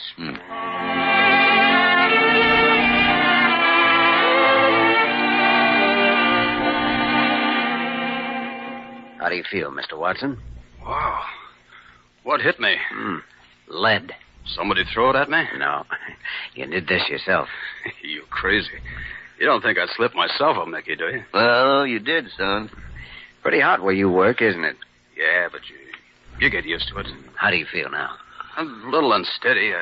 I got the doggonest metallic taste in my mouth. Oh, well, that'll pass. How long you been working on this job? Oh, about a month. Where'd you work before? I just wound up a job in Brooklyn. You did the same sort of work over there, huh? Yeah. Burned rivet holes. That was a rush job, too. No kidding. Tell me, what happened to me? Well, I can't tell you. You've had a pretty severe attack of lead poisoning. You see, you were constantly exposed to the fumes of burned red lead. Of course, you were only wearing a welder's hood, and those fumes were what caused your attack. Well, I guess that'll teach me. What happens to me now? Well, you'll stay here in the hospital for a short period of treatment. But you'll be all right. Well, we've got a buddy of yours here for the same job. Yeah, I know. Mallory, nice guy. In a day or so, we'll put you both in the same room so you can have someone to talk to. Thanks. I like that. Now, you rest. Take it easy. We'll be back to see you a little later. Oh, here you are. We have another case from the building project. Another case? An emergency? No, this one walked in under his own steam. I put him in your office, Dr. Gillespie. His name's Farrell.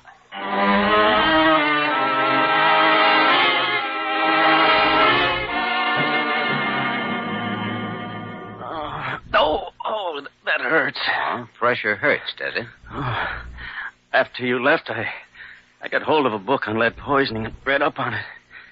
It'd be pretty serious at that, can't it? It's a very serious matter, Mr. Farrell.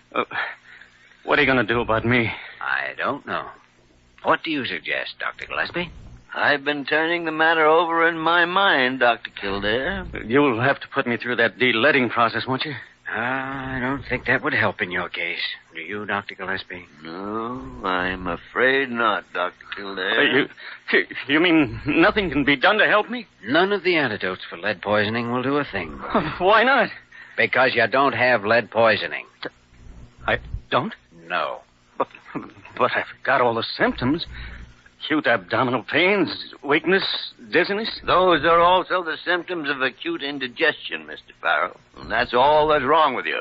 Acute indigestion? You got a bellyache, Mr. Farrell. You're sure of that? Positive. Now, put on your clothes. We want to have a little talk with you.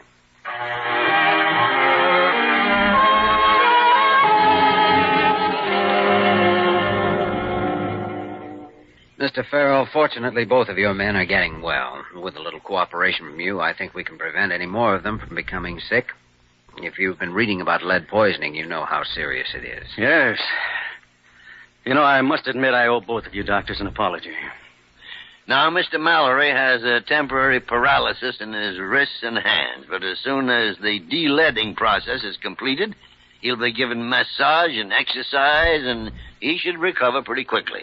Do you know what caused Mallory's illness? It couldn't have been the fumes because he wore a mask. Well, that's right. It was quite a problem to Dr. Kildare and myself, but we finally figured it out. Mallory ate his lunch right where he worked. While he was eating, other men were spraying. Over a long period of time, he was exposed to the gradual amounts of fumes and absorbed enough to cause the poisoning. Well, did this just happen on my job? No. This happened over a period of about 3 years. Mallory always ate close to the job. It never occurred to him not to. Well, I'll talk to all the men about it right away. Now, Watson's case is a little different. He was overcome by the fumes from the burned paint, and his illness is much more serious than Mallory's. Absorbed lead is transferred in the bloodstream and may be found in the liver, the spleen, and the kidneys. It's a great threat to the tissues.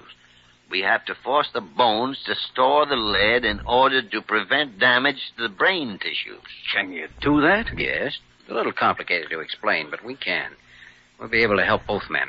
Well, what can I do for the protection of my workmen? Well, for one thing, you can see that any men you hire are given a physical to find out whether they've already absorbed any lead in their systems, because if they have, then you're running the risk of lead poisoning. I see. And you should insist that all your men be examined regularly every 3 months. Tell them always to drink a lot of milk. Well, I sure will. No, I never realized my men were in any real danger. I didn't want to baby them, but... Well, I'll watch out for this now. I promise you that. I'm sure you will, Mr. Farrell. And we'll be round to see that you do, Mr. Farrell. Not to check up on you, really, but frankly... We'd like an excuse to come down and watch the work. It's fascinating. From now on, you're more than welcome. So long. Bye. Well, he turned out to be a pretty good Joe after all, didn't he? He certainly did, after we scared him to death. Come in. Is this a private discussion, or can anybody get in? Anybody can get in if their name happens to be Molly Bird. I've made all the arrangements to have Mr. Watson moved in with Mr. Mallory. Good. And Mrs. Mallory just went up to see her husband. Well, that's fine, Molly, fine. Kildare, have you any more patients to see? Not for about an hour. Why? Well, why don't we go into conference over a checkerboard? Well, you'll be perfectly safe. Dr. CAREW won't catch you. What makes you so positive? He's down watching the building project. What? CAREW down watching the building project? He certainly is. After all the lectures he gave us. Well, what do you know? Kildare, why don't we join Dr. CAREW? I was just about to suggest that, Dr. Gillespie. Come on, let's see what our leader is doing with that king-size tinker toy.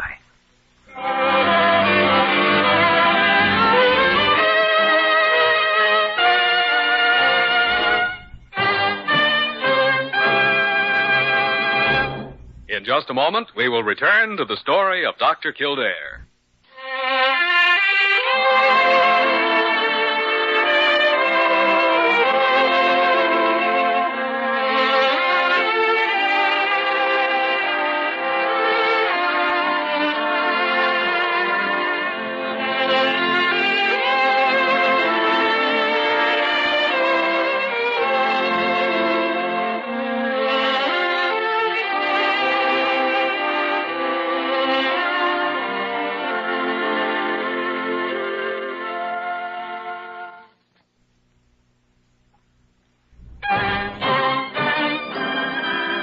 And now, once again, the story of Dr. Kildare, starring Lou Ayres as Dr. Kildare and Lionel Barrymore as Dr. Gillespie.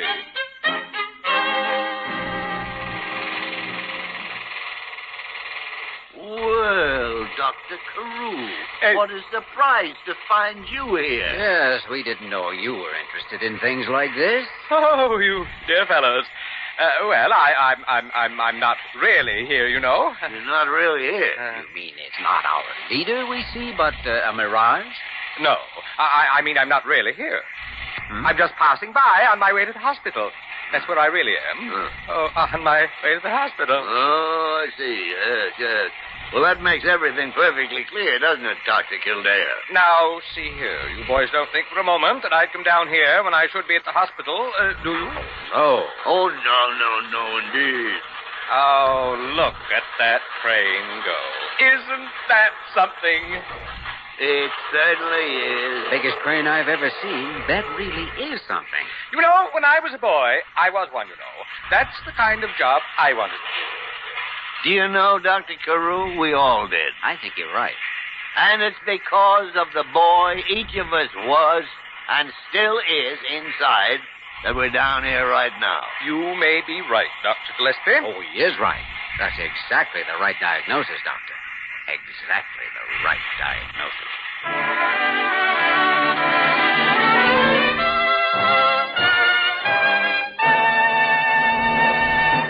You have just heard the story of Dr. Kildare, starring Lou Ayres and Lionel Barrymore. This program was written by Gene Holloway and directed by William P. Russo.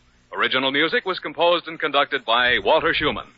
Supporting cast included Eleanor Audley, Ted Osborne, Dick Simmons, Tony Barrett, Jack Petruzzi, and Lillian Baeff. Dick Joy speaking.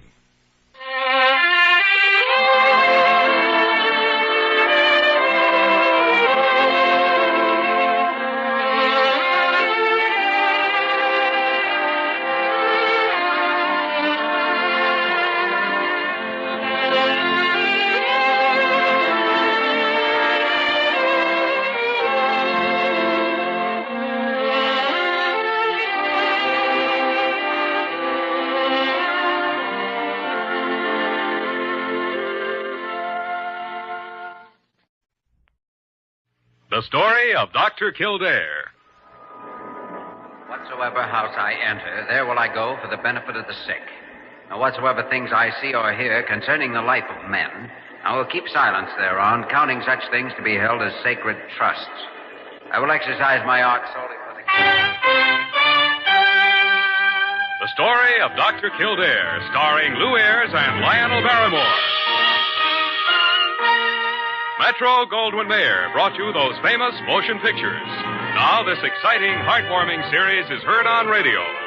In just a moment, the story of Dr. Kildare. But first, your announcer.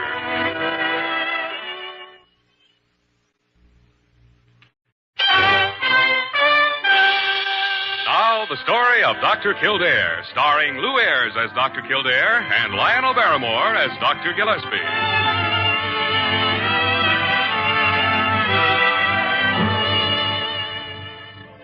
Blair General Hospital, one of the great citadels of American medicine. A clump of gray-white buildings planted deep in the heart of New York, the nerve center of medical progress, where great minds and skilled hands wage man's everlasting battle against death and disease. Blair General Hospital, where life begins, where life ends, where life goes on. Well, boys, you've poked and prodded this carcass of mine from beams to foundation, and then hashed it all over between you. So let's have it now. What's the verdict? No verdict yet, Mr. Malloy. All you've had so far is a routine physical examination, and the results until now are essentially negative. Negative? Then you mean there's nothing wrong with me? Kildare means we'll talk about verdicts when the fight's over. This is only the first round. Well, first round or not, you ought to know enough by now to tell what's causing a simple, ordinary stomachache. What kind of a hospital is this, anyway? Malloy, suppose I came over to your office and told you one of your construction jobs is all wrong. Ought to be changed. Well, after 30 years in the game, from bricklayer on up, I'd probably throw you out. And that's precisely my attitude about diagnostics. Now, look here, Gillespie. So either you settle down and do as you're told, or you take your stomachache and go to some other doctor. Well, I'll be... All right, boys. I'm sorry. I guess a few years of white collars doesn't change a roughneck much. Okay, I'll go along. What's the program? Well, I'd say it calls for a general clinical. Electrocardiogram, stomach x-ray, GU, gastroscope, the works. Of course, you'll have to enter the hospital for a week's observation. No, that's out. Don't forget, I've got a job to run. Who's going to run it if you drop dead some morning? I won't drop dead. Now, look, you're not holding out anything. I've already told you there's no verdict yet. Parker? Yes, Dr. Gillespie. Parker, since you undoubtedly know already what I want... I do? Well, don't you? Well, I suppose you want me to arrange a private room for... I was not listening at the keyhole. Miss Parker will take you down to register now, Mr. Malloy. And we'll set up your schedule later. Don't try and sneak off, or I'll send you a bill for $100 for wasting my time.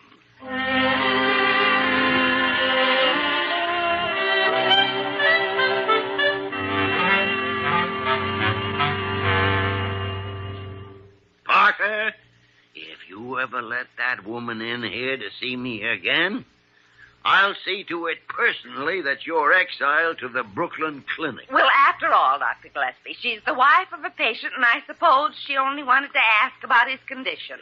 How was I to know? She'd tell her whole life story. Her life story was nothing. What took up all the time was Uncle Leroy's liver condition. 40 minutes. Well, in my opinion, a conversation like that should be very interesting to a diagnostician. Parker, the only thing less interesting to me than Uncle Leroy's liver is your opinion. Well. Oh, Kildare, come in. Good morning, Doctor. Parker. Morning. X-rays, you mean? Yes, just came from the photo lab. Here's one you'll probably want to see. Yeah. Oh, yeah, Dan Malloy, our patient with the stomachache. Notice the lower left-hand corner. Here, let me move the light. Well, now, one of the prettiest little peptic ulcers that ever walked into Blair Hospital. Yes, isn't it? The location and appearance is typical, and as far as I can see, it makes the diagnosis certain. Yeah.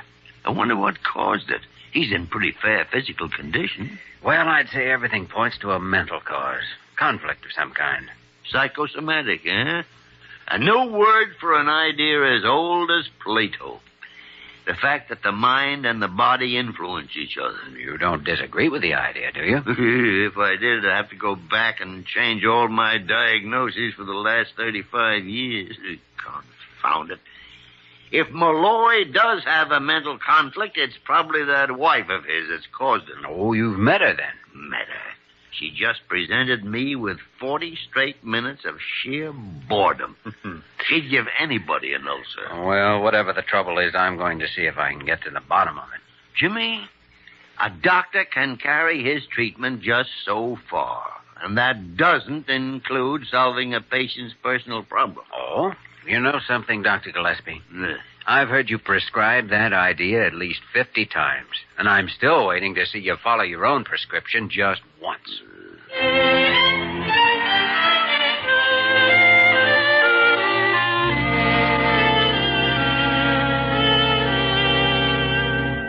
Sure, Dr. Kildare. There's a lot of things I'd rather be doing than sitting behind a fancy desk for 8 hours a day.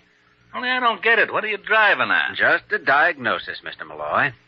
Now, how long have you been tied to that desk? 7 long, cockeyed years. Ever since I bought out my partner and took over the whole shebang alone. You don't like it? Well, this may sound crazy, but I'd rather be back laying brick.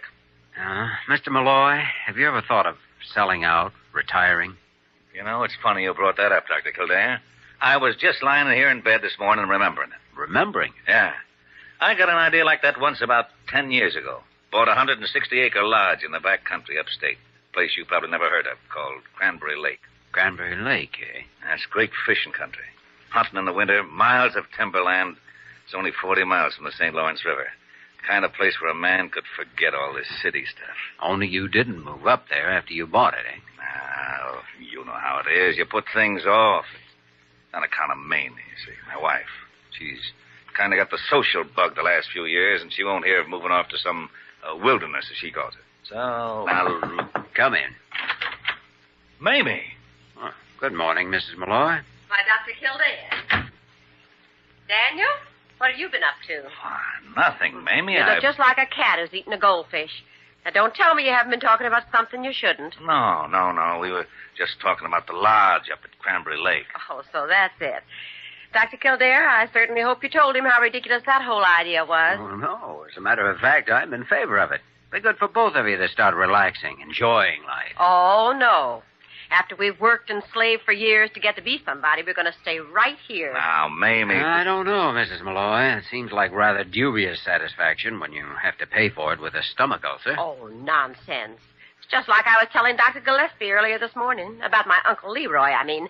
Now, Only, Mrs. of course, Malloy- in his case, it was a liver condition. But nevertheless, Mrs. Malloy, I'm afraid you'll have to excuse me now. I do have to look in on some other patients right away. Well, I suppose if you have to, you have to. Mr. Malloy, I think I understand your problem quite thoroughly now. But I'll be darned if I know what to do about it.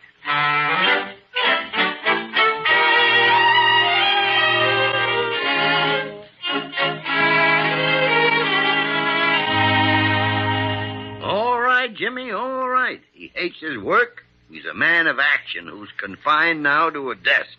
His wife has the upper hand, and she's determined to make a gentleman out of him. There's your answer, Dr. Gillespie. Physical pattern of reaction and no outlet for it. Something had to give, and something did. Peptic ulcer. Well, all right. I agree with the diagnosis. So then what? Well, that's just hint. I don't know. Of course, the prescription's obvious. But getting the patient to swallow the medicines is another problem. Oh, it's no problem as far as he's concerned. He'd retire in a minute. Too bad there isn't some society angle connected with this place upstate. She's highly impressed by social prestige and so on, you know. Social prestige. Anybody who is such a stupid, half-baked, stuffed shirt of a nincompoop is to think that the only... Now, wait a minute. Stupid, half-baked, stuffed shirt of a nincompoop. Now, who fits that description? Only one person. And Jimmy, that may be the answer. Doctor, I'm way ahead of you. Come on, let's go.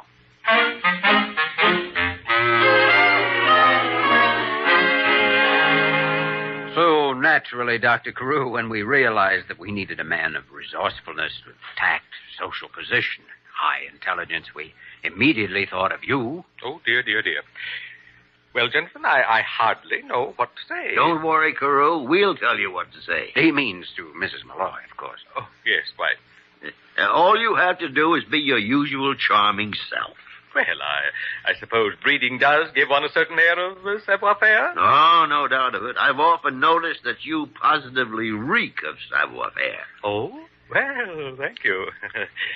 Now, about this primitive game preserve, or whatever it is. It's a lodge upstate at a place called Cranberry Lake. Ah, yes. Part of the great outdoors, I assume, where men are men and all that sort of rot. Well, roughly speaking, yeah. But the way you'll tell it, Dr. Carew, the whole area is overrun with wealthy and socially prominent residents, friends of yours. Fictitious, of course. Well, now, Dr. Kildare, I really do have friends of that sort, you know. Oh, I never think of implying otherwise. And if you won't mind using real names in vain, so to speak. Oh, dear. I hadn't thought of that. Well, gentlemen, this begins to smack of chicanery. But it's all for a good cause, saving a human life. Yes, and for the first time in your medical career. Well, in such direct fashion, Dr. Gillespie meant to say. Oh, yes, of course. Well, gentlemen, as much as I loathe all pretense and sham, as much as I dislike calling attention to my, shall we say, unquestionably prominent family background. That's our Dr. Carew, modest to a fault. Shrinking violet. As I say, in spite of these considerations, my duty in this time of crisis is all too clear. Gentlemen? He'll do it. I'll do it. Of course he'll do it.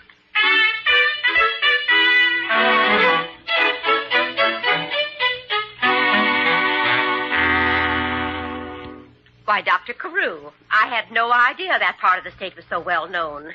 By people who matter, I mean. Oh, yes, indeed. And you say the Vandervilters have an estate on the lake, and the Pughs, and Peter J. Dibblehofer. The third, that is. Imagine that. Daniel, did you know that when you bought the place? No, I just like the looks of it, that's all. And Dr. Carew got the idea that you'd thought of moving up there in order to be near some of your close friends. Oh, really, Dr. Carew? Well, yes, indeed. And after I've been so put out with Daniel for years because he bought it. Oh, I regard it as a most fortunate purchase. As a matter of fact, I've been looking for just such a place myself for a long time. Really, Dr. Carew? Oh, yes, indeed. You see, like many prominent people, Dr. Carew is a great lover of nature and the great outdoors.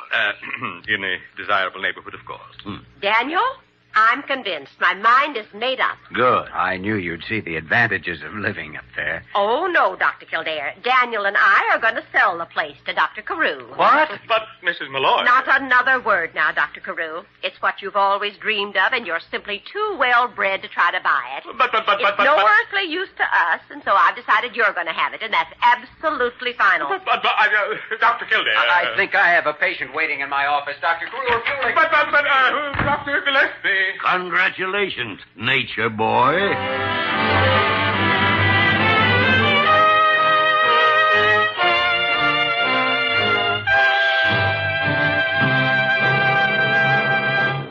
We will return to the story of Dr. Kildare in just a moment.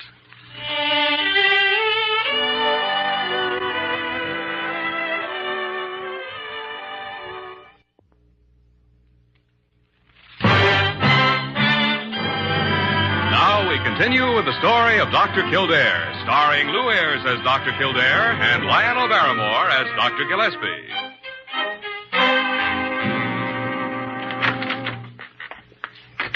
Well, Dr. Gillespie, that's that. Oh, confound it, Jimmy. I knew in the first place we should have let well enough alone. Oh, we're no worse off now than we were.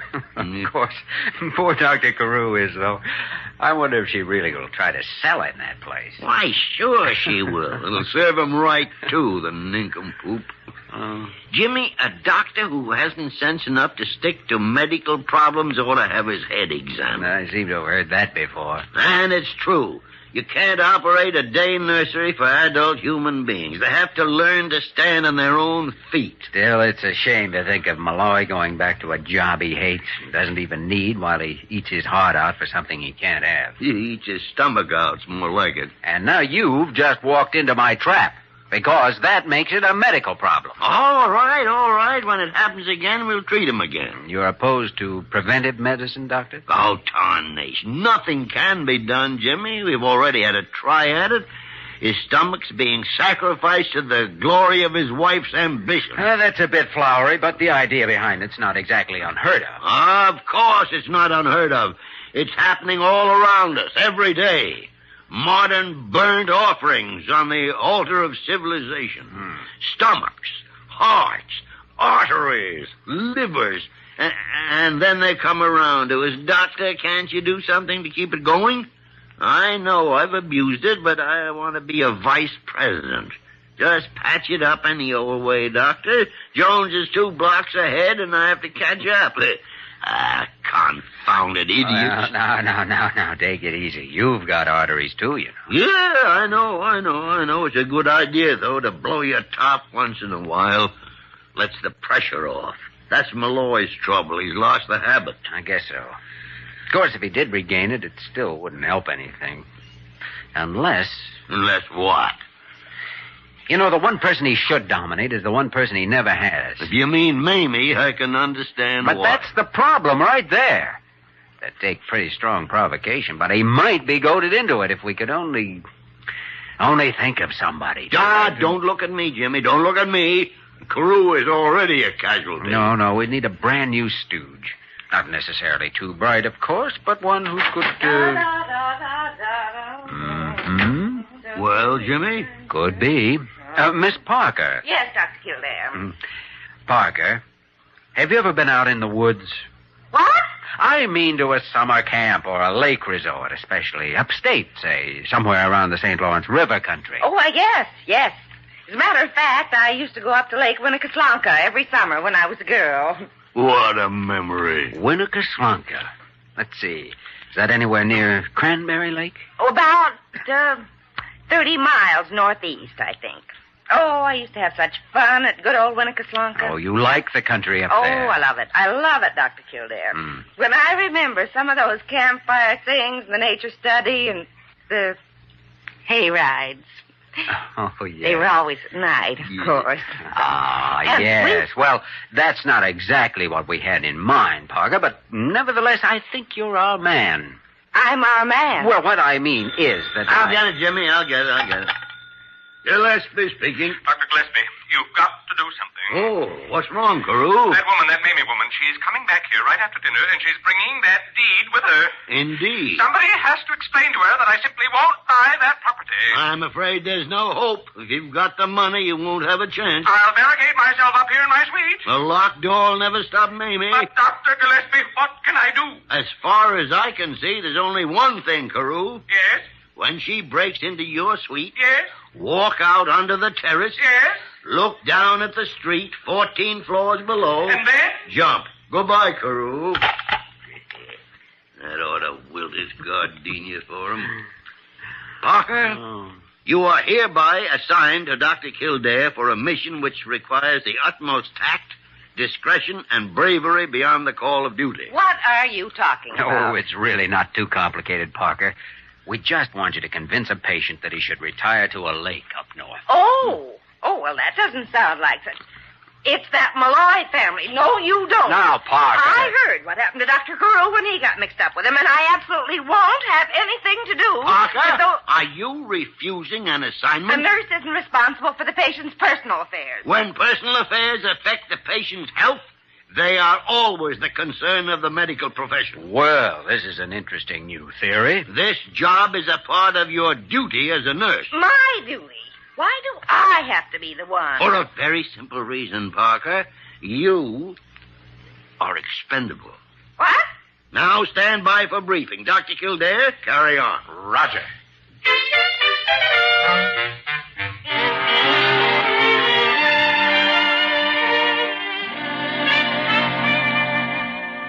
I tell you, boys, it's darn near giving me another ulcer this last half hour. I mean, the way this nurse here has been describing that country up north. Oh, well, now, what have you been up to, Parker? Oh, I just happened to mention good old Lake Winnebago, and it just happened that Mr. Malloy was interested in that part of the country. And so I just talked, if you didn't know. Parker, you really shouldn't have discussed anything that may have been upsetting to Mr. Malloy. Upsetting? She started me remembering things so plain I can see 'em right now. The leaves turning red in the fall. The deer coming down out of the hills. Log blazing and the stone fireplace. And don't forget the fish flopping up out of the water. Yeah. And the ice breaking up in the spring and the smell of coffee and bacon in the morning. Quite a contrast to a city apartment, an office, and a desk. You said it. Answering telephone, signing papers, arguing with lawyers, wearing a stiff shirt and a tie. Seems to me all the men up there wore flannel shirts. Sure, with the collars open. Boys, I can't do it. I can't face going back to that job. Well, it's up to you, Malloy. You're the boss. You're doggone right. And it's about time I acted that way. Mamie will be crazy about it once she gets used to the idea. Of course she will. When we was first married, she used to get a heck of a bang out of cooking and roughing it on weekend trips and stuff like that. I'll make her like it. Good. Come in. Well, what have we got here? An after-dinner conference? Mamie, shut up. Daniel. I'm selling out that cockeyed company, and we're moving up to Cranberry Lake. And if you start any argument about it, I'm going to bat your ears down. Why, Daniel. If you think I'm going to waste my life around here trying to impress a bunch of stuffed shirts, then you're out of your cotton-picking mind. What? I haven't seen you like this for years. Well, you're going to see me like this from now on. And another thing, Mamie. The first morning we're up at the lake, you're going to fix bacon for me, and I'm going to stand outside and smell it cooking. Yes, Daniel, but don't you suppose we could both stand outside? Huh? You mean you're not sore about the idea? When you talk like this? Mm-mm. It's like years ago when we were young and... Oh, Daniel. Now, Mamie, not in front of all the...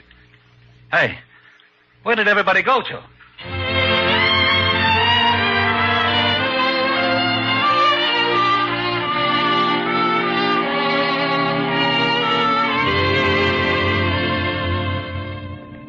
Well, Jimmy, I don't know. Call it the skin of our teeth, lucky break, outside chance.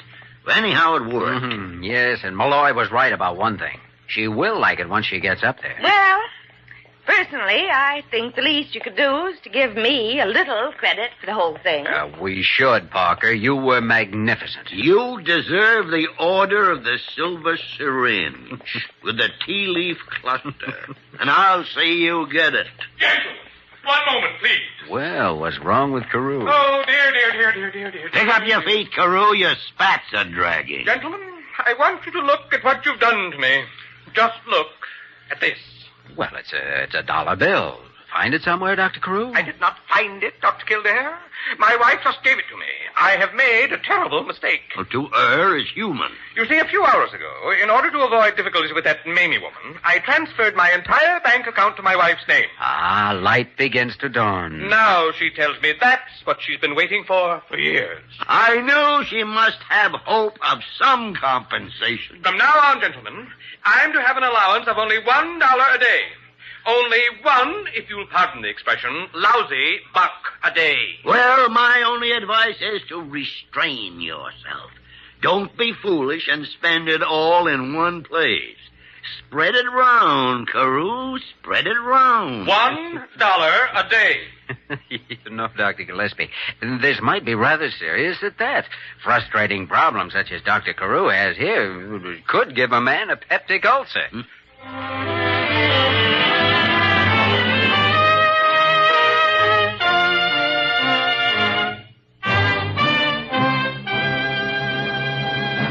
In just a moment, we will return to the story of Dr. Kildare.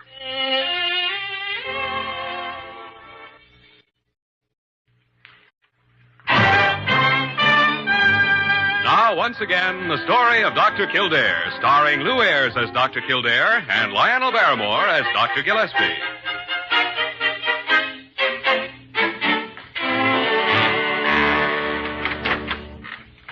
In here, Kildare. Oh, that package has finally arrived from Cranberry Lake, Dr. Gillespie. It's from Dan and Mamie Malloy, remember? Oh, yeah, sure. The one they mentioned in their letter a couple of weeks ago. Mm-hmm. So they finally got around to sending it after all. No, as a matter of fact, I think they shipped it about the same time they mailed the letter. It's evidently been delayed in transit. Oh, what makes you think so, Jimmy? My nose. There are 24 lake trout inside that package. 2 weeks overdue. Yeah. It constitutes something of a problem, all right. Now, what the tarnation can we possibly do with it? Unless... Parker? Did you call me, Dr. Gillespie? Yes, Parker, yeah. I wonder if you'd give this package to one of the orderlies and have him deliver it. Why, of course, I'd be glad to. Where's it supposed to go? What was the address, Jimmy? 14th floor, Parker. Have him give it personally to Dr. Carew.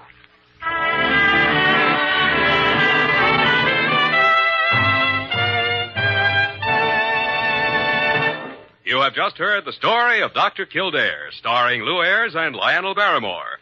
This program was written by Les Crutchfield and directed by William P. Russo. Original music was composed and conducted by Walter Schumann. Supporting cast included Virginia Gregg, Ted Osborne, Sarah Selby, and Ed Begley. Dick Joy speaking.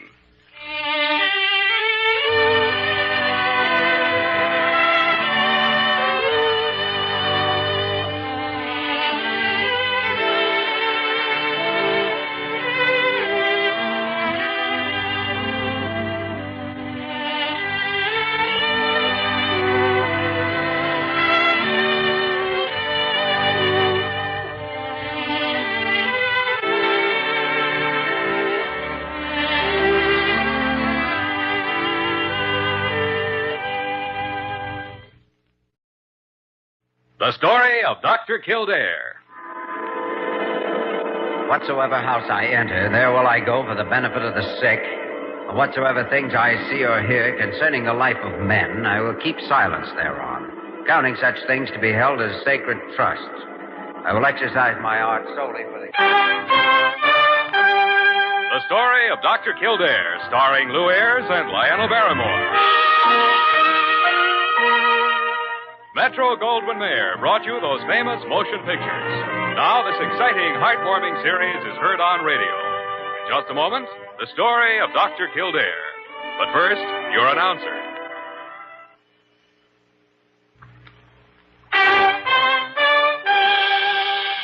Now, the story of Dr. Kildare, starring Lou Ayres as Dr. Kildare and Lionel Barrymore as Dr. Gillespie.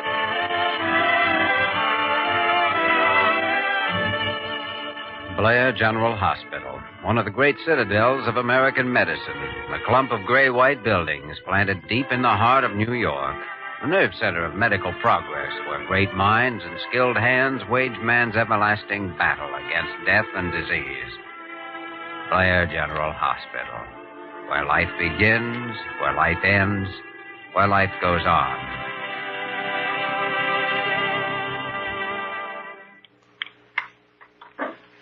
Well, I guess that's about all we can do for her until morning, Dr. Gillespie. She'll be all right, Jimmy. She showed a good response to the stimulant. Parker? Yes, Dr. Gillespie. Parker, you'd better stay here with Mrs. Stanford for an hour or so until we have another nurse assigned. All right, Doctor. It's a good thing she had medical attention in a hurry. At her age, with a case of angina pectoris as bad as this, well... Apparently, she didn't even know she had a heart condition. No. The intern who went out with the ambulance said no one in her family had given her any kind of a stimulant. Didn't have any in the house, in fact. Well, they better have some now, from now on. Yes. Anybody who can make her frightened enough or mad enough actually holds her life right in his hands.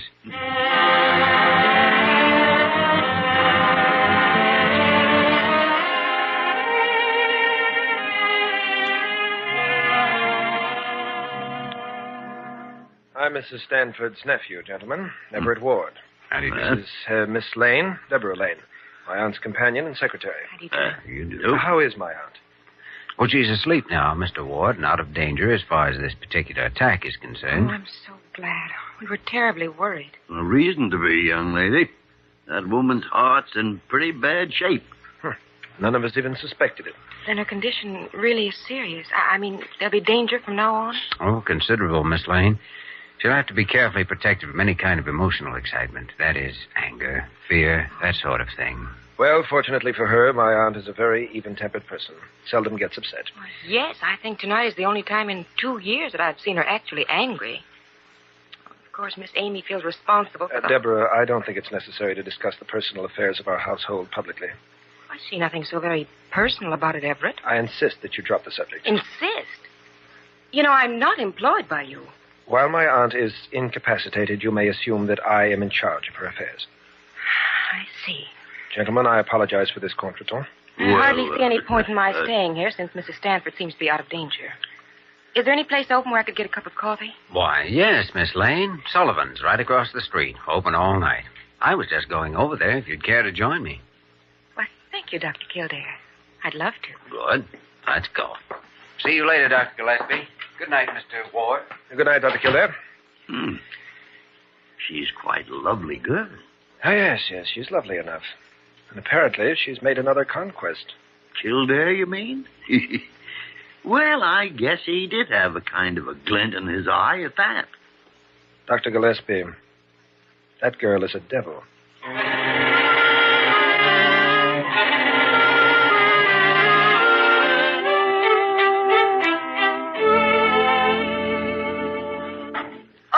Good morning, Dr. Kildare. Good morning, Parker. Dr. Gillespie. You're late. Coffee lover? Coffee lover? My Secret Service advises me that you came back to the hospital at 1:45 a.m. Oh, I see. Parker? Oh, good heavens, not me, Dr. Kildare. It was long past my bedtime when you came back from... That is, when you must have came back... Parker, you have just hanged yourself. Dr. Gillespie, I'll never tell you another thing as long as I live. Sure you will, Parker. You just can't help yourself. Your brain consists entirely of tattletale gray matter. Oh. Furthermore, you're a congenital snoop. Why, I? Oh. You know, Jimmy, I don't blame you. Blame me? Miss Lane is a very pretty girl. Oh, well, she's certainly a very interesting girl. That's merely another way of saying the same thing. All right, but she happens to be both. Her employer's nephew doesn't seem to have quite the same opinion. Ward? I guess he's been sitting around for years waiting for Mrs. Stanford to die so he can take over her fortune. Deborah can't stand him. Deborah, huh? Hey, apparently you've been making progress, Jimmy. Well, maybe we'd better go have a look at Mrs. Stanford. Yes, that's right. I'd almost forgotten about her heart condition. What are you talking about? Merely thinking of one of the more basic facts of medicine, Jimmy. Whenever the human heart begins to act up, it always means trouble.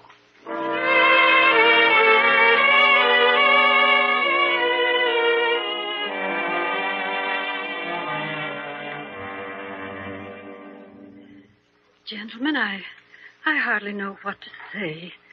Of course, I've noticed pains once in a while, but a woman my age expects to have an occasional pain. Well, an occasional pain is all you'll need to worry about if you'll just take care of yourself. No more arguments like the one last night, for instance. Oh, I shouldn't have let myself become so angry, but Amy knows better. She knows how those things frighten me. Those things? Oh, didn't Deborah tell you? No. Well, you see, my sister Amy lives with me, and last night I found it was something I had expressly forbid her ever to bring into the house again. A Ouija board. A Ouija board? Well, now, that seems like a harmless pastime. Possibly for some people, but Amy has an obsession along those lines. She spends most of her time trying to communicate with the dead. And as you say, this sort of thing frightens you, Mrs. Stanford? Terrifies me. Apparitions, ghostly voices. Oh, I don't even like to think about them. Well, maybe I'd better speak to Amy when I stop by to see you tonight. Stop by to see me? Why, yes. In a case of angina, there's no reason to keep the patient in the hospital after the attack is over. Oh. But I thought I would call at your home after dinner and see how you were feeling. But, Kildare, you're not on duty tonight. Oh, that's all right. I don't mind. It's no trouble at all. I see. You would. Mrs. Stanford, I think you can count on some very devoted medical attention from Dr. Kildare. That's awfully nice of you, Doctor. But I do hope you won't scold Amy. She probably feels guilty enough already. No, but I do want to impress her with the importance of not upsetting you under any circumstances. Yes, that is something to think about. My life is in the hands of anybody who can make me frightened or angry. It makes you wonder.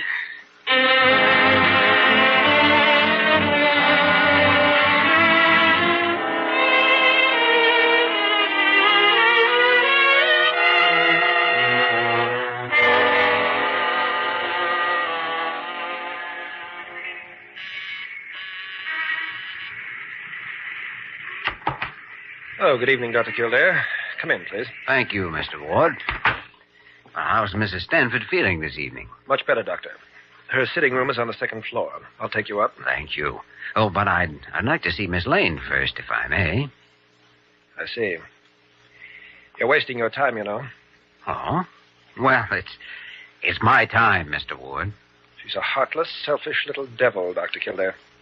Nothing means anything to her except money. I'm warning you. But there's a question whether you're warning me for my sake or for yours. Very well. I'll tell her you're here. Please sit down. Quite a place. Mrs. Stanford must be worth a fortune. Hello? Huh? Oh. How do you do? I'm Dr. Kildare. I assume you are Miss Amy. Yes, I am. How could you possibly know that? Oh, just a guess. They told you. They? Spirits. We have to be very careful. Nobody here lets me talk about things like that. I see. Tell me, are you a believer, too? Well, My sister's not a believer. Are you her doctor? Yes. It was my fault, you know. No, it wasn't your fault at all. You didn't know about the heart condition. Oh, no. But now that you found out how serious it is, you understand the importance of not getting her upset again. I wouldn't upset her for the world. Of course, I hope they won't be angry about it. They? My friends, Doctor. Oh, yes. They could cause a lot of trouble if they became angry, you know. Mm-hmm. Noises at night, all that sort of thing. Yes, well, let's hope they don't become angry then. Hello, Jimmy. Deborah. Never said you were here. Oh, I see you've met Miss Amy. Yes, had a very pleasant conversation. Oh, yes. Well, I have to go now. Oh, if you'll excuse me. You'll remember what we talked about, Amy. Oh, yes, Doctor. I'll remember. Goodbye. Goodbye. She's really awfully sweet. Yes. Jimmy, I had a wonderful time last night. I'm so glad you came this evening. Oh, good. Technically, I'm making a professional call on Mrs. Stanford, of course. Apparently, Mr. Ward prefers that I limit it to that.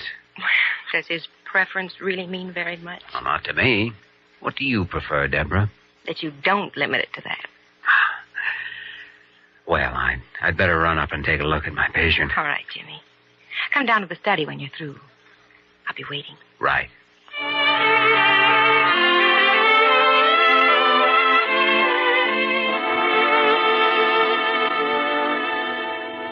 Doesn't mean a thing, Dr. Gillespie, not a thing. Doesn't mean anything. I suppose he's made a call at that house every evening this week because of his professional concern with Mrs. Stanford's heart. Maybe. Kildare has always been putty in the hands of a scheming and designing female.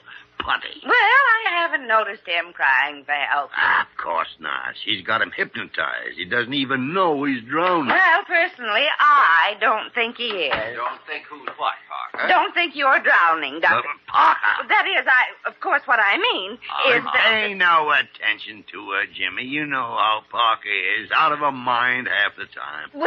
Jimmy, I was wondering if we could spend this evening going over the monthly progress reports together. Well, couldn't we sort of take care of it in the morning? No, I'm all tied up tomorrow. Well, I had a tentative engagement this evening. Oh? Social engagement, Oh, not Jimmy? exactly.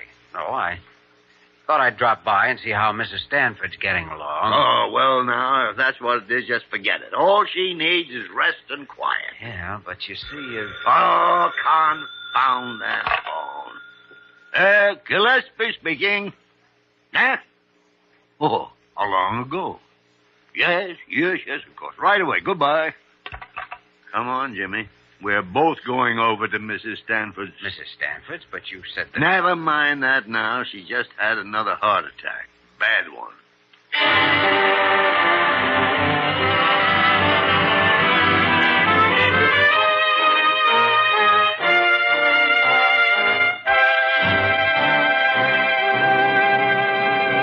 We will return to the story of Dr. Kildare in just a moment.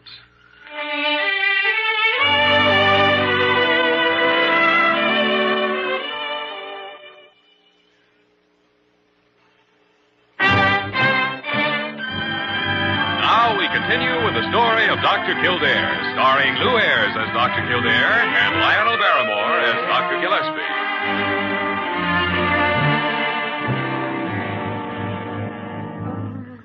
He's beginning to come out of it.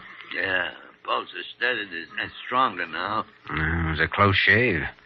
Wonder what brought it on. None of them seem to know. She was apparently alone at the time. No, go away. Easy now. It's all right, Mrs. Stanford. Everything is all right. I thought... Oh, Dr. Kildare and Dr. Gillespie are here. Yeah, that's right, Miss Stanford. You just relax now. Nothing to worry about. Oh, I was so frightened. I tried to scream. I was terrified. Terrified of what? Something, I don't know what. What do you mean by something, Mrs. Stanford? Oh, it was like a ghost. It was carrying a long knife. I could see it in the moonlight, and that's all I remember. Well, anyway, it's all over now. We're here, and your family's outside there in your sitting room, so you just lie back and go to sleep. Oh, yes, sleep. I'm so tired. But I'm so glad that both of you are here. It's all right now. Come on, Jimmy.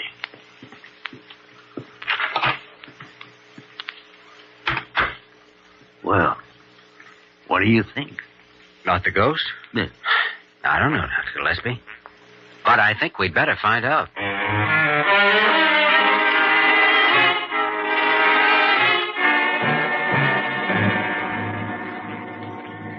No, I think it's best that you don't go in to see her tonight, Mr. Ward. That none of you do, in fact. She's asleep now and shouldn't be disturbed. Yes, I suppose you're right. And in view of what happened tonight, it's Kildare's and my opinion that she should have a permanent nurse with her starting in the morning. Well, just what did happen exactly? Everett sent me to the drugstore for some cigarettes, and when I came back, Mrs. Stanford had had an attack. What caused it? Now, we didn't want to get her upset by questioning her. We were hoping one of you might know something about it. As far as I know, nothing caused it, gentlemen. She was alone there in her bedroom at the time. I was down in the study. I'm not sure where Miss Amy was. Oh, I was down in the kitchen. No, of course. Really, I was. Not doing anything. Just down there, that's all. It's all right, Miss Amy. But I was, really. Miss Amy, please. Anyway, I heard my aunt cry out upstairs. Rushed up and found her in a state of collapse. I phoned the hospital, then did what I could for her until you arrived. When you came up here to her room, Mr. Ward, did you happen to notice any sign of a ghost? Now, wait a minute, Doctor. I know, Mr. Ward, we're all reasonable people, but Mrs. Stanford says she saw a white figure come into her bedroom carrying a long knife. I told you, Dr. Kildare. Yes, I know, Amy, but... I told you they'd cause trouble if they became angry. They? Who were they? The spirits, Dr. Gillespie. Oh, yes. They knew she was the one who made me stop talking to them. It was retribution, that's what it was. Miss Amy, please, that's enough now. You don't believe me either, Everett, but you'll find out. Oh, I've got to go tell them it wasn't my fault I stopped talking to them. They mustn't blame me for it. I think maybe I better go try to quiet her. Please excuse me. Yeah. Gentlemen, I have a somewhat painful question, but I do feel it necessary that I ask it. What is it? Is there a possibility that my aunt may be suffering from hallucinations? A mental instability, as you might call it? None whatever, Mr. Ward. If she says she saw a ghost, then she did see a ghost. But that's ridiculous. Maybe. But so is the idea that Mrs. Stanford is not of sound and competent mind, as I believe the legal phrase reads. I don't know what you're implying, Doctor. But I wasn't thinking of any legal aspect. Naturally, I'm concerned about her. She is my aunt, you know. And, gentlemen, I think I'll bid you good night now. Good night. You know, Doctor, I can't quite figure him out. Jimmy, in your present condition, you're not in shape to figure anything out. Present condition? Yeah. Amatory catalepsy. Oh, you mean Deborah. I mean, if I were 30 years younger, I'd probably be the same way. Now go on downstairs and stop trying to edge toward that door gracefully. Well, as a matter of fact, there were a couple of things that I... Yes, of course. I'll stay here a while and check Mrs. Stanford's pulse a time or two before we leave. Good. And I'll see you a little later. All right, Jimmy, all right. Well, now... I never did get around to reading that book. Yeah. Huh? Gosh, they mustn't hear us. Well, Miss Amy. I had to see you right away. Well, here I am. So why don't you... Say, what's that you're holding behind your back? Oh, you mean this? A butcher knife. Yes, that's why I came. Why you came? Yes, it was missing from the kitchen. I just found it. I thought that might mean something. You know what, Miss Amy? I think I agree with you. Come on in. Come in. Shut the door.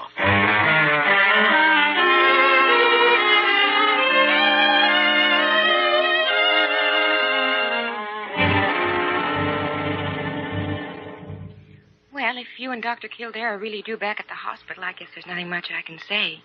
Except I'm sorry. Well, I'm sorry, too, Miss Lane, but this is something that absolutely must be taken care of. Coming to me? Oh, yes, that important matter couldn't possibly wait. I'll phone you tomorrow, Deborah. Very well, Doctor. I'll go to the door with you. I was wondering, Miss Lane, do you happen to know the terms of Mrs. Stanford's will? Why, yes, I helped her make the first draft to go to her attorneys last year. Oh, except for a small bequest to me and to her other employees, the estate is divided evenly between Miss Amy and Everett Ward. Oh, here we are.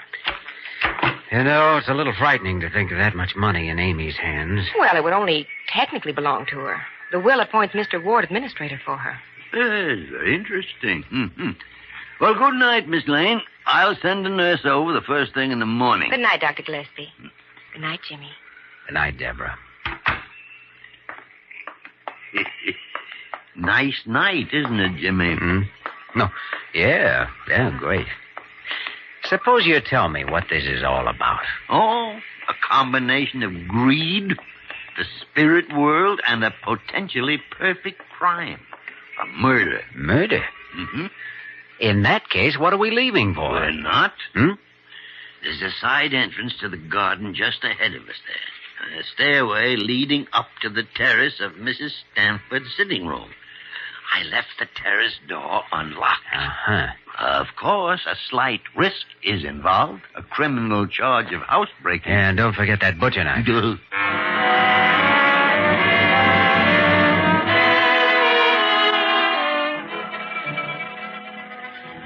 hours. I'd be tired of sitting this long in the dark on a sofa, let alone behind one. Well, if we're wrong and get caught here, we may find ourselves behind something a lot worse than a sofa. The longer we're here, the more I suspect we are wrong. Miss Amy could have misplaced that knife, and Jimmy, shh, quiet. Somebody in the hall outside. They're coming in. Can you see anything? No, Good Lord. All in white. All right, Jimmy, turn on the lights. Right. You can take off that sheet, Miss Lane. What? Deborah. I thought you'd gone hours ago. What are you doing here? Well, I was waiting for you. Kildare just came along for the ride. Yeah, I guess I've had one, too. Jimmy, I was only playing a sort of joke. Some joke. Same kind you played earlier, Miss Lane? When you started for the drugstore and then slipped back up those terrace stairs? $100,000 joke, huh? What do you mean? According to Miss Amy, that bequest in Mrs. Stanford's will isn't quite as small as you imply. Jimmy, you don't think that... I have nothing to say. All right. What are you going to do, turn me in? That's up to Mr. Ward as soon as we wake him up and tell him about it. Well, go ahead, then. See how much good it's done. I'm sorry, Jimmy. I guess there's nothing much to say. Oh, plenty. But thanks for not saying it. One good thing, apparently Mrs. Stanford hasn't waked up. I have, though, Dr. Gillespie. How would you like to kick me? Why? For being susceptible to the call of the wild goose? I only wish I were. Why, when I was your age, Jimmy, I was susceptible to every pretty girl who walked past. Yes, but that's what worries me, Dr. Gillespie. When I'm your age, I may still be.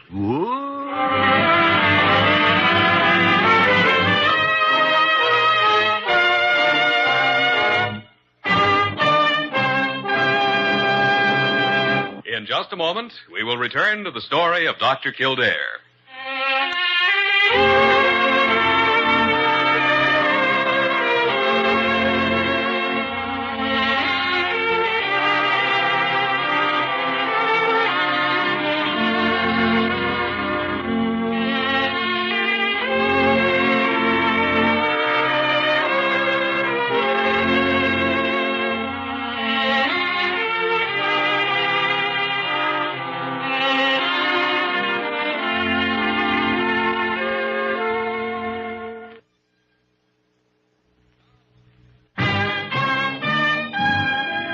And now, once again, the story of Dr. Kildare, starring Lou Ayres as Dr. Kildare and Lionel Barrymore as Dr. Gillespie.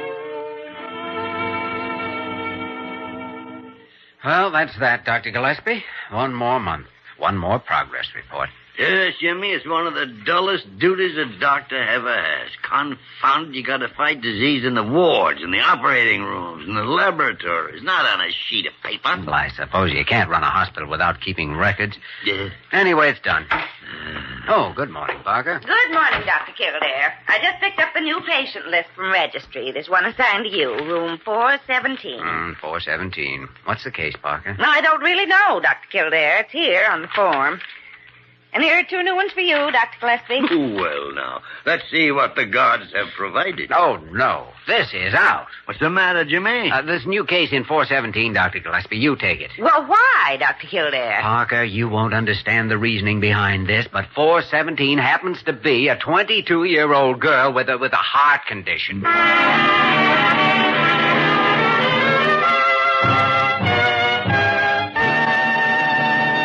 You have just heard the story of Dr. Kildare, starring Lou Ayres and Lionel Barrymore.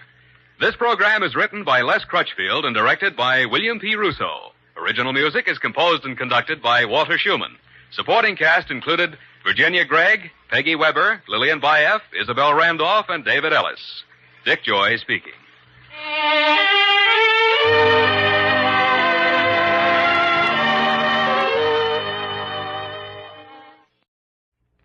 The story of Dr. Kildare. Whatsoever house I enter, there will I go for the benefit of the sick. And whatsoever things I see or hear concerning the life of men, I will keep silence thereon, counting such things to be held as sacred trusts. I will exercise my art solely for the... The story of Dr. Kildare, starring Lou Ayres and Lionel Barrymore. Metro-Goldwyn-Mayer brought you those famous motion pictures. Now this exciting, heartwarming series is heard on radio. In just a moment, the story of Dr. Kildare. But first, your announcer.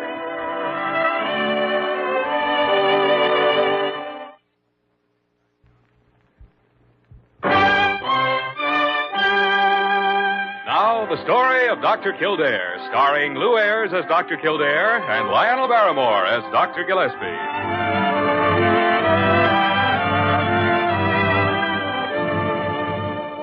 Blair General Hospital, one of the great citadels of American medicine. The clump of gray-white buildings planted deep in the heart of New York. The nerve center of medical progress, where great minds and skilled hands wage man's everlasting battle against death and disease. Blair General Hospital, where life begins, where life ends, where life goes on. Dr. Gillespie, I don't care how strong a hunch you have. Things have been quiet around the hospital for over a week. What could happen? Parker, anything could happen.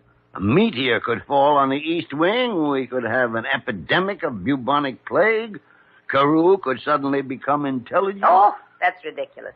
You mean about CAREW? Well, I guess that's a little far-fetched. I mean, the whole idea is ridiculous. Just because you've got a feeling of some sort is no reason to believe... Morning, Dr. Gillespie. Good morning, morning.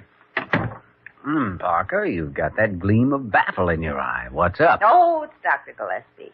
He has a hunch some catastrophe is about to happen. Well, don't worry about it. I've seen his hunches turn out wrong before. Maybe so, Jimmy, maybe so, but you've also seen them turn out right. Sure, sometimes. Law of averages. Law of averages.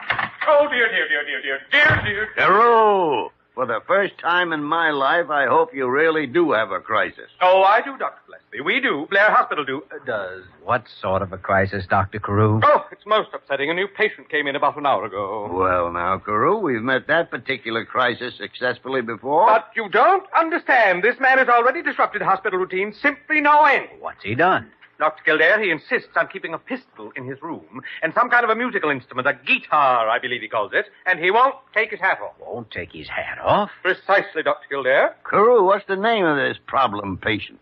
One that's quite in keeping with his occupation. Huh? He's with a Wild West show that's playing across town. A professional cowboy, he calls himself. His name is Buffalo Barney McClure. Oh, Dr. CAREW, I still don't understand what disturbs you so much. Dr. Kildare, if you can imagine a man with long hair, a mustache, and a goatee sitting up in bed in a hospital gown, holding a pistol, and wearing a 10-gallon hat, well, it's a perfectly horrible sight.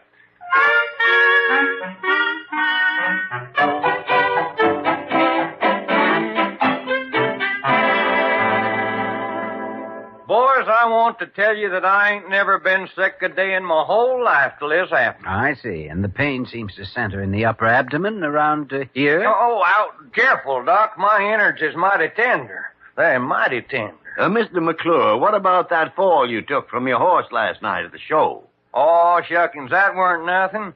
I've been throwed by cayuses ever since I was hip high to a tumblebuck. But it did shake you up a little, didn't it? Well, it knocked my darn bridge work out, but that fall didn't have nothing to do with this here bellyache. I felt fine till this morning. Sometimes internal injuries don't show up for hours or even days after an accident, Mr. McClure. Call me Buffalo, Doc. I ain't used to this here Mr. McClure stuff. All right, Buffalo.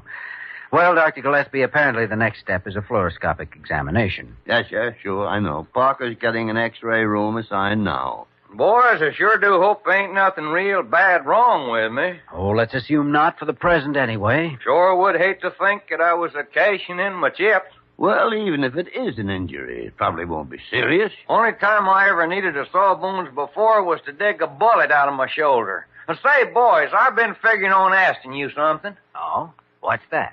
That feller that's the boss of this year's spread, that there Dr. CAREW. Is he got any kin folks out west anywhere? CAREW? Oh, I don't think so. Well, I used to know a fella years ago named Three-Fingered Tom CAREW. Sure would like to meet up with some of his next of kin. Well, I doubt very much if any relative of Dr. CAREW's would let himself be called Three-Fingered Tom. Come in. Oh, it's you, Parker. Come in. Dr.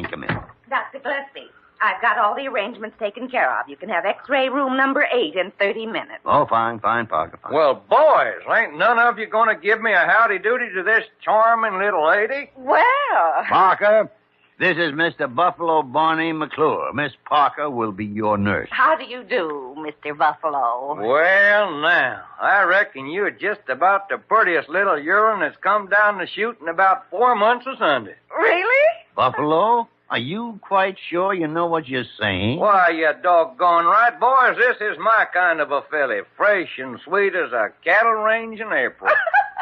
Kildare, there's only one explanation. This man's worse shape than we thought.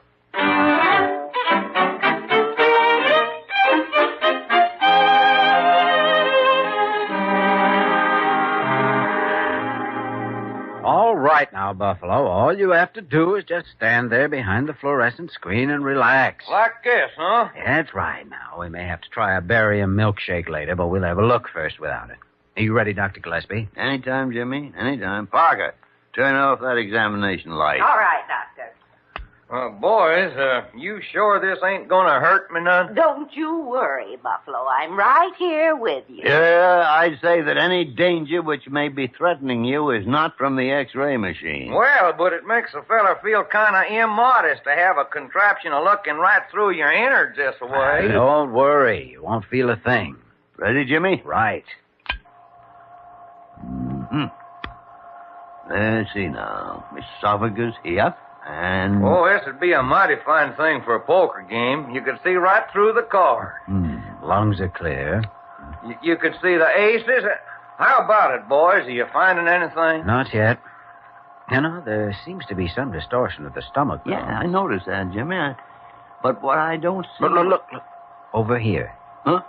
Well, now, what in the tarnation can... Don't you recognize what it is? Recognized by the great horn spoon. It's fantastic. Well, boys, let's have a showdown.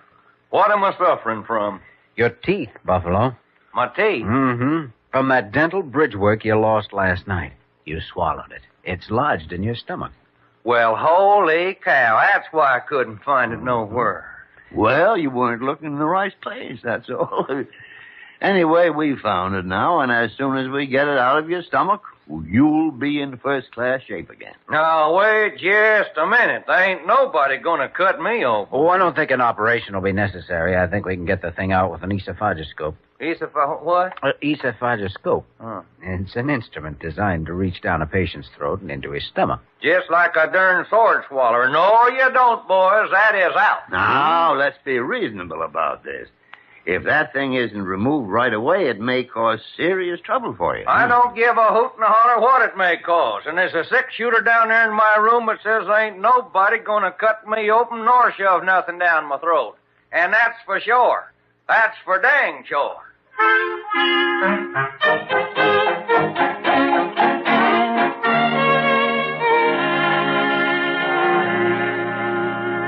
Well, I don't know what to do, Dr. Gillespie. If he won't give his permission, we can't force him to go through with it. Confound it, Jimmy. He's got to go through with it. He can't go walking around with his stomach full of teeth. Oh, I feel so sorry for poor Buffalo, and he's such a wonderful man, too. Cattle Range and April Parker is speaking. That's just his way of being gallant and charming. Why, you've got yourself thrown, hog-tied, and ready for branding before he's even swung his lariat. That's all right, Dr. Gillespie. You can tell by the way he talks. He knows a pretty girl when he sees one.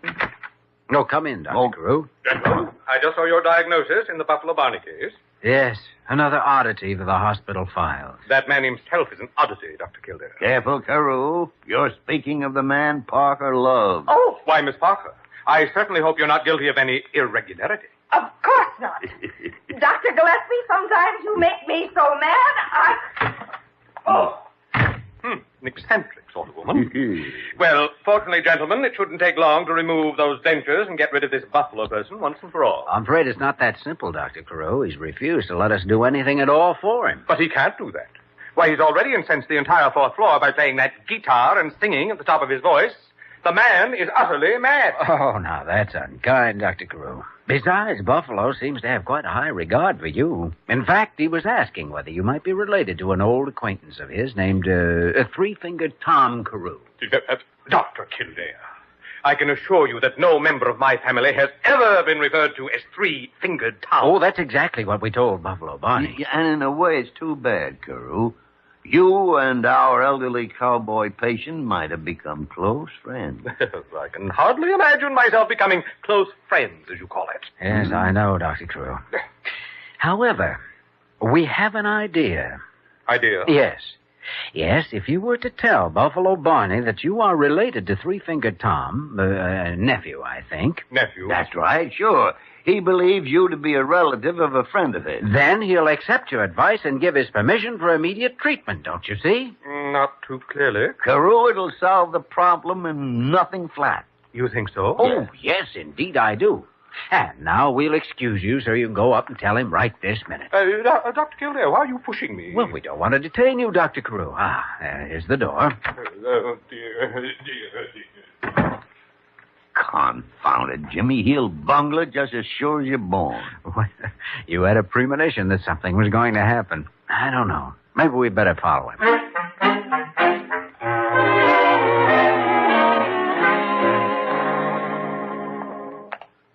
Well, there's Buffalo's room right ahead, Jimmy.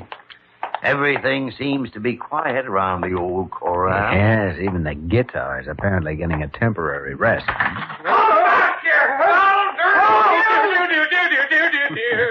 What's the matter, Carew? Good heavens, gentlemen, you like you whopper, John, stiffy cattle, fill you full of lead. I'll ventilate. She'll do it, too. Where's my brushes at? Hey, come on in here. This room is empty. Now, be calm, Dr. Carew. Now, what's this all about? Well, when I told him I was the nephew of Three-Fingered Tom, he reached for his gun. He says he's had a feud with that family, and he'll kill any of them on sight. Well, Carew, now we all have to go sometime. And at least you'll be dying with your boots on. Please, Dr. Gillespie, this is not an occasion for levity. There you are, Carew. Oh, dear. I seen you sneak in here, you wall-eyed sidewinder. Now, Mr. Buffalo, let's be reasonable. You're going to meet your maker. You're drawing your final breath right now. Hey, take it easy. If you got any last words, spit 'em out. Oh, dear, I think I'm going to... Well, looky yonder. Son of a gun keel right on over. Boys, get a doctor. Get a doctor. Buffalo, put that confounded pistol away before it goes off and hurts somebody. Why, heck, fire, it ain't loaded with nothing but blanks. Hey, Buffalo Barney McClure wouldn't never shoot an unarmed man. I was just a-funning him. It's too bad he didn't know it. He's out like a light. Buffalo! Oh, Buffalo, are you all right? Oh, shucks, honey, I'm all right, but this here Carew feller's done swooned plumb away. Well, good heavens.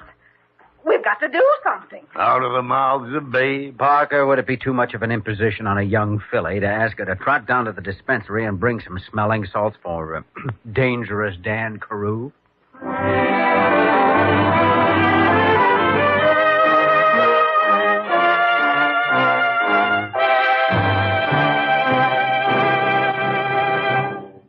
We will return to the story of Dr. Kildare in just a moment.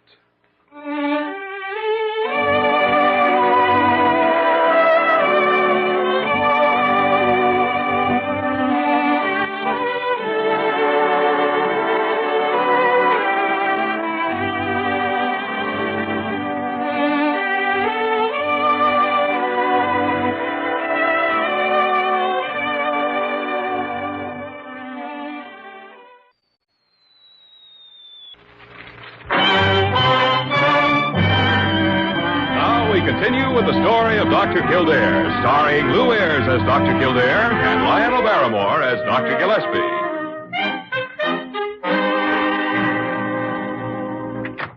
Oh, Kildare. Busy, Dr. Gillespie? No. Come on in, Jimmy. Come in. How's your patient? Oh, self-styled grand old man of the West is propped up in bed serenading Prairie Flower Parker at the moment. And Carew? Well, he's resting quietly, locked up in his suite. He ought to be locked up somewhere. I don't know. I think he'd managed to get into some kind of a predicament even in a padded cell. Yeah, the nincompoop. And since that idea of ours didn't work, we still got the problem of Buffalo. What are we going to do now? Release him and forget about him, as long as he's so confounded stubborn. Well, that's all we can do, I guess, unless he decides to cooperate. But I hate to leave it that way. It's dangerous. Yeah, that bridge work could start an irritation that might become pretty serious in a little while. But what can you do? It's just it. I don't know. Wish I did. Jimmy, a doctor can't afford to worry about impossibilities. Once he's done all he can, well, he's got to let it go at that. How can you be sure that you've done all you can? I mean, sometimes you have... Oh, the violet is blooming in Texas, but they won't bloom for me very long. Well, now, it's our little girl of the Golden West. No, I'm just so happy today, Dr. Gillespie, that it doesn't matter what you say. It doesn't matter at all. But why so starry-eyed, Parker? I didn't know you were such a great lover of Western folk songs. No, but it's the way Buffalo sings them, Dr. Kildare. He's terrific. Only a cowboy's sweetheart. He's such a man of the great outdoors. A man's man, if you know what I mean. Well, then where do you come in? I think that once a man has lived in the Western range country, there's a flavor that clings to him the rest of his life. Yeah, sure. Especially to his boots. And what a life for a girl. Up early in the morning to watch the rosy-fingered dawn steal out of the east. While you're chopping firewood for the kitchen stove. Then down to the little house and back to gather up the eggs for breakfast. Oh, so you're going to keep chickens on the ranch. Well, a few hens, I think. Just for the eggs. Oh, none of this is real, of course, Dr. Gillespie. I'm just dreaming, that's all. Well, Parker, as long as that's what you're doing, it'd be nice if you could dream up some way of getting Buffalo to let us take that bridge work from his stomach. Oh, I forgot to tell you, Dr. Kildare. He's already agreed. He's already what? Agreed to let you go ahead with the treatment. Ooh. You see, he's doing it for me. You should never underestimate a girl's influence on a man's heart. It's not his heart, Parker. It's his stomach. And if you're a girl, I'm a mere puling infant. Oh! You're looking a gift horse in the mouth, Dr. Gillespie. Come on, let's go to work.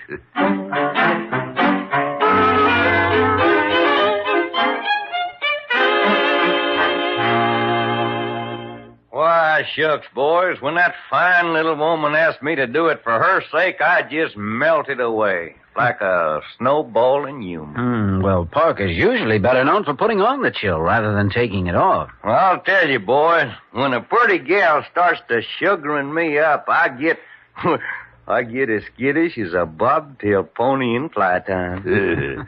And apparently the same effect can be achieved by a horse-faced old maid. Doc, I sure would hate to think you was casting some of them aspersions on that little gal. No, Buffalo, nothing like that. Dr. Gillespie has a peculiar sense of humor, that's all. Yeah, I'm a veritable clown. As a matter of fact, I've often suspected him of being an unsuccessful suitor for the affections of that same little lady. Kildare. Well, Doc, all I can say is let the fight be fair, and I hope the best man wins. Well, I hope not.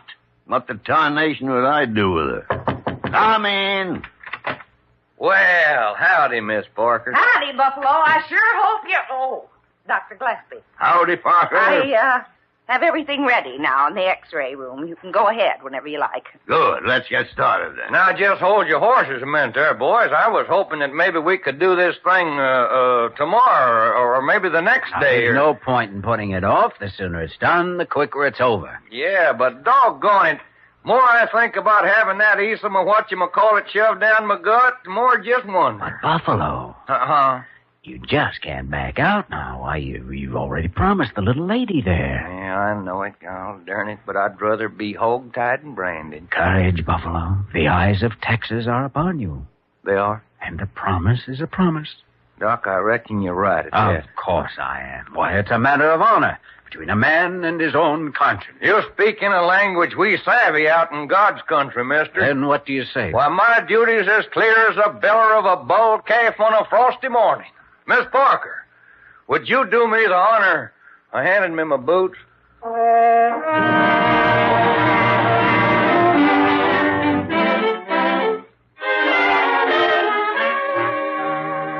I'm sorry, gentlemen, but I will not do it. I positively and utterly refuse even to consider doing it, and that is final. But, Dr. Carew, there's no reason to be scared of him now. No, he can't bite you. His teeth are right there on the table. I am not scared. I simply will not have anything more to do with that man. Well, in that case, Dr. Carew, I'm afraid you'd better expect trouble. Trouble? Oh, yes. Yes, there's no doubt but what he'll take your refusal as a personal insult. Oh, dear. And, of course, by the code of the West, that calls for a gunfight. Oh, dear, dear. This time with real bullets, not blanks. Oh, dear, dear, dear. I imagine he's a deadly shot. Oh, dear, dear, dear, dear, dear, dear, dear. Oh, suppose we go pay our respects to your dear, dear friend, Buffalo Barney McClure. Oh, dear.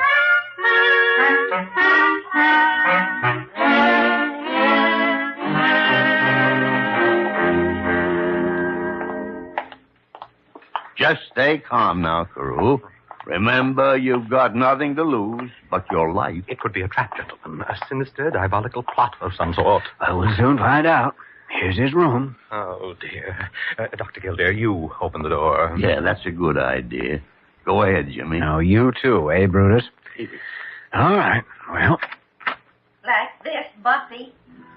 Oh, a shucking, Sugarfoot, you're doing fine. Only you ought to put your other arm around like this. Why, Buffy, I'm surprised at you. I don't blame you, Parker. So am I. Dr. Kildare. Well, now, come on in, boy. Step right in. I was just giving the little lady here a lesson on the guitar. She sure does catch on fast. So I noticed. Oh. Buffalo. We brought Dr. Carew up to see you. Well, now, that is darn nice of you, boys. But where's he at? Right here behind me. He's shy, you know. Gun shy. Oh, there ain't no call to feel that way about it. Howdy, Doc. How do you do, Mr. Buffalo? Well, I better run along now. Wait just a minute now. Don't you go hightailing it off somewheres. Ordner, I want to shake your hand. Well, all right, if you insist. There. No hard feelings, Doc, about that little joke of mine? Oh, no, not at all, Mr. Buffalo. It's quite all right. And really, I must hop along now. Now, hold your horses. I was figuring we might have a friendly little game of poker to cement our friendship. Poker? Oh, I'm terribly sorry. I only play a little bridge occasionally. Bridge? Doc, that very word makes me sick at my stomach.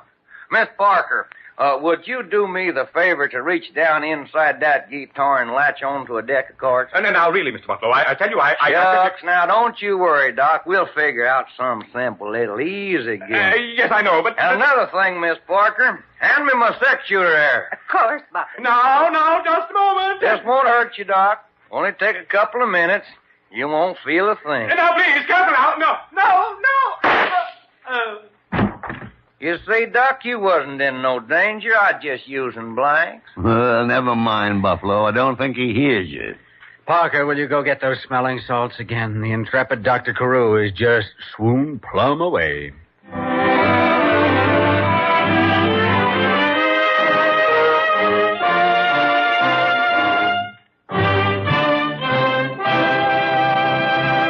In just a moment, we will return to the story of Dr. Kildare.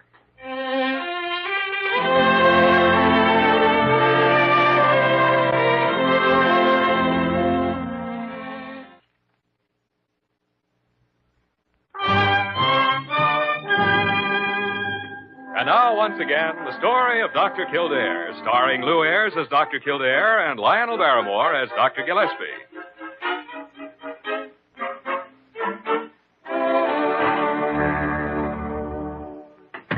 Good morning, gentlemen. Oh, good morning, Dr. Carew. Well, now, you look as though a caterpillar had just eaten your favorite gardenia.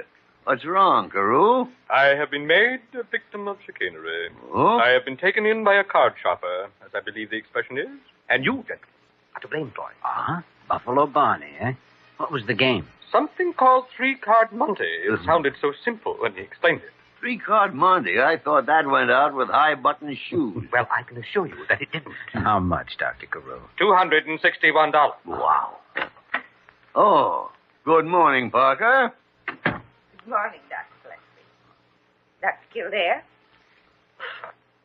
Dr. Carew? Well, now, this doesn't sound like love's young dream. Dr. Gillespie. Mr. MCCLURE was released from this hospital a couple of hours ago. Hmm? And I don't ever want to hear his name mentioned again. What happened? His wife met him in a taxi. His wife? It seems that she's a bareback rider with the same Wild West show he's in. And furthermore, she looks it. Miss Parker, as a fellow victim of that same scoundrel, may I offer you a cup of coffee at Sullivan's? Well, thank you, Dr. Carew. I heard about that card game. But after all, what he took from me was something more precious than just money. Hmm? My whole heart and soul. Oh, thank you. Well, Dr. Gillespie, it would seem that Buffalo Barney was quite an operator. I guess we're lucky he didn't put the bite on us. Jimmy, speak for yourself. What? Just before he left this morning, he sold me 2 tickets to that Wild West show here. Well, what's wrong with that? I'd kind of like to see it myself. Well, so would I. But according to the morning paper, the show wound up its New York engagement last night.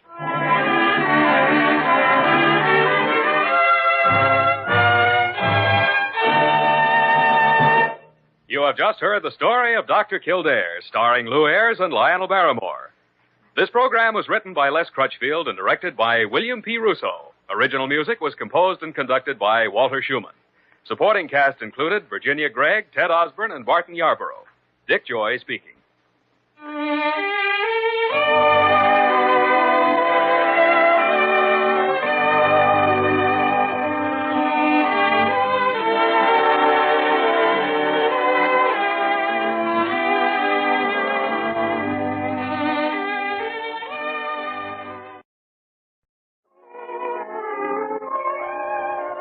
The story of Dr. Kildare. Whatsoever house I enter, there will I go for the benefit of the sick. Whatsoever things I see or hear concerning the life of men, I will keep silence thereon, counting such things to be held as sacred trusts. I will exercise my art solely for the cure. The story of Dr. Kildare, starring Lou Ayres and Lionel Barrymore. Metro-Goldwyn-Mayer brought you those famous motion pictures. Now this exciting, heartwarming series is heard on radio. In just a moment, the story of Dr. Kildare. But first, your announcer.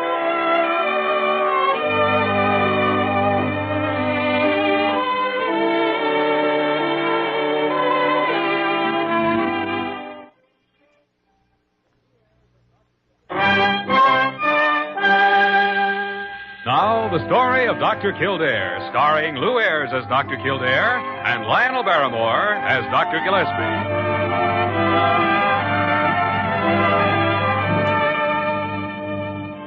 Blair General Hospital, one of the great citadels of American medicine, the clump of gray-white buildings planted deep in the heart of New York, nerve center of medical progress, where great minds and skilled hands wage man's everlasting battle against death and disease.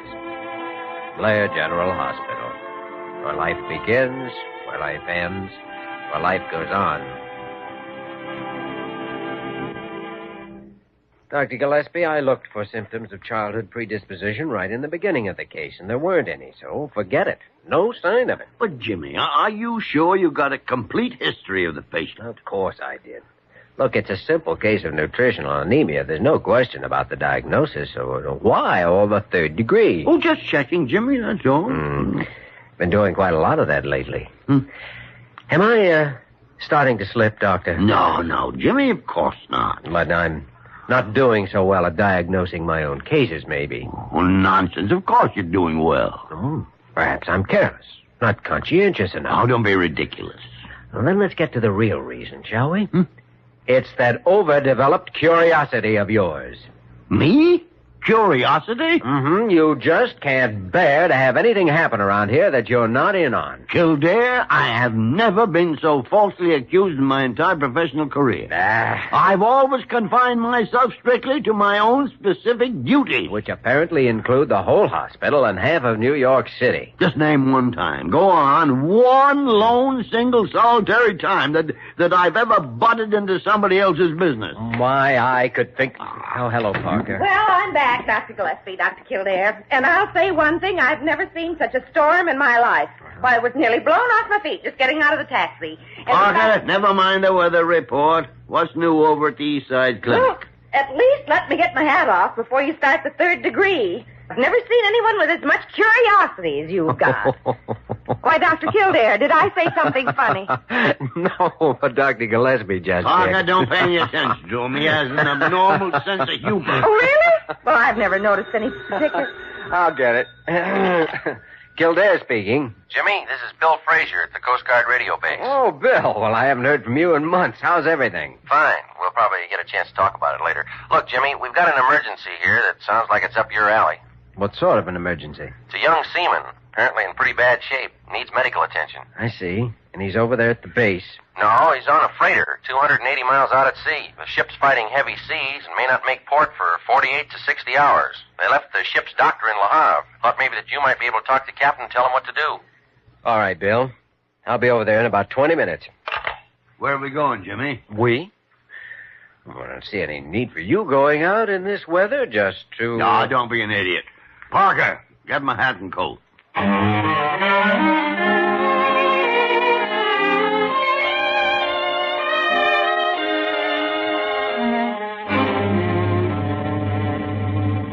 CGRB-4 calling MS Palermo. CGRB-4 calling MS Palermo. Come in, Palermo. A little slow at answering, aren't they, Bill? Yeah, I guess they're having some kind of... MS Palermo standing by. Here we go. Go ahead, CGRB-4. MS Palermo, regarding your request for medical assistance. We have Dr. Kildare here now in the transmitter room. Will you get the skipper?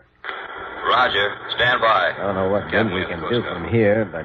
Captain Douglas, MS Palermo en route to New York.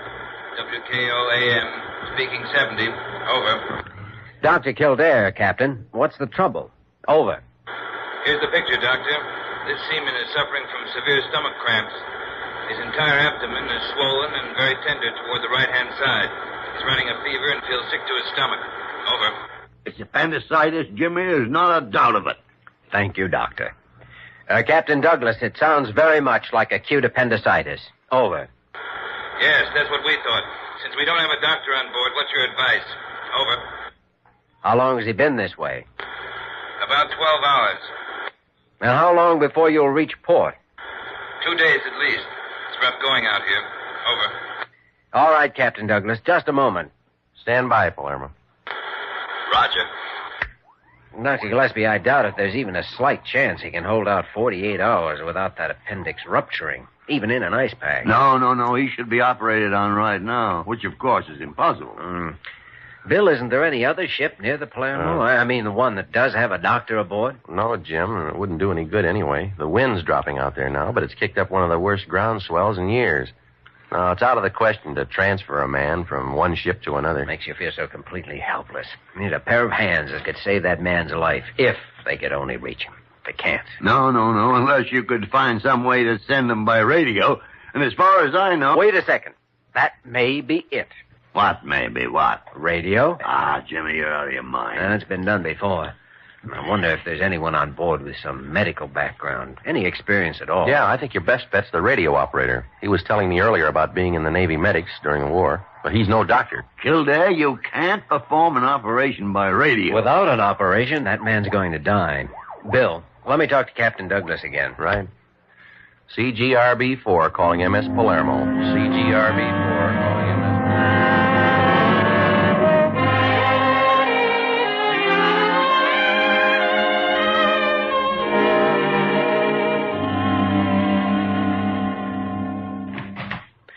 Oh, come on in, Parker. Did you bring the book? Yes, here it is, Dr. Kildare. I hope I got here in time. Yes, plenty of time. Now, let's see. Grable's Elements of Surgery, Illustrated Edition, 1939. That's the book, isn't it? It's the same one they have on board, and this will give us something to work from. Bill, will you contact the Palermo and we'll see how they're coming along with their preparations? Right, Jimmy. The book here now. I can start briefing that operator. What's his name, by the way? Steve Nelson. Oh, yeah. CGRB4 calling MS Palermo.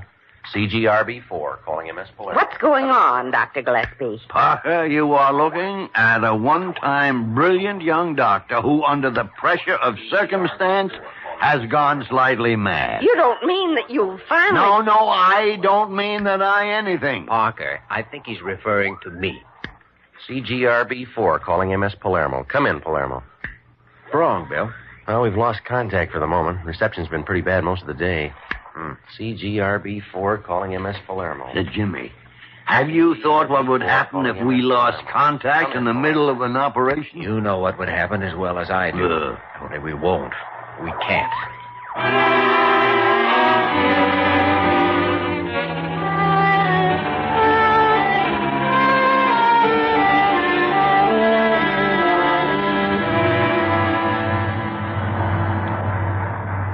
All right, Dr. Kildare. Page 291, illustration number 3.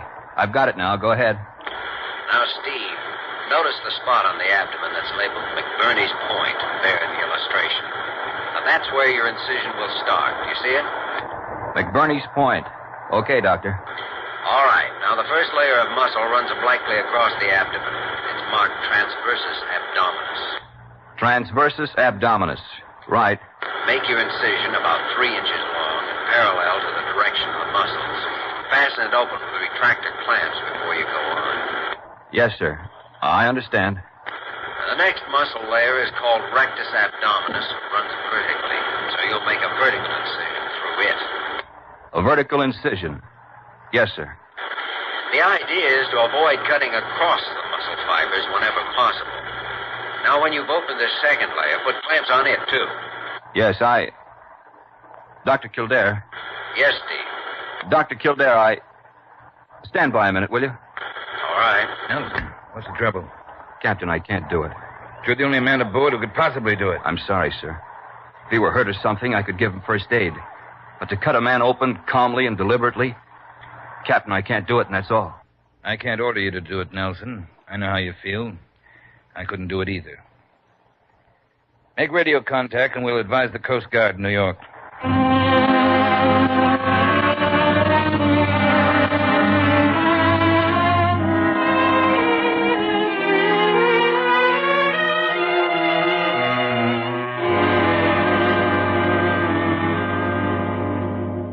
Well, that's that, Jimmy. Now what? You know, the only answer is to be there and board that freighter. There's no other way. Well, Jim, the Coast Guard's equipped with some pretty modern stuff, but we still don't have any guided missiles for rapid passenger service. No, but you do have a helicopter. Yeah, there's one out at the Long Island base. Kildare. And a few months ago, you used it to drop a couple of firefighters on board a burning tanker off the Virginia coast. I remember reading about it. Now wait, Jimmy.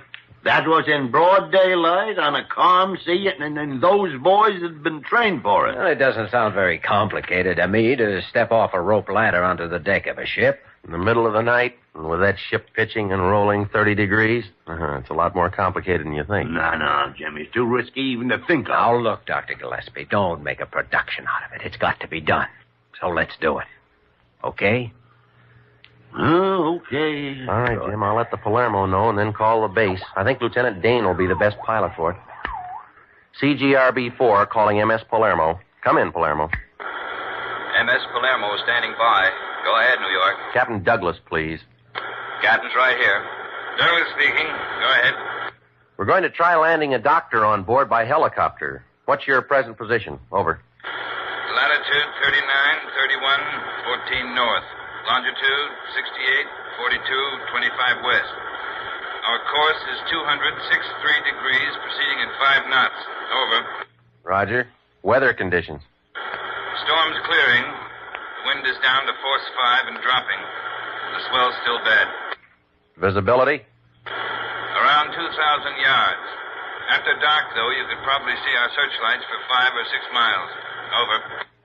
All right, Captain Douglas. We'll line up this end first. Stand by, Palermo. Roger. let's see now. If everything goes smoothly, I ought to be on board by 10 o'clock tonight, huh? Yeah. Then it'll take us about a half hour to Kildare. What is it, Doctor? At my age, I can't go hopping out of helicopters onto moving ships. Yes, I know. Dr. Gillespie, I guess I'll just have to manage this one alone. By the great horns. But don't worry, though. I'll tell you all about it. Tell you everything I've done. After I've done it.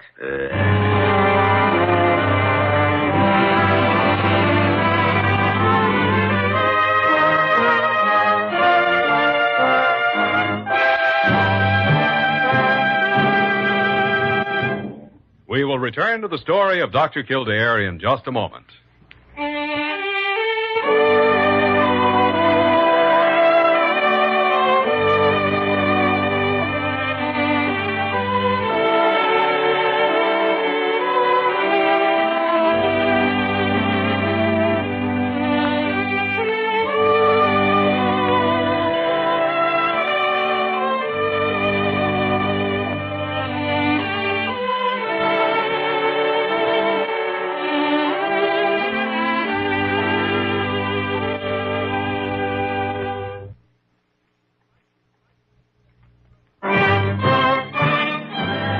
Now we continue with the story of Dr. Kildare, starring Lou Ayres as Dr. Kildare and Lionel Barrymore as Dr. Gillespie.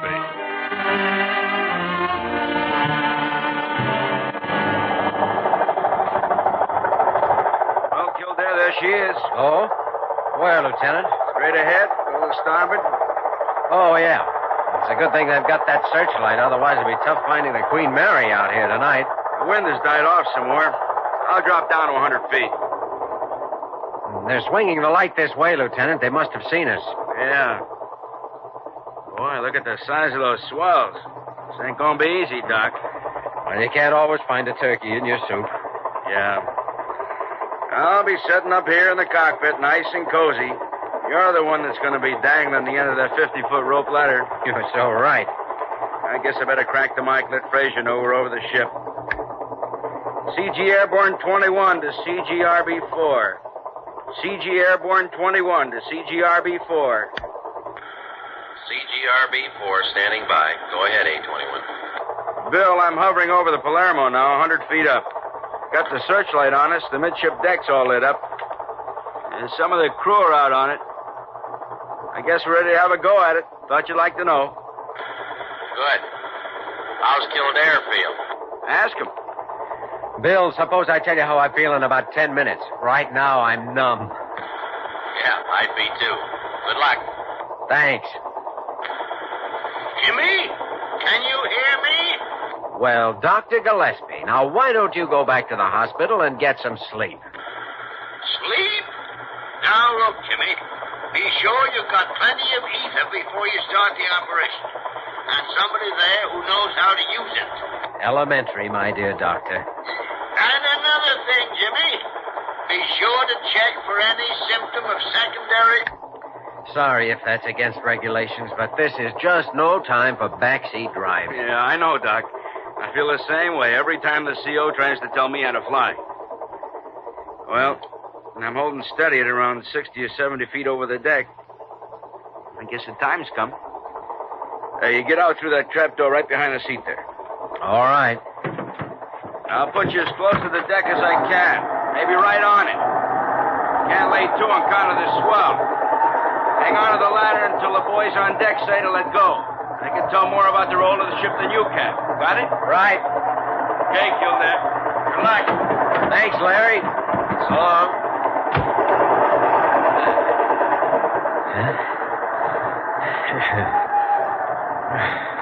Doctor, don't jump until we tell you to. Right. Wait for the roll. Steady now. All right, jump. Watch this slide to the side. Stop it, Joe. Get to the roll. Grab that railing, Doctor. Got it. You all right, Dr. Kildare? Sure. I'm okay, Captain. Close shave. Another foot and you'd been over the side. You wouldn't have had the devil's own chance of finding you. Captain, let's not worry about what might have happened. Where's the patient?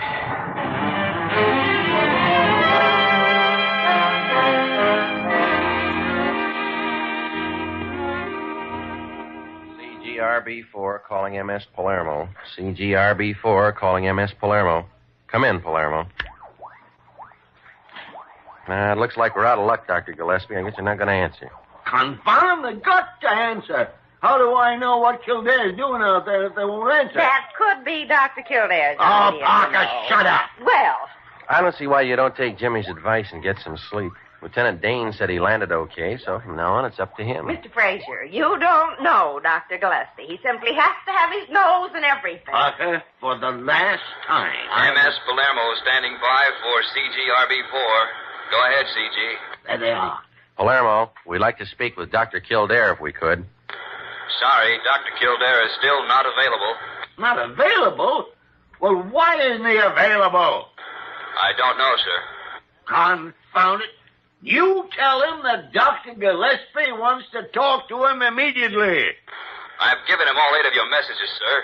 He said he'd answer them tomorrow. Tomorrow? By the great horn spoon.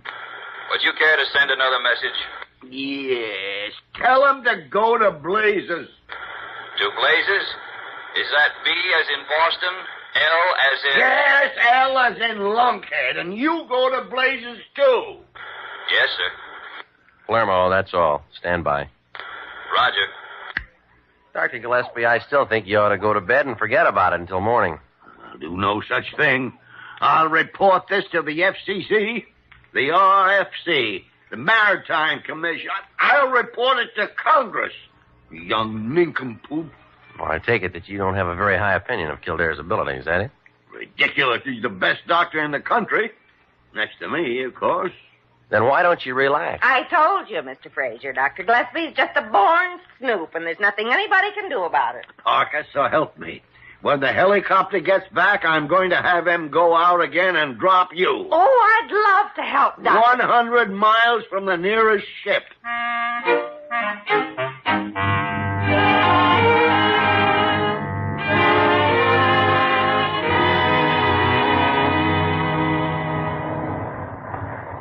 Just about does it. How's his pulse, Captain Douglas? Still steady, Dr. Kildare. Good.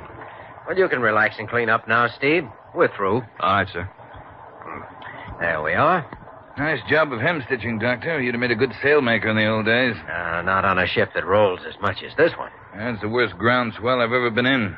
At least in this part of the Atlantic. How about the boy here? Will he pull through? Yes, Captain. We got it in time. Barely in time, as a matter of fact. I'll stay with him until he comes out from under the anesthetic.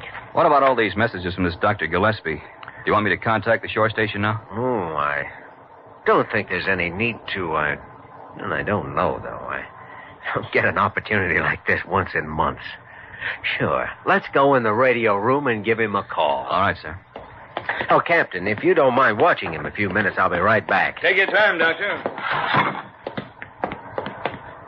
I left the transmitter on, so it's already warmed up. Good. MS Palermo calling CGRB4, New York. MS Palermo calling CGRB4. Come in, RB4. Dr. Kildare, I'm sorry I had to back out of doing that operation. I just couldn't. Forget it, Steve. And then when you trusted me to take care... CGRB4, New York, standing by. Go ahead, Palermo. Dr. Kildare is calling Dr. Gillespie. Is he there? Am I here? Kildare, you listen to me. Why, Dr. Gillespie, I thought you'd be in bed hours ago. Never mind. Just tell me what happened. Happened? Oh, well, for one thing, I bruised my elbow when I landed on the deck. I'll let you take a look at it when I get back. I don't want to look at your confounded elbow. What about the operation? Oh, that. Well, it was quite a complicated case. Very interesting, in fact. Yeah, well, go on. Oh, much too complicated to go into tonight. Kildare? I'll tell you all about it when we reach port. Day after tomorrow. Good night, Doctor. Okay, that's all, Steve. MS Palermo signing off. Good night. Kildare? I'll bet he's pulling his hair out.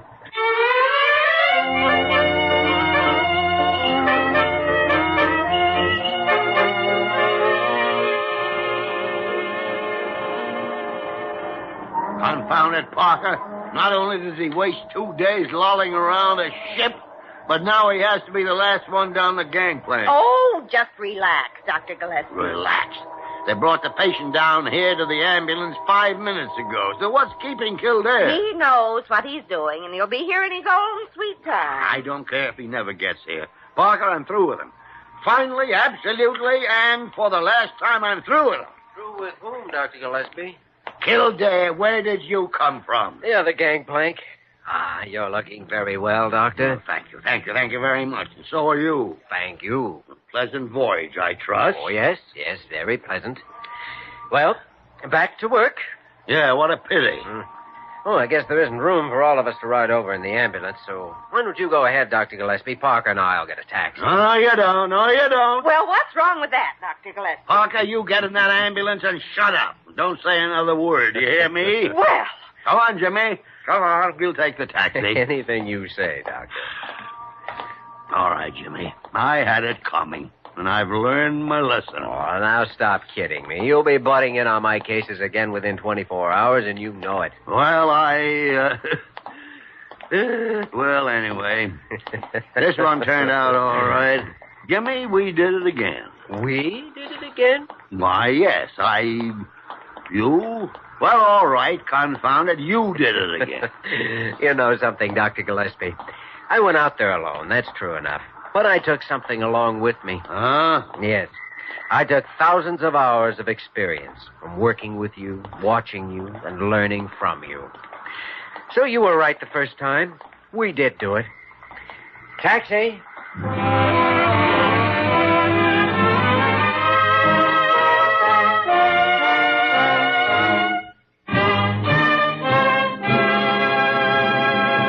In just a moment, we will return to the story of Dr. Kildare.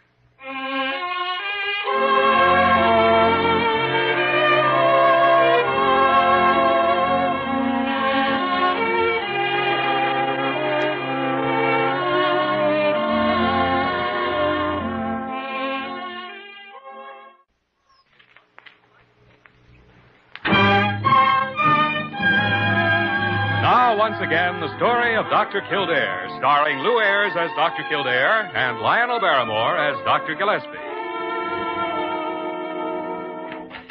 Oh, Jimmy, come on in. Oh, morning, Dr. Gillespie. Say, I was wondering if I could borrow Parker for about an hour. Oh, sure, why not? Is that all right with you, Parker? Oh, of course, Dr. Kildare. Special assignment of some kind, Jimmy? Oh, no, just routine. Couple of new patients in for diagnosis. Huh. Parker, we may as well go now if you're free. New patients, huh? What seems to be wrong with them? Oh, I think it's just a checkup, nothing unusual. You know, Jimmy, it might be a good idea if I went along with you. Oh, well, thanks, Dr. Gillespie, but I might possibly notice something you wouldn't. I see. Parker, isn't that a roll of 2-inch adhesive tape there on the table? Why, yes, it is. Tear off about 18 inches, will you? All right, Dr. Kildare. Dr. Gillespie, I think the time has come for a drastic lesson. Drastic lesson? What do you mean, Jimmy? You are, Dr. Kildare. Thanks, Parker. Now, just lean back in your chair, Doctor. I want to show you something. Show me something? That's right. Now, close your mouth a second. There. Why, Dr. Kildare, you've covered his mouth all over and taped his head to the back of the chair. Don't worry, it'll do him good. Now, you sit there, Dr. Gillespie, and repeat 100 times mentally, quote, I will not poke my nose into other people's cases, unquote. Walter Schumann. Supporting cast included Virginia Gregg, Raymond Burr, Herb Ellis, Jack Crucian, and Jack Webb. Dick Joy speaking.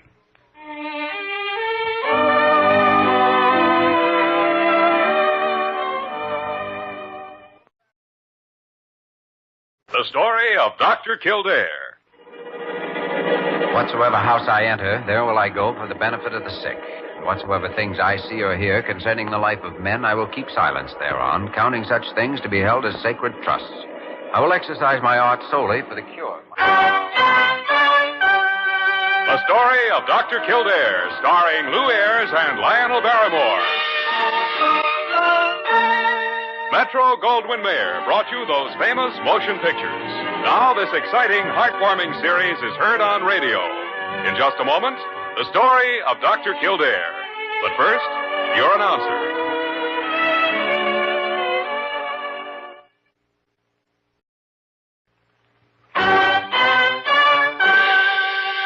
Now, the story of Dr. Kildare, starring Lou Ayres as Dr. Kildare and Lionel Barrymore as Dr. Gillespie.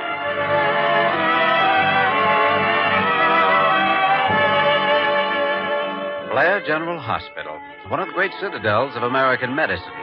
A clump of gray-white buildings planted deep in the heart of New York. The nerve center of medical progress, where great minds and skilled hands wage man's everlasting battle against death and disease. Blair General Hospital, where life begins, where life ends, where life goes on.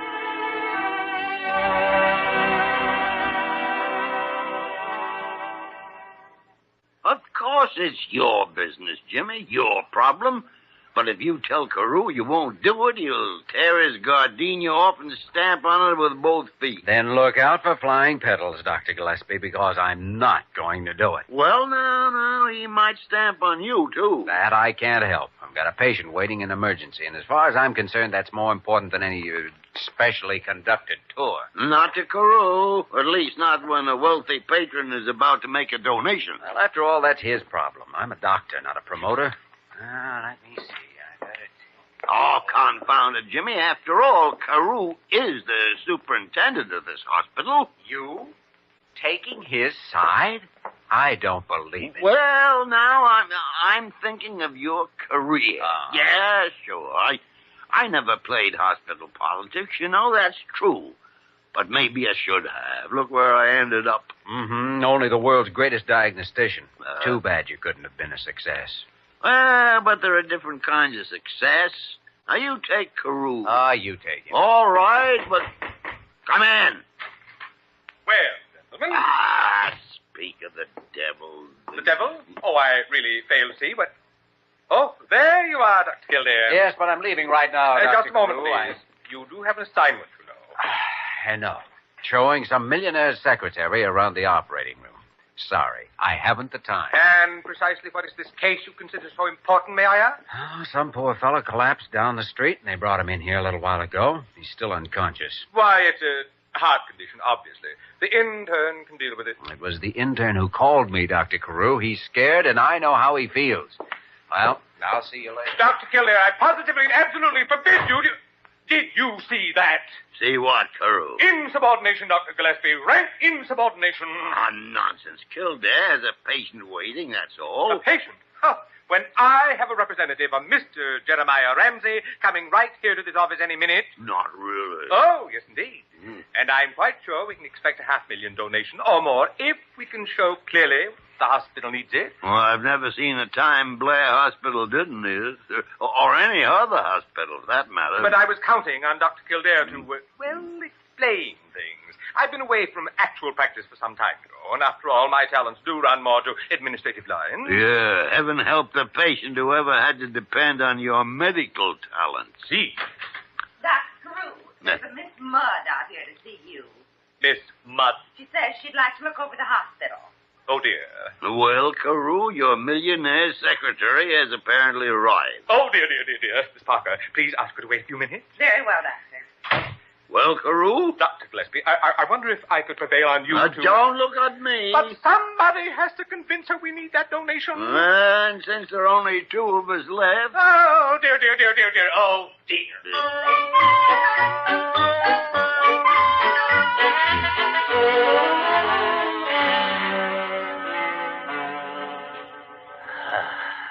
Parker, hand me that stethoscope again, will you?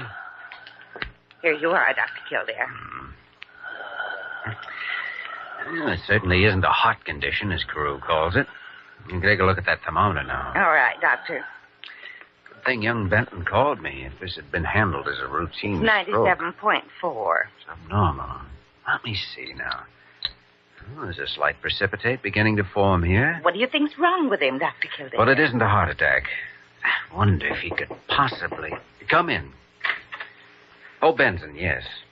Brought his wallet and things up from the office, Dr. Kildare. Is there any change yet? No, none of any importance. But I think I know what's wrong. Let me see now.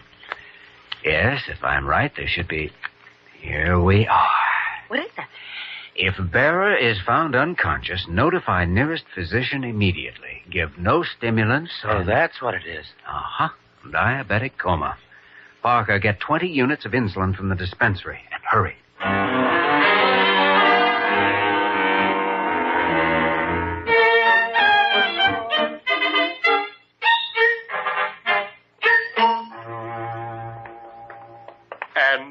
is our number 3 operating room, Miss Mudd. After you. Thank you, Dr. Carew. And like the others, this room, too, is utterly inadequate. You don't say so. Oh, yes, indeed, utterly.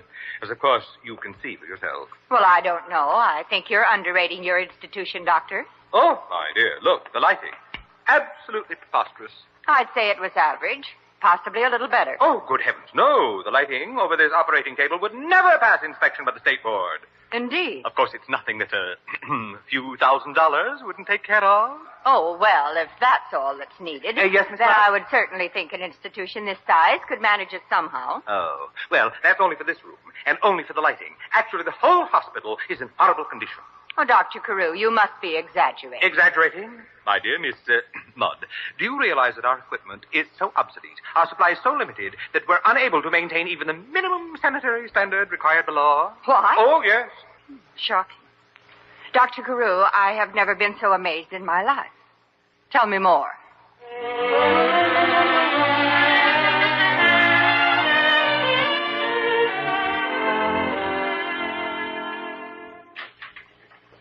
Oh, come in, Jimmy, come in. How's your emergency patient? Oh, I think he's out of danger now. He's diabetic, you know. Oh, coma, huh? Mm-hmm. We gave him the regular insulin and a balanced shot of protamine zinc. Benton's staying with him, and I'm going back later. I suppose Carew was a little put out. Only to the extent of turning pale pink and calling it rank insubordination.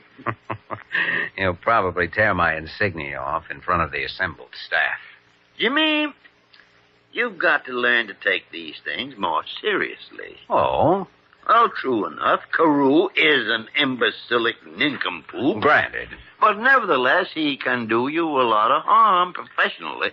Look, Dr. Gillespie, you know I went into medicine for several reasons, but mainly just because it's the best way I know of helping people. And as far as I'm concerned, the only professional harm that could happen to me would be to change that idea. Kildare, that's rank idealism. You know where I learned it. If you mean from me, that's different. I've been at this hospital since time immemorial, so I can afford to be a cantankerous rebel. You can. Maybe not.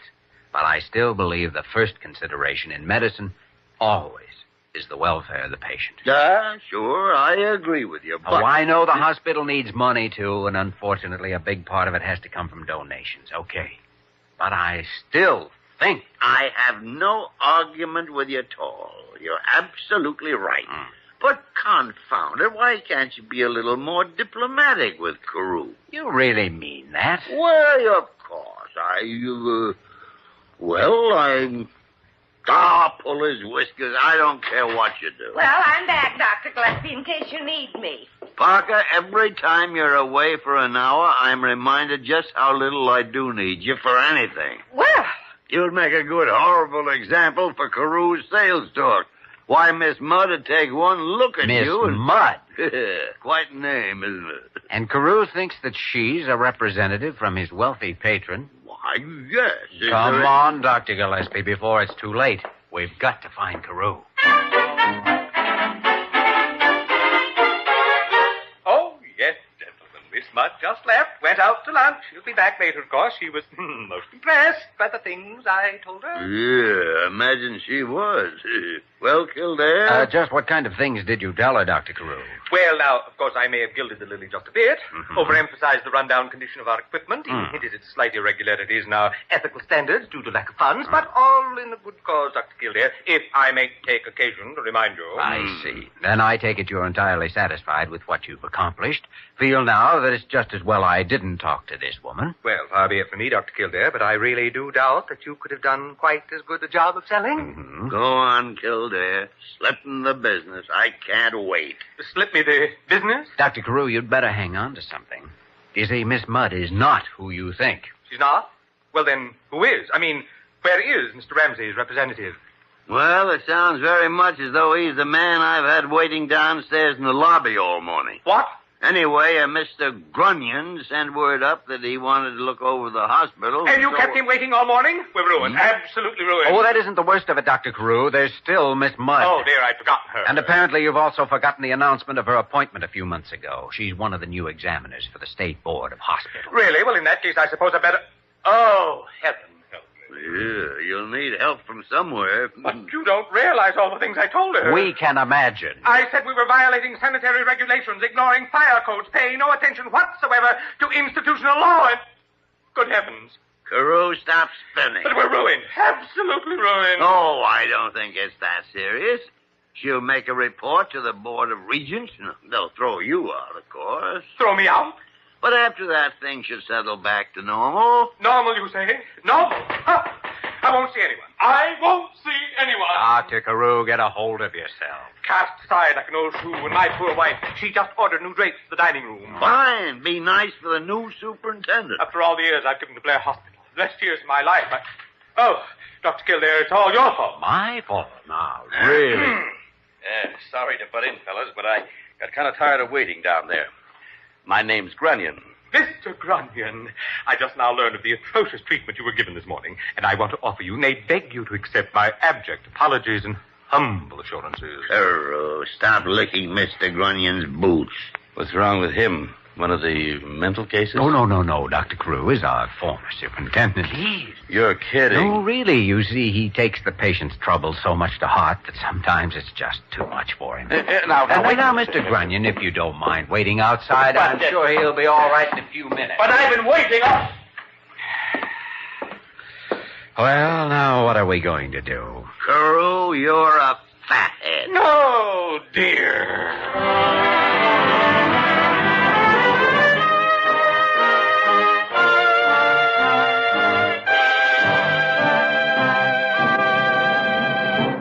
We return to the story of Dr. Kildare in just a moment.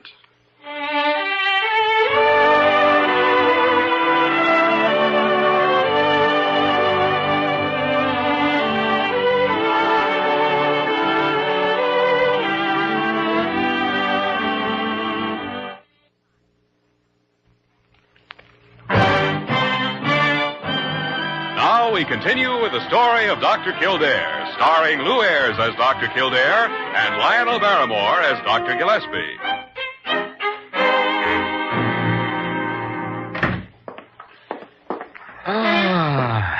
What a morning. Yeah, things have been a little hectic, all right. Dr. Gillespie, I'll give you 10 to 1. We made a mistake in letting Carew go off alone with that Mr. Onion or Grunion or whatever his name is. Well, I don't know how we could have stopped him, Jimmy, without locking him up. I guess not. He's all set to die for dear old Blair. To make one last gesture and hand over $500,000 along with his resignation. Ah, the idiot.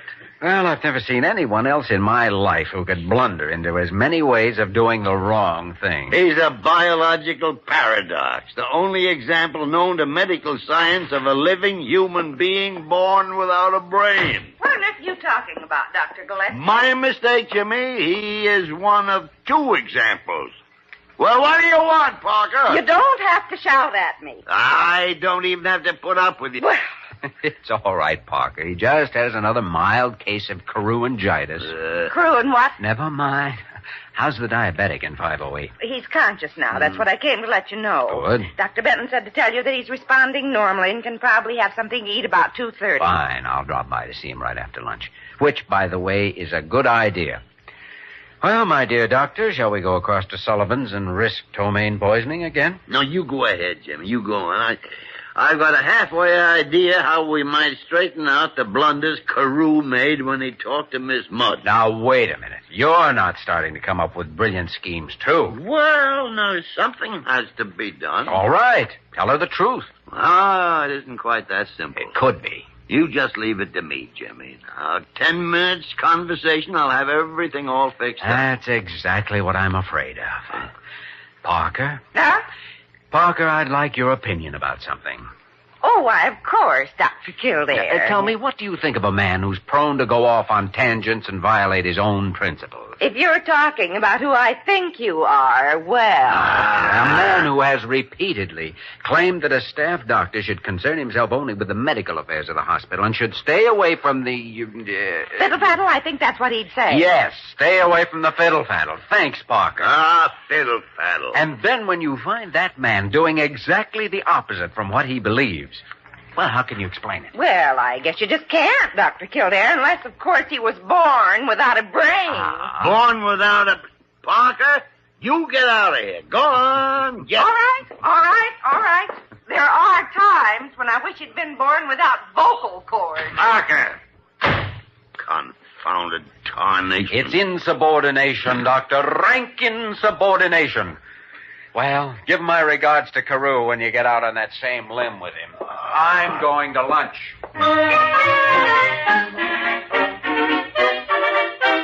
Oh, yes, indeed, Mr. Grunion. The lighting over this operating table is completely inadequate. You see? Well, now, I don't know, Dr. Carew. It looks all right to me. Oh, my dear sir, it's frightful. Really frightful. Of course, it's nothing that a few $1,000s wouldn't take care of. A few $1,000s, That's only for the lights, and only in this one room. I see. Well, it sounds like the place is in pretty bad shape. Of course, $500,000 isn't really very much to a wealthy and generous philanthropist. No, I suppose not. You know, Dr. Carew, I'm frankly amazed. I had no idea the conditions were so bad here at Blair. Mr. Grunion, you've only heard the beginning. Just wait until I get through.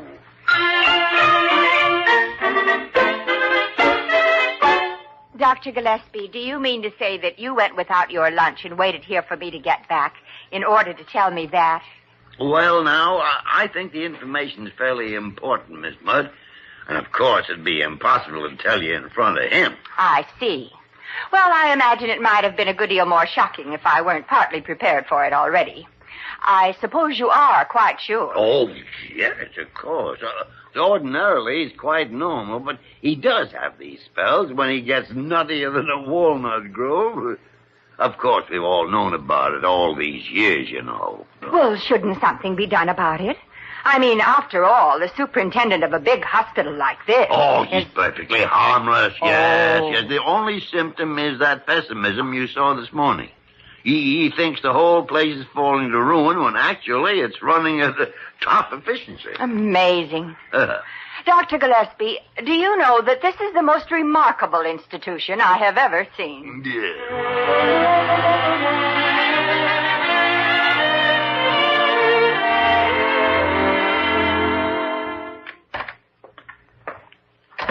Good afternoon, Benson. How's our patient? Well, Dr. Kildare... Young man, I'm quite capable of answering the question for myself. Oh, you apparently are. Feeling all right, eh? I haven't felt better since my 62nd birthday. Thanks to you, so I'm told. Oh, well, you've been told wrong. Dr. Benton's your physician. I'm only a consultant in the case. Thanks to both of you, then.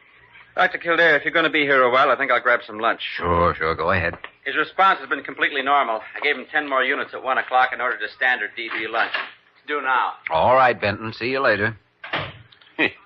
Talk about a man like he's a dad-blamed specimen under a microscope. Oh, but you're a live specimen, at least. Yeah, good point. Very good point.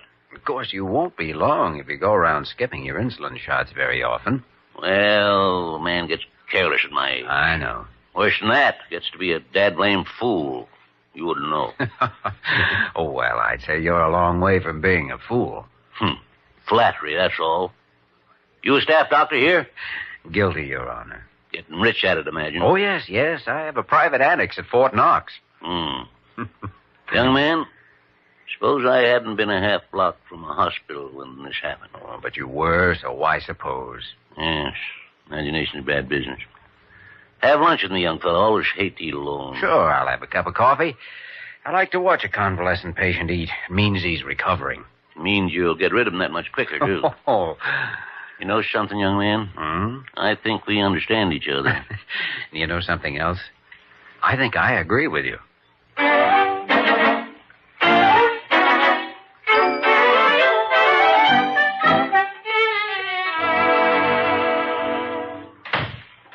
Well, Dr. Kildare, come in. Dr. Carew, Dr. Gillespie, what are we holding here? Council of War or victory celebration? Jimmy, it worked like a charm, just as I told you it would. I see. Where are the sacrificial victims? Mr. Grunion is making a phone call at the moment. Miss Mudd's gone after some forms to be signed. Dr. Gillespie is being coy, you know. He won't tell me what he said to her, but it must have been effective. I'll bet it was. And, of course, Mr. Grunion is thoroughly so. I suppose you gave him the same story you told Miss Mudd earlier today. Oh, an even better one the second time.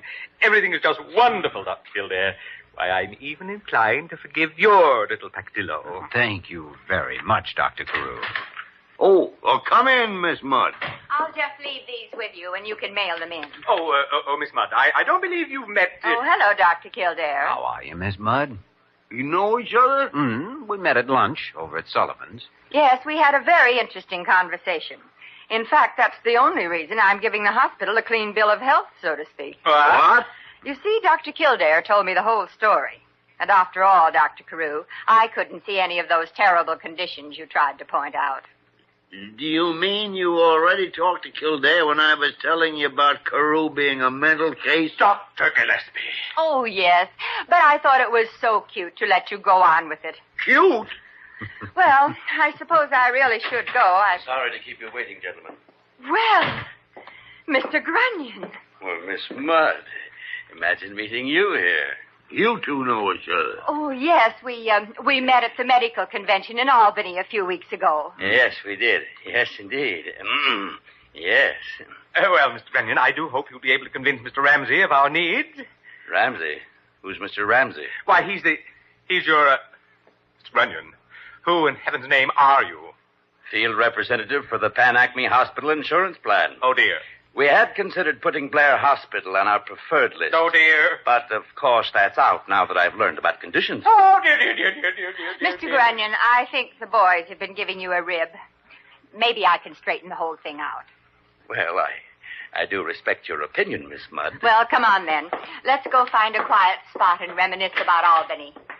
See you again soon, Dr. Kildare. I hope so. Goodbye, Miss Mudd.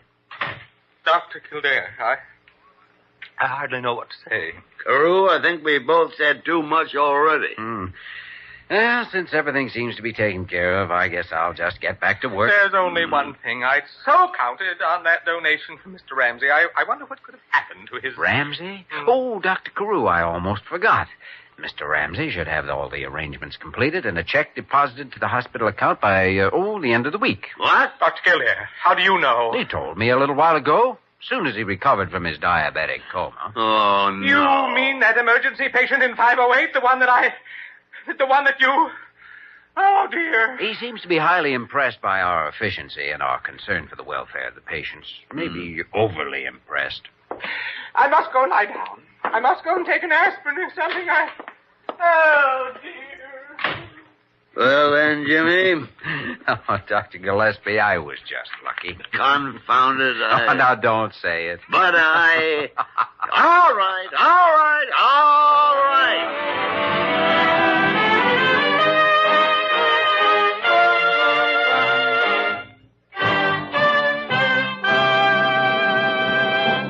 In just a moment, we will return to the story of Dr. Kildare.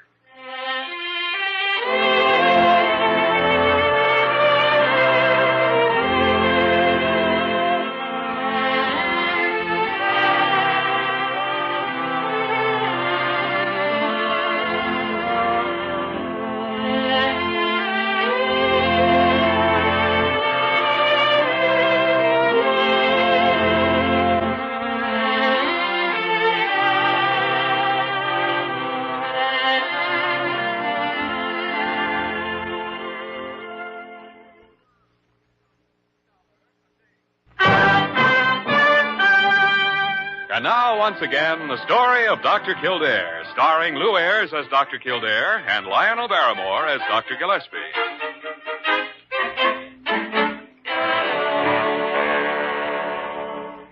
Dr. Gillespie, I've got all these forms filled out now for the State Hospital Board. If you'd like to sign them, we'll get them sent off. Love to sign them, Jimmy. I hope you've included our best regards to Miss Mudd. Oh, yes, enclosed a personal note. Personal, huh? I hope you asked her to say hello to Mr. Grunion just in passing. Maybe at some Albany convention. I mentioned his name. Good. Well, here you are. And may they both rest in peace. Allowing for your exaggerated metaphors, I guess I agree with you. A mix-up like that once a year is plenty. Dr. Gillespie, there's a Mr. Beetlepuss here to see you. Beetlepuss? Never heard of him, Parker. Well, he says he wants to look over the hospital. Dr. Kildare, what are you doing under that desk? Dr. Gillespie, get down off that coat rack. Parker, why does he want to look over the hospital? Well, because he works for the phone company, and he has to know where the new telephones are supposed to go. Jimmy, You go with him. Not me, Parker. Take Mr. Beetlepuss upstairs and introduce him to Dr. Carew.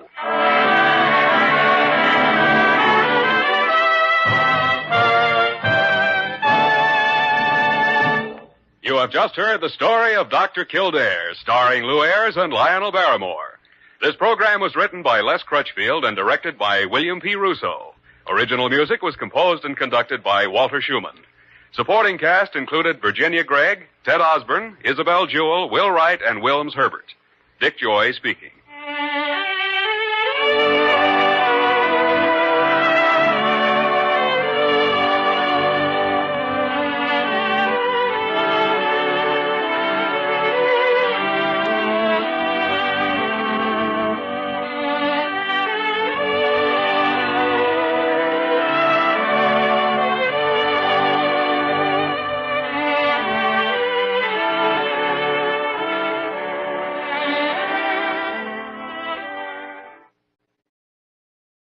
The story of Dr. Kildare.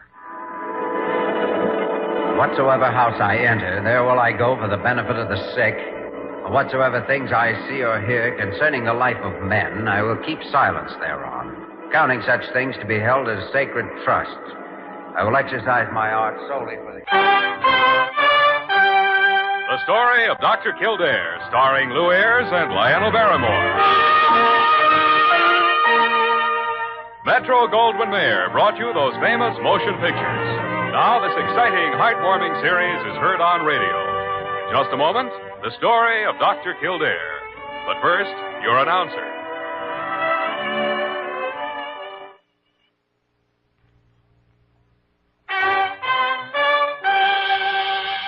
Now, the story of Dr. Kildare, starring Lou Ayres as Dr. Kildare and Lionel Barrymore as Dr. Gillespie.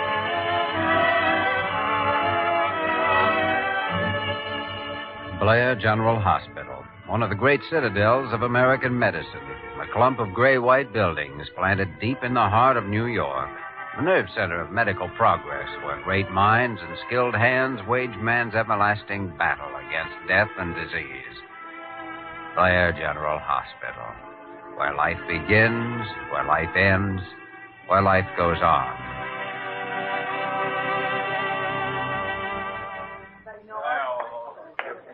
All right, one side, please. Let me through here now. Pardon me? Yeah. Thank you. I'm sorry, Now, stand back. Now, will you please move back, everyone? Give her a chance to breathe. Did you bring a doctor with you, officer? No. You the owner of this lunchroom? Yeah, Hurley's my name. Should have brung a doctor. She's in bad shape. Yeah, she looks it. What happened? We walked in here about 5 minutes before midnight, stood there by the door a second, and she fell flat on her face, out cold. Ever seen her before? No. And don't get any wrong ideas. She didn't buy it in here. Didn't buy what? Smell her breath. Oh. So that's it. She's drunk. Boy, this younger generation. Just a kid. 17 at the most. Oh, well. Give me a hand here. We'll get her out to the car. You going to take her down and book her? Planning to file charges? No. Just get her out of here. That's all I care. I think I'll take her over to Blair Hospital. Come on. Give me a hand. Okay.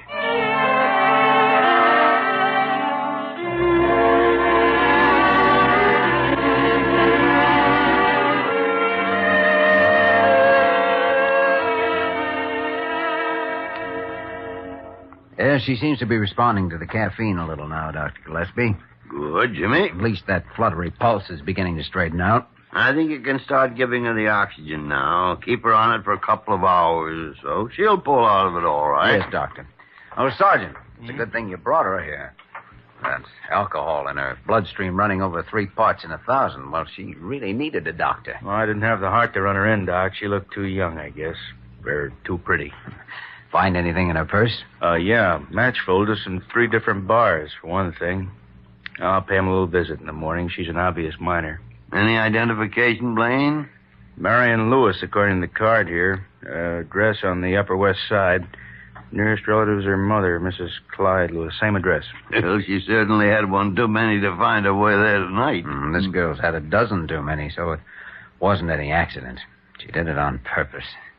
I wonder why. Jimmy, stop right there. You're going out on a limb again.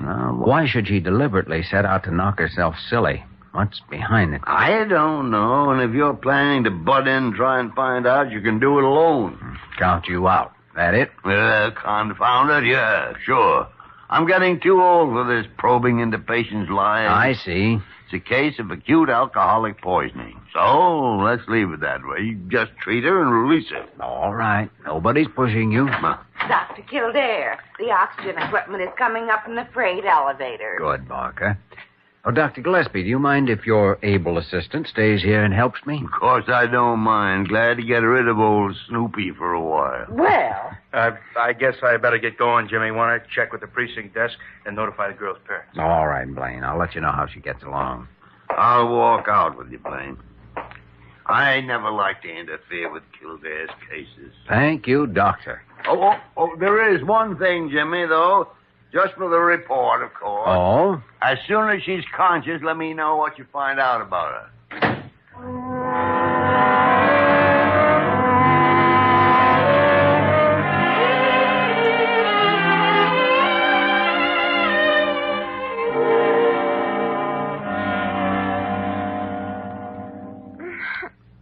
There, now, it's all right, Marion. All right. Where am I? You're in Blair Hospital. I'm Dr. Kildare. Hospital? Parker, you can have this inhalator taken out and bring some hot coffee. I think that'll be better now than the caffeine shot. All right, Dr. Kildare. I'll be right back. I wish I could die. Oh, is that what you were trying to do? No, but I didn't care whether I did. 17 years old and didn't care whether you lived or not? I suppose you're like everybody else. You think it's just great to be young, and everything's perfect, simple and easy. No, I think it's a fairly confusing world at any age, Marion. But it's a lot worse when you're just finding it out. No, I found it out all right. How did I get here? The police brought you. The police? Sergeant Blaine, a friend of mine. You passed out in an all-night lunchroom. What are they going to do to me? Nothing. There are no charges against you. After you're released in the morning, you can go right out and do the same thing again if you like. Yes, I probably will. What of it? Oh, one night you won't get to a doctor soon enough, or a car will run you down, or something. I know. I don't care. Marion, how long has this been going on? Drinking? The last few months. Tonight was the worst yet. Like to tell me the reason? You wouldn't understand. You'd just think it was silly. Even my father and mother don't understand.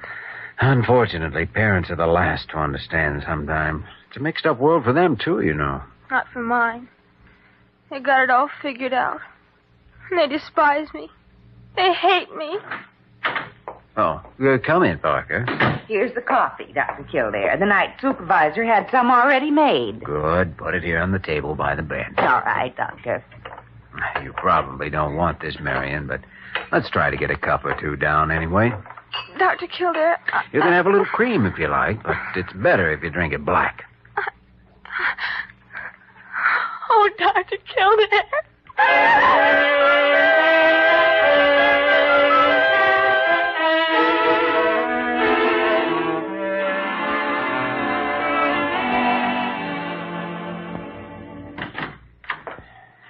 Well, Dr. Gillespie, you wanted a full report as soon as she was conscious enough to, Kildare. This is Mr. and Mrs. Lewis, Marion's parents. Oh, how do you do? How do you do? I've just been talking to your daughter. How is she? How is she? We've already found out she's dead drunk. Clyde, please. She's going to be all right, Mrs. Lewis. Oh, thank heaven. Oh, Elizabeth, you take up for that kid no matter what she did. She's no good, and that's all there is to it. I'm afraid I don't agree with you, Mr. Lewis. I suppose you think you know more about her than I do. Strangely enough, I think I do. Jimmy. Excuse me, Dr. Gillespie. Mr. Lewis, I'd like to talk to you in the outer office for just a minute. Huh? All right. Oh, Dr. Gillespie, I knew something like this was going to happen to my daughter. Mr. Lewis, I've just been talking to your daughter, as you know, and well, if I may take the liberty of advising you, I'd like to say that she has a good many problems. Problems? A girl her age has problems? Not to you, maybe, but enough to put her in a hospital. The reason I wanted to talk to you out here away from your wife is that in time they might become big enough to kill her if you're not worked out. And what are all these problems? Oh, just little ones. Silly ones, in fact. Like, well, you wanting her to wear clothes too young for her and that she's not allowed to have dates when other girls of her age are. Things like that. No, that's it. That's what started it all. Hmm? One night I caught her sneaking out and meeting some fellow at the corner drugstore. To lock her up in her room for a month. Don't you realize you just can't lock a person up and expect them to understand?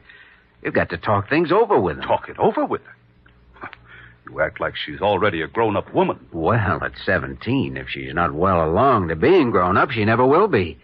You see, Mr. Lewis, a girl her age has All right. Everybody to their own opinion. She'll be ready to leave here in about 10 minutes? She won't be ready to leave here tonight. Why not? Because, Mr. Lewis, I'm not ready to release her. Well, now, we'll just have to see about that young fellow. I think you've got a few things to learn. Maybe so, but in my opinion, there are a whole lot of things you ought to learn, Mr. Lewis, and for the sake of that girl, you'd better learn them fast.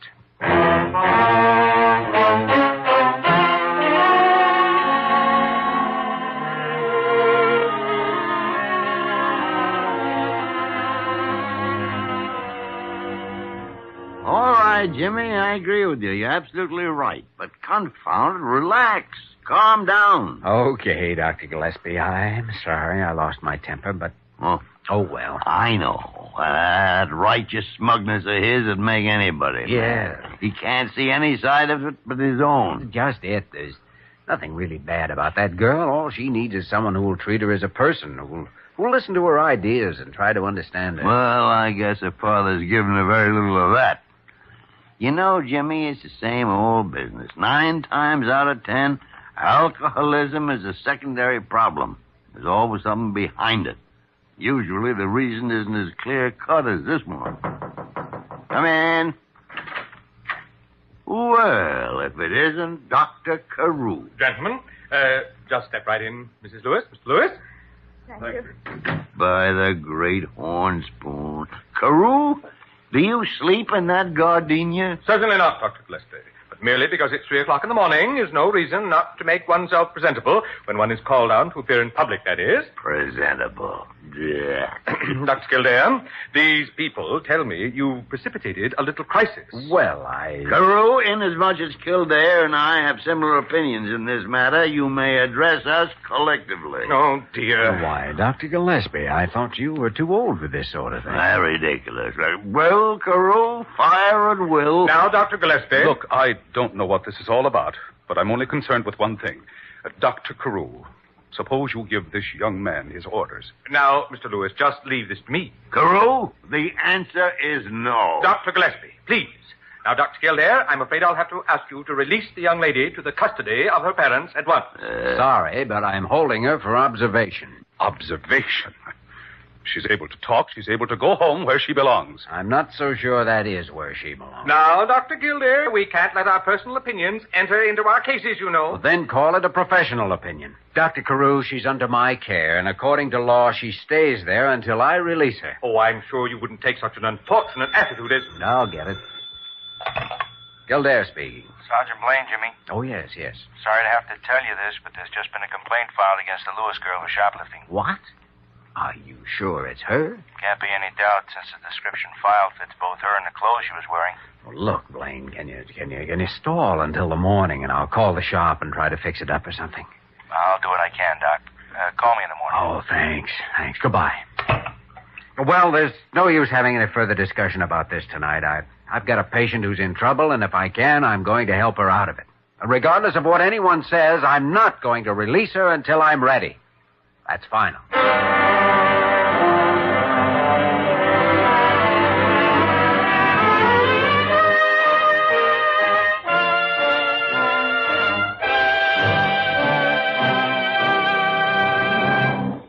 We return to the story of Dr. Kildare in just a moment.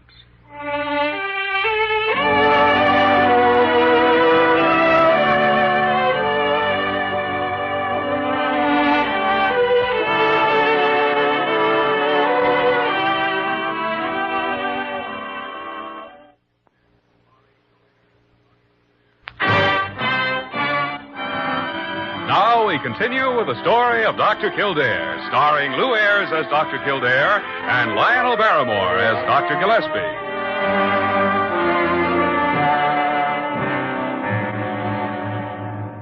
Well, that's that. 4 a.m., Dr. Gillespie. With all the irate parents and our fat-headed superintendent cleared out now, maybe we can finally get some sleep. Yeah, could be, Jimmy.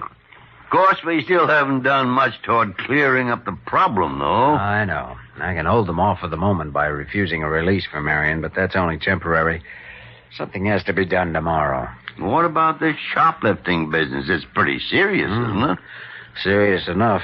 Apparently, Marion tried on some clothes in a dress shop, then left wearing them while the salesgirl was busy at something else. Ah, the crazy young fool. Now, Blaine's going to stall the warrant as long as he can. I'll call the shop in the morning, see if I can get them to drop the charges if I guarantee the cost of the clothes.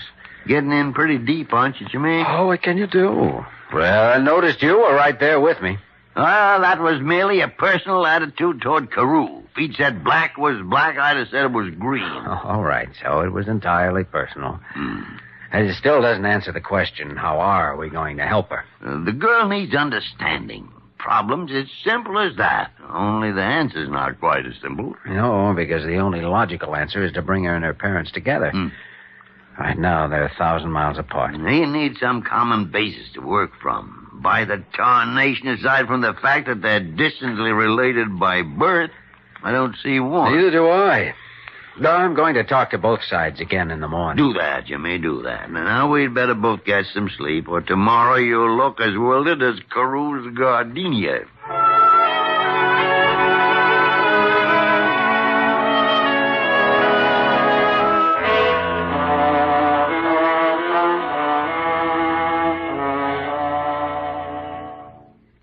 I don't know why I did it, Dr. Kildare. I only meant to look at the clothes and try them on. And they were so beautiful, and so... So they made you look grown up, huh? They were clothes you'd picked out yourself? Yes. And I was so miserable I didn't care what happened. So I took them. Took them? You know, we never get anywhere by kidding ourselves, Marion. Is that really what you mean? No. I stole them. Dr. Kildare, will they send me to jail? No, they got a check this morning. They've withdrawn the charges. You sent them... But why? I can't pay you back. I don't have a job. My parents think I'm too young to work. Well, forget that for the moment. We'll worry about it later.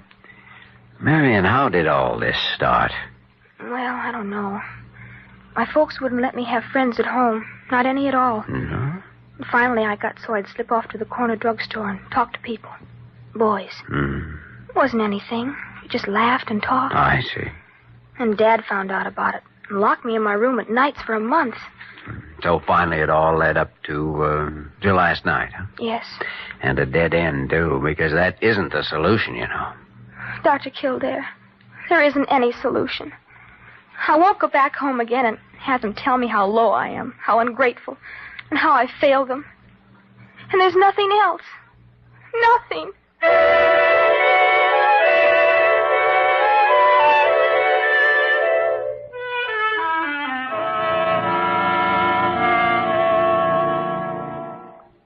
Well, now, Mr. Lewis, maybe Kildare isn't quite as wrong as you think he is. Of course he's wrong. Now, wait a minute. You and I come from what they call the older generation.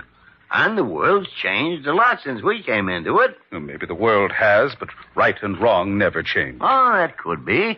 I sometimes wonder, though, if we don't use these words right and wrong pretty loosely. Anything that we're familiar with, that is, that we learned before we were 21 years old, we call right. And anything new that's come along since, we call it wrong. There's no basis for it either way. Well, I can't agree with you, Dr. Gillespie. Everybody knows the things this modern generation does, and I won't have Marion acting the same way. Well, it seems to me that people have been selling the younger generation short for about 20 centuries or more. But each time they managed to come through it all right. No, sir, things were different when we were young. Different, yes, but not necessarily any better. And you know, we didn't do such a hard job of building a new world, Mr. Lewis. Well, nevertheless, I feel that... Oh, come on in, Jimmy. Mr. Lewis.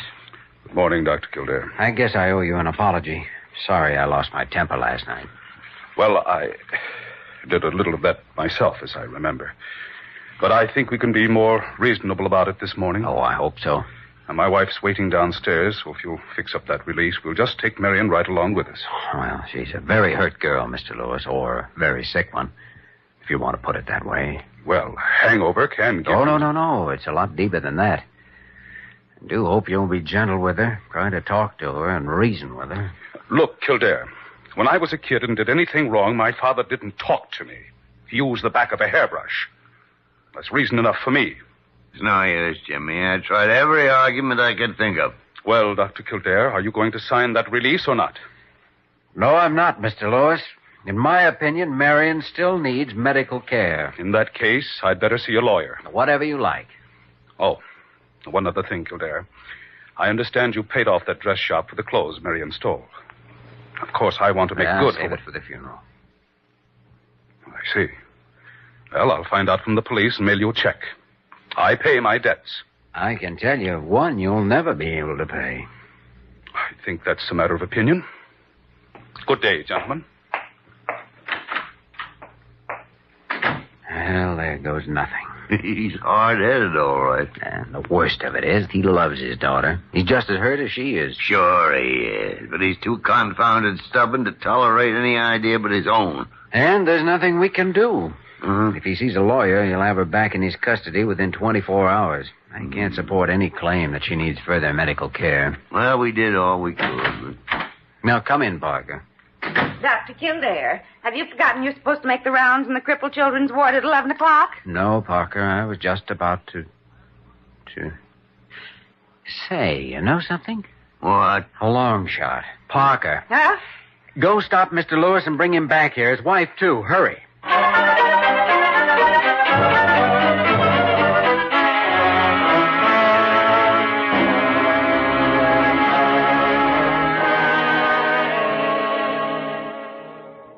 Haven't we seen about enough of this now, Dr. Kildare? Oh, there's only one more section, Mr. Lewis. It's right ahead of us. Well, it can't be much different from the others. Now, here we are. We won't go inside. We can look through these windows along the corridor. These children are all under 5 years old. Oh, and all of them are handicapped in some way. In various ways. And furthermore, most of them are charity patients, wards of either the hospital or some charitable organization. Dr. Kildare, I assume you had some point in mind when you insisted we come here with you. I wonder if you'd explain just what it was. I'm not sure whether I can explain it, Mr. Lewis. I guess I wanted to show you some of the differences in handicaps, and to point out that physical handicaps aren't the only kinds. Look, Mr. Lewis, that curly-headed little boy there by the window, the one with braces on both legs. Yes, I see. Suppose he was yours, and you didn't happen to like the way he was forced to walk. Now, what would you do? Try to help him to learn to walk his way, or beat him with a hairbrush because he couldn't walk your way? Well, Can you imagine a child like that being no good? Well... Oh, Clyde, we have been wrong sometimes, you know. We failed her as much as she could ever fail us. I wonder if maybe you aren't right. So many things we could have done and didn't. So many things we thought were important. Perhaps they're not. Elizabeth, I think maybe we'd better talk this over. You'll find a conference room at the end of the corridor. You won't be disturbed. Well, thanks, Dr. Kildare. Come on, dear. Well, I'll be darned. You're the luckiest man I ever saw. Oh, I didn't hear you come up. Long shot paid off, huh? Well, that's the way it seems. And I'm glad it did, but... But what? Jimmy, would you mind explaining the logic of your plan? Well, I don't know. I just had a hunch, I guess, a feeling. But confounded Jimmy, it doesn't even make good sense. Only there's one thing about it, Dr. Gillespie. What? It worked.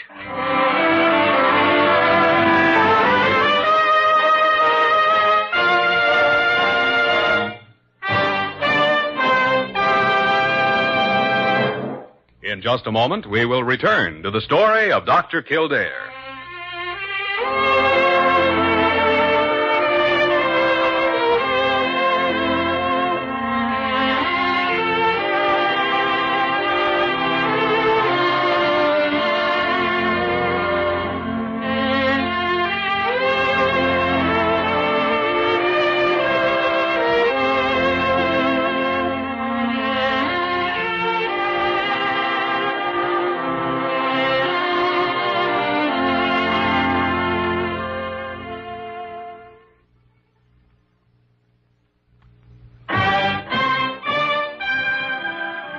And now, once again, the story of Dr. Kildare, starring Lou Ayres as Dr. Kildare and Lionel Barrymore as Dr. Gillespie. Dr. Gillespie. Confound it, Parker. Can't Kildare and I have 5 minutes conversation without you poking your long nose in? Well. Never mind. What do you want? Well, Dr. Carew's outside there. Shall I show him in? Show him in, show him out. I don't care where you show him. Oh. I think I know what he wants. I doubt if he's heard Oh, let's pour it on him, Jimmy. Good afternoon, gentlemen. Well, Jimmy, look, if it isn't Dr. Carew. Yes, I believe it is at that. Gentlemen, please. Step into our parlor, Carew. Speak up. What's on your mind? Gentlemen, I've refrained from exercising my authority, but there can be no more quibbling now, no more dilly-dallying. Isn't that word dallying, Dr. Gillespie? Jimmy, I think you're right. Gentlemen, that girl, I want her released at once. I guess he means you, Jimmy. I'm not holding any girl. Dr. Gillespie, you know very well who I mean. It's that Marion Lewis girl. Lewis? Marion Lewis? Well, there is something familiar about that name. Oh, I remember, Dr. Gillespie. That's the girl who left with her parents right after lunch. Dr. Kildare, I won't listen to any other... She what? You know, I don't think Dr. Carew really knows what's going on around here. Oh, dear. But I thought... I mean, you said that... But last night you... Oh, dear. Oh, dear. Parker, open the door for Dr. Carew. He's trying to walk through the back of the closet.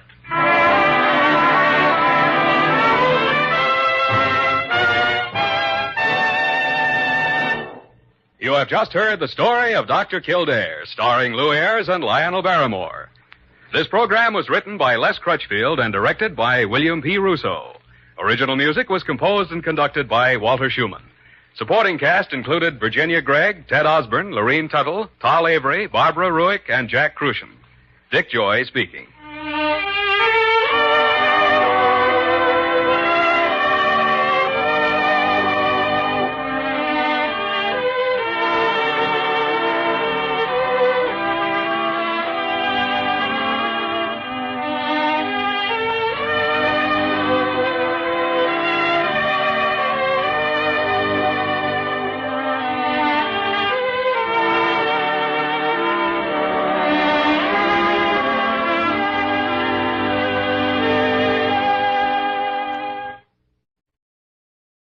The story of Dr. Kildare.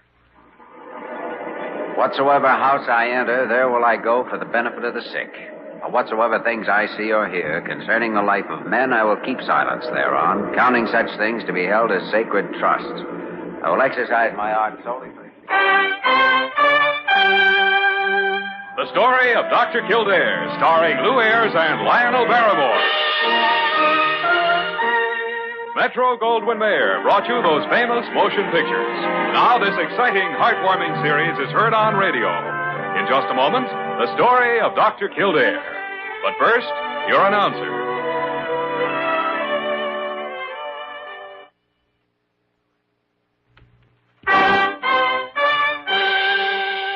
Now, the story of Dr. Kildare, starring Lou Ayres as Dr. Kildare and Lionel Barrymore as Dr. Gillespie.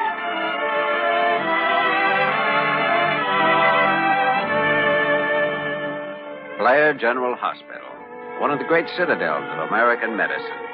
Clump of gray-white buildings planted deep in the heart of New York, the nerve center of medical progress, where great minds and skilled hands wage man's everlasting battle against death and disease. Blair General Hospital, where life begins, where life ends, where life goes on.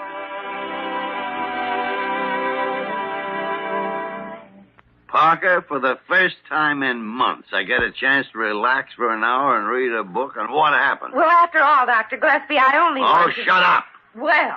The History of Modern Medicine, the book I've wanted to read for a year, and you come popping in here with a handful of fiddle-faddle. Well, these letters are all addressed to you, and somebody has to answer them. I don't see why. But you have to answer letters. People always Well, do. I don't. Throw them in the wastebasket. If there's anything important, they'll write again. And then get out of here. Oh. Confound it, Parker. If Pasteur had you for a nurse, he'd have never discovered germs. Huh? He'd have been too busy planning some way to murder you. I never saw such an insulting man in my life. Oh, Jimmy, come on. Come in. Thanks. No, leave the door open. Parker was just leaving. Well, I guess I can certainly take a hint. All right, now. But say, something's wrong. What is it? I just lost a patient, Dr. Gillespie. Oh, I'm sorry, Jimmy. Who was it? The old fellow in 531. Sarcoma. Ended about a week ago. And in bad shape, too. I remember him. Jimmy, I could have told you then. We tried everything. Radium, X-rays, tracers. All this knowledge we think we have. Why, we're only working in the dark. Well, sometime, yeah. But we know more now than we did last year. And more then than 10 years before. I know. And 10 years from today, we'll know still more. But there are so many thousands of sufferers who could use more knowledge now. It takes time and research, Jimmy. Sometimes you younger doctors don't realize how fast medicine's moving. Just in the last 30 years or so. The faster, the better. It's still too slow. Oh, fine. And think that way if you like. That's what keeps it moving. But don't forget it is moving, like I was just reading here. Only 60 or 70 years ago, they were operating frequently without any anesthetic. I know. Must have been rough. Rough? Why, at the big hospital, they'd ring a bell in the lobby for the interns to come and hold the victim down. That must have been quite a pleasant sound for the patient and the doctor. There's no bell here at Blair General. Well, not that kind, Lee. Yeah, Kildare speaking. Yes, Wayman. Yeah. What? Yeah, yes, of course. I'll be right down. What is it, Jimmy? Accident a few blocks from here. Man caught in one of the service tunnels below the subway. Badly hurt. I'm going over with Wayman in the ambulance. I'll see you later. No, Jimmy. If it's important enough for you, it's important enough for me.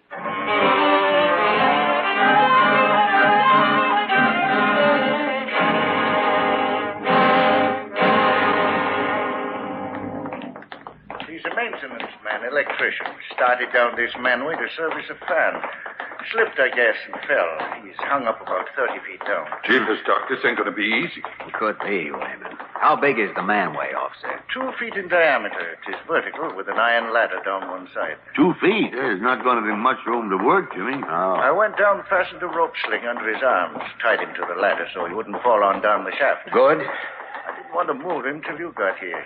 You see, one of the iron rungs of the ladder must have got knocked loose some way and bent out. It's run through his stomach. By the great horn spoon. Is he bleeding badly? Not as far as I can tell. He was unconscious when I came up. Here we are. Hold back now. You'll find mess if another one of you fell down on top of it. It's going to be pretty cramped quarters down there, Jimmy. Yes, I know. Oh, is that cord long enough to drop the light down to where he is? Yeah, I used it when I went down. Good. Now go ahead and lower it, Wayman. I'll get down there and see what I can do. All right, Doc. I'm confounded, Jimmy. Be careful. You want us to tie a safety rope around you, Dr. Kildare? No, it'll be only in the way. Tie it to this medical kit and lower it after I get down. Well, here goes. I'll know better what I need after I see him.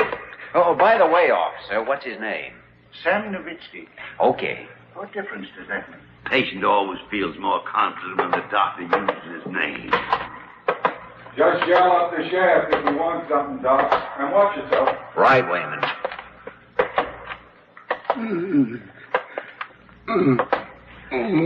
Easy now, Sam. It's all right.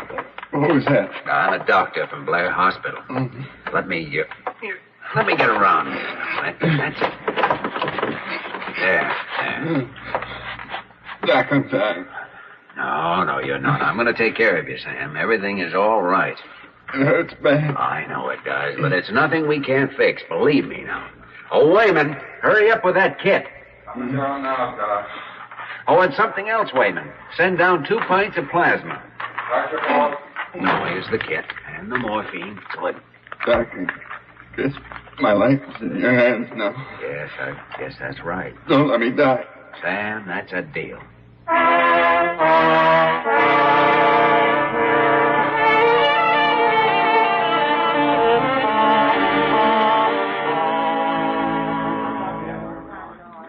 Hey, he's on his way up, Dr. Gillespie. You can stop worrying. Worrying? Who's worrying? Well, you've been hopping around on one foot for the last 20 minutes. Ah, ridiculous. Wayman, you're out of your mind. Are you trying to tell me you haven't been... Wayman! Yes, sir. I mean, yes, sir. Here, Dr. Kildare, let me give you a hand. Thanks, officer. Jimmy, how is he? What's the story? He's badly hurt, but we still have a chance. Good chance. He's groggy from the morphine, and the plasma's taking care of the shock pretty well. Good. Seems to have a strong heart. That's in our favor. Well, if you're through with emergency treatment now, we'd better get him out of that hole. And there's the problem, Dr. What do you Gillespie. mean? Well, one end of that iron rung is still welded to the side of the ladder. I'm afraid to pull it out of the wound until we get him to the hospital. That means you'll have to find some way to cut it off the ladder. I know. That's why I came up. Oh, do you have a hacksaw there in those tools? Yes, there's one here, Dr. Kildare. Do you want a mechanic to go down and cut it out? No. There's only room for one. I'll have to do it myself. Jimmy, what about a tetanus shot? I'll make a serum test when we get him in the ambulance. We can give him a shot at the hospital. The sooner he's operated on, the better. Here, let's have that hacksaw.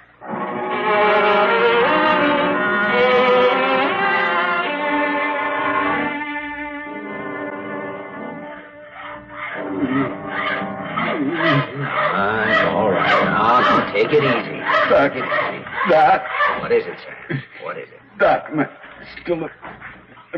You're still alive, and you're still going to stay that way. I made a deal with you, didn't I? Yeah, that's right. Well, you just grit your teeth and keep on fighting, and in 15 minutes you'll be in the hospital.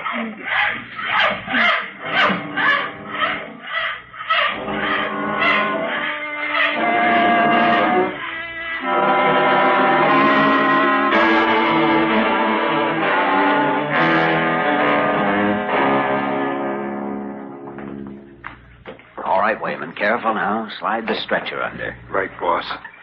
Here we go. Is he unconscious, Jimmy? Yes, I gave him another morphine along with the penicillin. All right, Wayman, let's go. Lucky they let me bring the ambulance right down the tunnel here. We'd have had to pack him 100 yards. Yeah. Oh, would you mind bringing my kit, Dr. Gillespie? I've already got it, Jimmy. Here we are. Easy now. Okay, lock her down. Right, Wayman. Now, let's go. Now, you take the seat, Dr. Gillespie. I'll ride the side of the stretcher. Good. Through the head and up the side ramp. Okay, Mac. Ready, Doc? Anytime. Let her roll.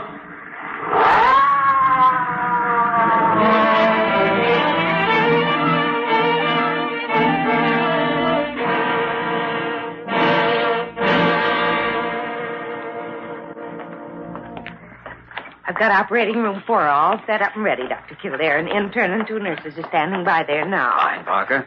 Wayman, you wheel him in here and get him off the stretcher. Kildare and I'll go ahead and scrub up. Gotcha, Doc. And be careful not to move that iron bar. Yes, sir.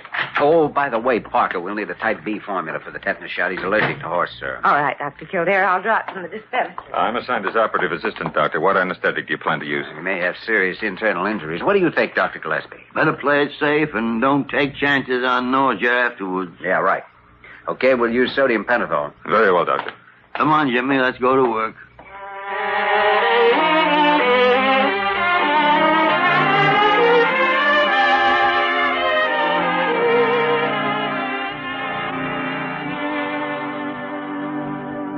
Hey, Jimmy, I haven't been as tired as this for weeks. I haven't either. Quite a day. But he came through the operation all right, barring shock. I think he'll pull through now. Oh, no doubt of it at all. He's one of the 97.6%. No? What do you mean by that? Well, according to this book here, History of Modern Medicine, that's the present rate of recovery from serious abdominal injuries. I see. Whereas the recovery rate at the time of World War I was only 38%. Yes, remarkable improvement, Jimmy. All right, no argument. Furthermore, in this particular case, the patient wouldn't have had any chance of being even one of the 38%. No? Well, why not? A number of reasons. Any one of which would have killed him. In the first place, without plasma, he'd have died of shock right there in that hole. Very probably.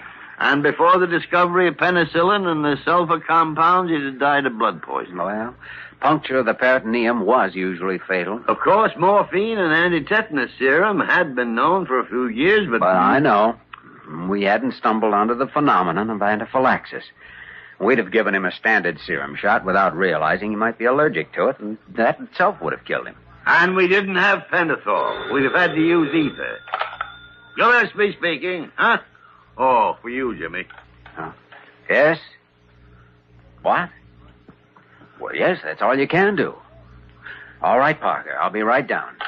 What's the trouble, Jimmy? It might have been better if we didn't have those medical improvements. Patient's alive, all right, but they've had to put him in a mechanical respirator. He's paralyzed.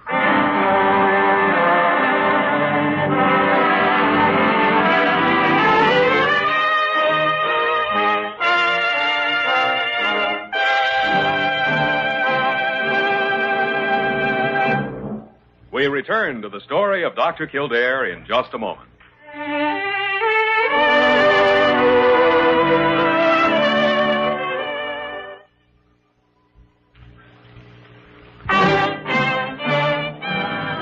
Now we continue with the story of Dr. Kildare, starring Lou Ayres as Dr. Kildare and Lionel Barrymore as Dr. Gillespie.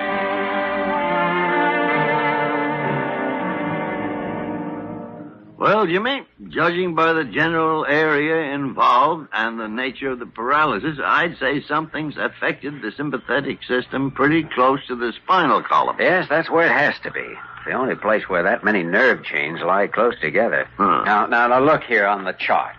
If there were an injury or pressure or whatever anywhere along any of these two trunks would account for the whole set of symptoms, but nowhere else. And that iron bar went in about here. And ran back and up there. Yes, it perforated the peritoneum here, missed the front of the diaphragm, pushed this lobe of the liver aside, and lodged against the horn of the 7th dorsal vertebra. Here. That's right. And he's paralyzed from the chest down. It's strange the paralysis would occur suddenly 2 hours after the operation. In a military case, you suspect a piece of shrapnel in the wound. Yes, one that had shifted and was pressing on the nerve trunk or something. Well, anyway, here's what did it. This end broke loose from the weld on the ladder, and of course I sawed off the other end. It's a jagged break, all right, but still... You know, there is one possibility. There could have been a metal fragment on this broken end that came off and lodged in the wound. Well, yeah, it would certainly fit the symptoms. And right now, it seems to be the only explanation that does. We'd better check it. Parker. Jimmy, I suppose you realize that this means using another modern medical technique. Yes, I know, Doctor. I'm way ahead of you. Did you want me for something, Dr. Kildare? Yes, Parker. Will you set up an X-ray room right away?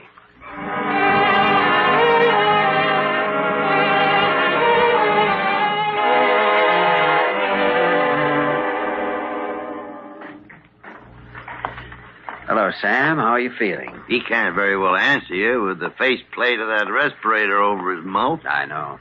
Sam, just nod your head if you're all right. Good. He has a pad and pencil there, Dr. Kildare, if you'd like to ask him anything. No, I don't think it'll be necessary, Parker. Just a few X-rays, Sam. Want to take a look inside of you and make sure you're all right. Okay? Fine. Larry, can you get a focus on him without moving him off the stretcher? What are you planning to shoot? The dorsal region of the spine from as many angles as possible. Well, I think I can get it all right. These new machines are pretty flexible. What is it, orthopedic? No.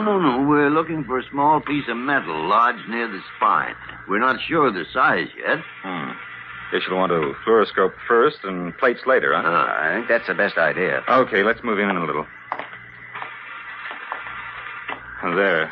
I'll try a straight frontal first. Dorsal, huh? Yeah, probably near the center. 7th or 8th vertebra. All right. Move the screen back a little, Jimmy.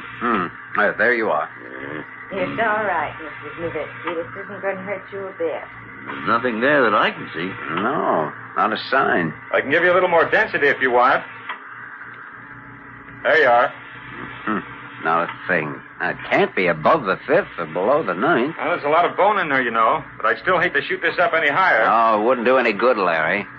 Oh, you can cut it now. Okay. Can you give us a transverse shot now? Straight across from the side? I think so. Have to lower the tube first. For anywhere else but along the spine. May not be any larger than a buckshot, you know. There are about 20 places it could be hidden by the bone shadow. And it's possible there's no fragment of metal there, Jimmy. Oh, there's got to be. What else explains it? Okay. Anytime you're ready. All right, Larry. Parker, how's he holding up? Fine. I'm checking his pulse. Oh, just a minute. He's writing something. Writing something? Oh, it's for you, Dr. Kildare. Here. Let me see. Jimmy, what is it? Says, Doc, is it still a deal? That's right, Sam. It's still a deal. All right, Larry, turn it on.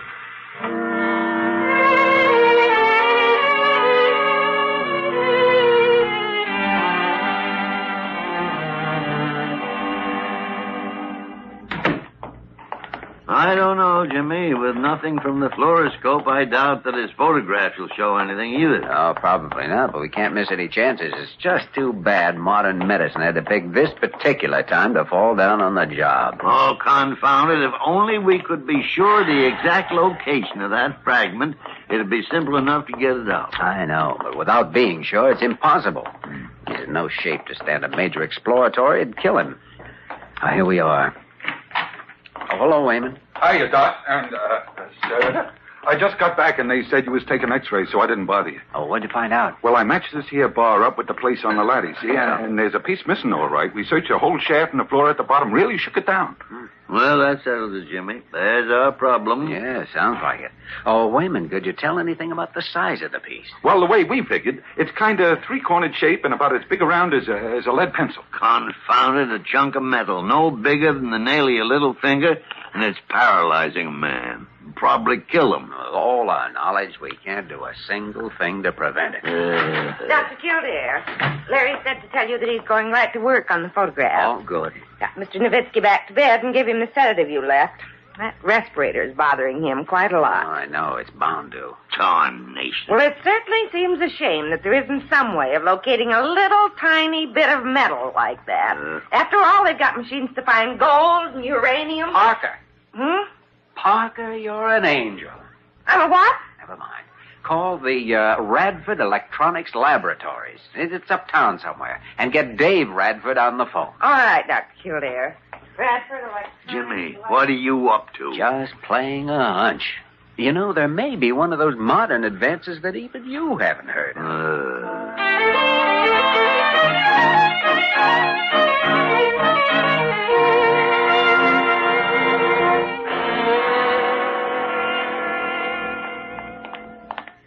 Well, if we weren't in such a darn hurry, Jimmy, I'd be glad to explain how the gadget works. Dave, I wouldn't know any more after you explain it. All I hope is that it does work.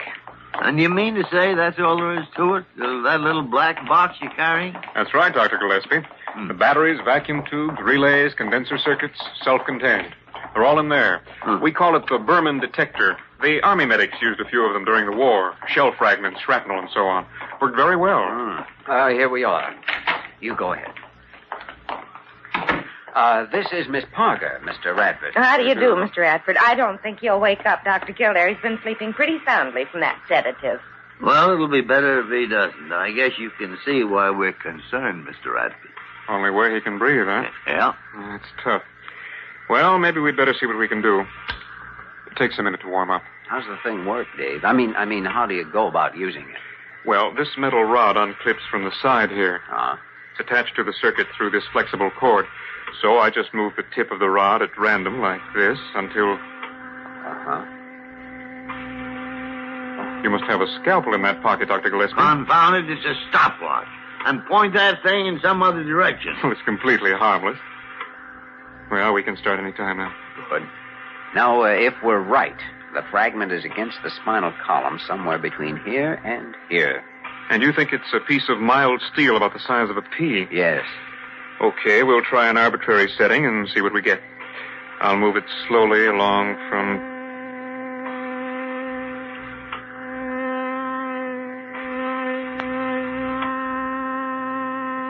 By the great horn spoon. There it is. Yeah. Just under the 8th dorsal. Parker, set up an operating room.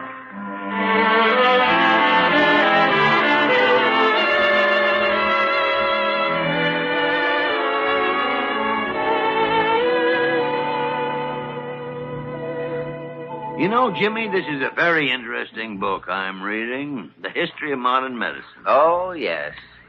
Yes, I've been glancing through that one myself the last few days. Since the accident of Nowitzki's, by any chance? Mm-hmm. As a matter of fact, I think it was the next day that I first looked at the book. How is he? Oh, fine. I just came from there. It's the 4th day now. I think he's out of danger. Still breathing normally? Normally, except for the fact he's snoring his head off. Good sign. You know, Jimmy, it just goes to show what modern medical techniques can do for a patient. I know. I didn't have any argument with you in the first place. A fact of which I was aware. But I just had a bad setback. I'd fought the case for a week in every way I knew and then lost it. Well, you know how you feel. Yes, as though you were 3 inches tall, with a head of solid bone and both hands cut off at the wrist. Oh, we have come a long way, Dr. Gillespie, and we've still a long way to go. You know, there's one thing in the profession that hasn't changed, though. Must have been the same for doctors 50 years ago or 500. What do you mean? Well, the feeling you get in a case like Sam Nowitzki. When you put a patient back on his feet after all the odds say he should be dead. Jimmy, if it weren't for that feeling, we wouldn't be in the medical profession, neither one of us. And with that pearl of wisdom, I hereby declare today's session in philosophy adjourned.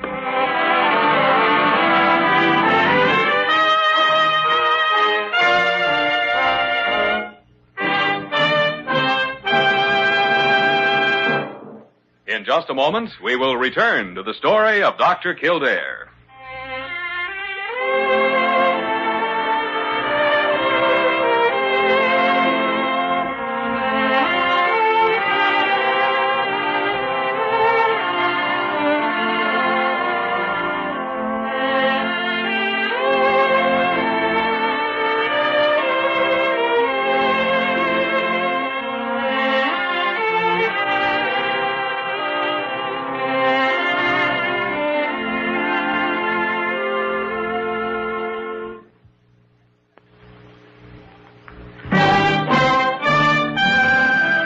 And now, once again, the story of Dr. Kildare, starring Lou Ayres as Dr. Kildare and Lionel Barrymore as Dr. Gillespie.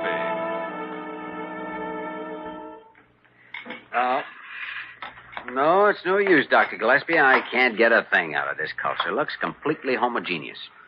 Well, now, Jimmy, maybe you haven't got the microscope focused properly.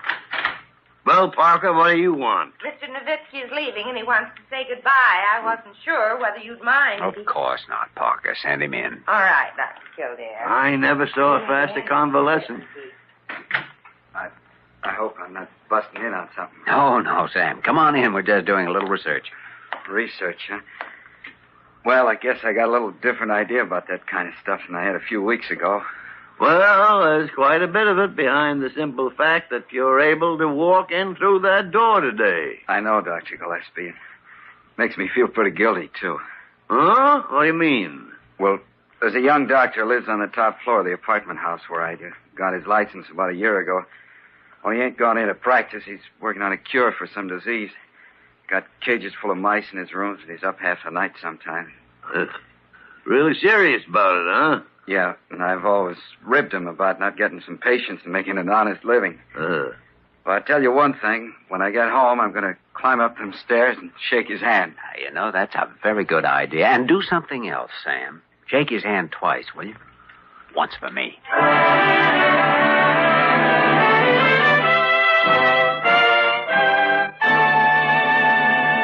You have just heard the story of Dr. Kildare, starring Lou Ayres and Lionel Barrymore. This program was written by Les Crutchfield and directed by William P. Russo. Original music was composed and conducted by Walter Schumann. Supporting cast included Virginia Gregg, Ed Max, Frank Gerstle, Byron Kane, Vic Perrin, and Tudor Owen. Dick Joy speaking.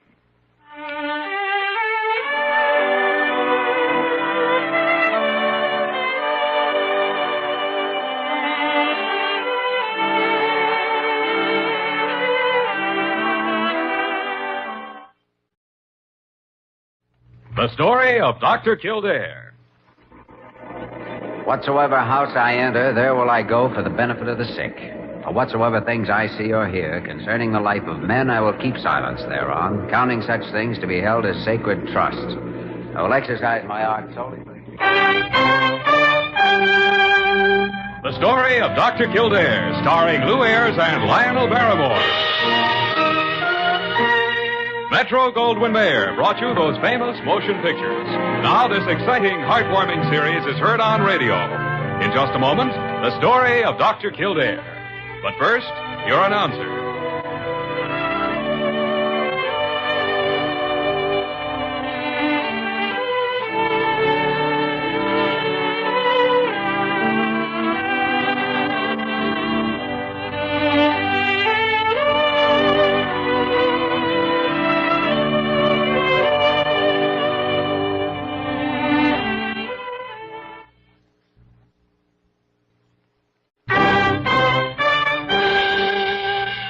The story of Dr. Kildare, starring Lou Ayres as Dr. Kildare and Lionel Barrymore as Dr. Gillespie.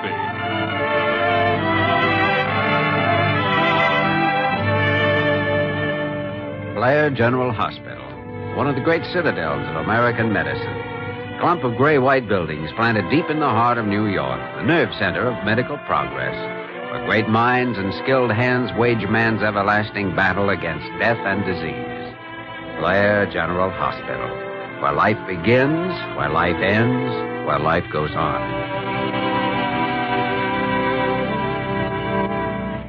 Jimmy, I have been sitting here for the last half hour considering the matter from every possible angle. And I can see only one conclusion. Conclusion? Matter? What are you talking about? Oh, Jimmy, put that book down, please. Now, you have reached an age when you ought to start thinking about settling down. Oh, yes, so that's it. You ought to find some attractive young girl and get married. Well, let's see. It's 10:30 now. Who could I call up and ask? Oh, I don't mean tonight. Tomorrow, then? Oh, no, confound it. You know perfectly well what I mean. You ought to start thinking about it. All right, Dr. Gillespie. Huh? Well, what are you sitting there looking like a sick fish for? I'm thinking about it. Oh, stuff. Look, you wouldn't have some particular person in mind, would you? Why, of course not. Well, I've never tried to run your life, have I, Jimmy? No.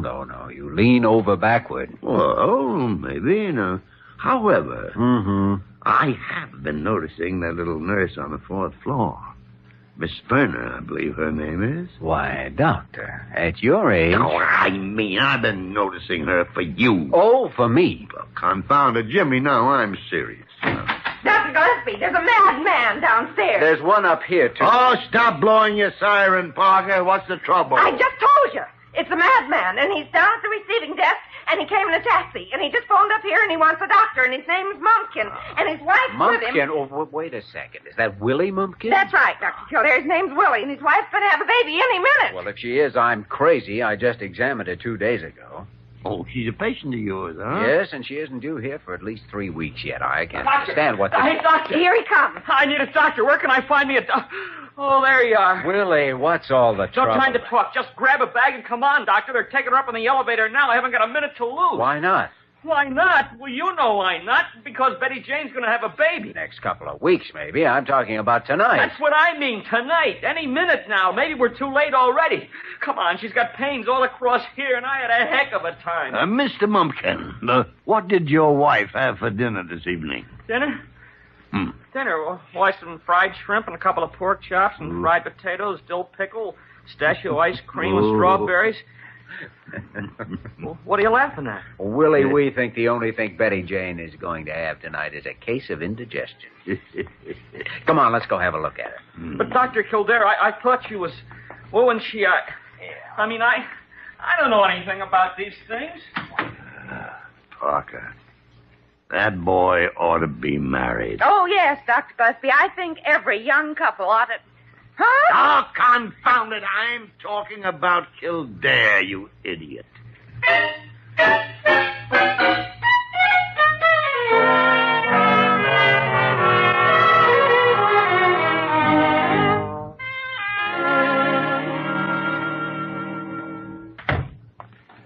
Good morning, Dr. Gillespie. Well, good morning, Jimmy. Miss Verner and I were just talking about you. Verner? Oh, hello, Diana. I didn't see you.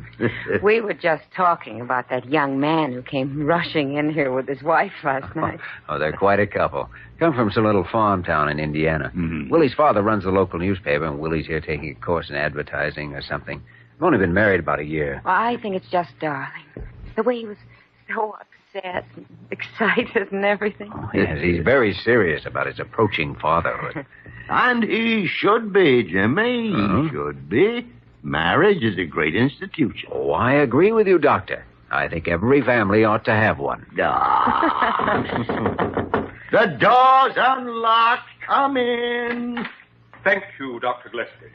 It is proper, you know, that one knocks before entering a room. Entirely unnecessary in your case, Carew. I can smell your gardenia 20 feet away. Please, not in front of well, that is, we must remember our discipline, you know. Dr. Gillespie, I believe I'd better take those reports now, if you're through with them. Wait a second, Miss Berner. I'll get rid of this fella. Carew, what's on your mind? My business is with Dr. Kildare, if it's quite all right with you, of course. Well, come on, then. Come on and get it over with. Oh, dear. What sort of business is it, Dr. Carew? It's one of your patients, Dr. Kildare, Mr. Lumpkin. Oh, Willie. He's creating a disturbance on the 7th floor. Has been all morning, and no one can do a thing with him. What's he doing here, anyway? No visiting hours this time of the morning. Precisely the message I sent him, Dr. Gillespie, and he told the nurse to tell me that I could... Well, I wouldn't care to sully myself by repeating his remark. Hooray for Willie. Dr. Gillespie, I... Oh, dear, I must run along. If I stay here another minute, I'll be ruined for the entire day. Utterly ruined. Dr. Kildare, I leave the matter entirely in your hands. You've got him so flustered he didn't even say what this disturbance is. Well, I guess I'd better go see what... I'll take care of it. Jimmy, I'll be glad to. You stay right here now and talk to what in tarnation's happened to her? Oh, she left. No interest in therapeutic romance, I guess. A great horn spoon. Come on, Cupid. Let's go talk to Willie.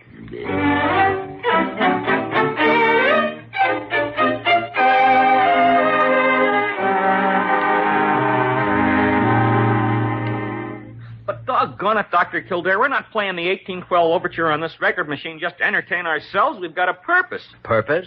Willie? Would that purpose have anything to do with this book on the theory of relativity? Well, sure. I've been reading it out loud to Betty Jean. You see, we want him to have the right kind of a brain. Oh, prenatal influence, eh? Yeah. Well, of course, I don't actually believe in it, Dr. Kildare, but, well, Willie figures there's no harm in trying. Oh, I guess there isn't. Only how about using a low-volume influence? The superintendent's complaining about the noise. Well, maybe it was a little loud. Oh, and another thing, Willie. No guests in the room, please, except at visiting hours. But gosh, Betty Jane's going to have a baby. She needs me. For what? Willie, if you're going to live here at the hospital, you'll have to make your headquarters in one of the lounges. Okay. Now, honey, you send for me if anything happens. All right, Willie. Now, if they don't come for me, you yell. All right, Willie. I'll be back later, Betty Jane. Oh, gosh, I still can't imagine her about to be a mother. Then you better get ready for a shock. But she's so young.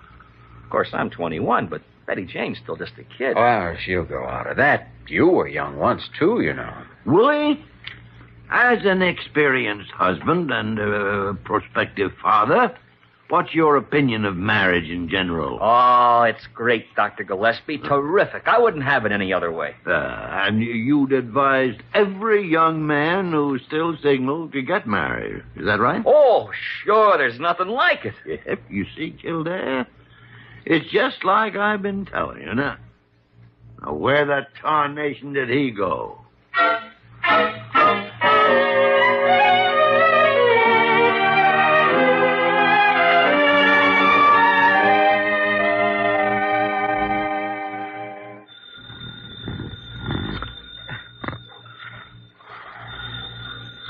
All right.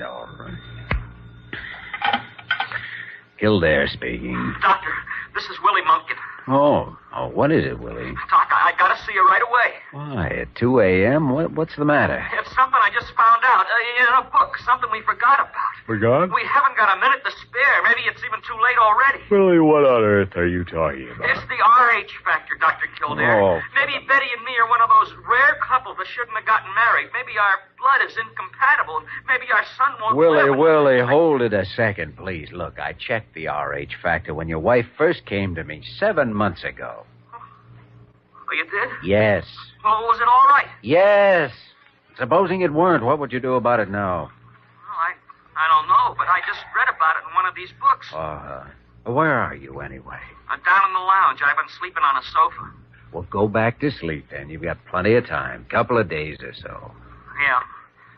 Well, I guess I'll just read some more of these books here. A great idea, Willie. You do that. Good night.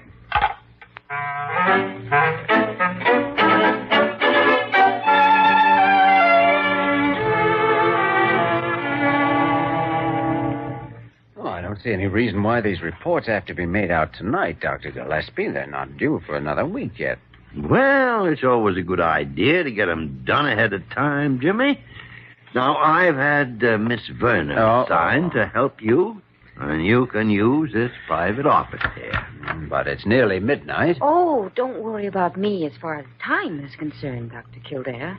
I'd be on floor duty anyway. Oh, I know, Diana, but I don't think you understand the sly schemings of this man's mind. Dr. Gillespie?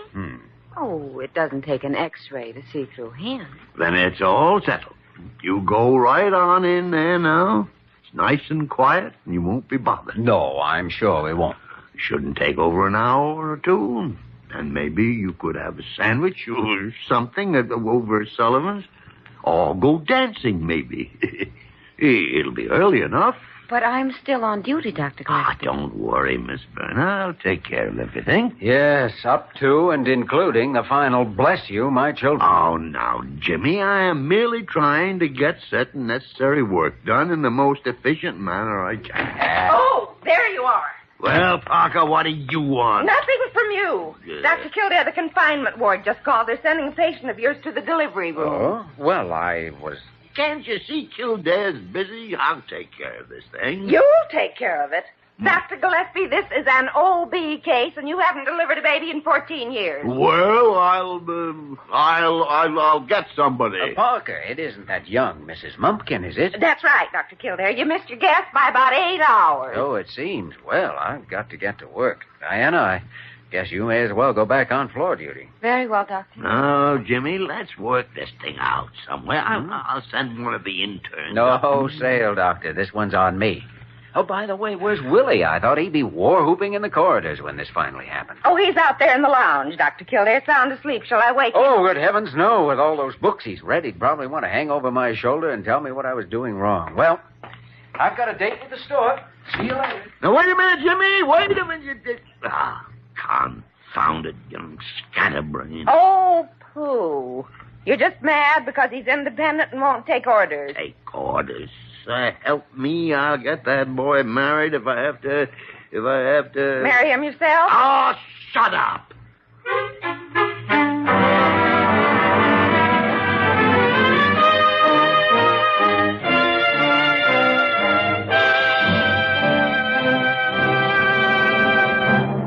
We return to the story of Dr. Kildare in just a moment.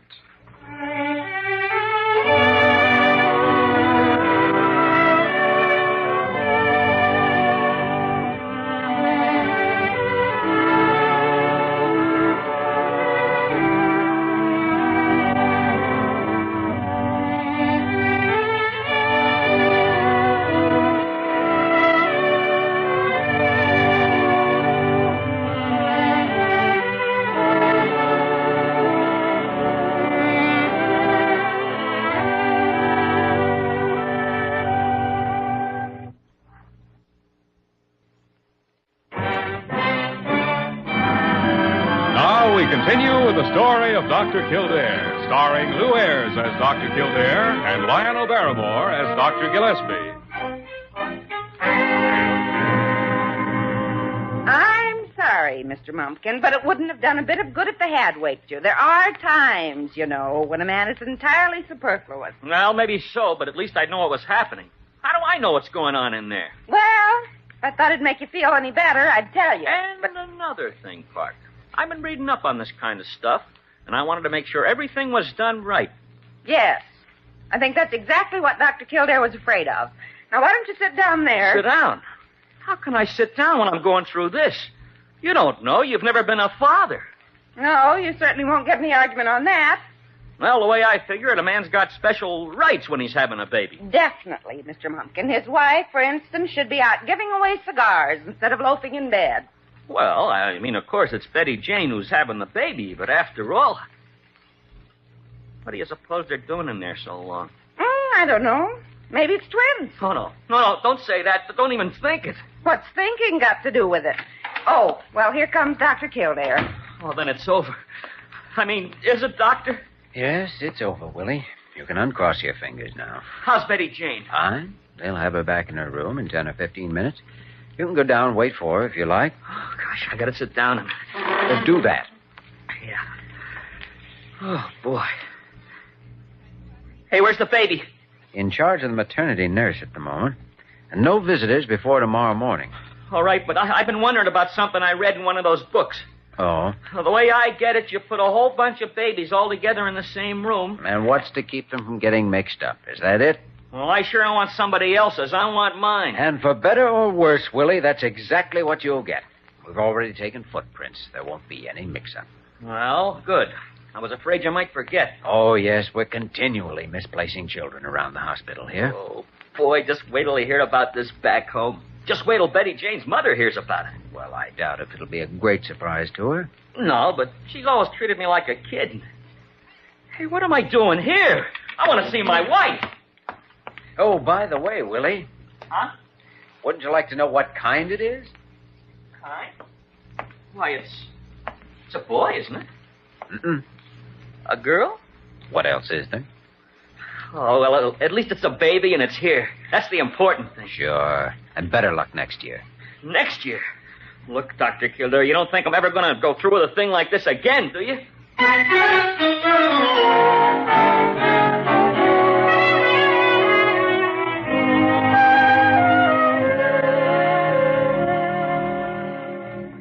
There's no question about it, Jimmy. The best time of day around a hospital is after 10 o'clock in the evening. Well, could be. No doubt of it. Just listen. Everything quiet and peaceful. It's a time for leaning back and taking stock of things. All right, Doctor. And for considering the past. For planning the future. And for getting ready to lead up to something. I don't know what you're talking about. No, it's not anything. Just falling in with your mood. Jimmy, we are not getting any younger, you know. Yes, I can feel a certain profundity in that statement. And time seems to be slipping away from us. So it does. Maybe we'd better make out those reports before it's too late. Reports? Oh, well, yeah, I was coming to that. Yes, I thought you were. As a matter of fact, I thought you might want to get him out of the way tonight. Glad to. Yeah. There's someone here to help you. I just phoned a few minutes ago. Now, I wonder who that could be. As if I didn't know. Ah, confound it, Jimmy. She's a very attractive girl. I agree. And it's time you were settling down with a wife. Well, when I do, Dr. Gillespie, it won't be on your diagnosis or your prescription. Ah, Jimmy, now that hurts me. That really hurts me. Yes. Why, I wouldn't think of trying to run your life for you. I wouldn't think of trying to prescribe any particular kind of... Well, Doctor? Now, Jimmy, be nice to her. Don't jump to conclusions. Look her over. All right, sure. Come in, Miss Verna. Miss Verna? Hello, Willie. Come on in.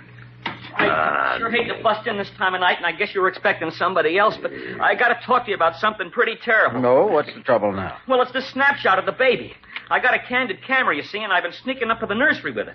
Good picture. Yeah, but look at the face, Dr. Kildare. What do you mean? Well, she don't look like me, and she don't look like Betty Jane. In fact, she's a dead ringer for a great aunt of mine that's, well, Daffy. I mean, she's not real crazy, but... Willie, all babies look that way for the first few weeks. Now, please, go to bed and stop worrying. Well, if you say so, Dr. Kildare. But gosh, when I saw that face, Good night, Willie. Good night, good night. Good night, Dr. Gillespie. Good night. Good night. One thing about this place, after 10 in the evening, it's always so quiet and peaceful. Yes, young idiot. No. He's a family man with worries and responsibilities. He's married. You know. I don't care whether he's married or... All right, Jeffy, all right. You promised to keep an open mind. It's wide open. Come in, Miss Verner. I am not Miss Verner. Carew. Precisely. Well, what do you want? Well, I could say a little more respect, Dr. Gillespie. Yeah. Please.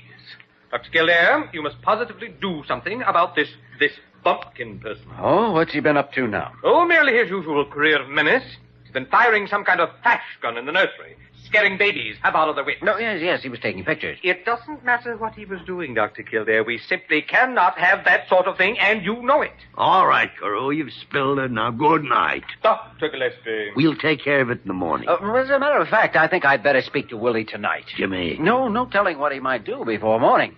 Come on, Dr. Carew. I'll walk out to the elevator with you. Fine. Kildare, come back here. Those reports, you know, Kildare.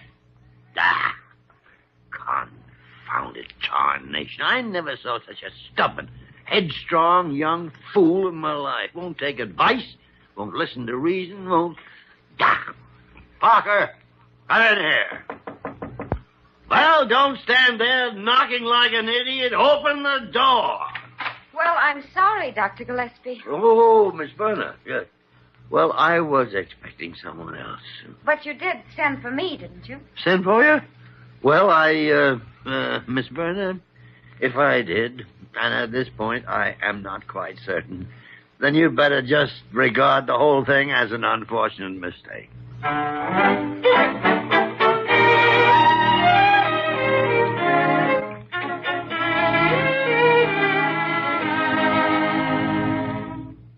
We've got that taxi waiting downstairs, but Willie and I just had to run in and thank you before we left. Oh, now, honey. Oh, Dr. Gillespie, wouldn't you like to hold the baby for a minute? Oh, yeah, surely, yes. Yeah. Well, Kildare, this young lady can thank you. I didn't have anything to do with it. Well, I didn't have much to do with it either. Mainly it was just one of those natural occurrences. Well, don't call it just one. As far as I'm concerned, it's going to be the only one. Well, I don't know, Willie. After all those books you read on the subject, you should be an authority by the next time.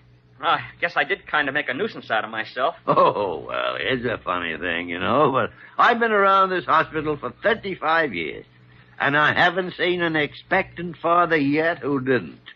Oh, Willie, we've got to run. I'm not supposed to stand up too much, you know. Okay, honey. Well, if either one of you ever get out in our part of Indiana, why, you drop in and see us. Sure thing. Surely, yes. Goodbye.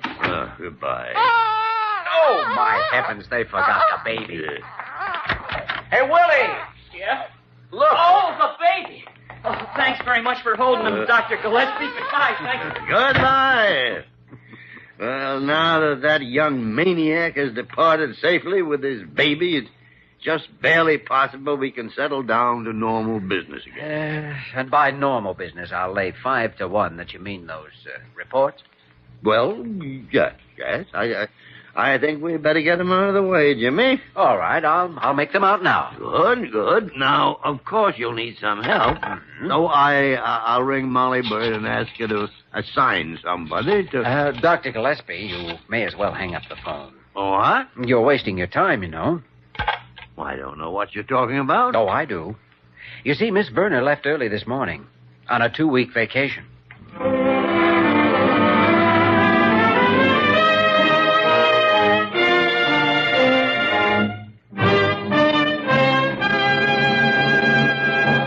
In just a moment, we will return to the story of Dr. Kildare.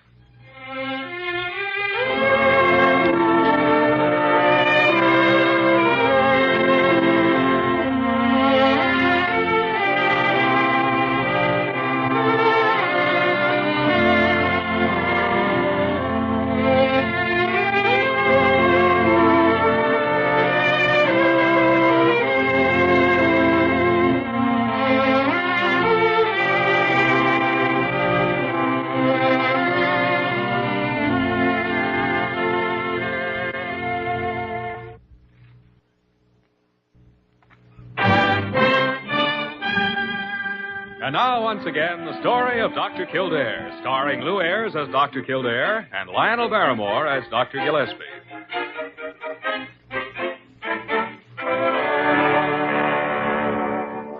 Oh, good morning, Dr. Kildare. Parker, is Dr. Gillespie in? Yes, he's there in his office. Just go right in. Thank you. Come on, Diana. Oh, Miss Werner, I heard you were back from your vacation. Did you have a nice time? Oh, just marvelous. Is busy, Dr. Gillespie? No, Jimmy, no. Come in. I've got somebody with me. We want to show you something. Oh, Miss Werner. Well, come in, both of you. I told Dr. Kildare he should just tell you about it, but he insisted that I show you. Show me? Well, I suppose that is the best idea. Well, you see, I knew you'd never believe it just hearing about it. You'd go right on prescribing as usual. Jimmy, I'm afraid I... Show him, Diana. See, Dr. Gillespie? On my left hand? By the great horn spoon. Engaged. That's right. Congratulations. Thank you. I'd given up hope. I didn't think you'd do it. We didn't. I decided you were just too gut fit. What did you say, Jimmy? Brace yourself, Doctor. What are you talking about? I just wanted Diana to show you her ring so you'd stop prescribing her. She's engaged. She's going to be married next month. But not to me.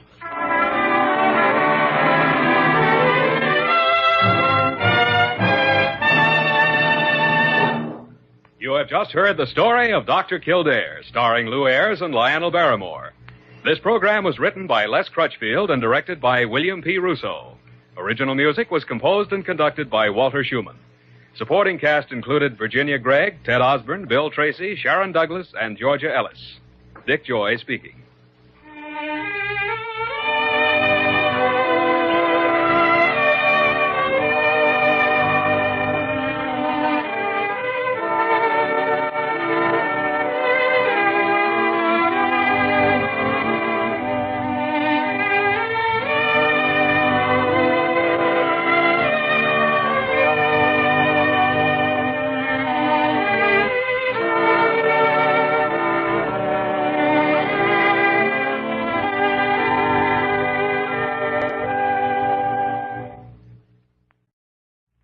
The story of Dr. Kildare.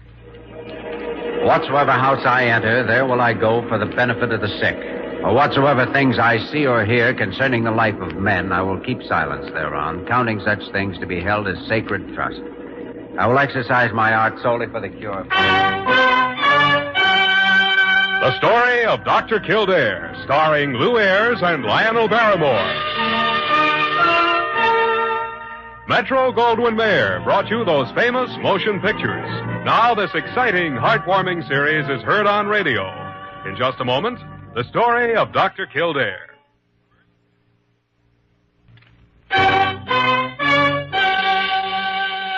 Now the story of Dr. Kildare, starring Lou Ayres as Dr. Kildare and Lionel Barrymore as Dr. Gillespie.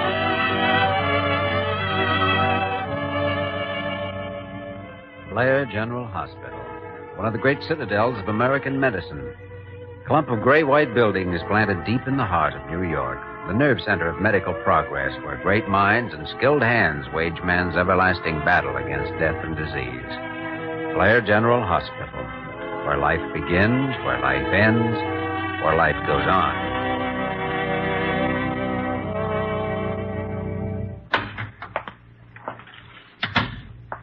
Mr. Craig? Yes. My name is Kildare. I'm a staff doctor here. Eddie Jenkins is one of my patients. I see. Well, do you think he can answer a few questions, Doctor? Yes, only take it easy. There's still danger of shock. He's had some bad burns on his legs and body. He's lucky he's alive. There were 5,000 gallons of gasoline in that warehouse where the fire started. It was more of an explosion than a blaze. Burned out 3 piers, 85, 6, and 7. I know. I understand a man died in the fire. Yes, the watchman at Maxon & Porter's, next door to the gasoline warehouse, Pier 86. Maxon was insured with my company, so we're out for $500,000. Mm-hmm. Well, now, where does Eddie fit into this? I don't know, Dr. Kildare, but he was there, and I want to know why. I'm working pretty closely with the police on this. They want to know why, too. I see. All right, come on. If he starts getting excited, I may have to ask you to leave. I understand. Here we are. Eddie? Eddie, this is Mr. Craig. He wants to ask you a few questions. Hello, Eddie. Hello. How do you feel? Okay, I guess. Good. Eddie, I have to ask you some questions, and I don't want to tire you out any more than necessary, so let's get right to the point. Well, I'll tell you anything I can, Mr. Craig. Fine. Then suppose you tell me how that fire got started. Gosh, I don't know. I was asleep under the pier next door. There's a kind of space between the floor and the bank of the river. Anyway, I woke up, and there was fire all around. And I started yelling and trying to get out. And that's about all I know. I see. Why weren't you in school? Well, I was playing hooky. Your teachers tell me you have a bad habit of doing that. Well, I get headaches when I go to school. And if I stay out, they go away. It's true. I'm not lying. It's true. Easy now, Eddie. No one said you were lying. I believe you. But he don't, Dr. Kildare, and it's true. Honest it is. Well, let's leave that for the moment. You were hiding out under the pier. You went to sleep, and that's all you know. You didn't see anything or hear anything, right? Well, I heard something earlier. 2 or 3 guys were talking up in the warehouse. But I don't know exactly when. Recognize any of them? No, but one of them I know if I heard him again. He talked with a kind of funny-like voice. Did you hear anything they were saying? I think one of them said, "What about the watchman?" And somebody else said, "He's still out and he'll stay out." I didn't pay much attention. I see. Do you smoke? No, sir. Then why do you carry matches? Well, I don't know. All the guys do. Did you start that fire? No, I told you what happened. And it's the truth. Honest it is. Honest it is. I didn't It's do all it. right now, Eddie. It's all right. Now, take it easy. Mr. Craig, would you come out here a second? Yes. I thought he gave you a rather straight story. Yes. He has a good imagination. Oh? Well, I'm inclined to believe him. I am not. I see. Now, Mr. Craig, the patient's in no condition to talk any more today.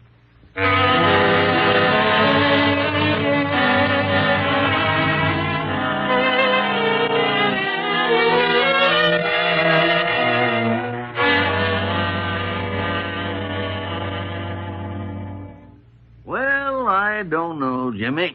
Sounds very much to me as though you've stuck your neck out again and through sheer stubbornness. Might have started that way, all right, Dr. Gillespie, but I talked to Eddie Jenkins a half hour or more after Craig left. I'm certain he's telling the truth. Well, it's quite a story, all right, if it is the truth. Sure.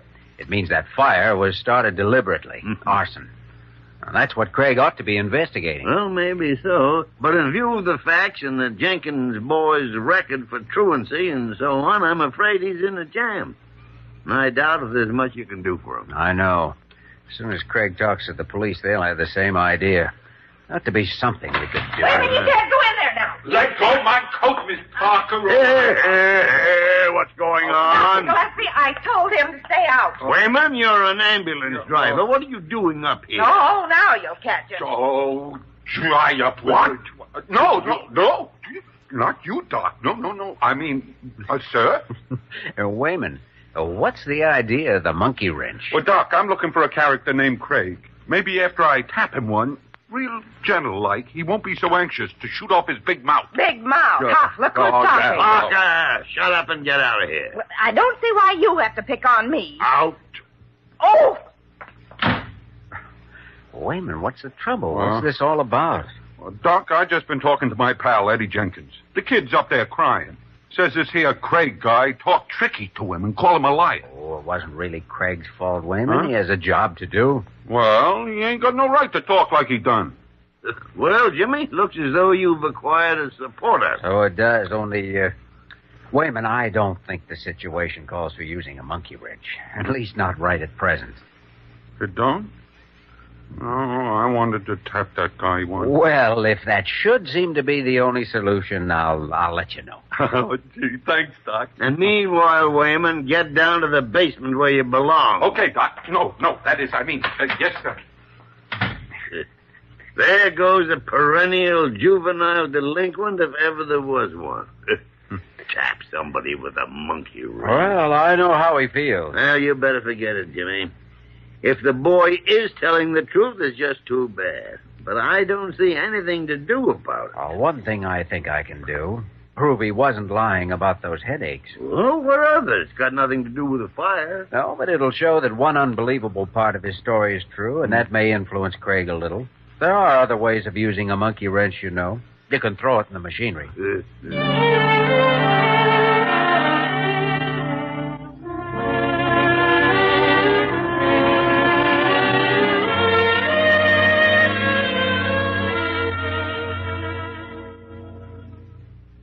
It's the same story, Dr. Kildare. It's true, so why would I change it? Oh, no, Eddie, I didn't expect you to change it, but I thought by telling me again you might remember something more. No, I guess I've already told everything I know. I was kind of sleepy, and I didn't notice very much. Then we'll just have to try working it out with what we've got. What'll they do to me, Dr. Kildare? I can help at nothing as far as the fire is concerned. Of course, the truancy is something that was wrong, Eddie. Yeah, I know. But it was them headaches all the time that... I found one, Dr. Kildare. Here you are. Oh, fine, Parker. Hang it there on the far wall by the light, will you? All right. What's that she's got? Oh, it's called a Snellen chart. Oh, I see now. It's one of them things with letters on it to test your eyes. That's right. Oh, Parker, will you point out the letters? Start about the third line. Yes. Now, Eddie, I'll put this card over your right eye, and we'll try the left eye first. Well, I don't know if... First letter. B. Next. D. Go right ahead, whatever Miss Parker points out. P. M. G. Next line. O.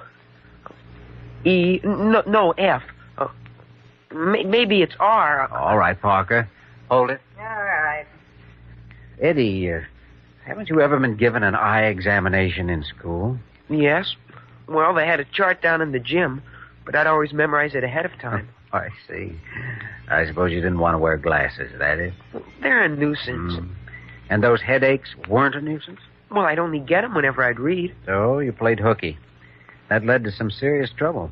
Well, at least you know I was telling the truth about the headaches. Yes, but I knew that anyway. Question is now whether Craig can be convinced.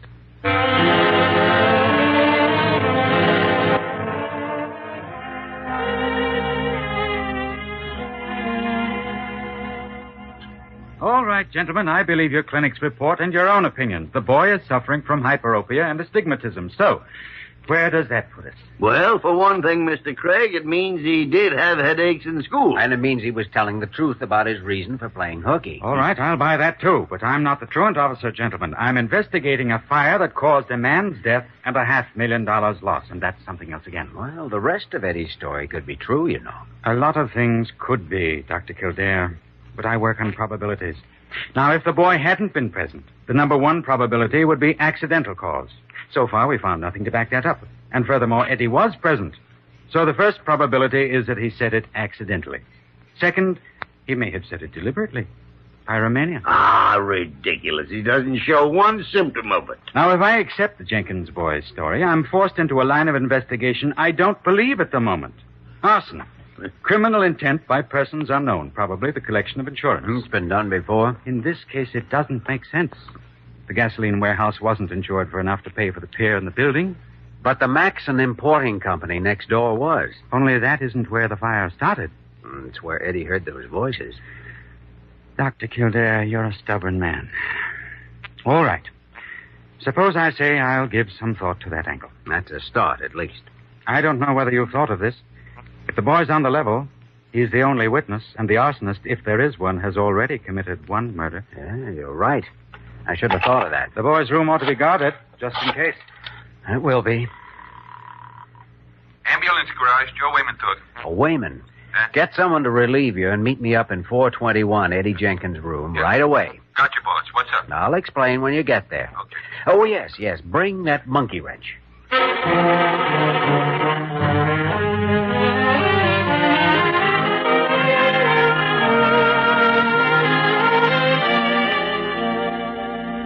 Dr. Gillespie, thanks for backing me up with Craig this afternoon. Well, you'd already stuck your neck out, and I'm responsible for you, so what else could I do? Okay, no sentiment then, but Thanks, anyway. Well, confound it. It still doesn't mean that I'm sold on that theory of yours about the fire. Well, my only theory is that Eddie Jenkins is telling the truth. The fire is Craig's business. I'm a doctor, not a detective. I'll get it. Kildare. Doc, this is Wayman. You gotta get up here fast. The kid's had a relapse. What do you mean? He's having convulsions, and for no reason. Hurry, boys. Right, Wayman? What is it, Jimmy? It's Eddie. Now I know he was telling the truth. Huh? Someone just tried to kill him.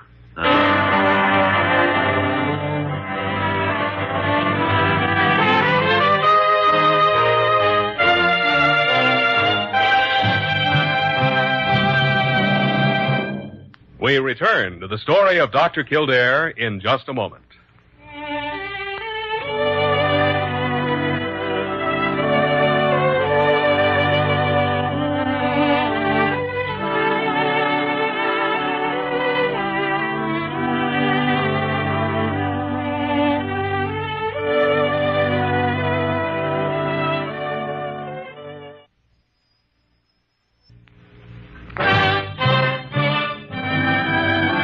Continue with the story of Dr. Kildare, starring Lou Ayres as Dr. Kildare and Lionel Barrymore as Dr. Gillespie.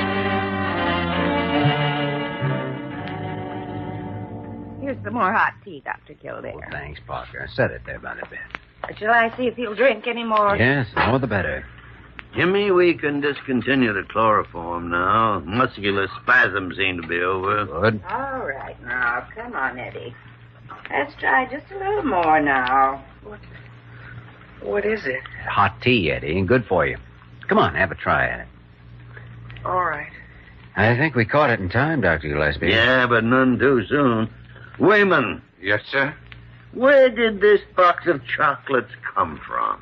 Well, jeepers, Doc, I don't know. Some messenger delivered it at the desk down in the lobby, and they sent it up. I didn't know he wasn't supposed to have candy. Nobody said nothing. I didn't know it was going to affect him like this. That's all right, Wayman. Well, nobody else would have suspected it either. Yeah, no name on the box, of course. No card or anything.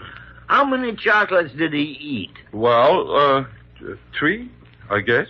If that's how many's gone. So help me. I didn't touch a one myself. Which is lucky for you. Oh, they wouldn't have hurt me none. I ain't sick. You would have been if you'd eaten any of these. Want to take them down for analysis, Jimmy? Yeah, I imagine Craig will want to see them, too. You phoned him, didn't you, Parker? Yes. He said he'd be right over, Dr. Kildare. Well, I guess we've done about all we can up here for the moment. Mm-hmm. Stay here with him, will you, Parker, until I can get a relief nurse? All right, Dr. Kildare. You stay, too, Wayman, and keep your eyes open. You gotcha, boss. Only if it's none of my business, what's this all about? I never heard of no candy making no patient that sick. No, probably not. Because it's very seldom that you find candy loaded with strychnine.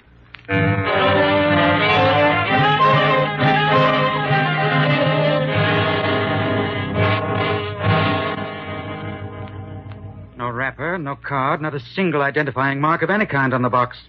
It's a common brand, can be bought in any store in New York City. 10 to 1, there are no fingerprints. Gentlemen, there isn't much to work on. Well, what about the messenger, Mr. Craig? The boy who delivered the candy to the hospital. Oh, there's a chance there, of course, but a slim one. He wasn't in uniform, wasn't a regular messenger, in other words. So... You know, Mr. Craig, being a diagnostician has certain points of similarity to being a detective. You may be right, Dr. Gillespie. I take a set of symptoms, clues, you'd call them, and I try to find some logical explanation for the cause behind them. Yes, that's pretty much the way I work, too. Oh, there's another similarity, Mr. Craig. In medicine, we also use your theory of probabilities, you know. Start with the most probable cause and eliminate possibilities one by one. All right, gentlemen, all right. There's no need to pin me against the wall. I see what you're driving at. Good. I'm ready to accept the Jenkins boys' story. All of it. After what's happened now, I'd be a fool not to. I agree with you. In fact, I guess I owe him an apology. All right, then. I think we can safely assume that whoever tried to poison the boy also started the fire. Yes, the probabilities seem fairly strong on that assumption. We don't have any leads on the poisoning, and I doubt if we will have. But we do have an angle on the fire, now that Eddie's story is admitted as evidence. You mean that funny voice he thinks he can identify? That's right, Dr. Kildare. I should be able to supply that voice for identification by tomorrow afternoon.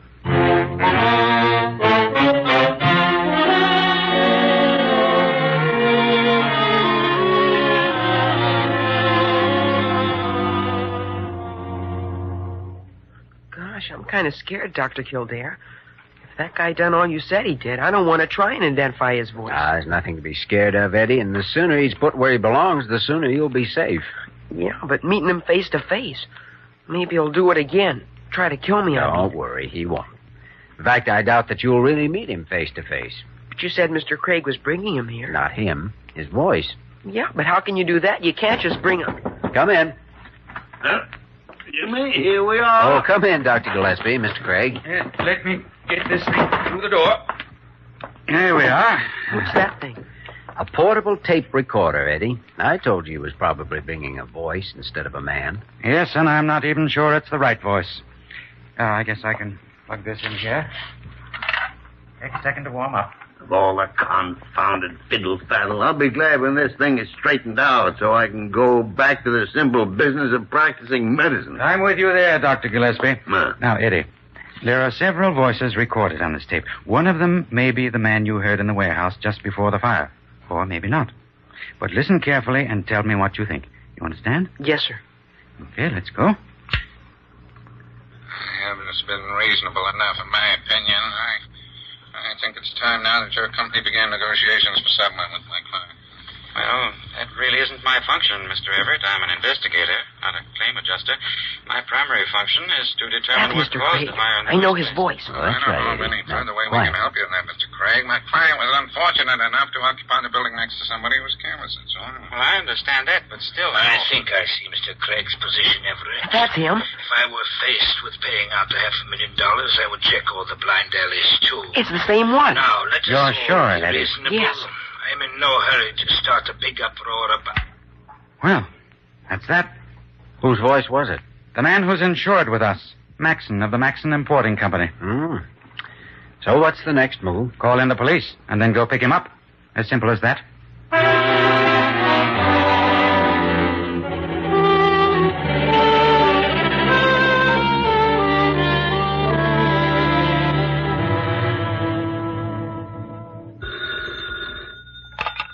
Kildare speaking. This is Craig. Oh, how are you, Mr. Craig? Any luck yet? No, the police have had Maxon's usual haunts staked out since 4 o'clock this afternoon. No sign of him. I think that conference this afternoon or something else maybe has made him suspicious. Well, I wish I could help you, but I'm afraid it's your job from here on out. Oh, we'll get him all right sooner or later. But why I called, I'm a little worried about the Jenkins boy. Wayman's still on guard in his room. I think it's time now for a professional guard. I'm going to have the police send a man over. All right. If you think that's the best. Go on, talk to him. But don't tip him off. What did you say, Dr. Kildare? Nothing? Not a thing. Well, that'll be fine. Hurry up, get rid of him. Well, I'll see you around, Craig. I hope you know how grateful I am for... Yeah, sure. Goodbye. I suppose you're Maxon. That's right. Now, what's the idea of the gun? Right now, it's to make sure you do as you're told. So somebody's guarding the boy's room, huh? All right, call him up and get rid of him. Why? I'm holding the why here in my hand. Call him up. All right. Don't try anything, or it will be too bad. Joe Wayman talking. Wayman, this is Kildare. Yeah, what's up, Doc? Wayman, Dr. Parker is going to relieve you for the next hour so you can get something to eat. Parker? Do you mean no Dr. Parker here? Yes, that's right. He'll be up there to 521 in a few minutes, so you may as well leave now. He'll be? Yes. And this ain't 521, it's 421. What's wrong with you, Doc? Yes, I agree with you, Wayman. I think you have the solution to that problem right in your hand. Never mind the talk. Hang up. Huh? The only thing I got in my hand is a monkey wrench. Yes. Hey, wait a second. Solution? That's right, Wayman. Well, goodbye. All right, let's go. Where? Up to the boys' room. 521, I heard you say. Oh, look here, Max. You look. Walk ahead of me.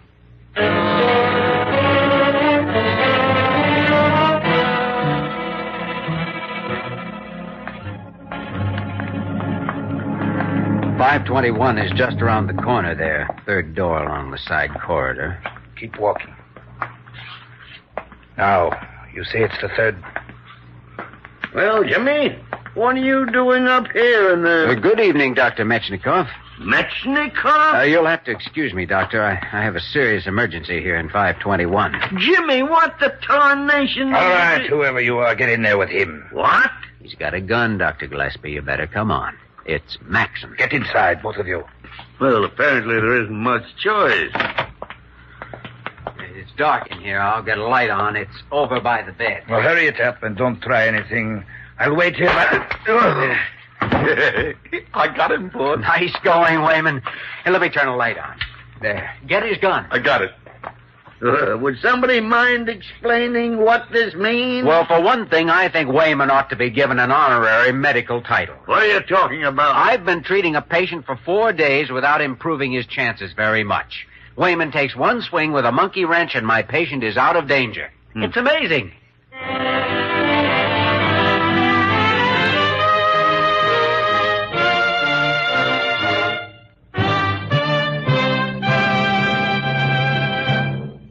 In just a moment, we will return to the story of Dr. Kildare.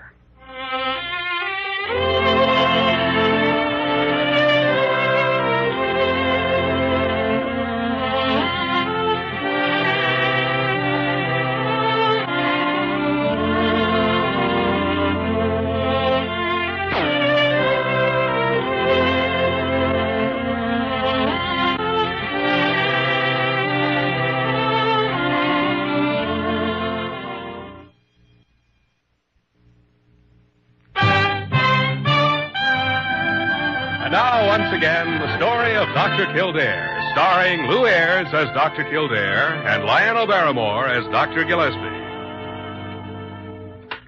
Here are those glasses for the Jenkins boy, Dr. Kildare. They just sent them up. Oh, fine, Parker.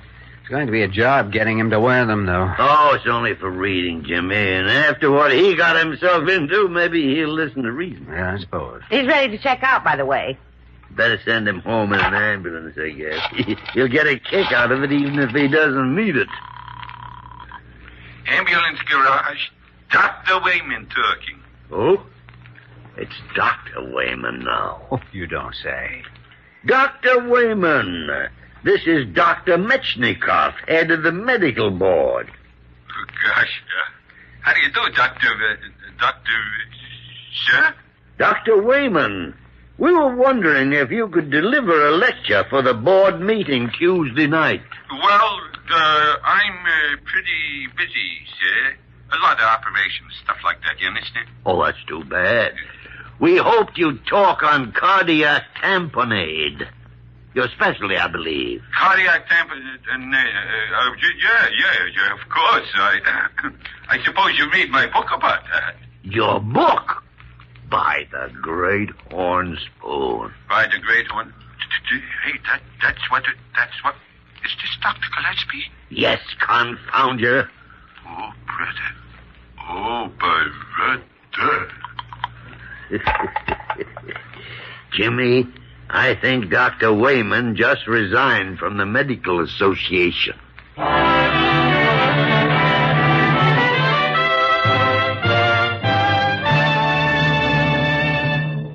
You have just heard the story of Dr. Kildare, starring Lou Ayres and Lionel Barrymore. This program was written by Les Crutchfield and directed by William P. Russo. Original music was composed and conducted by Walter Schumann. Supporting cast included Virginia Gregg, Ed Max, Raymond Burr, Whitfield Connor, and Jerry Farber. Dick Joy speaking.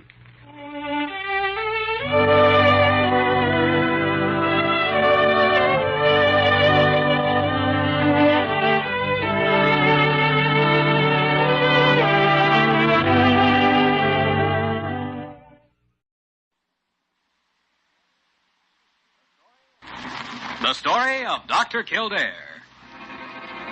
Whatsoever house I enter, there will I go for the benefit of the sick. And whatsoever things I see or hear concerning the life of men, I will keep silence thereon, counting such things to be held as sacred trust. I will exercise my art solely for the cure of life. The story of Dr. Kildare, starring Lou Ayres and Lionel Barrymore. Metro-Goldwyn-Mayer brought you those famous motion pictures. Now this exciting, heartwarming series is heard on radio. In just a moment, the story of Dr. Kildare. But first, your announcer.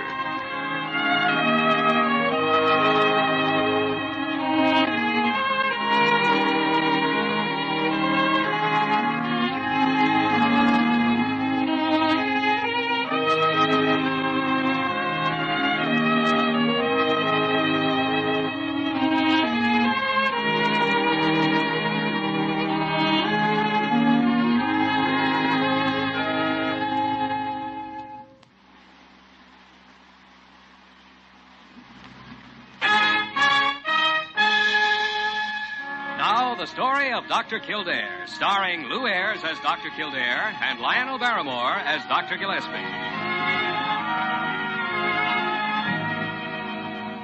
Blair General Hospital, one of the great citadels of American medicine. A clump of gray-white buildings planted deep in the heart of New York, the nerve center of medical progress, where great minds and skilled hands wage man's everlasting battle against death and disease. Blair General Hospital, where life begins, where life ends, where life goes on.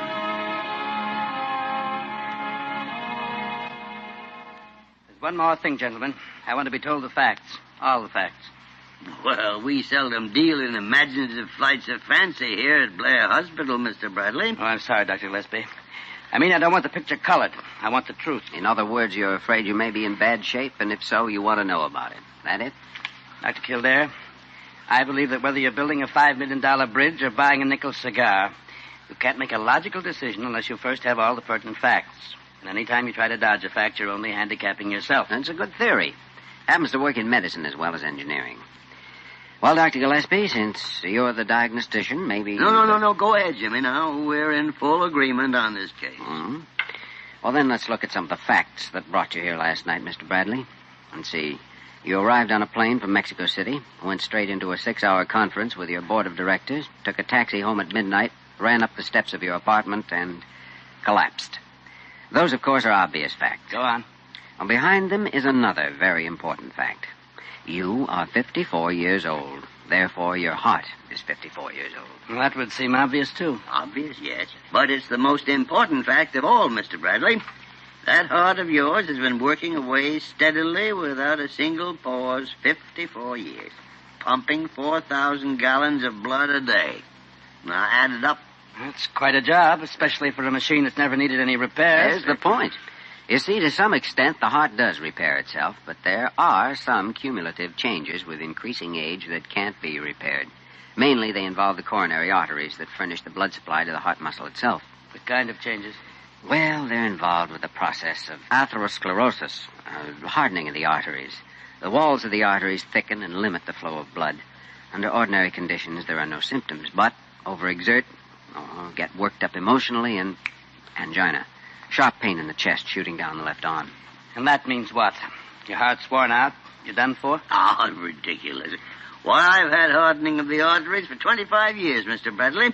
An attack like this one of yours is merely a warning that you've got to slow down and take it easier. Quit your job and rest for a while. Avoid emotional... Oh, that's impossible. Impossible? Why? Well, I'm nearly finished with the biggest job I've ever done. It's an irrigation project in central Mexico.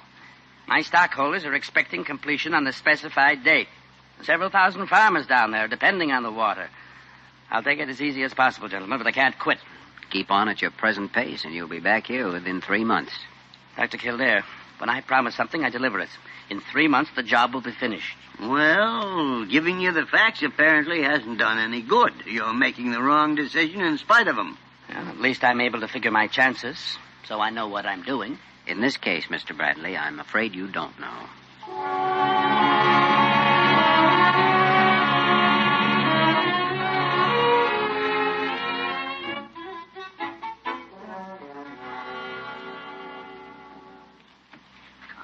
Confound it. If you lay something down for 5 minutes around here, it disappears. Sometimes it's uncanny. What are you mumbling about? I'm not mumbling. I'm merely trying to find out what happened to a highly important package that came in the mail this morning. Well, there wasn't any package in the mail, except an old seed catalog of some kind. Oh, that's what I'm looking for. I threw it out. What? But what on earth do you want with a seed catalog? Oh, that's my business. Wait a minute. It's not that same old stuff about retiring. A little farm in Vermont with chrysanthemums and delphiniums and daffodils. Daffodils. Parker, you know just as much about horticulture as you know about nursing. Nothing. Oh, I know what's wrong with you. What is wrong with him, Parker? Oh, morning, Jimmy. Dr. Kildare, he's talking about retiring and snarling at everybody around here simply because he hasn't had an interesting case in nearly a week. Oh, I know this. Ah, she's out of her mind. Well, if she happens to be right, I may have a cure for you. A wayman's bringing an emergency patient from the airport. Be here in a few minutes. Oh? You know anything about the case, Jimmy? Only that the patient's name is Bradley, and it's a heart attack again. Bradley? Oh, by the great horn spoon. You know, we were wrong. It only took 1 month.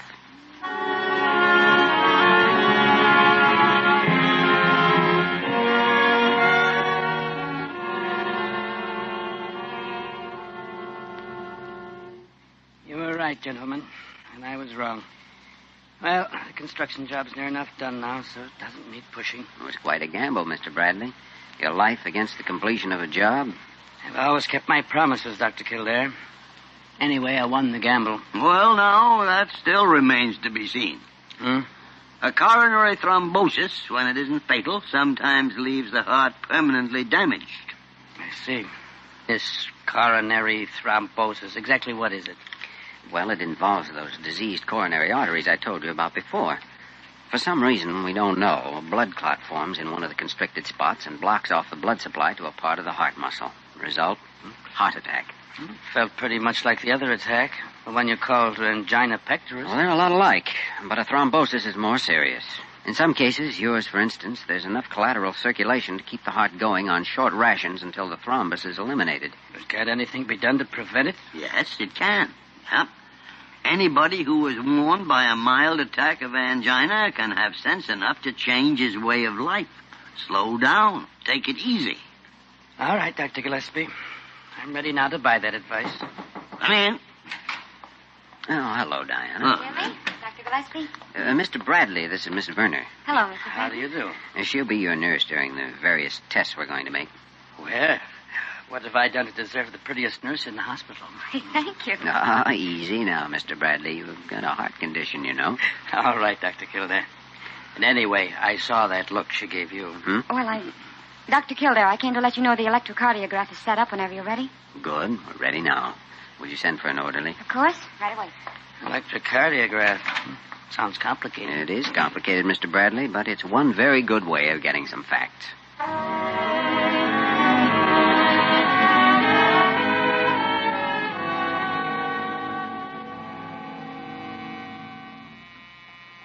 You sure that machine's working all right? I don't feel a thing. No, you shouldn't. I think you better step it up a little, Jimmy. It's only touching 7. All right, Doctor. Maybe I'm short-circuited somewhere. It could be. It may blow a fuse any minute. Diana, are you ready with those hypos? Yes, Doctor. More shots? What are they for this time? Oh, just to test your heart response to a couple of drugs. Gives us a few more facts. And what are those 2 drugs I'm taking now? This dicumarol, what's the other one? Quinine sulfate? Quinidine sulfate. Well, the dicumarol tends to keep the blood liquefied. Helps dissolve that thrombus and reduces the danger of an embolus. Quinidine sulfate's a big help in the prevention of ventricular fibrillation. The heart beating out of rhythm and ceasing to function as a pump. Jimmy, I think we got enough control film now. Let's try the digitalis. Right. Diana, first hypo. Yes, Doctor? What have you found out so far, Dr. Gillespie? Well, we won't know until we go over the charts later. This is all being recorded on photographic film. I see. Guess I was expecting something more spectacular. You'll get it with the next test. Phonocardiograph. Phonocardiograph? Yeah, picks up your heartbeat and amplifies it electrically. It's quite a sound, Mr. Bradley. It may scare you right into a relapse.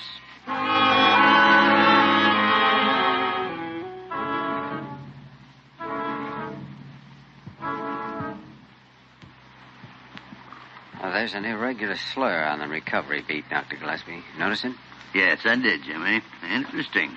What's that mean? Nothing by itself. Just another fact. You shouldn't talk, Mr. Bradley. She's quite right. In fact, for a few seconds, I want you to hold your breath.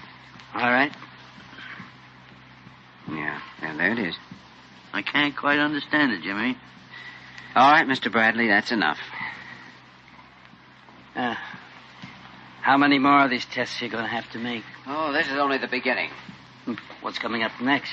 Well, we've recorded your heart action. We've listened to it. I think it's time we took a look at it.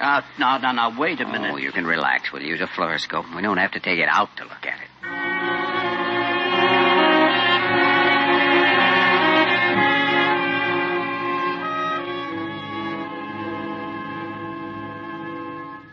Be all right if I raise him up to a sitting position? Yes, if you can get a better focus that way. Well, it's a better angle for the fluoroscope. Now, wait, Mr. Bradley. We'll raise the head of the stretcher. Sounds like the ratchet gear on the guillotine. Well, that's a fine morbid observation, Mr. Bradley. How's that? Well, let's see now. I can put the screen across here. Now, that's fine, Dr. Kildare. Take a few seconds for the tube to warm up. Dr. Kildare, you said something about possible damage to my heart.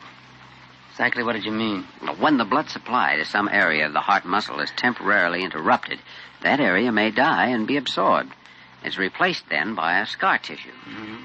And if the area is too large, it's just too bad. That it? Well, not necessarily at all. All right, gentlemen, anytime you're ready. Go ahead. Oh, here, Jimmy. Here, run to your room. I'll move over a little. Thanks. Can you see all right, Dr. Gillespie? Yes, Jimmy. I can see all right. Well, I think you can cut the machine off now. That's all for the present. All right, Doctor. Well, that was quick enough. Just one more fact, Mr. Bradley. Diana, you can have him taken back to his room now. All right. Well, what's the next step? The two of you get together and try to agree on some verdict? I guess that's about it. Well, Dr. Gillespie? Right with you, Jimmy. Well, I hope you reach a fast agreement. Everybody tells me the third attack is the one that's fatal. Just a superstition, Mr. Bradley. We'll look in on you later. You saw it, Jimmy, huh? Yes, bulging out a half-inch or more with every heartbeat. That area is so thin you could poke your finger through it. And it'll get even thinner before it starts to heal. May break through any minute. I know. Well, he doesn't need to worry about a third attack. He hasn't got 1 chance in 100 of living 10 days.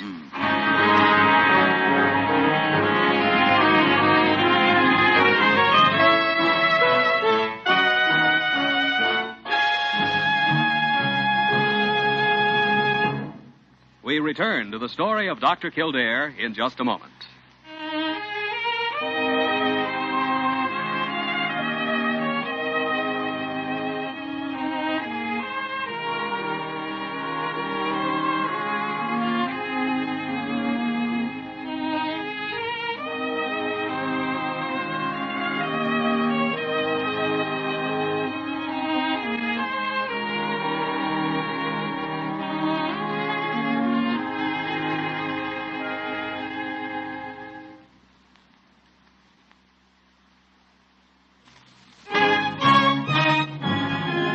Now we continue with the story of Dr. Kildare, starring Lou Ayres as Dr. Kildare and Lionel Barrymore as Dr. Gillespie.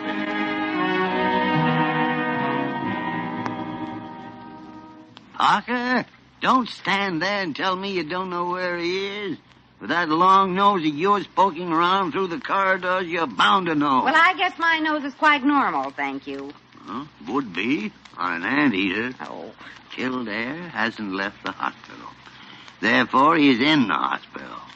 Somewhere. But where? Well, how do you expect me to know? Oh, shut up, Parker. I'm talking to myself. Well.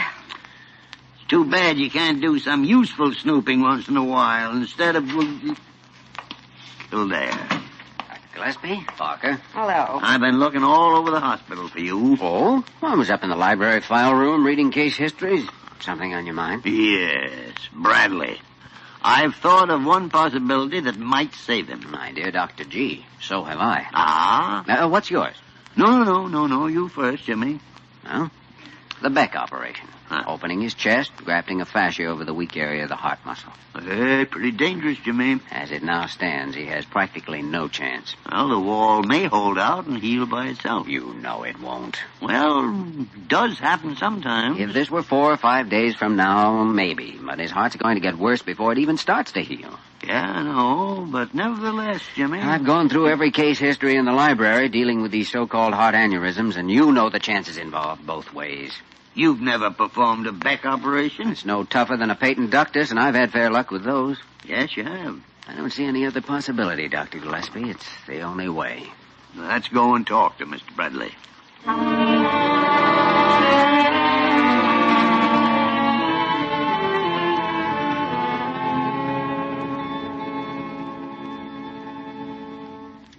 All right, gentlemen. I've survived the shock of learning that my heart is seriously damaged. Let's have the details. Facts. Well, I told you, Mr. Bradley, that the heart wall in one particular area is so thin it's bulging out every time your heart beats.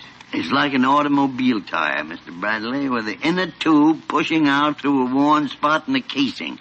The human heart kicks up a pretty fair head of pressure, you know. It'd have to pump that 4,000 gallons a day you were talking about. Yeah. All right. What's likely to happen? Roughly the same thing that might happen with that inner tube of Dr. Gillespie's. A little extra pressure or a spot of deteriorating rubber, and that's that. You said something about an operation, Dr. Kildare. Is this what you meant? That's right. It involves opening the chest cavity and working on the heart itself.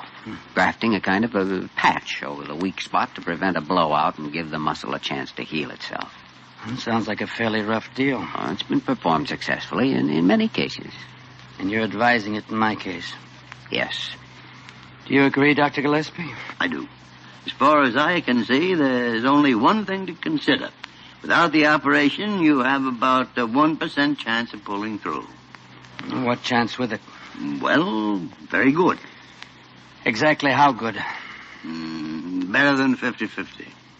I see. You ever performed this operation before, Dr. Kildare? No, I haven't. Is he a good surgeon, Dr. Gillespie? During 35 years in the profession, I have never seen a better one. Well, for 20 years, I've run a successful engineering firm on the policy of always hiring the best man for the job. And 50-50 is a fair enough bet. Let's get started.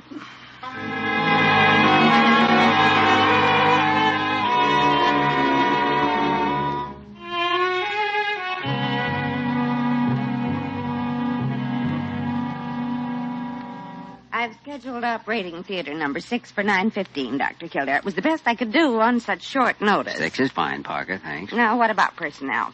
Diana Werner will stand in as surgical nurse. I'd like you to handle the pre-med. All right. Anything special on it? No, standard. Still haven't heard about Ramsey, but I... Ramsey's assigned. I just okayed it. Oh, thanks. Here are the lab reports. Bradley's general physical condition's excellent. So how do you feel? I'll be all right. Kildare speaking. This is Ramsey, Doc. Understand we got a job of work to do. Yeah, kind of a tough one. So I hear. What do you plan to use? Maybe on the table a long time, so we'd better play it safe. Cyclopropane, plenty of oxygen. 2080? We'll start with that. Okay. 9:15 and 6, huh? Right. Bye. Well, I guess that's that. Well, apparently the next step is to operate.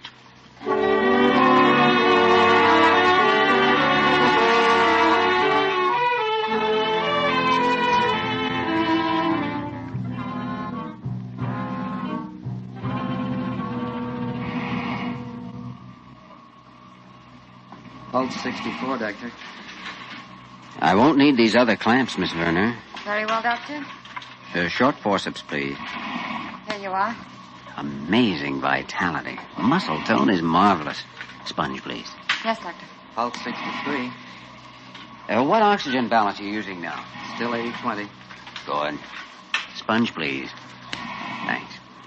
You still dripping plasma? Yes, Doctor. Good. Better give that second hypo now. Pulse 63. I think we can dispense with that pulse reading. Oh? I'm holding his heart here in my hands.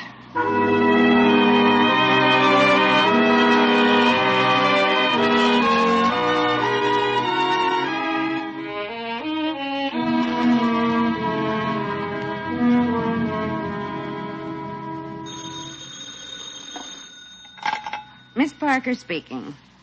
I'm sorry, Dr. Kildare's still in surgery. Who's it? Yes, I know it's been over 4 hours, but nevertheless, Dr. Kildare's still in surgery. Goodbye. They act like it's my fault. Who does? Oh, the front office. They've got some reports or something for him to sign. They've always got some reports. 4 hours. Confounded Parker. Are you sure he's still in surgery? Now I get it from you. Anybody would think I was operating on Mr. Bradley. Well, I wish nobody was. This long. Dr. Kildare knows what he's doing. What could go wrong? What could go wrong? 100 things could go wrong. Name one. He could be cursed with having a nurse without a brain in her head. Well, that's gratitude for all the years I've given you. Who's winning? Oh, Jimmy. One of the comforting things in this changing world is the beautiful relationship between you and Parker. Jimmy, you have just set a hospital record. 4 hours in surgery. Oh, no, I've been with Bradley in his room. We finished the operation a couple of hours ago. Oh, you did, huh? Sure. Parker? Well, I thought, I assumed. Yeah. I just remembered. I guess I'd better go up to the 10th floor and, do something about something. Yeah, do something for me while you're up there, will you? Jump off. Oh. I am so tired I could sleep straight through 24 hours. Well, now, before you doze off, Jimmy, did we win or lose? Oh, can't be entirely certain for several days, but judging by the absence of shock and his physical response, we won. He'll live, I'm sure of it. Good. And congratulations, Jimmy. Why do they do it, Dr. Gillespie? Do what? What Bradley did. Ignore the warnings and throw away their lives. He was lucky. Thousands of people aren't. Why does the chicken cross the road? It's the simplest rule in the world. Use your head and save your heart. Yet they go right on ignoring it. Always going to slow down and take it easy next year. Next year never comes. Never. Well, what can you do except give them the facts and hope for the best? I don't know. And of course, treat them when they come into the hospital. Sure, but most of them wouldn't even have to go to a hospital if they'd only think. Yeah, but now you're slipping over into the realm of human foibles, Jimmy. And to avoid a lengthy and unproductive discussion, I think maybe you better get some sleep.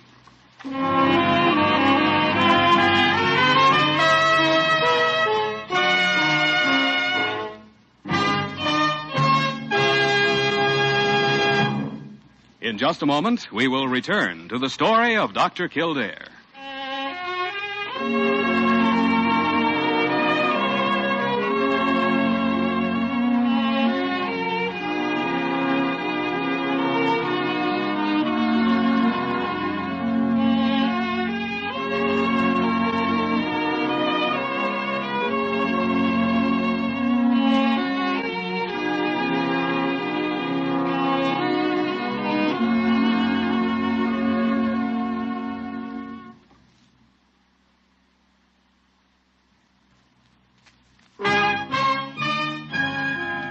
And now, once again, the story of Dr. Kildare, starring Lou Ayres as Dr. Kildare and Lionel Barrymore as Dr. Gillespie.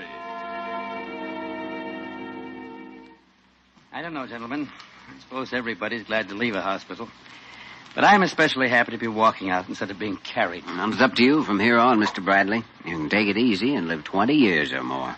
Or go back to the same high-speed life in that third attack. Not me, Dr. Kildare. I've already made arrangements. I'm retiring to a little farm in Vermont. Vermont? Vermont. Well, that's very interesting. That's where I'm going when I retire. It's a great country, all right. Oh. Well, I won't take up any more of your time.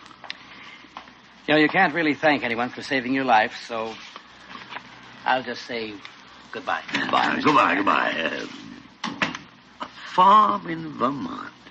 That is the life, Jimmy. Farm in Vermont.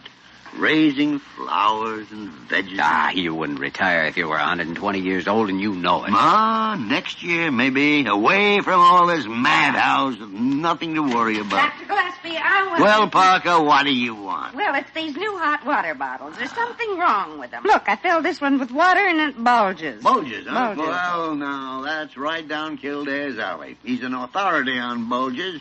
You think you can graft a patch on it, Jimmy? Let's see it, Parker. Yeah. Would you advise major surgery, Doctor? It's apparently defective, all right. Notice what happens when you squeeze it. Oh, that's nothing, Dr. Kildare. It's when you push on it here that it really... Oh, good heavens. Confound it, Parker. What are you trying to do? Drown me? I didn't know it. She didn't know it was loaded, Dr. Gillespie. From head to foot. Of all the nincompoop... Oh, in answer to your question a moment ago, I wouldn't advise surgery. No. The patient is just too far gone. Here's a towel.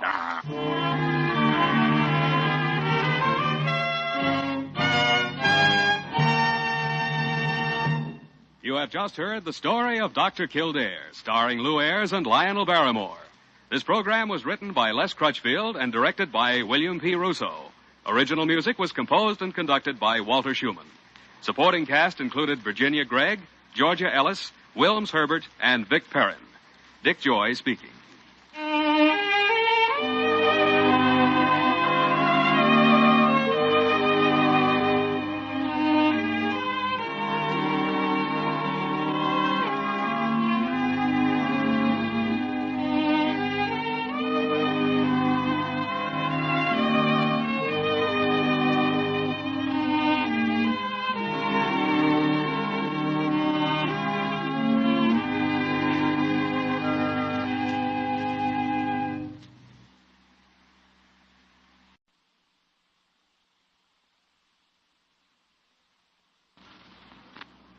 The story of Dr. Kildare.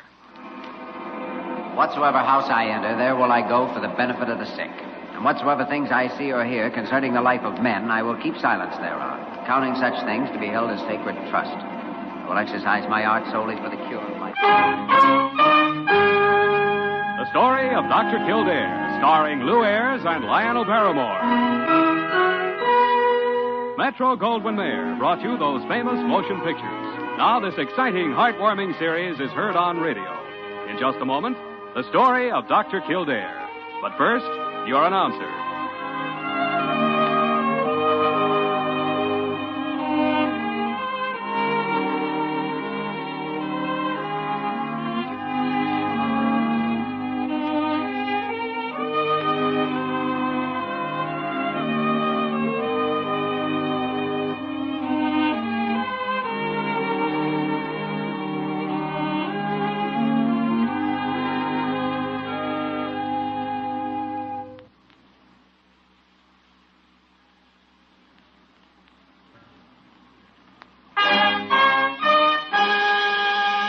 Now, the story of Dr. Kildare, starring Lou Ayres as Dr. Kildare and Lionel Barrymore as Dr. Gillespie.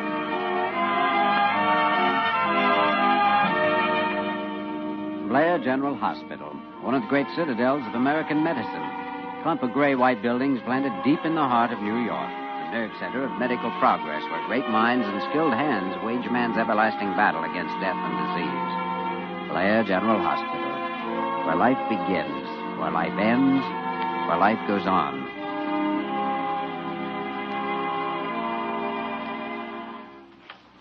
Oh, well, good morning, Dr. Gillespie.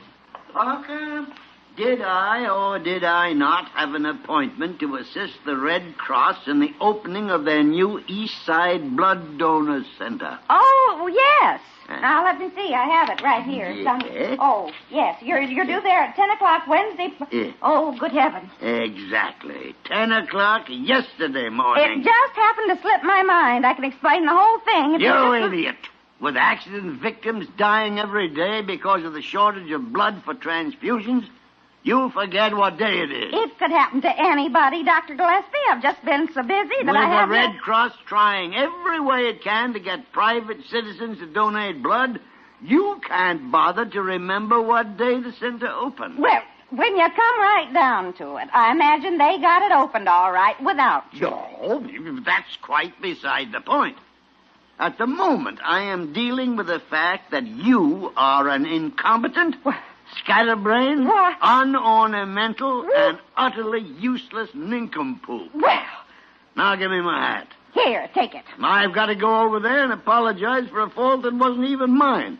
Because I can't tell them that my dull-witted nurse is simply not interested in their efforts. I'd like you to know that I have an appointment over there Saturday myself to donate a pint of blood, so there. Parker, I wish you'd donate 10 pints. And I'd like to replace them with a transfusion of boiling oil. Hey, what's going on here? Oh, good morning, Jimmy. Good morning. See you later. Goodbye. Good morning. See you later. Goodbye. Where's he going? You'll fire? Oh, I don't care where he's going, Dr. Kildare. Now, what's the I've given the best years of my life to that man. I've worked and slaved for him. And does he care? Well, of course he doesn't. Of course he doesn't. He's mean and nasty and insulting. I know. And I've stood it as long as I can. Oh, you know he doesn't mean half of what he says. When he's talking to me, he does. And anybody could make a little mistake like that. Like what? He hates me, Dr. Kildare.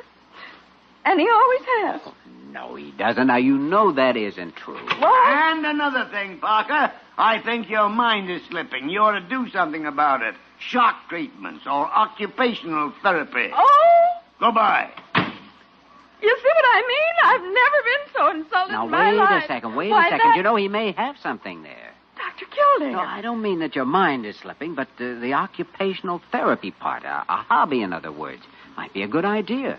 After all, you give too much of your life to this hospital and to Dr. Gillespie.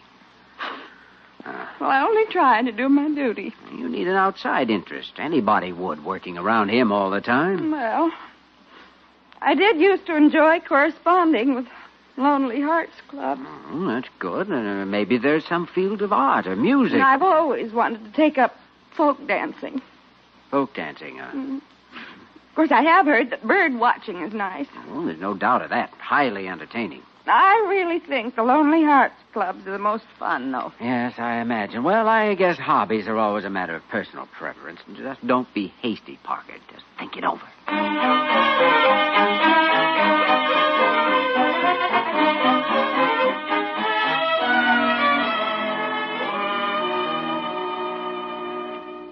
Of course, I've had these pains, this enteritis, as you call it, for years, Dr. Kildare. Doubles me up sometimes.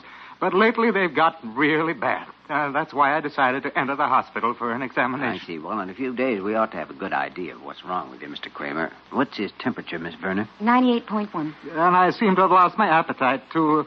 Last couple of months, I haven't eaten one square meal a day. No wonder you have a slight anemia along with the other symptoms. I think that's all for now, Miss Werner, if you want to straighten up the examination card. All right, Doctor. Mr. Kramer, we'll make some lab tests today and tomorrow and possibly run a fluoroscope. Meanwhile, you just stay there in bed and take care of yourself. Yes, Doctor. You ready, Miss Werner? Yes, Doctor. See you later this afternoon, Mr. Kramer. Bye. What do you think, Jimmy? Chronic enteritis? On the face of it, yes, but there are some odd angles. Subnormal temperature, anemia. I don't know. Malignancy? Could be. And yet... Here, let me help you with that cart. Oh, no, the elevator's right here. I'm going down to the supply room. Oh, stopped at the 10th floor. Guess we wait. Good. Gives me 2 minutes more to talk to you. You mean alone at last? If you call a hospital corridor being alone. Say, the 10th floor reminds me. Do you have any idea what Parker's doing up there? Doing? Mm-hmm. No, what do you mean? Well, she took over one of the empty storerooms about a week ago, put a lock on the door, and won't let a soul in. Spends all of her spare time, lunch hour and everything, locked inside. She had one of her usual run-ins with Dr. Gillespie last week. I suggested she take up a hobby. Well, what kind of a hobby involves locking yourself in a storeroom? I don't know. She mentioned bird watching. Maybe she looks out the window at the pigeons. That I can almost buy. Then, too, she mentioned Lonely Hearts Clubs. No, I don't think You've got me, baby. I'll ask Dr. Gillespie. It'll make you feel any better.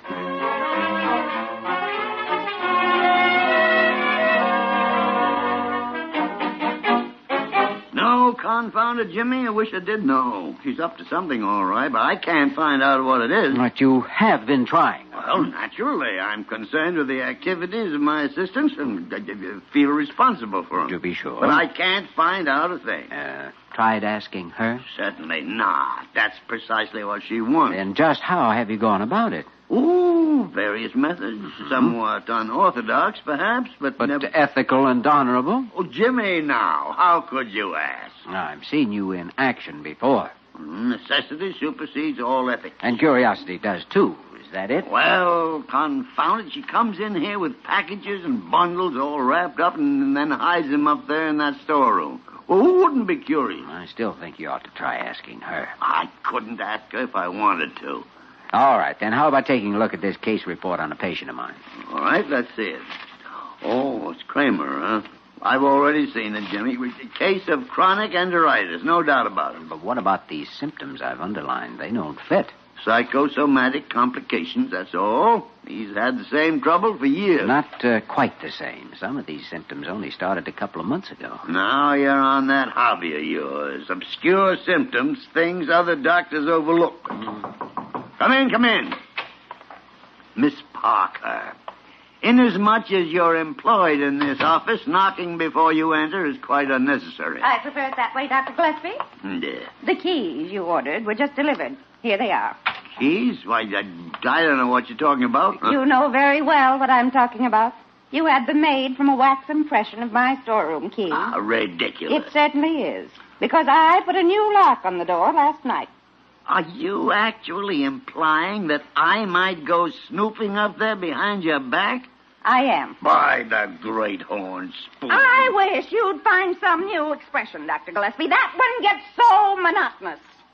Parker. You're dealing with a new woman, you know. It's my hobby that did it. And you, Dr. Kildare, you're responsible. I am? That's why I want you to be here, too. When I reveal it to Dr. Gillespie in the morning. Reveal what? My hobby. You will be here, Dr. Kildare. Oh, yes, Parker. Thank you very much. After all, I've got to know what it is that I'm responsible for.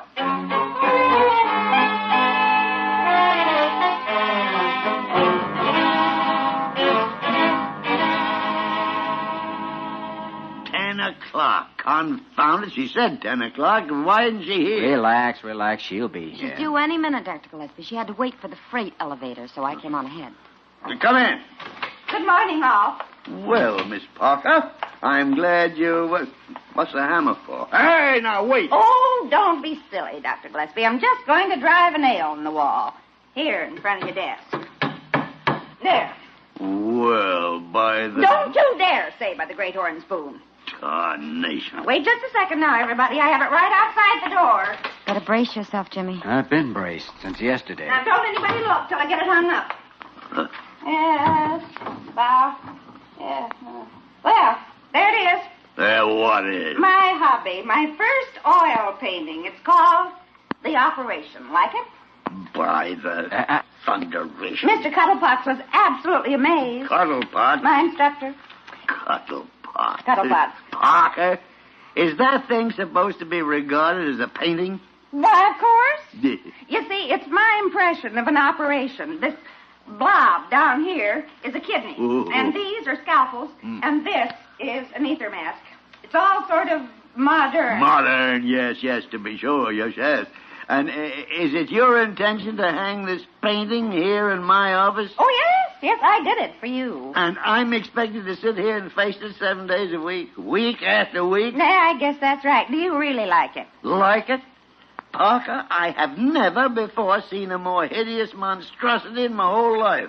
Dr. Gillespie. I have never before realized the full extent of your hatred for me. To do a thing like this. It goes. It's got to go. Oh. Well, I guess I'd better get back to work. Yeah, I'll go with you. Now, you wait a minute, you two. Yes? Well, what are you looking at me like that for? I didn't mean... Well, confound it, it's not my fault.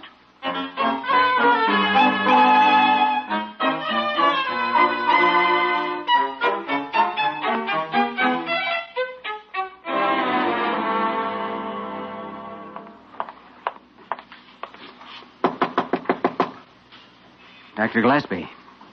Dr. Gillespie, are you awake?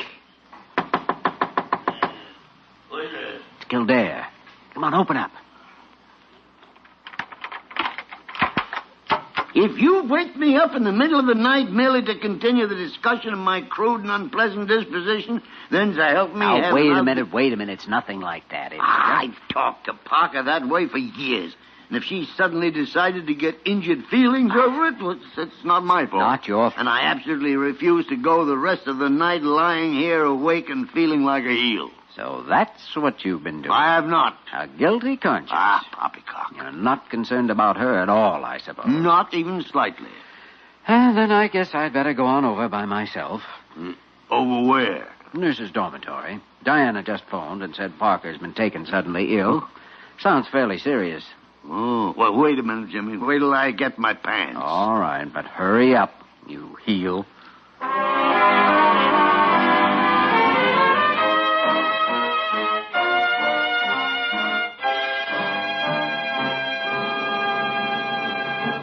We return to the story of Dr. Kildare in just a moment.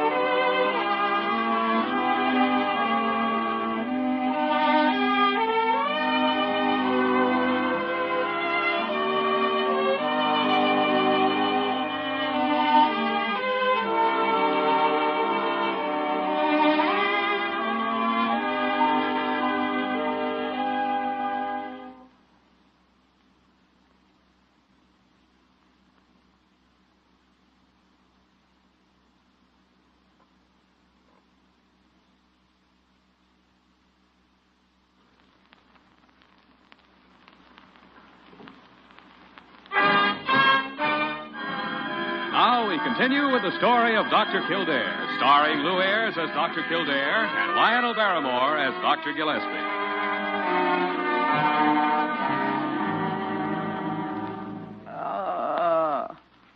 Now, take Take it easy, Parker. It's going to be all right. Oh. Parker, how long has it been since these abdominal pains started? Oh, I don't know. Must have been nearly an hour, Jimmy. She held out for quite a while before she called me. Transverse muscles of the abdomen as hard as a rock. Oh. I've got some Belurgil here in the kit. Might help. I'll get it. What do you think is wrong with me? A little hard to tell just yet. Oh, you're just being kind. You don't want me to know. Confound it, Parker. I've warned you for years to stop eating marinated herring and Boston cream pie before you go to bed. Oh, it's not indigestion. I know it's not. It's something worse. Well, whatever it is, we'll find out and take care of it, so don't worry. Oh, Diana, will you call Wayman and have him bring a stretcher? All right, Jimmy. Well, I suppose we may as well go. All right. Dr. Gillespie, can I ask just one favor? Oh, I guess so. What is it? If I Yes. If I don't pull through, can the painting stay? Oh, Parker, you're not going to die of a bellyache. But if I do, will you keep it to remember me by? Oh, well, I... Yes, confound it. I look at it all day and keep it in my room all night. I'll come on, Jimmy. Okay. She's faking it. Including abdominal spasms, cramps in the legs, peripheral neuritis? And it's nothing but a simple case of acute indigestion. You know better than that. Are you by any chance implying that this whole thing is my fault? A nervous reaction caused by your brutality, Doctor? Yeah. No, I don't think so. That's only your guilty conscience implying it. Yeah. There's something vaguely familiar about those symptoms of hers. This is no time for a hobby. I think maybe it is. Look, why don't you take over for a half hour? I want to do some quick reading. Reading about what? Symptoms. Well, I hope you come up with something. We can't have anything happen to her, you know. Softening up a little, eh? Well, I've always been fond of Parker, yeah. But also I'm thinking of the promise I made about that painting.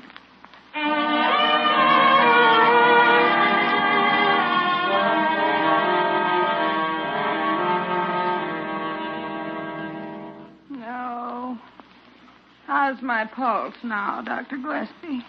Weaker? That is not weak. It's exactly the same.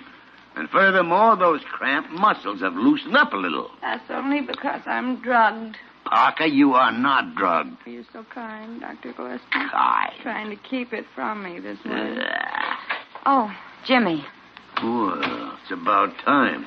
How are you feeling, Parker? Calm and peaceful, Dr. Kildare.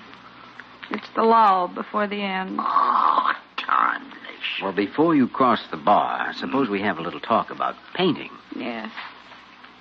I might have been a great artist had I lived. Mm-hmm. And now, as I understand it, you've been working on this painting during your lunch hours. Is that right? And breakfast and dinner, too. Oh, I got so caught up in it. And then you've been painting and eating at the same time. Oh, yes. And last night, when I was hurrying to finish, I kept dipping my brush in my coffee cup, and everything was so confused. That's it. I had paint all over everything. Well, I guess that's enough for a diagnosis. Diagnosis? Look. Diana, will you go down to the dispensary and get a gram bottle of sodium sulfate and one of potassium iodide? Right, Jimmy. Lead poisoning. That's right. Lead poisoning? Who? You. You've got a mild case of lead poisoning from those oil paints. But you'll be all right in a day or two. Lead poisoning. And something else, Dr. Gillespie. I think this gives us a tip on that Kramer case. Well, by the... You want to say it, Dr. Gillespie? Yes. Then go ahead. Say it. By the great horn spoon.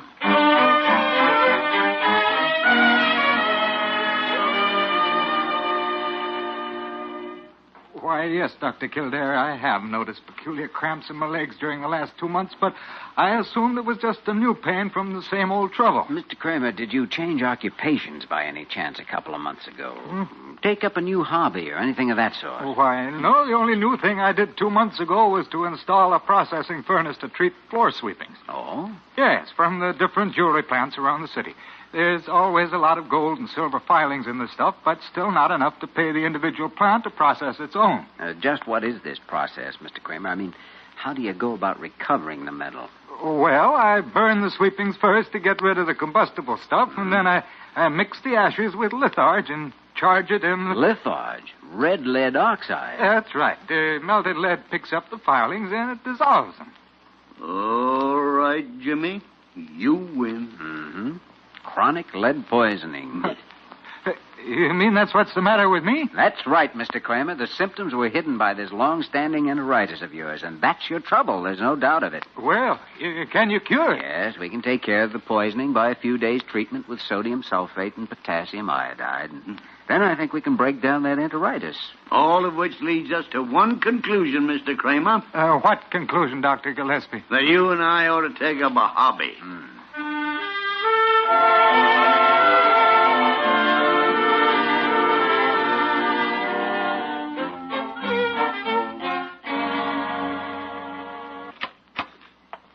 Morning, Dr. Gillespie. Come in, Jimmy. Come in. Any, new case of lead poisoning this morning? All right. Rub it in. I got it coming to me. Should have recognized those symptoms right away. Both of us should have, so I guess we're even. How's Parker? I don't know. I haven't been up to see her yet this morning. No, probably just couldn't tear yourself away from contemplating that little token of her affection.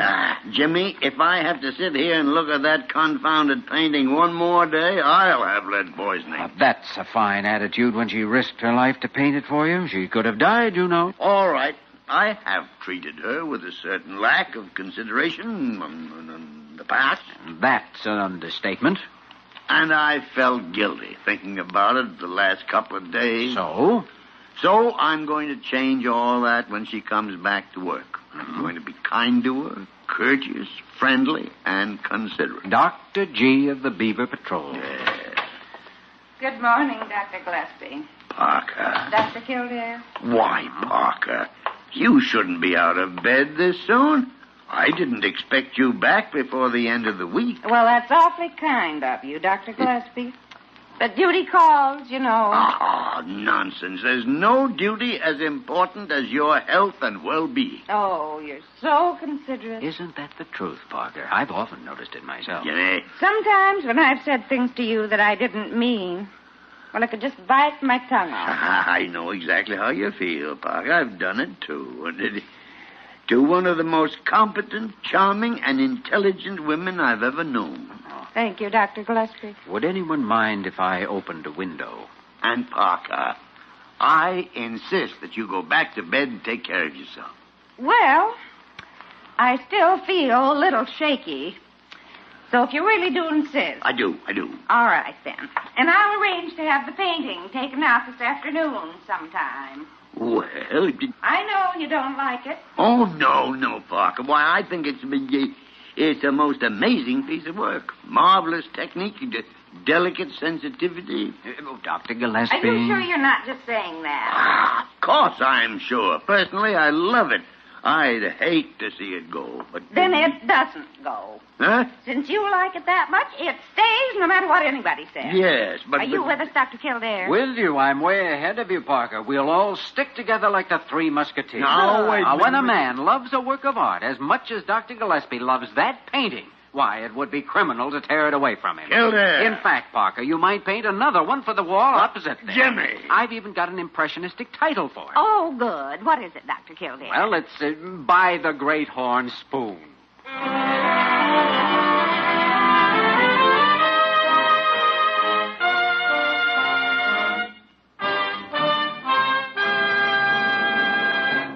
In just a moment, we will return to the story of Dr. Kildare.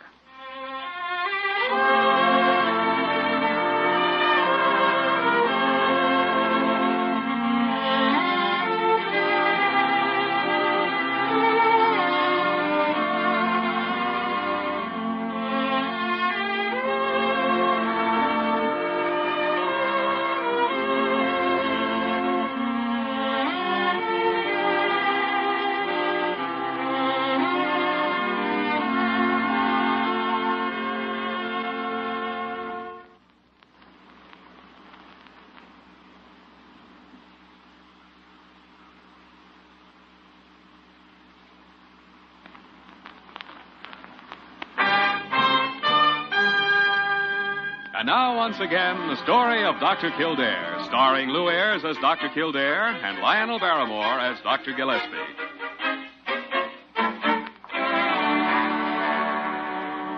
Now, wait a second, Dr. Gillespie. Are you trying to tell me that she still hasn't said a word about it? That's right, Jimmy. He hasn't mentioned it once. And it's been 4 days now. Oh, that's amazing. Unless, of course, she had the painting taken down herself. Well, could be, but I'm not going to ask her and just let it well enough alone. That blank wall never looked so good. Oh, I don't know. I was getting used to it. Scarcely noticed it anymore. Well, I noticed it. Mm-hmm. I couldn't get used to that nightmare of variegated delirium tremens in 50 years. It looked like a busted tamale. All I hope is that it ended up in the incinerator. Come in. Good morning, gentlemen. My name is Cuttlepotts. Cuttlepotts? Parker's art teacher. I'm looking for Evangeline Parker, and someone said she just might be here. Well, she's working on some reports down in the next office. If there's something we could... Well, it's just that I've got some excruciatingly good news for her. Of course, you knew her painting, The Operation, was entered in the annual competition of the Brooklyn Heights Institute of Advanced Art and Culture. No. I didn't even know they had an institute of it. Wait a minute now. Don't... It won first prize in the primitive division. By the great horn spoon. Why don't you take up a hobby, Dr. Gillespie? I am, Jimmy, I am. So help me heaven, next week I'm starting in on folk dancing.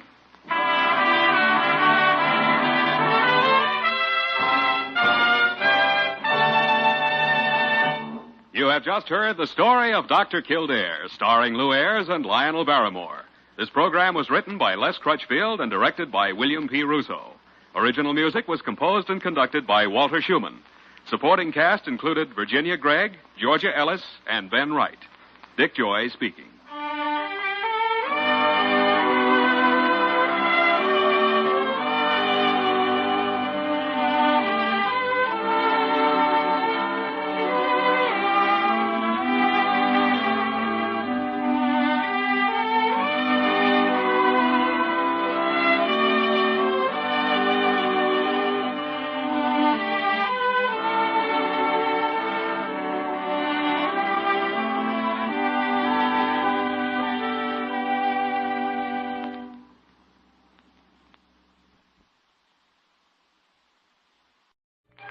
The story of Dr. Kildare. Whatsoever house I enter, there will I go for the benefit of the sick. And whatsoever things I see or hear concerning the life of men, I will keep silence thereon, counting such things to be held as sacred trusts. I will exercise my art solely for the cure. The story of Dr. Kildare, starring Lou Ayres and Lionel Barrymore. Metro-Goldwyn-Mayer brought you those famous motion pictures. Now this exciting, heartwarming series is heard on radio. In just a moment, the story of Dr. Kildare. But first, your announcer.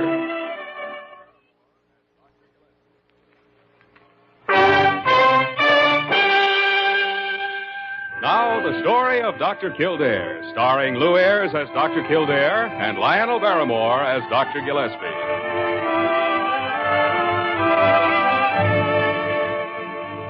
Blair General Hospital, one of the great citadels of American medicine. A clump of gray-white buildings planted deep in the heart of New York, the nerve center of medical progress where great minds and skilled hands wage man's everlasting battle against death and disease. Blair General Hospital, where life begins, where life ends, where life goes on.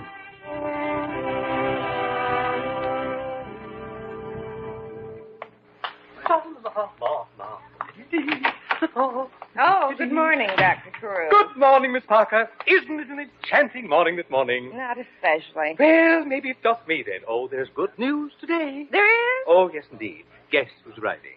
Oh, that. Well, I don't have to guess. I've already heard. Isn't it wonderful? Terrific. Is Dr. Gillespie here?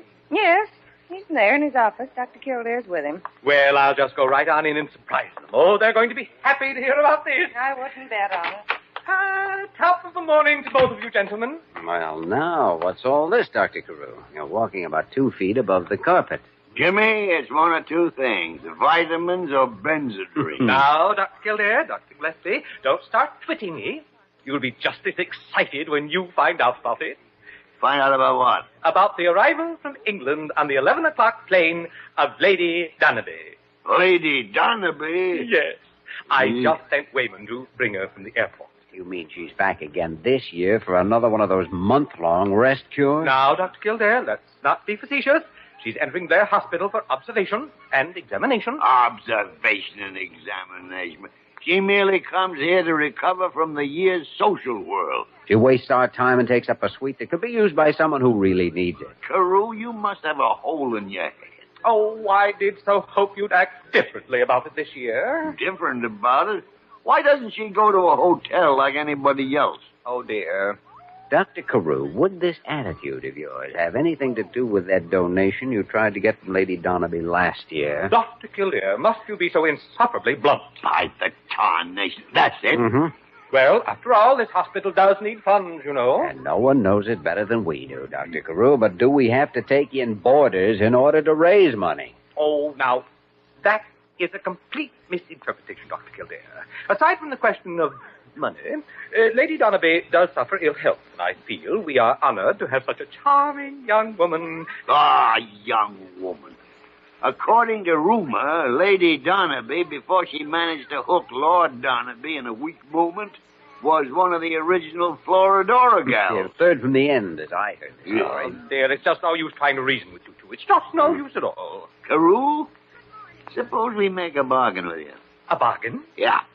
This woman is coming here for observation and examination. So that's exactly what she gets. Oh, good heavens, no. I'm sure she wouldn't like that at all. Nor do I imagine the Board of Regents would like it if they knew a patient was spending a month here without even a diagnosis being made. Oh, dear. And, of course, that would reflect back on me as head diagnostician. Oh, dear, dear. I think it's only your duty to inform them right away, Dr. Gillespie. Here, can you reach the phone all right? Oh, dear. No, thank you, Jimmy, thank you. Now, let's see. No, stop. Oh, dear gentlemen.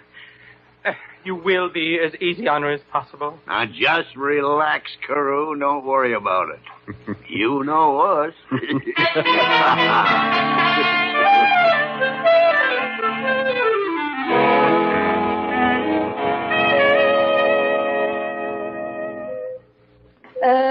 You there, young woman. Yes, madam?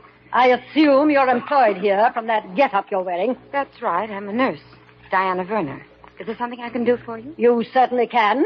You can get me a room and some service and the manager. Do you mean Dr. Carew? That's it, Carew. Well, if you'll just have a seat there in the lounge. There she is, talking to Miss Werner. How are you, Lady Hood? So, you finally remembered leaving me here, you half-witted speed maniac? She's talking about when I brought her from the airport, Doc. You're still a little shook up, huh? I'll shake you up. Well, young man, who are you? I'm Dr. Kildare. I assume you're Lady Dunabee. You never made a better assumption. You've met Wayman, of course, and Miss Werner. Oh, yes, we've met. And this is Dr. Gillespie, our chief diagnostician. All very well and good, but I don't need a doctor, I need a room. Well, of course you do, so if you'll just go up to the registry desk on the second floor, they'll be glad to take I will not.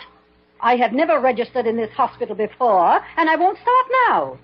Where's that little pipsqueak Carew? I'm afraid you're out of luck, Lady Dunabee. He's barricaded in his office. You'll have to deal with us. I see.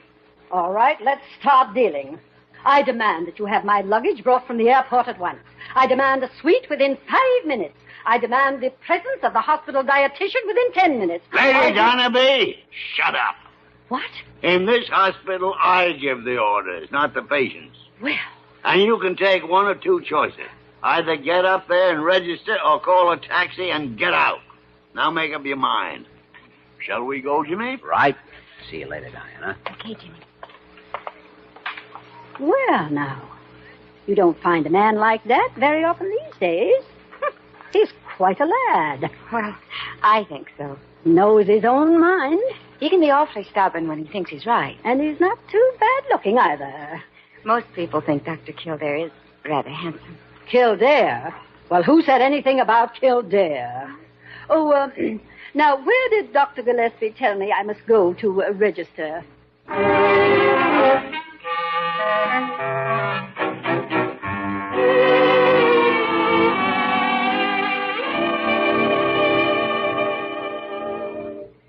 You realize that this is the first chance I've had this week to be alone with you. Of course, Jimmy. Why do you think I cornered you here in your office? Baby, where you're involved, I corner awfully easy. Oh, I'm not so sure. No? Why not? Well, it has been a week, you know. Oh, I've been stuck to work every single night. Never had a fuller schedule. However, I'm not working right at this moment. And, Yes? Dr. Kildare, would you mind looking over the... Oh, well, I'm terribly sorry. I didn't know that... It's all right, Parker. What is it? Oh, nothing, Dr. Kildare. Nothing at all that won't keep until... until... I'm just awfully sorry. There's a great example of tactful exit, Well, her heart's in the right place. I suppose. How about yours? Oh, it's showing some rather strange symptoms lately. Huh? Jumpy, I call it. Interesting coincidence. Mine's been doing the same thing. Huh? I wonder if there's any connection. You tell me, Jimmy. You're the doctor. Well, Good morning, Jimmy. Miss Verner? It was a good morning. Why is everyone acting so unfriendly? Parker just tried to shoo me away. Oh, don't pay any attention to Jimmy, Dr. Gillespie. He doesn't mean it. Why, it's all right. It's a very good attitude in view of the examination we're due to make in about 5 minutes. Huh? Oh, yes, Lady Dunabee. I'd forgotten about that. Well, if you're going up there in 5 minutes, I'd better get it ready. You mean you got stuck with her? How come? Oh, I asked for it, Jimmy. Oh. Knew you'd be on the case. Bye. Of course, I don't know what a general condition may show, but I think we should concentrate on that game leg. Game leg? Diana? Jimmy? Oh, Lady Dunabee, yes. Well, from what she said, her trouble is apparently sciatica, so it may be tough to do anything. Sciatica nearly always had an uncertain etiology. Yes, I agree. But we've still got to make a stab at it. We're out on a limb with CAREW, you know. Yeah, I know.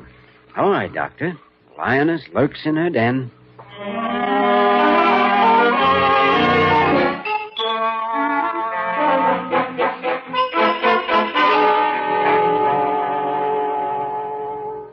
For 2 days now, you've embarrassed me with undignified questions, poked me full of needle holes, and I don't mind telling you I'm fed up with it. Ah, fiddle faddle. You haven't had so much attention in years. I didn't come here for attention. I came here for a rest. Well, now at least you know a little more about yourself. Heart, lungs, general physical condition, all perfect. Young man, I knew that before I ever laid eyes on this place. There's nothing wrong with me that a little peace and quiet won't cure. What about this bad leg? Peace and quiet won't help you get rid of that cane. Nor will anything else. I've had sciatica off and on for 5 years. Been to the best doctors in Europe. Boiled myself in the best hot springs on the continent. No works. And I won't have you messing around with it. It can't be cured. I'm not so sure of that. Oh, Jimmy. Sleeping dog. Well, I've got an idea. It may be a particular type of sciatica, and I'd like to take some x-rays of your spine in order to find out. X-rays? Mm-hmm. Well, I thought I'd already had the full treatment, and now it's x-rays. Well, it's the only way to be sure. The decision's up to you, of course, but I strongly advise agreeing with it. Dr. Kildare, I won't do it. I absolutely will not do it. Oh. It's all right, Jimmy. She'll do it. Dr. Gillespie, you're a fascinating man in a primitive sort of way. Oh, I know. A diamond in the rough with a heart of gold. To mix a pair of metaphors. Maybe, but that still doesn't give you any right to order me around. Well, it's up to you. We haven't found a thing wrong with you. And if you won't permit further examination, you can't stay here in the hospital. What?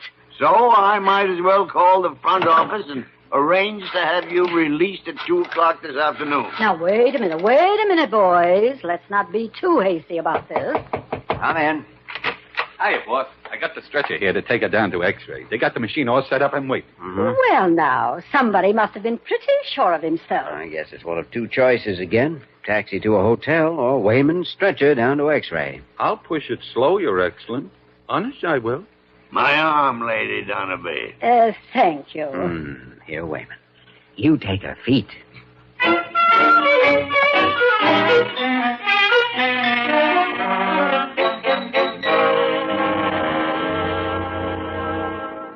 Confounded, Jimmy, you're sticking your neck out 1.5 miles. You're going off the deep end and jumping at conclusions. And you're mixing metaphors again.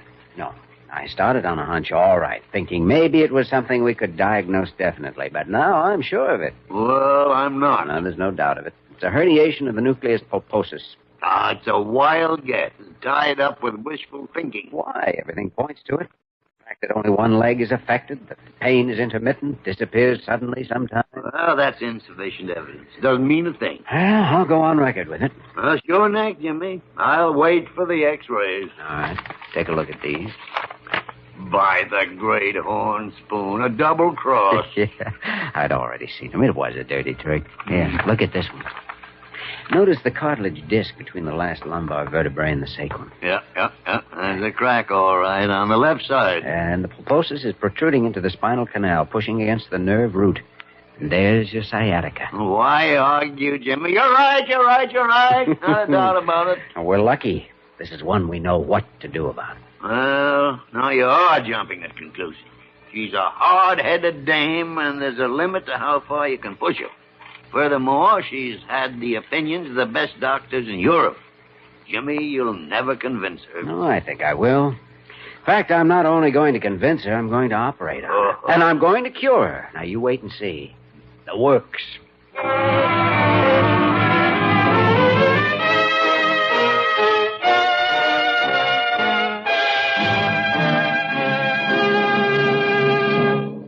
We return to the story of Dr. Kildare in just a moment.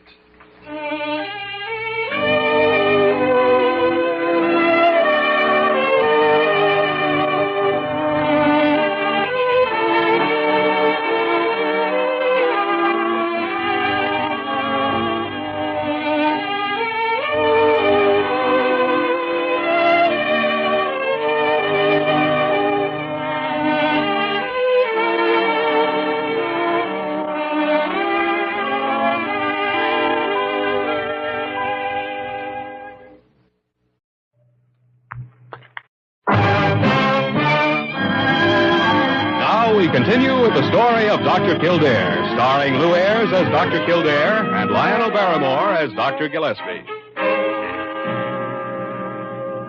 I don't have any idea how he found out, Dr. Gillespie. All I know is that he's on his way down here, and he's in a tizzy. Yeah, I'll bet he is. I just can't imagine who could have told him.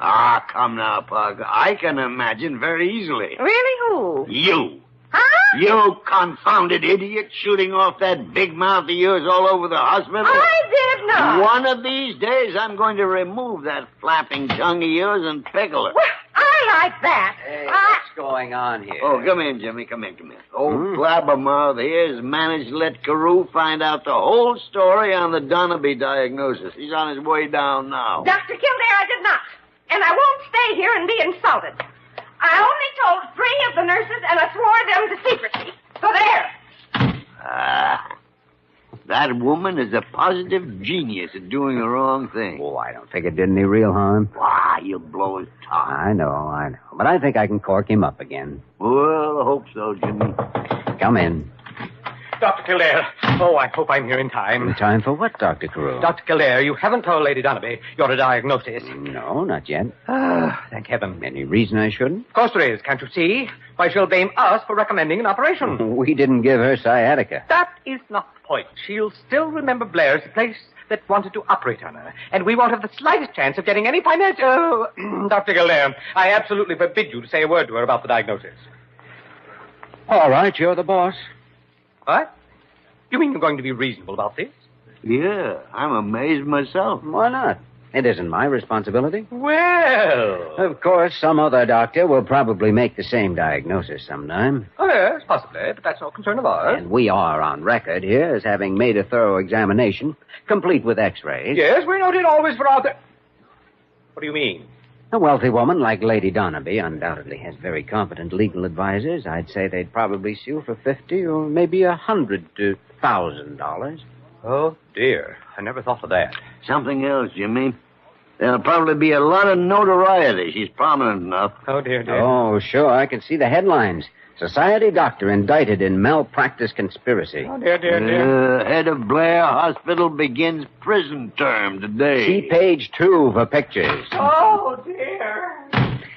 Well, There flew Carew. Yeah.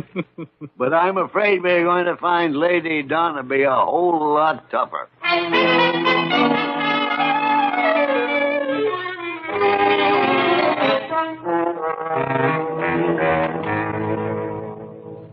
Do you boys really mean to stand there and try to convince me that I ought to be operated on merely because of a little shadow on a piece of film? Well, it's not quite that ridiculous, Lady Dunabee. That's only one final piece of evidence that ties in with the symptoms I mentioned. Evidence, symptoms, poppycock. Why didn't those European doctors find out about it? I couldn't say. If it's the operation you're worried about, forget it. It's comparatively simple, and Kildare's one of the best surgeons in the country. You agree with this idea of his, Dr. Gillespie? Certainly, no question about it. An operation would mean you could throw away that cane, be free of any more discomfort, and forget you ever had sciatica. If you're right, of course. I know I'm right. Oh, you do, huh? Of course, it's up to you to decide, Lady Dunabee. Well, I'll tell you. The whole thing sounds just too simple. So simple, I'm not going to have it done. Well, I think you're making a mistake. Jimmy, it's no use. We're wasting our time. I never saw a more contrary human being in my life. Well, you just try looking in a mirror, you old Airedale. Airedale? Yes, I got you figured out perfectly. You're me all over again. Ooh, I certainly hope not. Come on, Jimmy, let's go. All right. Lady Dunabee, I still hope you'll reconsider your decision. I have already, Dr. Kildare. When do you want to operate? Oh, Grouchy was right, you know. I am contrary. Why, the great horn spoon. I simply don't believe the operation is going to help. And I want to have the horse laugh on both of you. We'll take the chance. How about 9 o'clock tomorrow morning? 9's too early. I'm a late sleeper. Huh? Make it 10. Cantankerous, stubborn, mean. A woman after my own heart.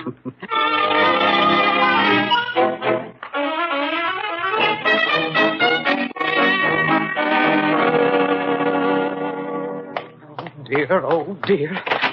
Stop, Dr. Gillespie. Stop. Hold everything. Stop what, Carew? What's the matter with you? You should know what's the matter. Where is Dr. Kildare? How do I know? I'm not running a hospital information service. Please, no quips, Dr. Gillespie. This is a crisis. Fine. It's been over 3 hours since the last one. We've got to find him at once.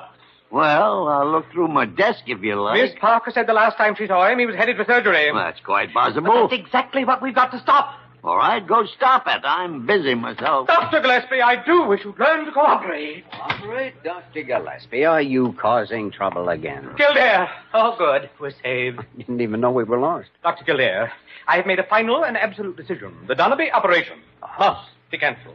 Well, that's a very interesting decision anyway. There is nothing that can change my mind. You see, I had a long talk with our legal advisor. Indeed, someone said he died months ago. Please.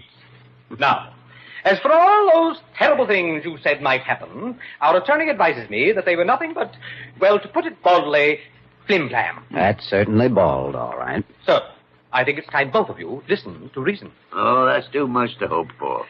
Well, Dr. Carew, you seem to be holding all the cards. What do you propose? That this operation be cancelled at once. I see. Of course, Dr. Carew, if those are your instructions, people will certainly think I'm out of my mind.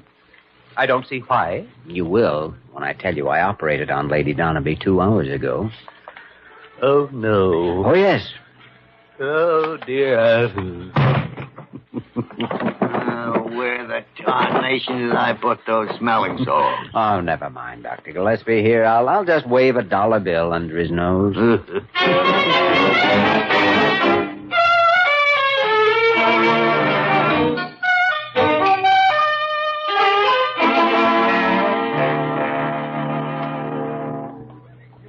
Now, don't rush me, boys. As far as I can tell, you've cured that dang sciatica all right. But you've given me aches and pains I never had before. Sore muscles. Ones you haven't been using because you were favoring that leg. Just walk slowly now and take it easy. It'll work loose.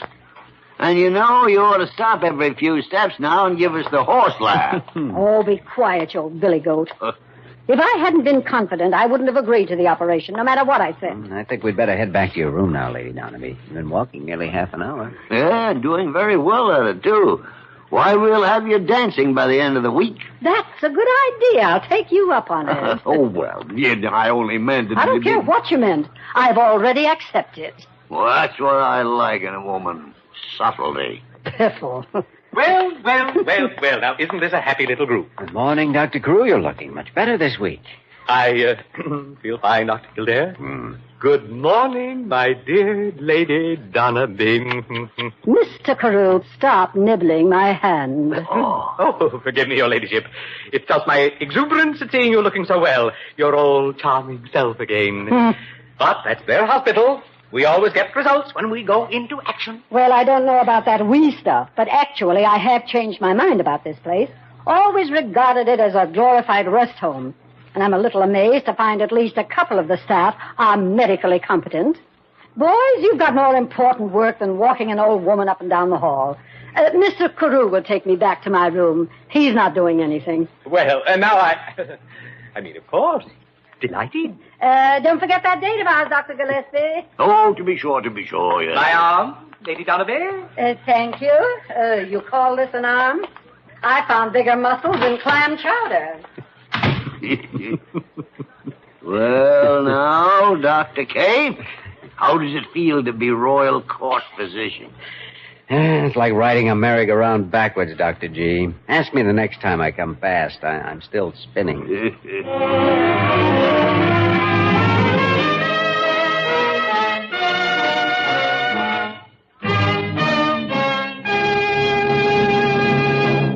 In just a moment, we will return to the story of Dr. Kildare.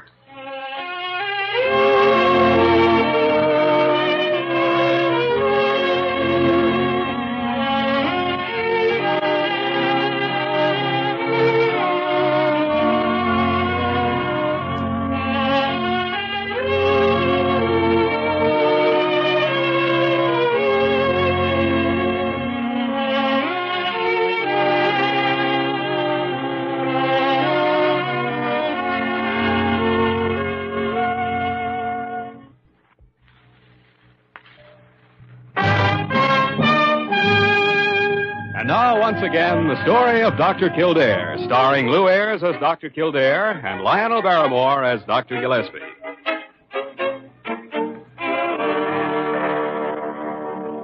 But, Jimmy, it's after 12 o'clock. And Dr. Gillespie never goes out of the hospital at night. What do you suppose he is? I don't know, sweetie. He was very mysterious about the whole thing.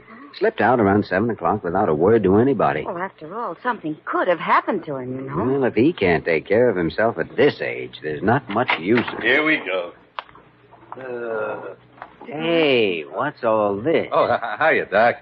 Look, it's Doc Kildare and Miss Payne. Oh, carnation. What's the idea of the stretcher, Dr. Gillespie? Nothing, Jimmy, nothing at all. I got an emergency call to come over and get him at the Cabana Club. So that's it. And at your age. Jimmy, I am not intoxicated. Maybe it's sciatica, Dr. Gillespie. Ah, young lady, you keep out of this. Come on now, let's have it. What's wrong with you?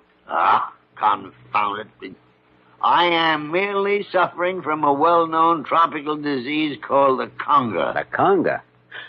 Oh, Lady Dunabee. Yeah, that woman is the original whirling dervish. Oh, Jimmy, will you set up an x-ray room in the morning? Think I'm out of joint in 14 different places. Be glad to. And putting it another way, you might say it was caused by being out of place in 14 different joints. Oh. Good night, Doctor.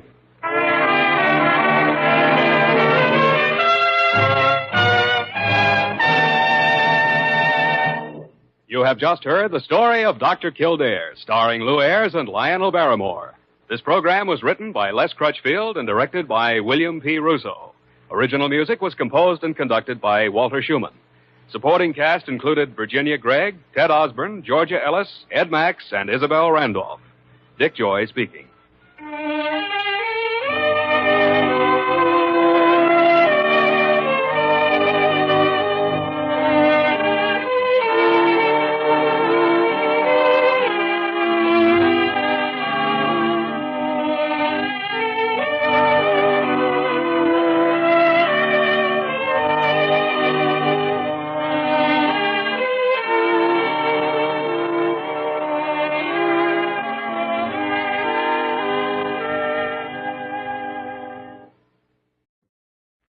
The story of Dr. Kildare. Whatsoever house I enter, there will I go for the benefit of the sick. And whatsoever things I see or hear concerning the life of men, I will keep silence thereon, counting such things to be held as sacred trusts. I will exercise my art solely for the cure of my patient. The story of Dr. Kildare, starring Lou Ayres and Lionel Barrymore. Metro-Goldwyn-Mayer brought you those famous motion pictures. Now this exciting, heartwarming series is heard on radio. In just a moment, the story of Dr. Kildare. But first, your announcer.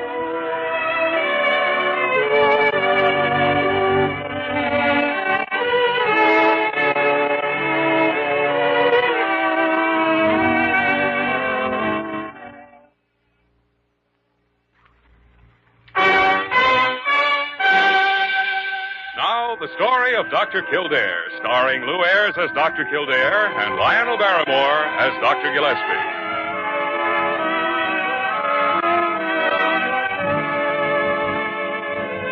Blair General Hospital, one of the great citadels of American medicine.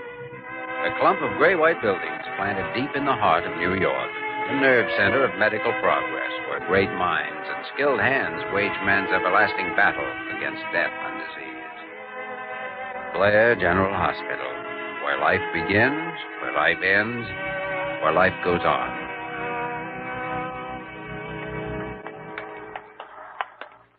Oh, wait a second, Jimmy. Here's the Gotham bookshop. Come on, I want to show you something. Well, I'm due back at the hospital at 6. I have a date with Diana. Oh, it won't take a second. They had it here last week. I hope they still got it. Got what? Good afternoon, gentlemen. Can I have it? Oh, Dr. Gillespie. I'll bet I know what you want to see. That's right. I wanted to show it to Dr. Kildare. You haven't sold it. Oh, no. I have it right here in the case. I know you'll be back for it. Oh, I merely want to look at it. There you are. Oh, fine, only I still don't know what... Well... Precisely. Ad corpore sano, being a repository of ancient wisdom and the art of healing, compiled by Sir Douglas Hartley, physician at large. Yeah, look at the date, 1721. Yeah, I mean, I've heard of this, but I never thought I'd see a copy of it. And the price isn't bad either, but considering. $350. Not bad for anyone but a staff doctor, you mean? I'd give my left arm for this book. What a tarnation. No, somebody just went through a red light, that's all. Here, listen to this. It be claimed by certain practitioners in Venice that maladies of the brain be oft times alleviated by boring with an auger several apertures of goodly size through the bone of the skull. Yes, I imagine it alleviated it all right. Permanent cure. And without anesthetics. Do you have a telephone here? Why, yes, madam. There's one in the bag. My husband just hit my car. I think he's killed. Grab her, Jimmy. Here. Put her on the chair. She isn't the one who needs help. Clerk. Yes? Will you call Blair Hospital and have them send an ambulance? Well, certainly, Doctor. Come on, Dr. Gillespie. Let's have a look.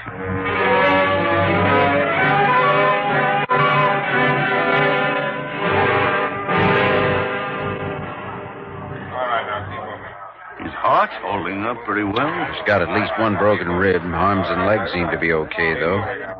Car must have thrown him 30 feet. Why don't you move him off the street? Because he may have spinal injuries, that's why. We'll move him when the ambulance gets here. There's always some well-meaning fool who wants to grab up the victim and move him someplace. The worst injury is this one on his head. Must have hit the curb. That compress stopped the bleeding. Well, it's not the cuts on the outside of his head that bother me, and it's what may have happened inside. Oh, Doctor, is he going to be all right? I'm Mrs. Morgan, his wife. Is he going to be all right? I just can't... Now, we'll have him in the hospital in a few minutes, Mrs. Morgan. Will you take care of her, Dr. Gillespie? All right, Jimmy. All right. Now, don't you worry, Mrs. Morgan. He's getting the best medical attention possible. Here's the ambulance. Good. Jimmy, I'll take her over in a taxi. You have your hands full as it is. Thanks. I'll see you at the hospital.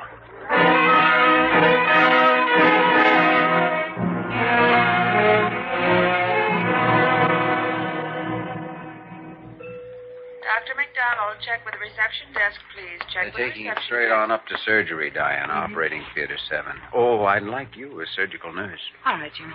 He has lots of cuts and bruises, but I doubt if they're serious. But there is concussion.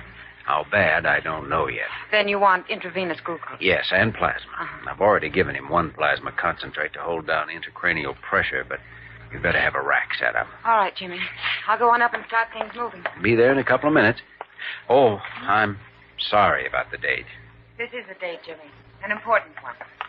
I just heard about the emergency, Dr. Kildare. Is there anything I can do? Oh, yes, Parker. I may need an anesthetist. Who's on duty? Ramsey. I'll have to find him. He's somewhere in the building. Good. What happened to Dr. Gillespie? I thought he was with you. He's coming over in a taxi with the patient's wife. She's edging on hysterics, you know, so he'll probably want you to help with her. Oh, all right, Dr. Kildare.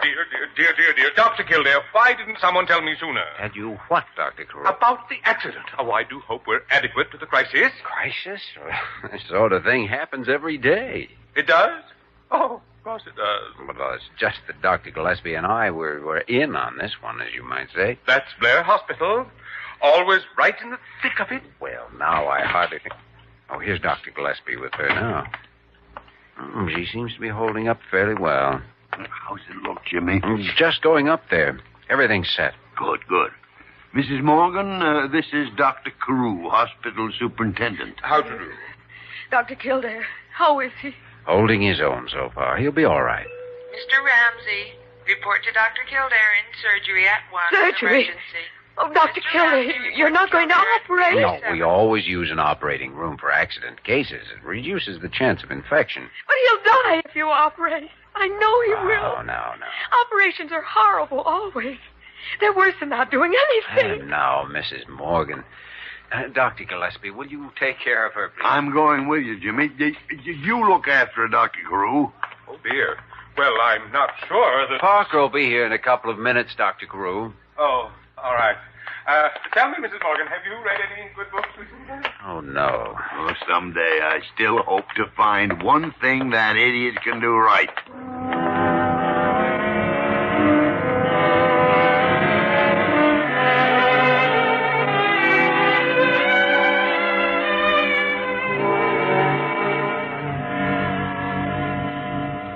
Will you want another hypo of Novocaine, Dr. Kildare? No, we've finished the sutures. It's just a matter of bandaging now. I don't like this prolonged unconsciousness, Jimmy. I don't either. Take these sponges, please. Yes, Doctor. He's only awakened once, and then just for a few seconds. Well, we have used fairly heavy medication. Compress, Doctor. Thanks. Tape, please. Bleeding seems to be pretty well controlled now as far as the rest of the cuts are concerned. Well, they didn't amount to much. That rib was easy. Clean break. I guess that does it. Oh, Diana, will you check his blood pressure again? All right, Doctor. We'll x-ray first thing in the morning, but I'm certain it's a closed fracture. There are radiating cracks into both the temporal and occipital. As far as I could tell, there's no fragmentation. Well, then he's lucky, because he must have hit that curbstone an awful solid wallop. Another thing that bothers me, the chance of contrecoup on the opposite side of the head. Pressure's still rising. Let's see. First transfusion isn't holding it. All right, better give him another IV and dilute the plasma ampule only 1/2. Yes, Doctor. I don't know, Jimmy. With this blood pressure trying to come up and this unconsciousness. But still, Dr. Gillespie, there are no other signs. Unless... Oh, let's have another look. Right eye looks okay. Left eye... What is it? Look. Left eye dilated. Right one normal. Oh, we got trouble. Extradural hemorrhage. That means an operation. Yes, immediately if possible.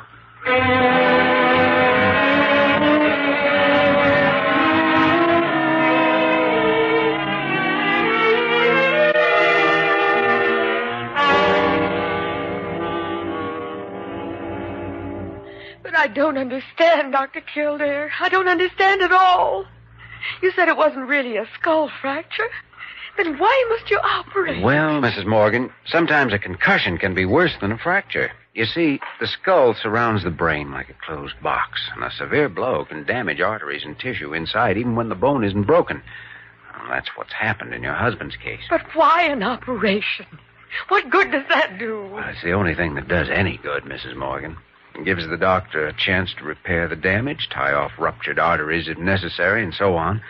It isn't dangerous if it's done at once, but with your husband unconscious, I need your permission to go ahead. That's absolutely true, Mrs. Morgan. I agree with Dr. Kildare's diagnosis and with his proposal. Yeah, and I'm quite sure Dr. CAREW will tell you the same thing. Oh, yes, yes, indeed, yes, indeed. There's really no question about it at all. Doctors, you're all alike, every one of you. The first thing you want to do is operate. I'm not advising this because of some personal whim. Believe me, it's the only thing to do, that's all. Well, it's not going to be done, and that's final. Oh, please, Mrs. Morgan. My husband is alive now, and he isn't going to be killed by an operation. But the purpose of the operation is just the opposite. It's to save his life. I know about operations, and I won't give you permission.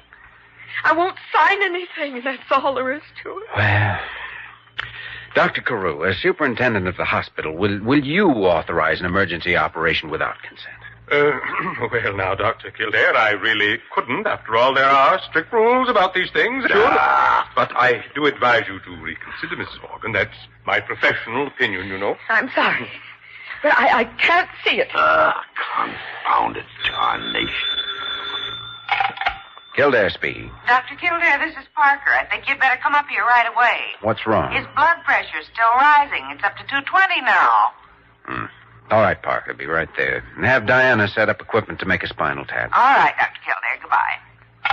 Morgan case? Yeah. Plasma concentrate isn't holding it. I'm going to tap his spine. Is that an operation? No, Mrs. Morgan. It's a fairly simple procedure that we have to use very often in concussion cases. The injured brain swells and raises the fluid pressure in the skull. That ups the blood pressure and is dangerous unless something's done about it. But there is something you can do. Yes, tap the spine and relieve the pressure. So, if you'll excuse me. Just a second, Jimmy. I'll go with you. Now, look, Jimmy. After you make this tap, go ahead and get ready for the operation. I'll get her permission some way. How? I don't know. It might even be a little unethical, but I'll get it somehow. He's got to be operated on within a couple of hours at the most. If he isn't, he'll be dead before morning.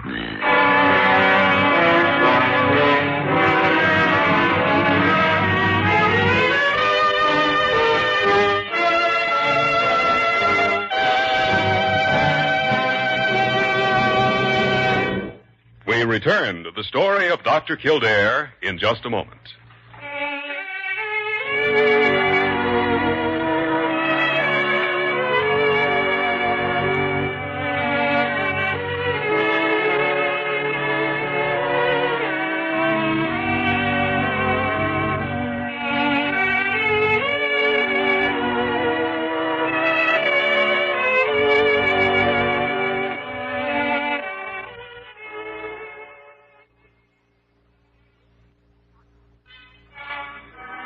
Now we continue with the story of Dr. Kildare, starring Lou Ayres as Dr. Kildare and Lionel Barrymore as Dr. Gillespie.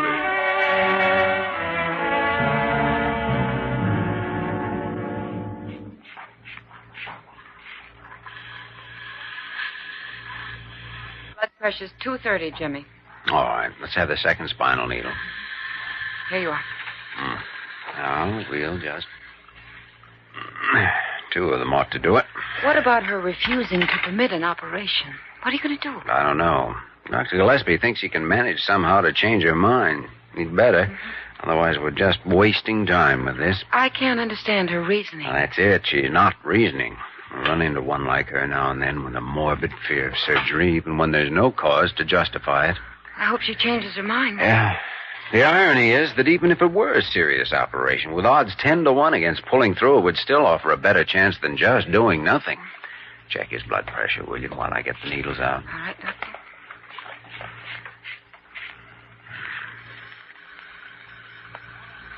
Down to 220 already. Good. We may have to make another tap a little later, but this ought to do for now. There. I'm always amazed the way a spinal tap shows an effect so quickly. Yeah. Come in. Oh, Ramsey. Hiya, Doc. I understand something's cooking.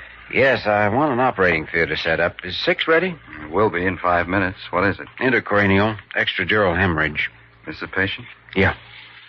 The anesthetic's no problem. Use local blocks, I suppose. Yes, and standard cranial instruments plus a Hudson burr.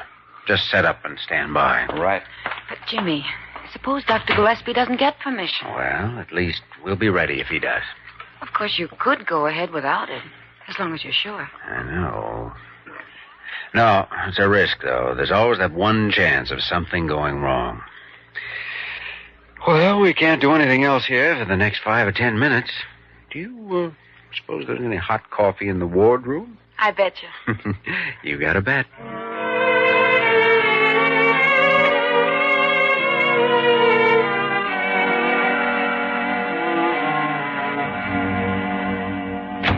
Oh, Dr. Gillespie. I didn't know you were in here. Well, now you know it, Parker. I thought you were down the lawn to that Mrs. Morgan, trying to change your mind for her. Parker, when it comes to bull-headed, bigoted stubbornness, she's even worse than you are. Well, I like that. I thought you would.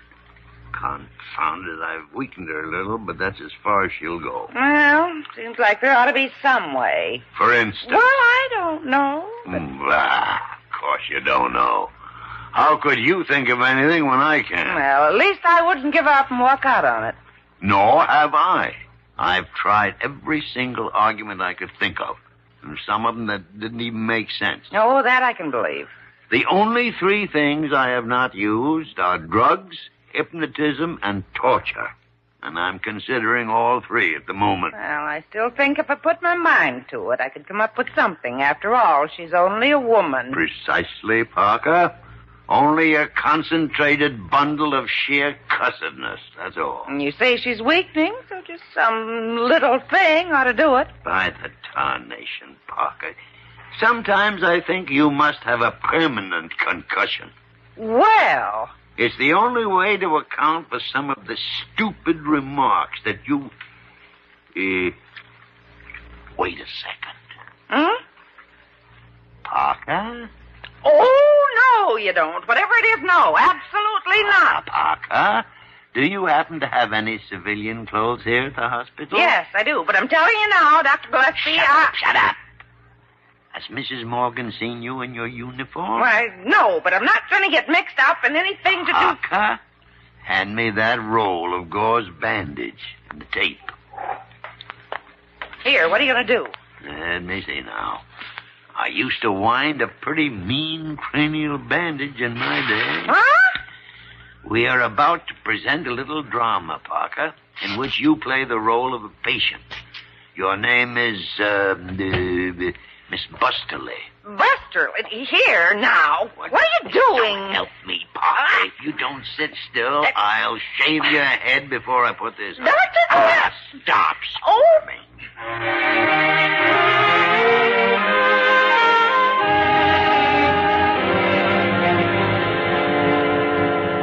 Now, just a moment, Dr. Gillespie. Are you trying to tell me that this same operation was performed on a woman just this morning, and now she's up walking around? That's right, Miss Morgan. That's right. A patient of Dr. Kildare's. I saw her out in the hall just a few minutes ago. I don't believe it. Well, now, if it's a question of establishing my veracity, I'll just say if she may still be around. Parker speaking.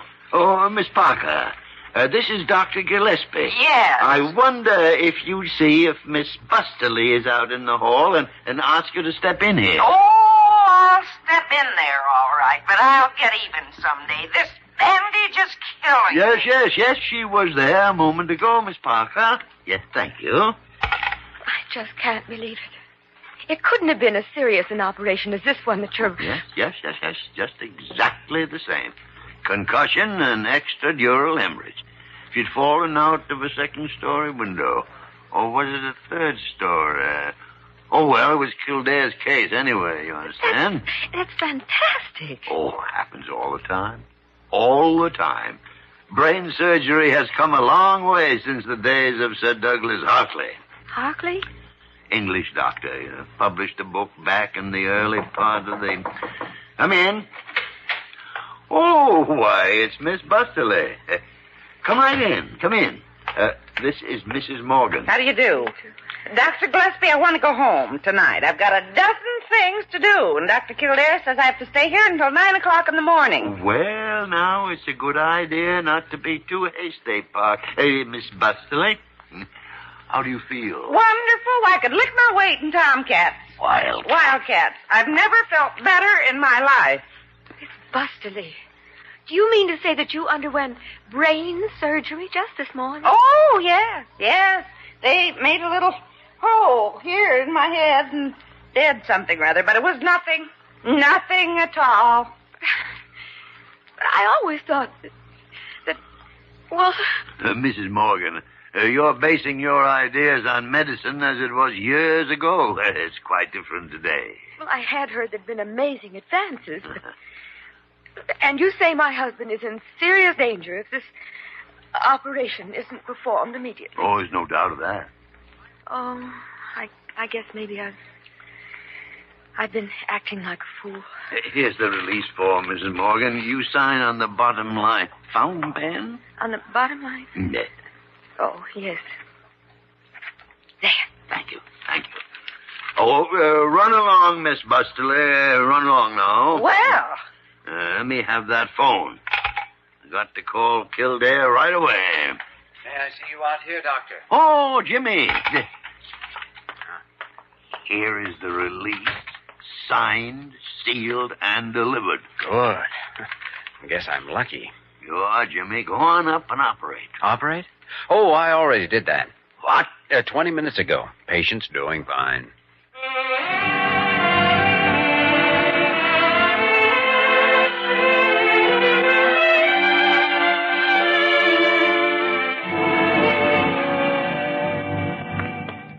Oh, dear. Aha, there you are. Carew, that is the first statement of yours in weeks that I can't argue about. Here we are. Well, what about it? Now, don't you start baiting me, Dr. Gillespie. It is you I came here to talk to. What's the trouble, Dr. Carew? Well, you should certainly know, Dr. Kildare, after all. After all, what? Well, not to mention names. Suppose we put it this way. A little bird just told me. Those birds seem to be following me all over the hospital. I want it clearly understood that I have no responsibility in the matter. You did it entirely without my knowledge. Did what? You know very well what. You operated without permission. Well, Jimmy, a nasty rumor is apparently circulating. So it seems. By the way, Dr. Carew, will you take a look at this? Thank you. Now, I'll grant you, Dr. Kildare, that the operation was necessary. This is to certify. But nonetheless, your action was highly unethical, and we, the Blair General Hospital, simply cannot, on this date, tolerate... Well, release. What's this? Release? Signed by Mrs. Morgan. She went on up to see her husband. He's conscious now, you know. Oh, dear. Good night, Carew. But I thought that... I heard that... that is, they said that... Good night, gentlemen. Oh, dear.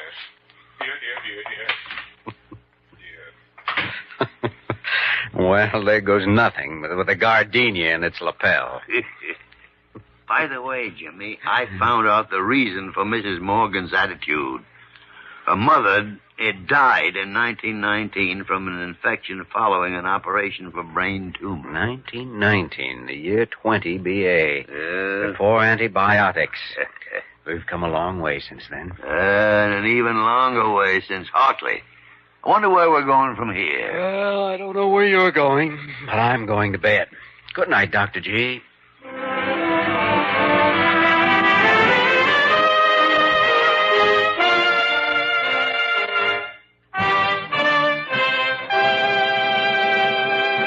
In just a moment, we will return to the story of Dr. Kildare.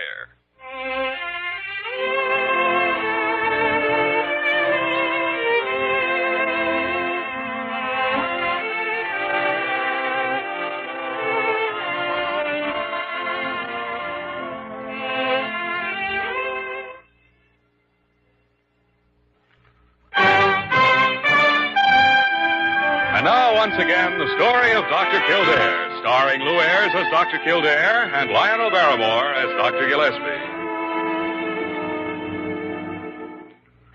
Look at it, Jimmy. Registered. Return receipt requested. Special delivery. What in the tarnation could that be? I don't know. Why don't you open it up and find out? A very sensible suggestion. Oh, from Mr. and Mrs. Arthur Morgan. I don't know any Morgan. Oh, of course you do. He's the accident victim who was in here last week. Hit by a car, brain concussion. Oh, that's right, sure. I forgot all about him. Confound it, they got this packed as if it was a dozen eggs. Must be something valuable. Well, I don't know why they'd be sending me but by the great horn spoon. Ad corpore sano, being a repository of ancient wisdom and the art of healing compiled by Sir Douglas Hartley. By the... Oh, thank you, Jimmy. Thank me? The Morgans sent it, a gesture of appreciation. Thank them for it. But confound it wasn't even my case. And who told him I wanted this? You did. Ah, cut it out. You're talking like a man with a hole in his head. Well, anyway, thanks, Jimmy. You like it?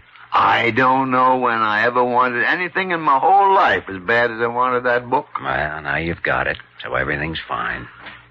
Oh, good morning, Dr. Gillespie.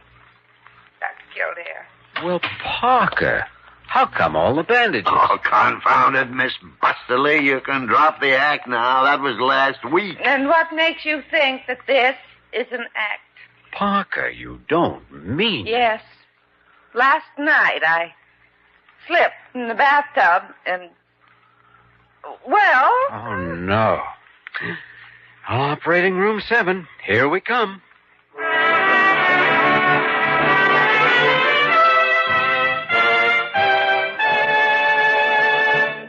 You have just heard the story of Dr. Kildare, starring Lou Ayres and Lionel Barrymore.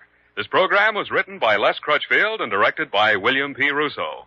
Original music was composed and conducted by Walter Schumann.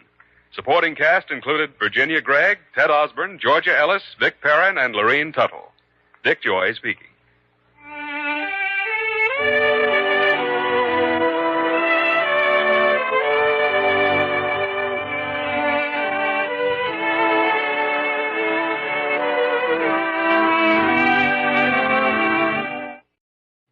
The story of Dr. Kildare. Whatsoever house I enter, there will I go for the benefit of the sick. And whatsoever things I see or hear concerning the life of men, I will keep silence thereon, counting such things to be held as sacred trusts.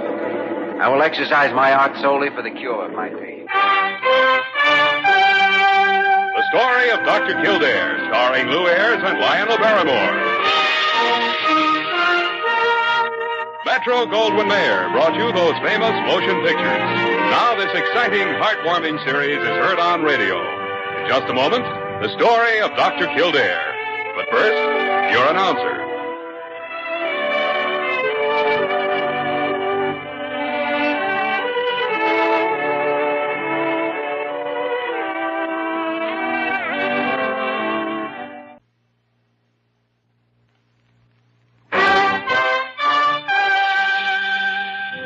The story of Dr. Kildare, starring Lou Ayres as Dr. Kildare and Lionel Barrymore as Dr. Gillespie.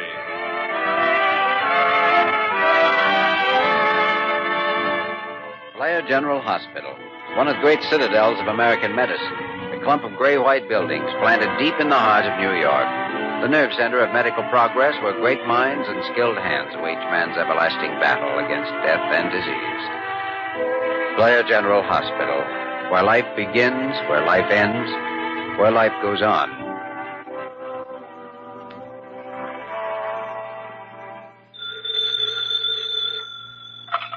Diagnostics office, Miss Parker speaking. Yes, just a moment. For you, Dr. Kildare. Please. Well, Jimmy, your sins have found you out. Oh, no, my hands are clean, my heart is pure. Thanks, Parker. Kildare speaking. Hello, Jim. This is Ed Dana at Precinct Headquarters. Ed, how are you? Oh, can't complain. Was this a social call or business? I'm afraid it's business. Are there any patients in the jail ward at the moment? No, it's empty. And I hope it stays that way. Sorry, Jimmy. It isn't going to. Oh? We just caught Nick Mazzetti, the guy who held up that armored truck 4 days ago. He needs a doctor. I see. He's been carrying 2 bullets ever since the robbery. Hasn't had medical attention. He's in bad shape. We're bringing him over in a police ambulance. All right, Ed. See you when you get here. So long. It was Lieutenant Dana. You're bringing over a prisoner named Mazzetti, the one the newspapers called the payroll bandit.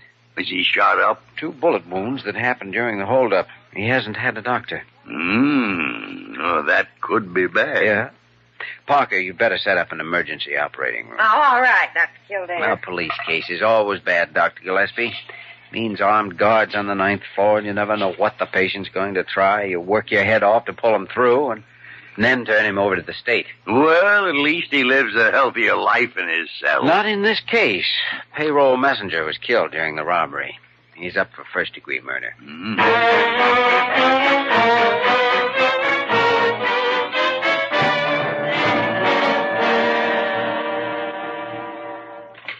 Pardon me, is this what...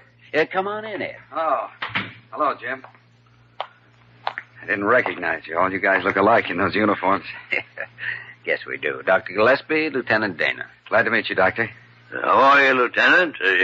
I'm sorry, but I can't shake hands. You're unclean, you know. Huh? He means surgically unclean, Ed. We've already scrubbed up.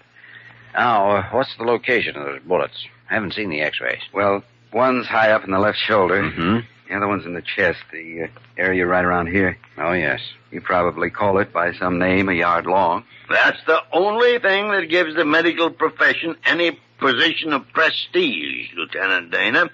The fact that most people don't understand Latin. Dr. Kildare, we're ready whenever you are. Oh, all right, Diana. Did Parker tell you about the case? He just said police emergency. Bullet wounds. That's right, 2 of them. One's probably a probe, and the other's in the chest, so it may take an incision. All right, Doctor. Oh, and instead of local anesthetic, I think under the circumstances we better have the patient unconscious. Cyclopropane? Right. Okay. See you inside. Well, everything's ready to go, but the patient. He ought to be here any second now. Sergeant Riley's bringing him up on a stretcher. Mm-hmm. Riley, by the way, will stand guard the rest of the day and evening. I'll send a relief at midnight. What's likely to happen to this fellow, Lieutenant? He killed a man, Dr. Gillespie. Incidentally, I'd like to be present in the operating room when you take these bullets out. I take him and mark him for evidence. Well, just crawl into one of those white robes, put on a face mask. Mine in the right place? Yeah. Wheel him in, Riley.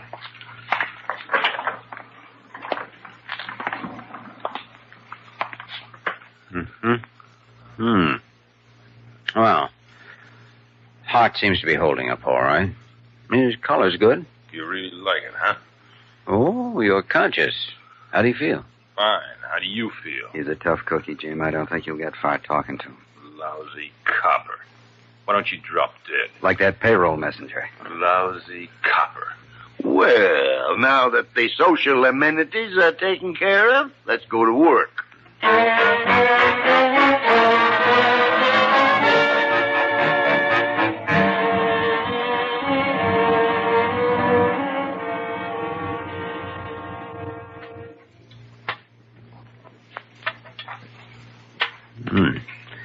It's deeper than it looked. Tighter, too. Number 7 forceps, please. Here you are, Doctor. Oh, thanks. Is it flattened out any, Jimmy? No, I don't think so, but it's right in the center of that muscle group. The round-nosed 38 shouldn't have flattened much unless it hit a bone. Sponge, Doctor? Oh, thanks. 4 days with these wounds not dressed? I don't know, Jimmy. He's running a pretty high fever. Wait a second. I think I've got it here. If I can just hold onto the... There. Well, Ed, I guess you'll want this. Yeah, it's evidence. Just drop it in this box, if you will. Thanks. I'll seal this now, and you fellas can sign it when you're through. How's his pulse? Still strong, Jimmy. Oh, he has an amazing constitution. Mazzetti's tough all the way through. I'll be glad enough when we can move him out of the hospital and into a jail cell. Well, you'll have him guarded, Lieutenant Dana. What could happen? Nothing, actually, but I'll still sleep easier when he's locked up. He even looks dangerous under the anesthetic. Oh, we'll be careful, Ed. I'll probably take care of his wounds myself. I'll speak to whichever nurse is assigned.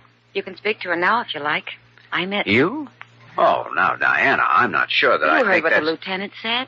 Nothing's going to happen. Oh, no, of course it isn't, but still, Well, let's get that other bullet.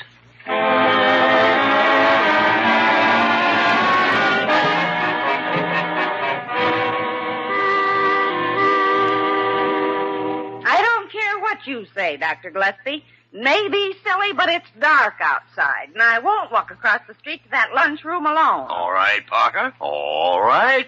Sit there and starve to death, then, for all I care. I'll buy you dinner if you'll go with me. I had dinner an hour ago. Oh. Well, then I'll just call up and have them send over a sandwich. No, you don't. Put that phone down. Well, I like that. There'll be no more eating in this office. You know what I found yesterday folded up in old lady Sprotley's pathology record? No, what? A slice of salami. I never eat salami. No, somebody did. Now, go on over there and eat your dinner. I couldn't eat a bite just thinking of that criminal. Oh, confound it, Parker. He's on the 9th floor under guard. What is it to worry about? Well, you just never know, Dr. Gillespie. You never know. Never know what, Parker. Oh, she's seeing armed killers around every corner, Jimmy. Even scared to walk across the street to Sullivan's. I don't think you have to worry about Mazzetti, if that's it. Diana says he's still delirious. Yeah, not so tough after all, huh? I guess those 4 days of fever and infection took a heavier toll than it seemed. He was evidently going on his nerves. Yeah, I noticed that even under the anesthetic. He was as taut as a fiddle string. He's worse now. Diana says he's been rolling and tossing continuously from one side of the bed to the other. I don't know whether it's nerves, fever, or just his imagination working overtime. Well, it's got plenty to work on, Jimmy. Yes, it has. By the way, Parker, I haven't had dinner either. Oh, Dr. Kildare, would you? I would. Come on, we'll protect each other.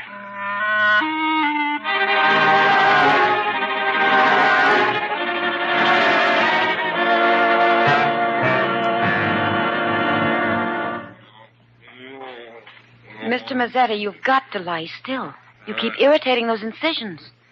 Now, you try to lie still and get some sleep if you can, huh? Is everything all right in here, miss? Oh, yes, fine, Sergeant Riley. Except he's so restless. I'm afraid he'll tear his bandages loose. And if I was in his shoes, I'd be restless, too. Oh, so. Too bad. Ah, don't waste no sympathy on him. He never had any for anybody else. Hey, I've been sitting outside the door here wondering something. Oh? I noticed you're not wearing no wedding ring. Wondering if you ever go out with fellas? Oh, yes, Sergeant. I go out quite often. You do? With Dr. Kildare. Huh. Well, I'll be outside. Call me if you want. Thanks. I will. Here, now. What are we going to do with you? Mr. Mazzetti, you've got to lie still. Careful. Oh, good heavens. Sergeant Riley. What's the matter? What's going on? No, silly. Put that gun away. He's fallen out of bed. I need some help. No. Okay. Take his shoulders. I'll take his feet. Careful with the bandage. Okay. All right, now. Come on. Yeah. Guess that ought to hold All it. right. Get your hands up. What? Over against the wall there. Face against it. Move.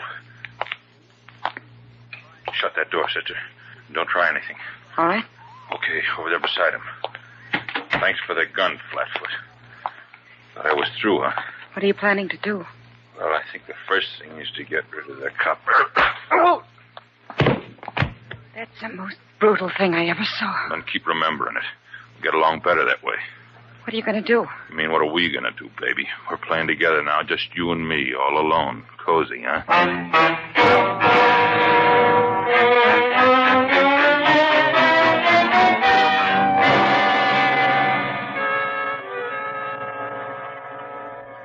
That's all very well for you to say, Dr. Gillespie. You're not a defenseless woman. Neither are you. And at least I enjoyed my dinner in peace, thanks to Dr. Kildare. A pleasure, Parker. Instead of sitting over there expecting any minute to be shot in the back.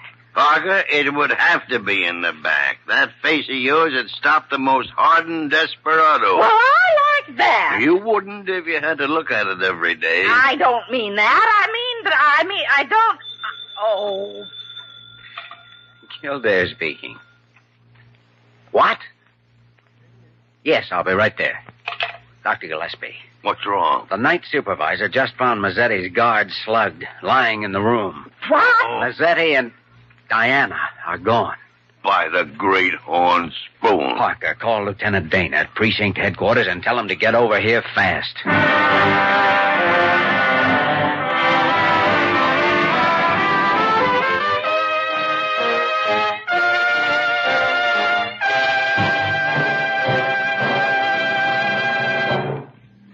return to the story of Dr. Kildare in just a moment.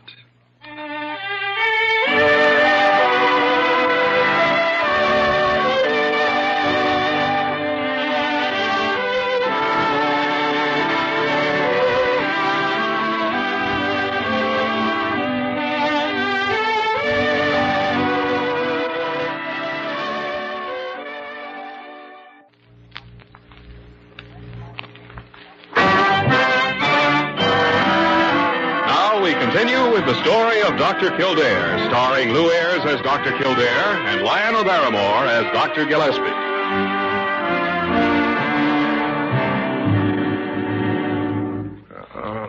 Oh, that's a terrible gash on his head, Dr. Kildare. Do you suppose maybe his skull's fractured? It could be. We'll check it in a minute. First, I want to get him conscious enough to answer a few questions. Hand me another ammonia ampoule. Oh, here you are. Now, breathe in now, Riley. Deep breath.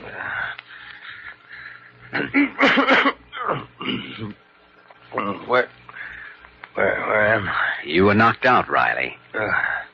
Mazzetti got my gun. Yes, I know. Now listen, Riley. Did he say where he was going? He pretended to fall out of bed. Mm-hmm. Helped the nurse pick him up. He grabbed my gun. Yes, I know. Did you know where he was going, or did he say what he planned to do? No, he got... Oh, he's passed out again. Yeah, check his pulse, Parker. One thing sure, he's not going to be able to help us any. Come in, Ed. How's Riley? Conscious a minute ago, but no help. He scarcely knows what hit him. Mazzetti pulled a trick and slugged him with his own gun. And he's got that gun with him now, wherever he is. Yeah, that's right. Well, I've thrown out 2 fast police cordons, one at 6 blocks radius and one at a mile. Been an APB on the police radio since 20 seconds after I was notified. And we've ordered out the day shift detectives for special duty. We'll get him, Jim. He doesn't have a chance. Ed, how much chance do you think Diana has? Well, she's a nurse, and he's got those bullet holes to think about. She's valuable to him, so... Jim, let's not look on the worst side unless we have to.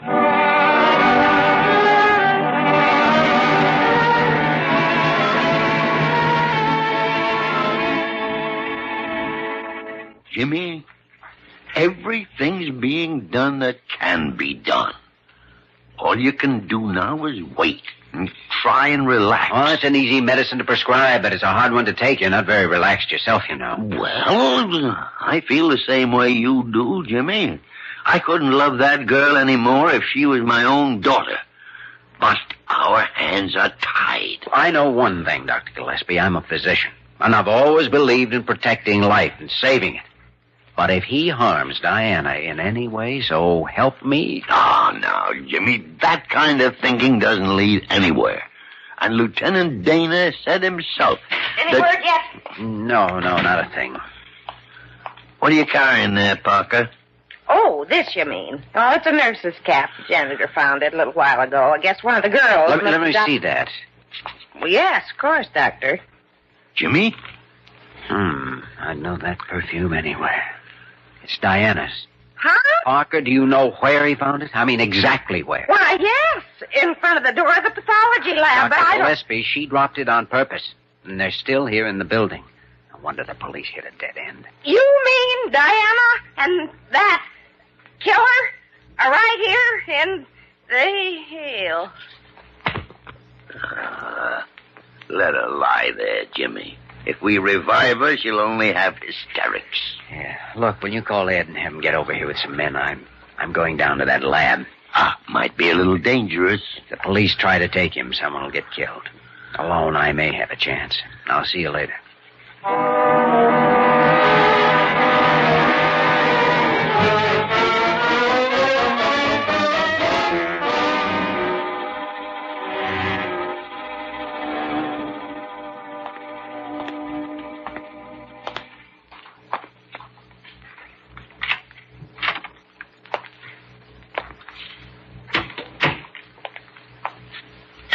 All right.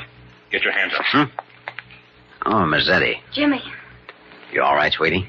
Yes, I'm all right. Well, I ain't the doc that took them bullets out of me. That's right. What are you doing here? We thought you were miles away. Never mind that. You had a chance to see the gun, so snap off those lights and get over there in front of the windows with the girl. Go on, move. Okay. Hi, baby. Jimmy. This way, you mean? Yeah. You make a nice target against the street lights. How'd you happen to come down here? The hospital still has patients, kidnapping or not. I had some tests to make. Anybody else know about it? No, most of the staff's gone to bed. Good. Mazzetti, why don't you give yourself up? You don't have a chance. The whole city's hunting for you. They haven't found me yet. They will. Well, it better not be here if they do. Because you two'll get it before I do. You can count on that. How about letting Miss Werner leave on her promise to keep still? Do I look like that kind of a patsy? If you'll let her go, I'll help you get out of here. Skip it, Doc. Not so much talk. I like it quiet. Okay. Jimmy, is that my cap? Yeah. You want it? Thanks a lot. I said keep your mouth shut. All right, Mazzetti. You got the gun, so you're the boss. We just work here.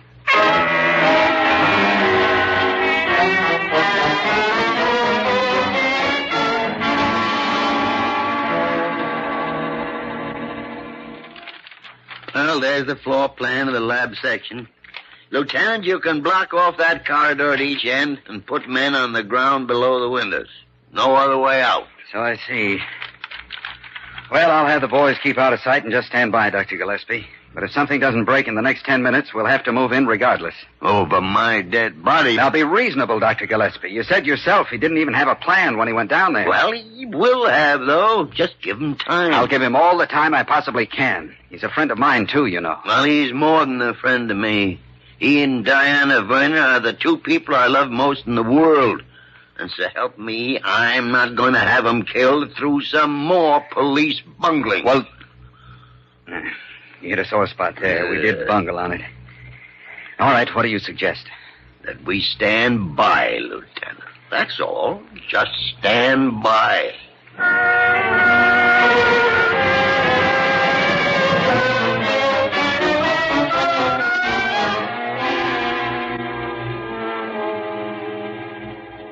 Hey, what's going on over there? Shifting from one foot to the other, Mazzetti. Is that forbidden? Just don't try anything, that's all. Okay.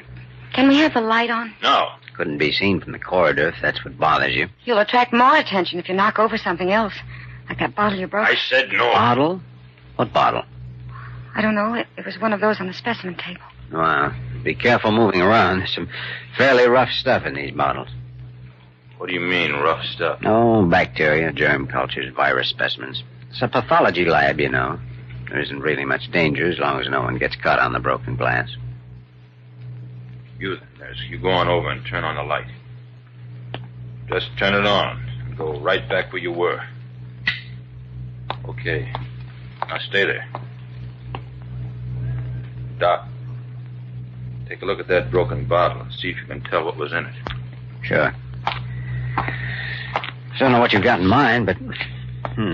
Here's the piece with the label. ADDICT ion hydrins.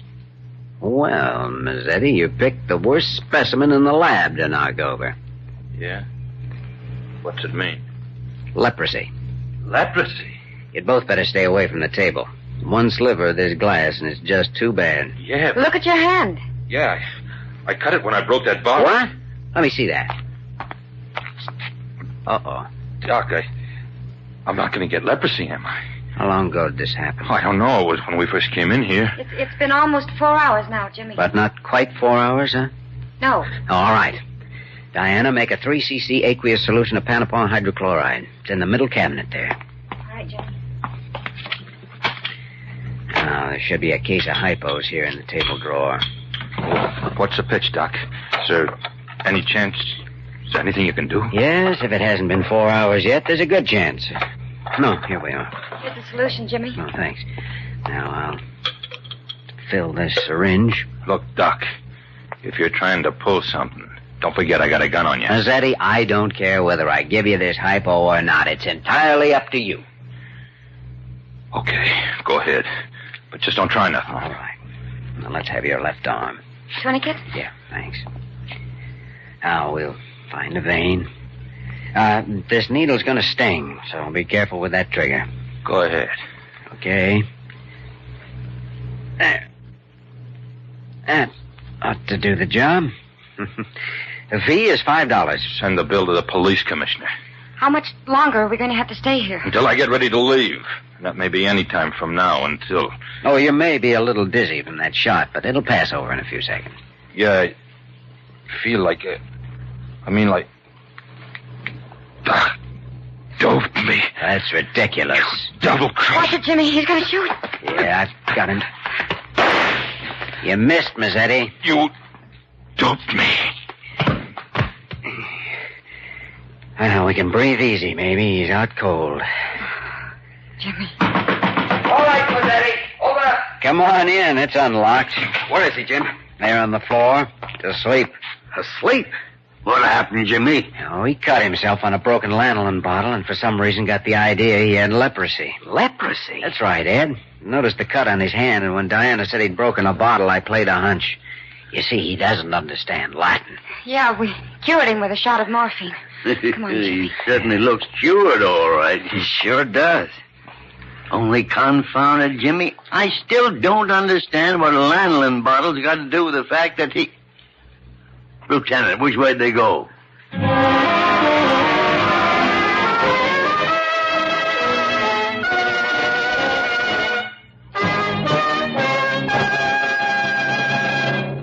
In just a moment, we will return to the story of Dr. Kildare.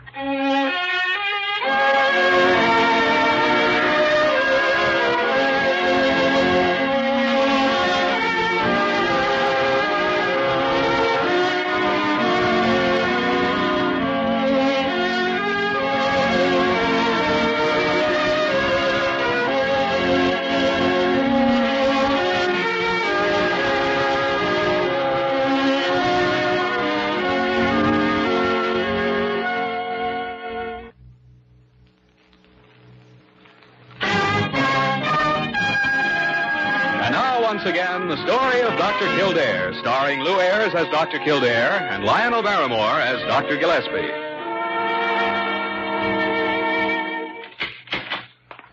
Oh, morning, Jimmy. Hi. Come on in. Anything new today, Dr. Gillespie? No, couple of patients waiting for diagnosis, but I haven't had time to see them yet. Oh. What's with you?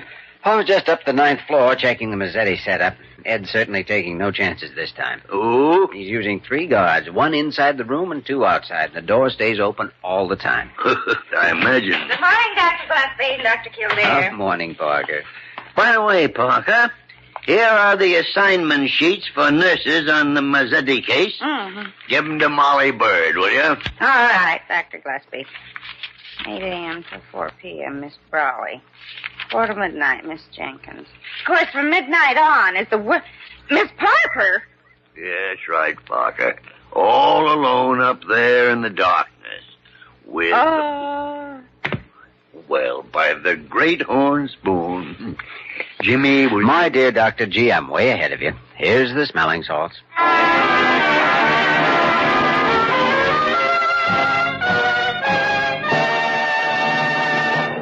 You have just heard the story of Dr. Kildare, starring Lou Ayres and Lionel Barrymore. This program was written by Les Crutchfield and directed by William P. Russo.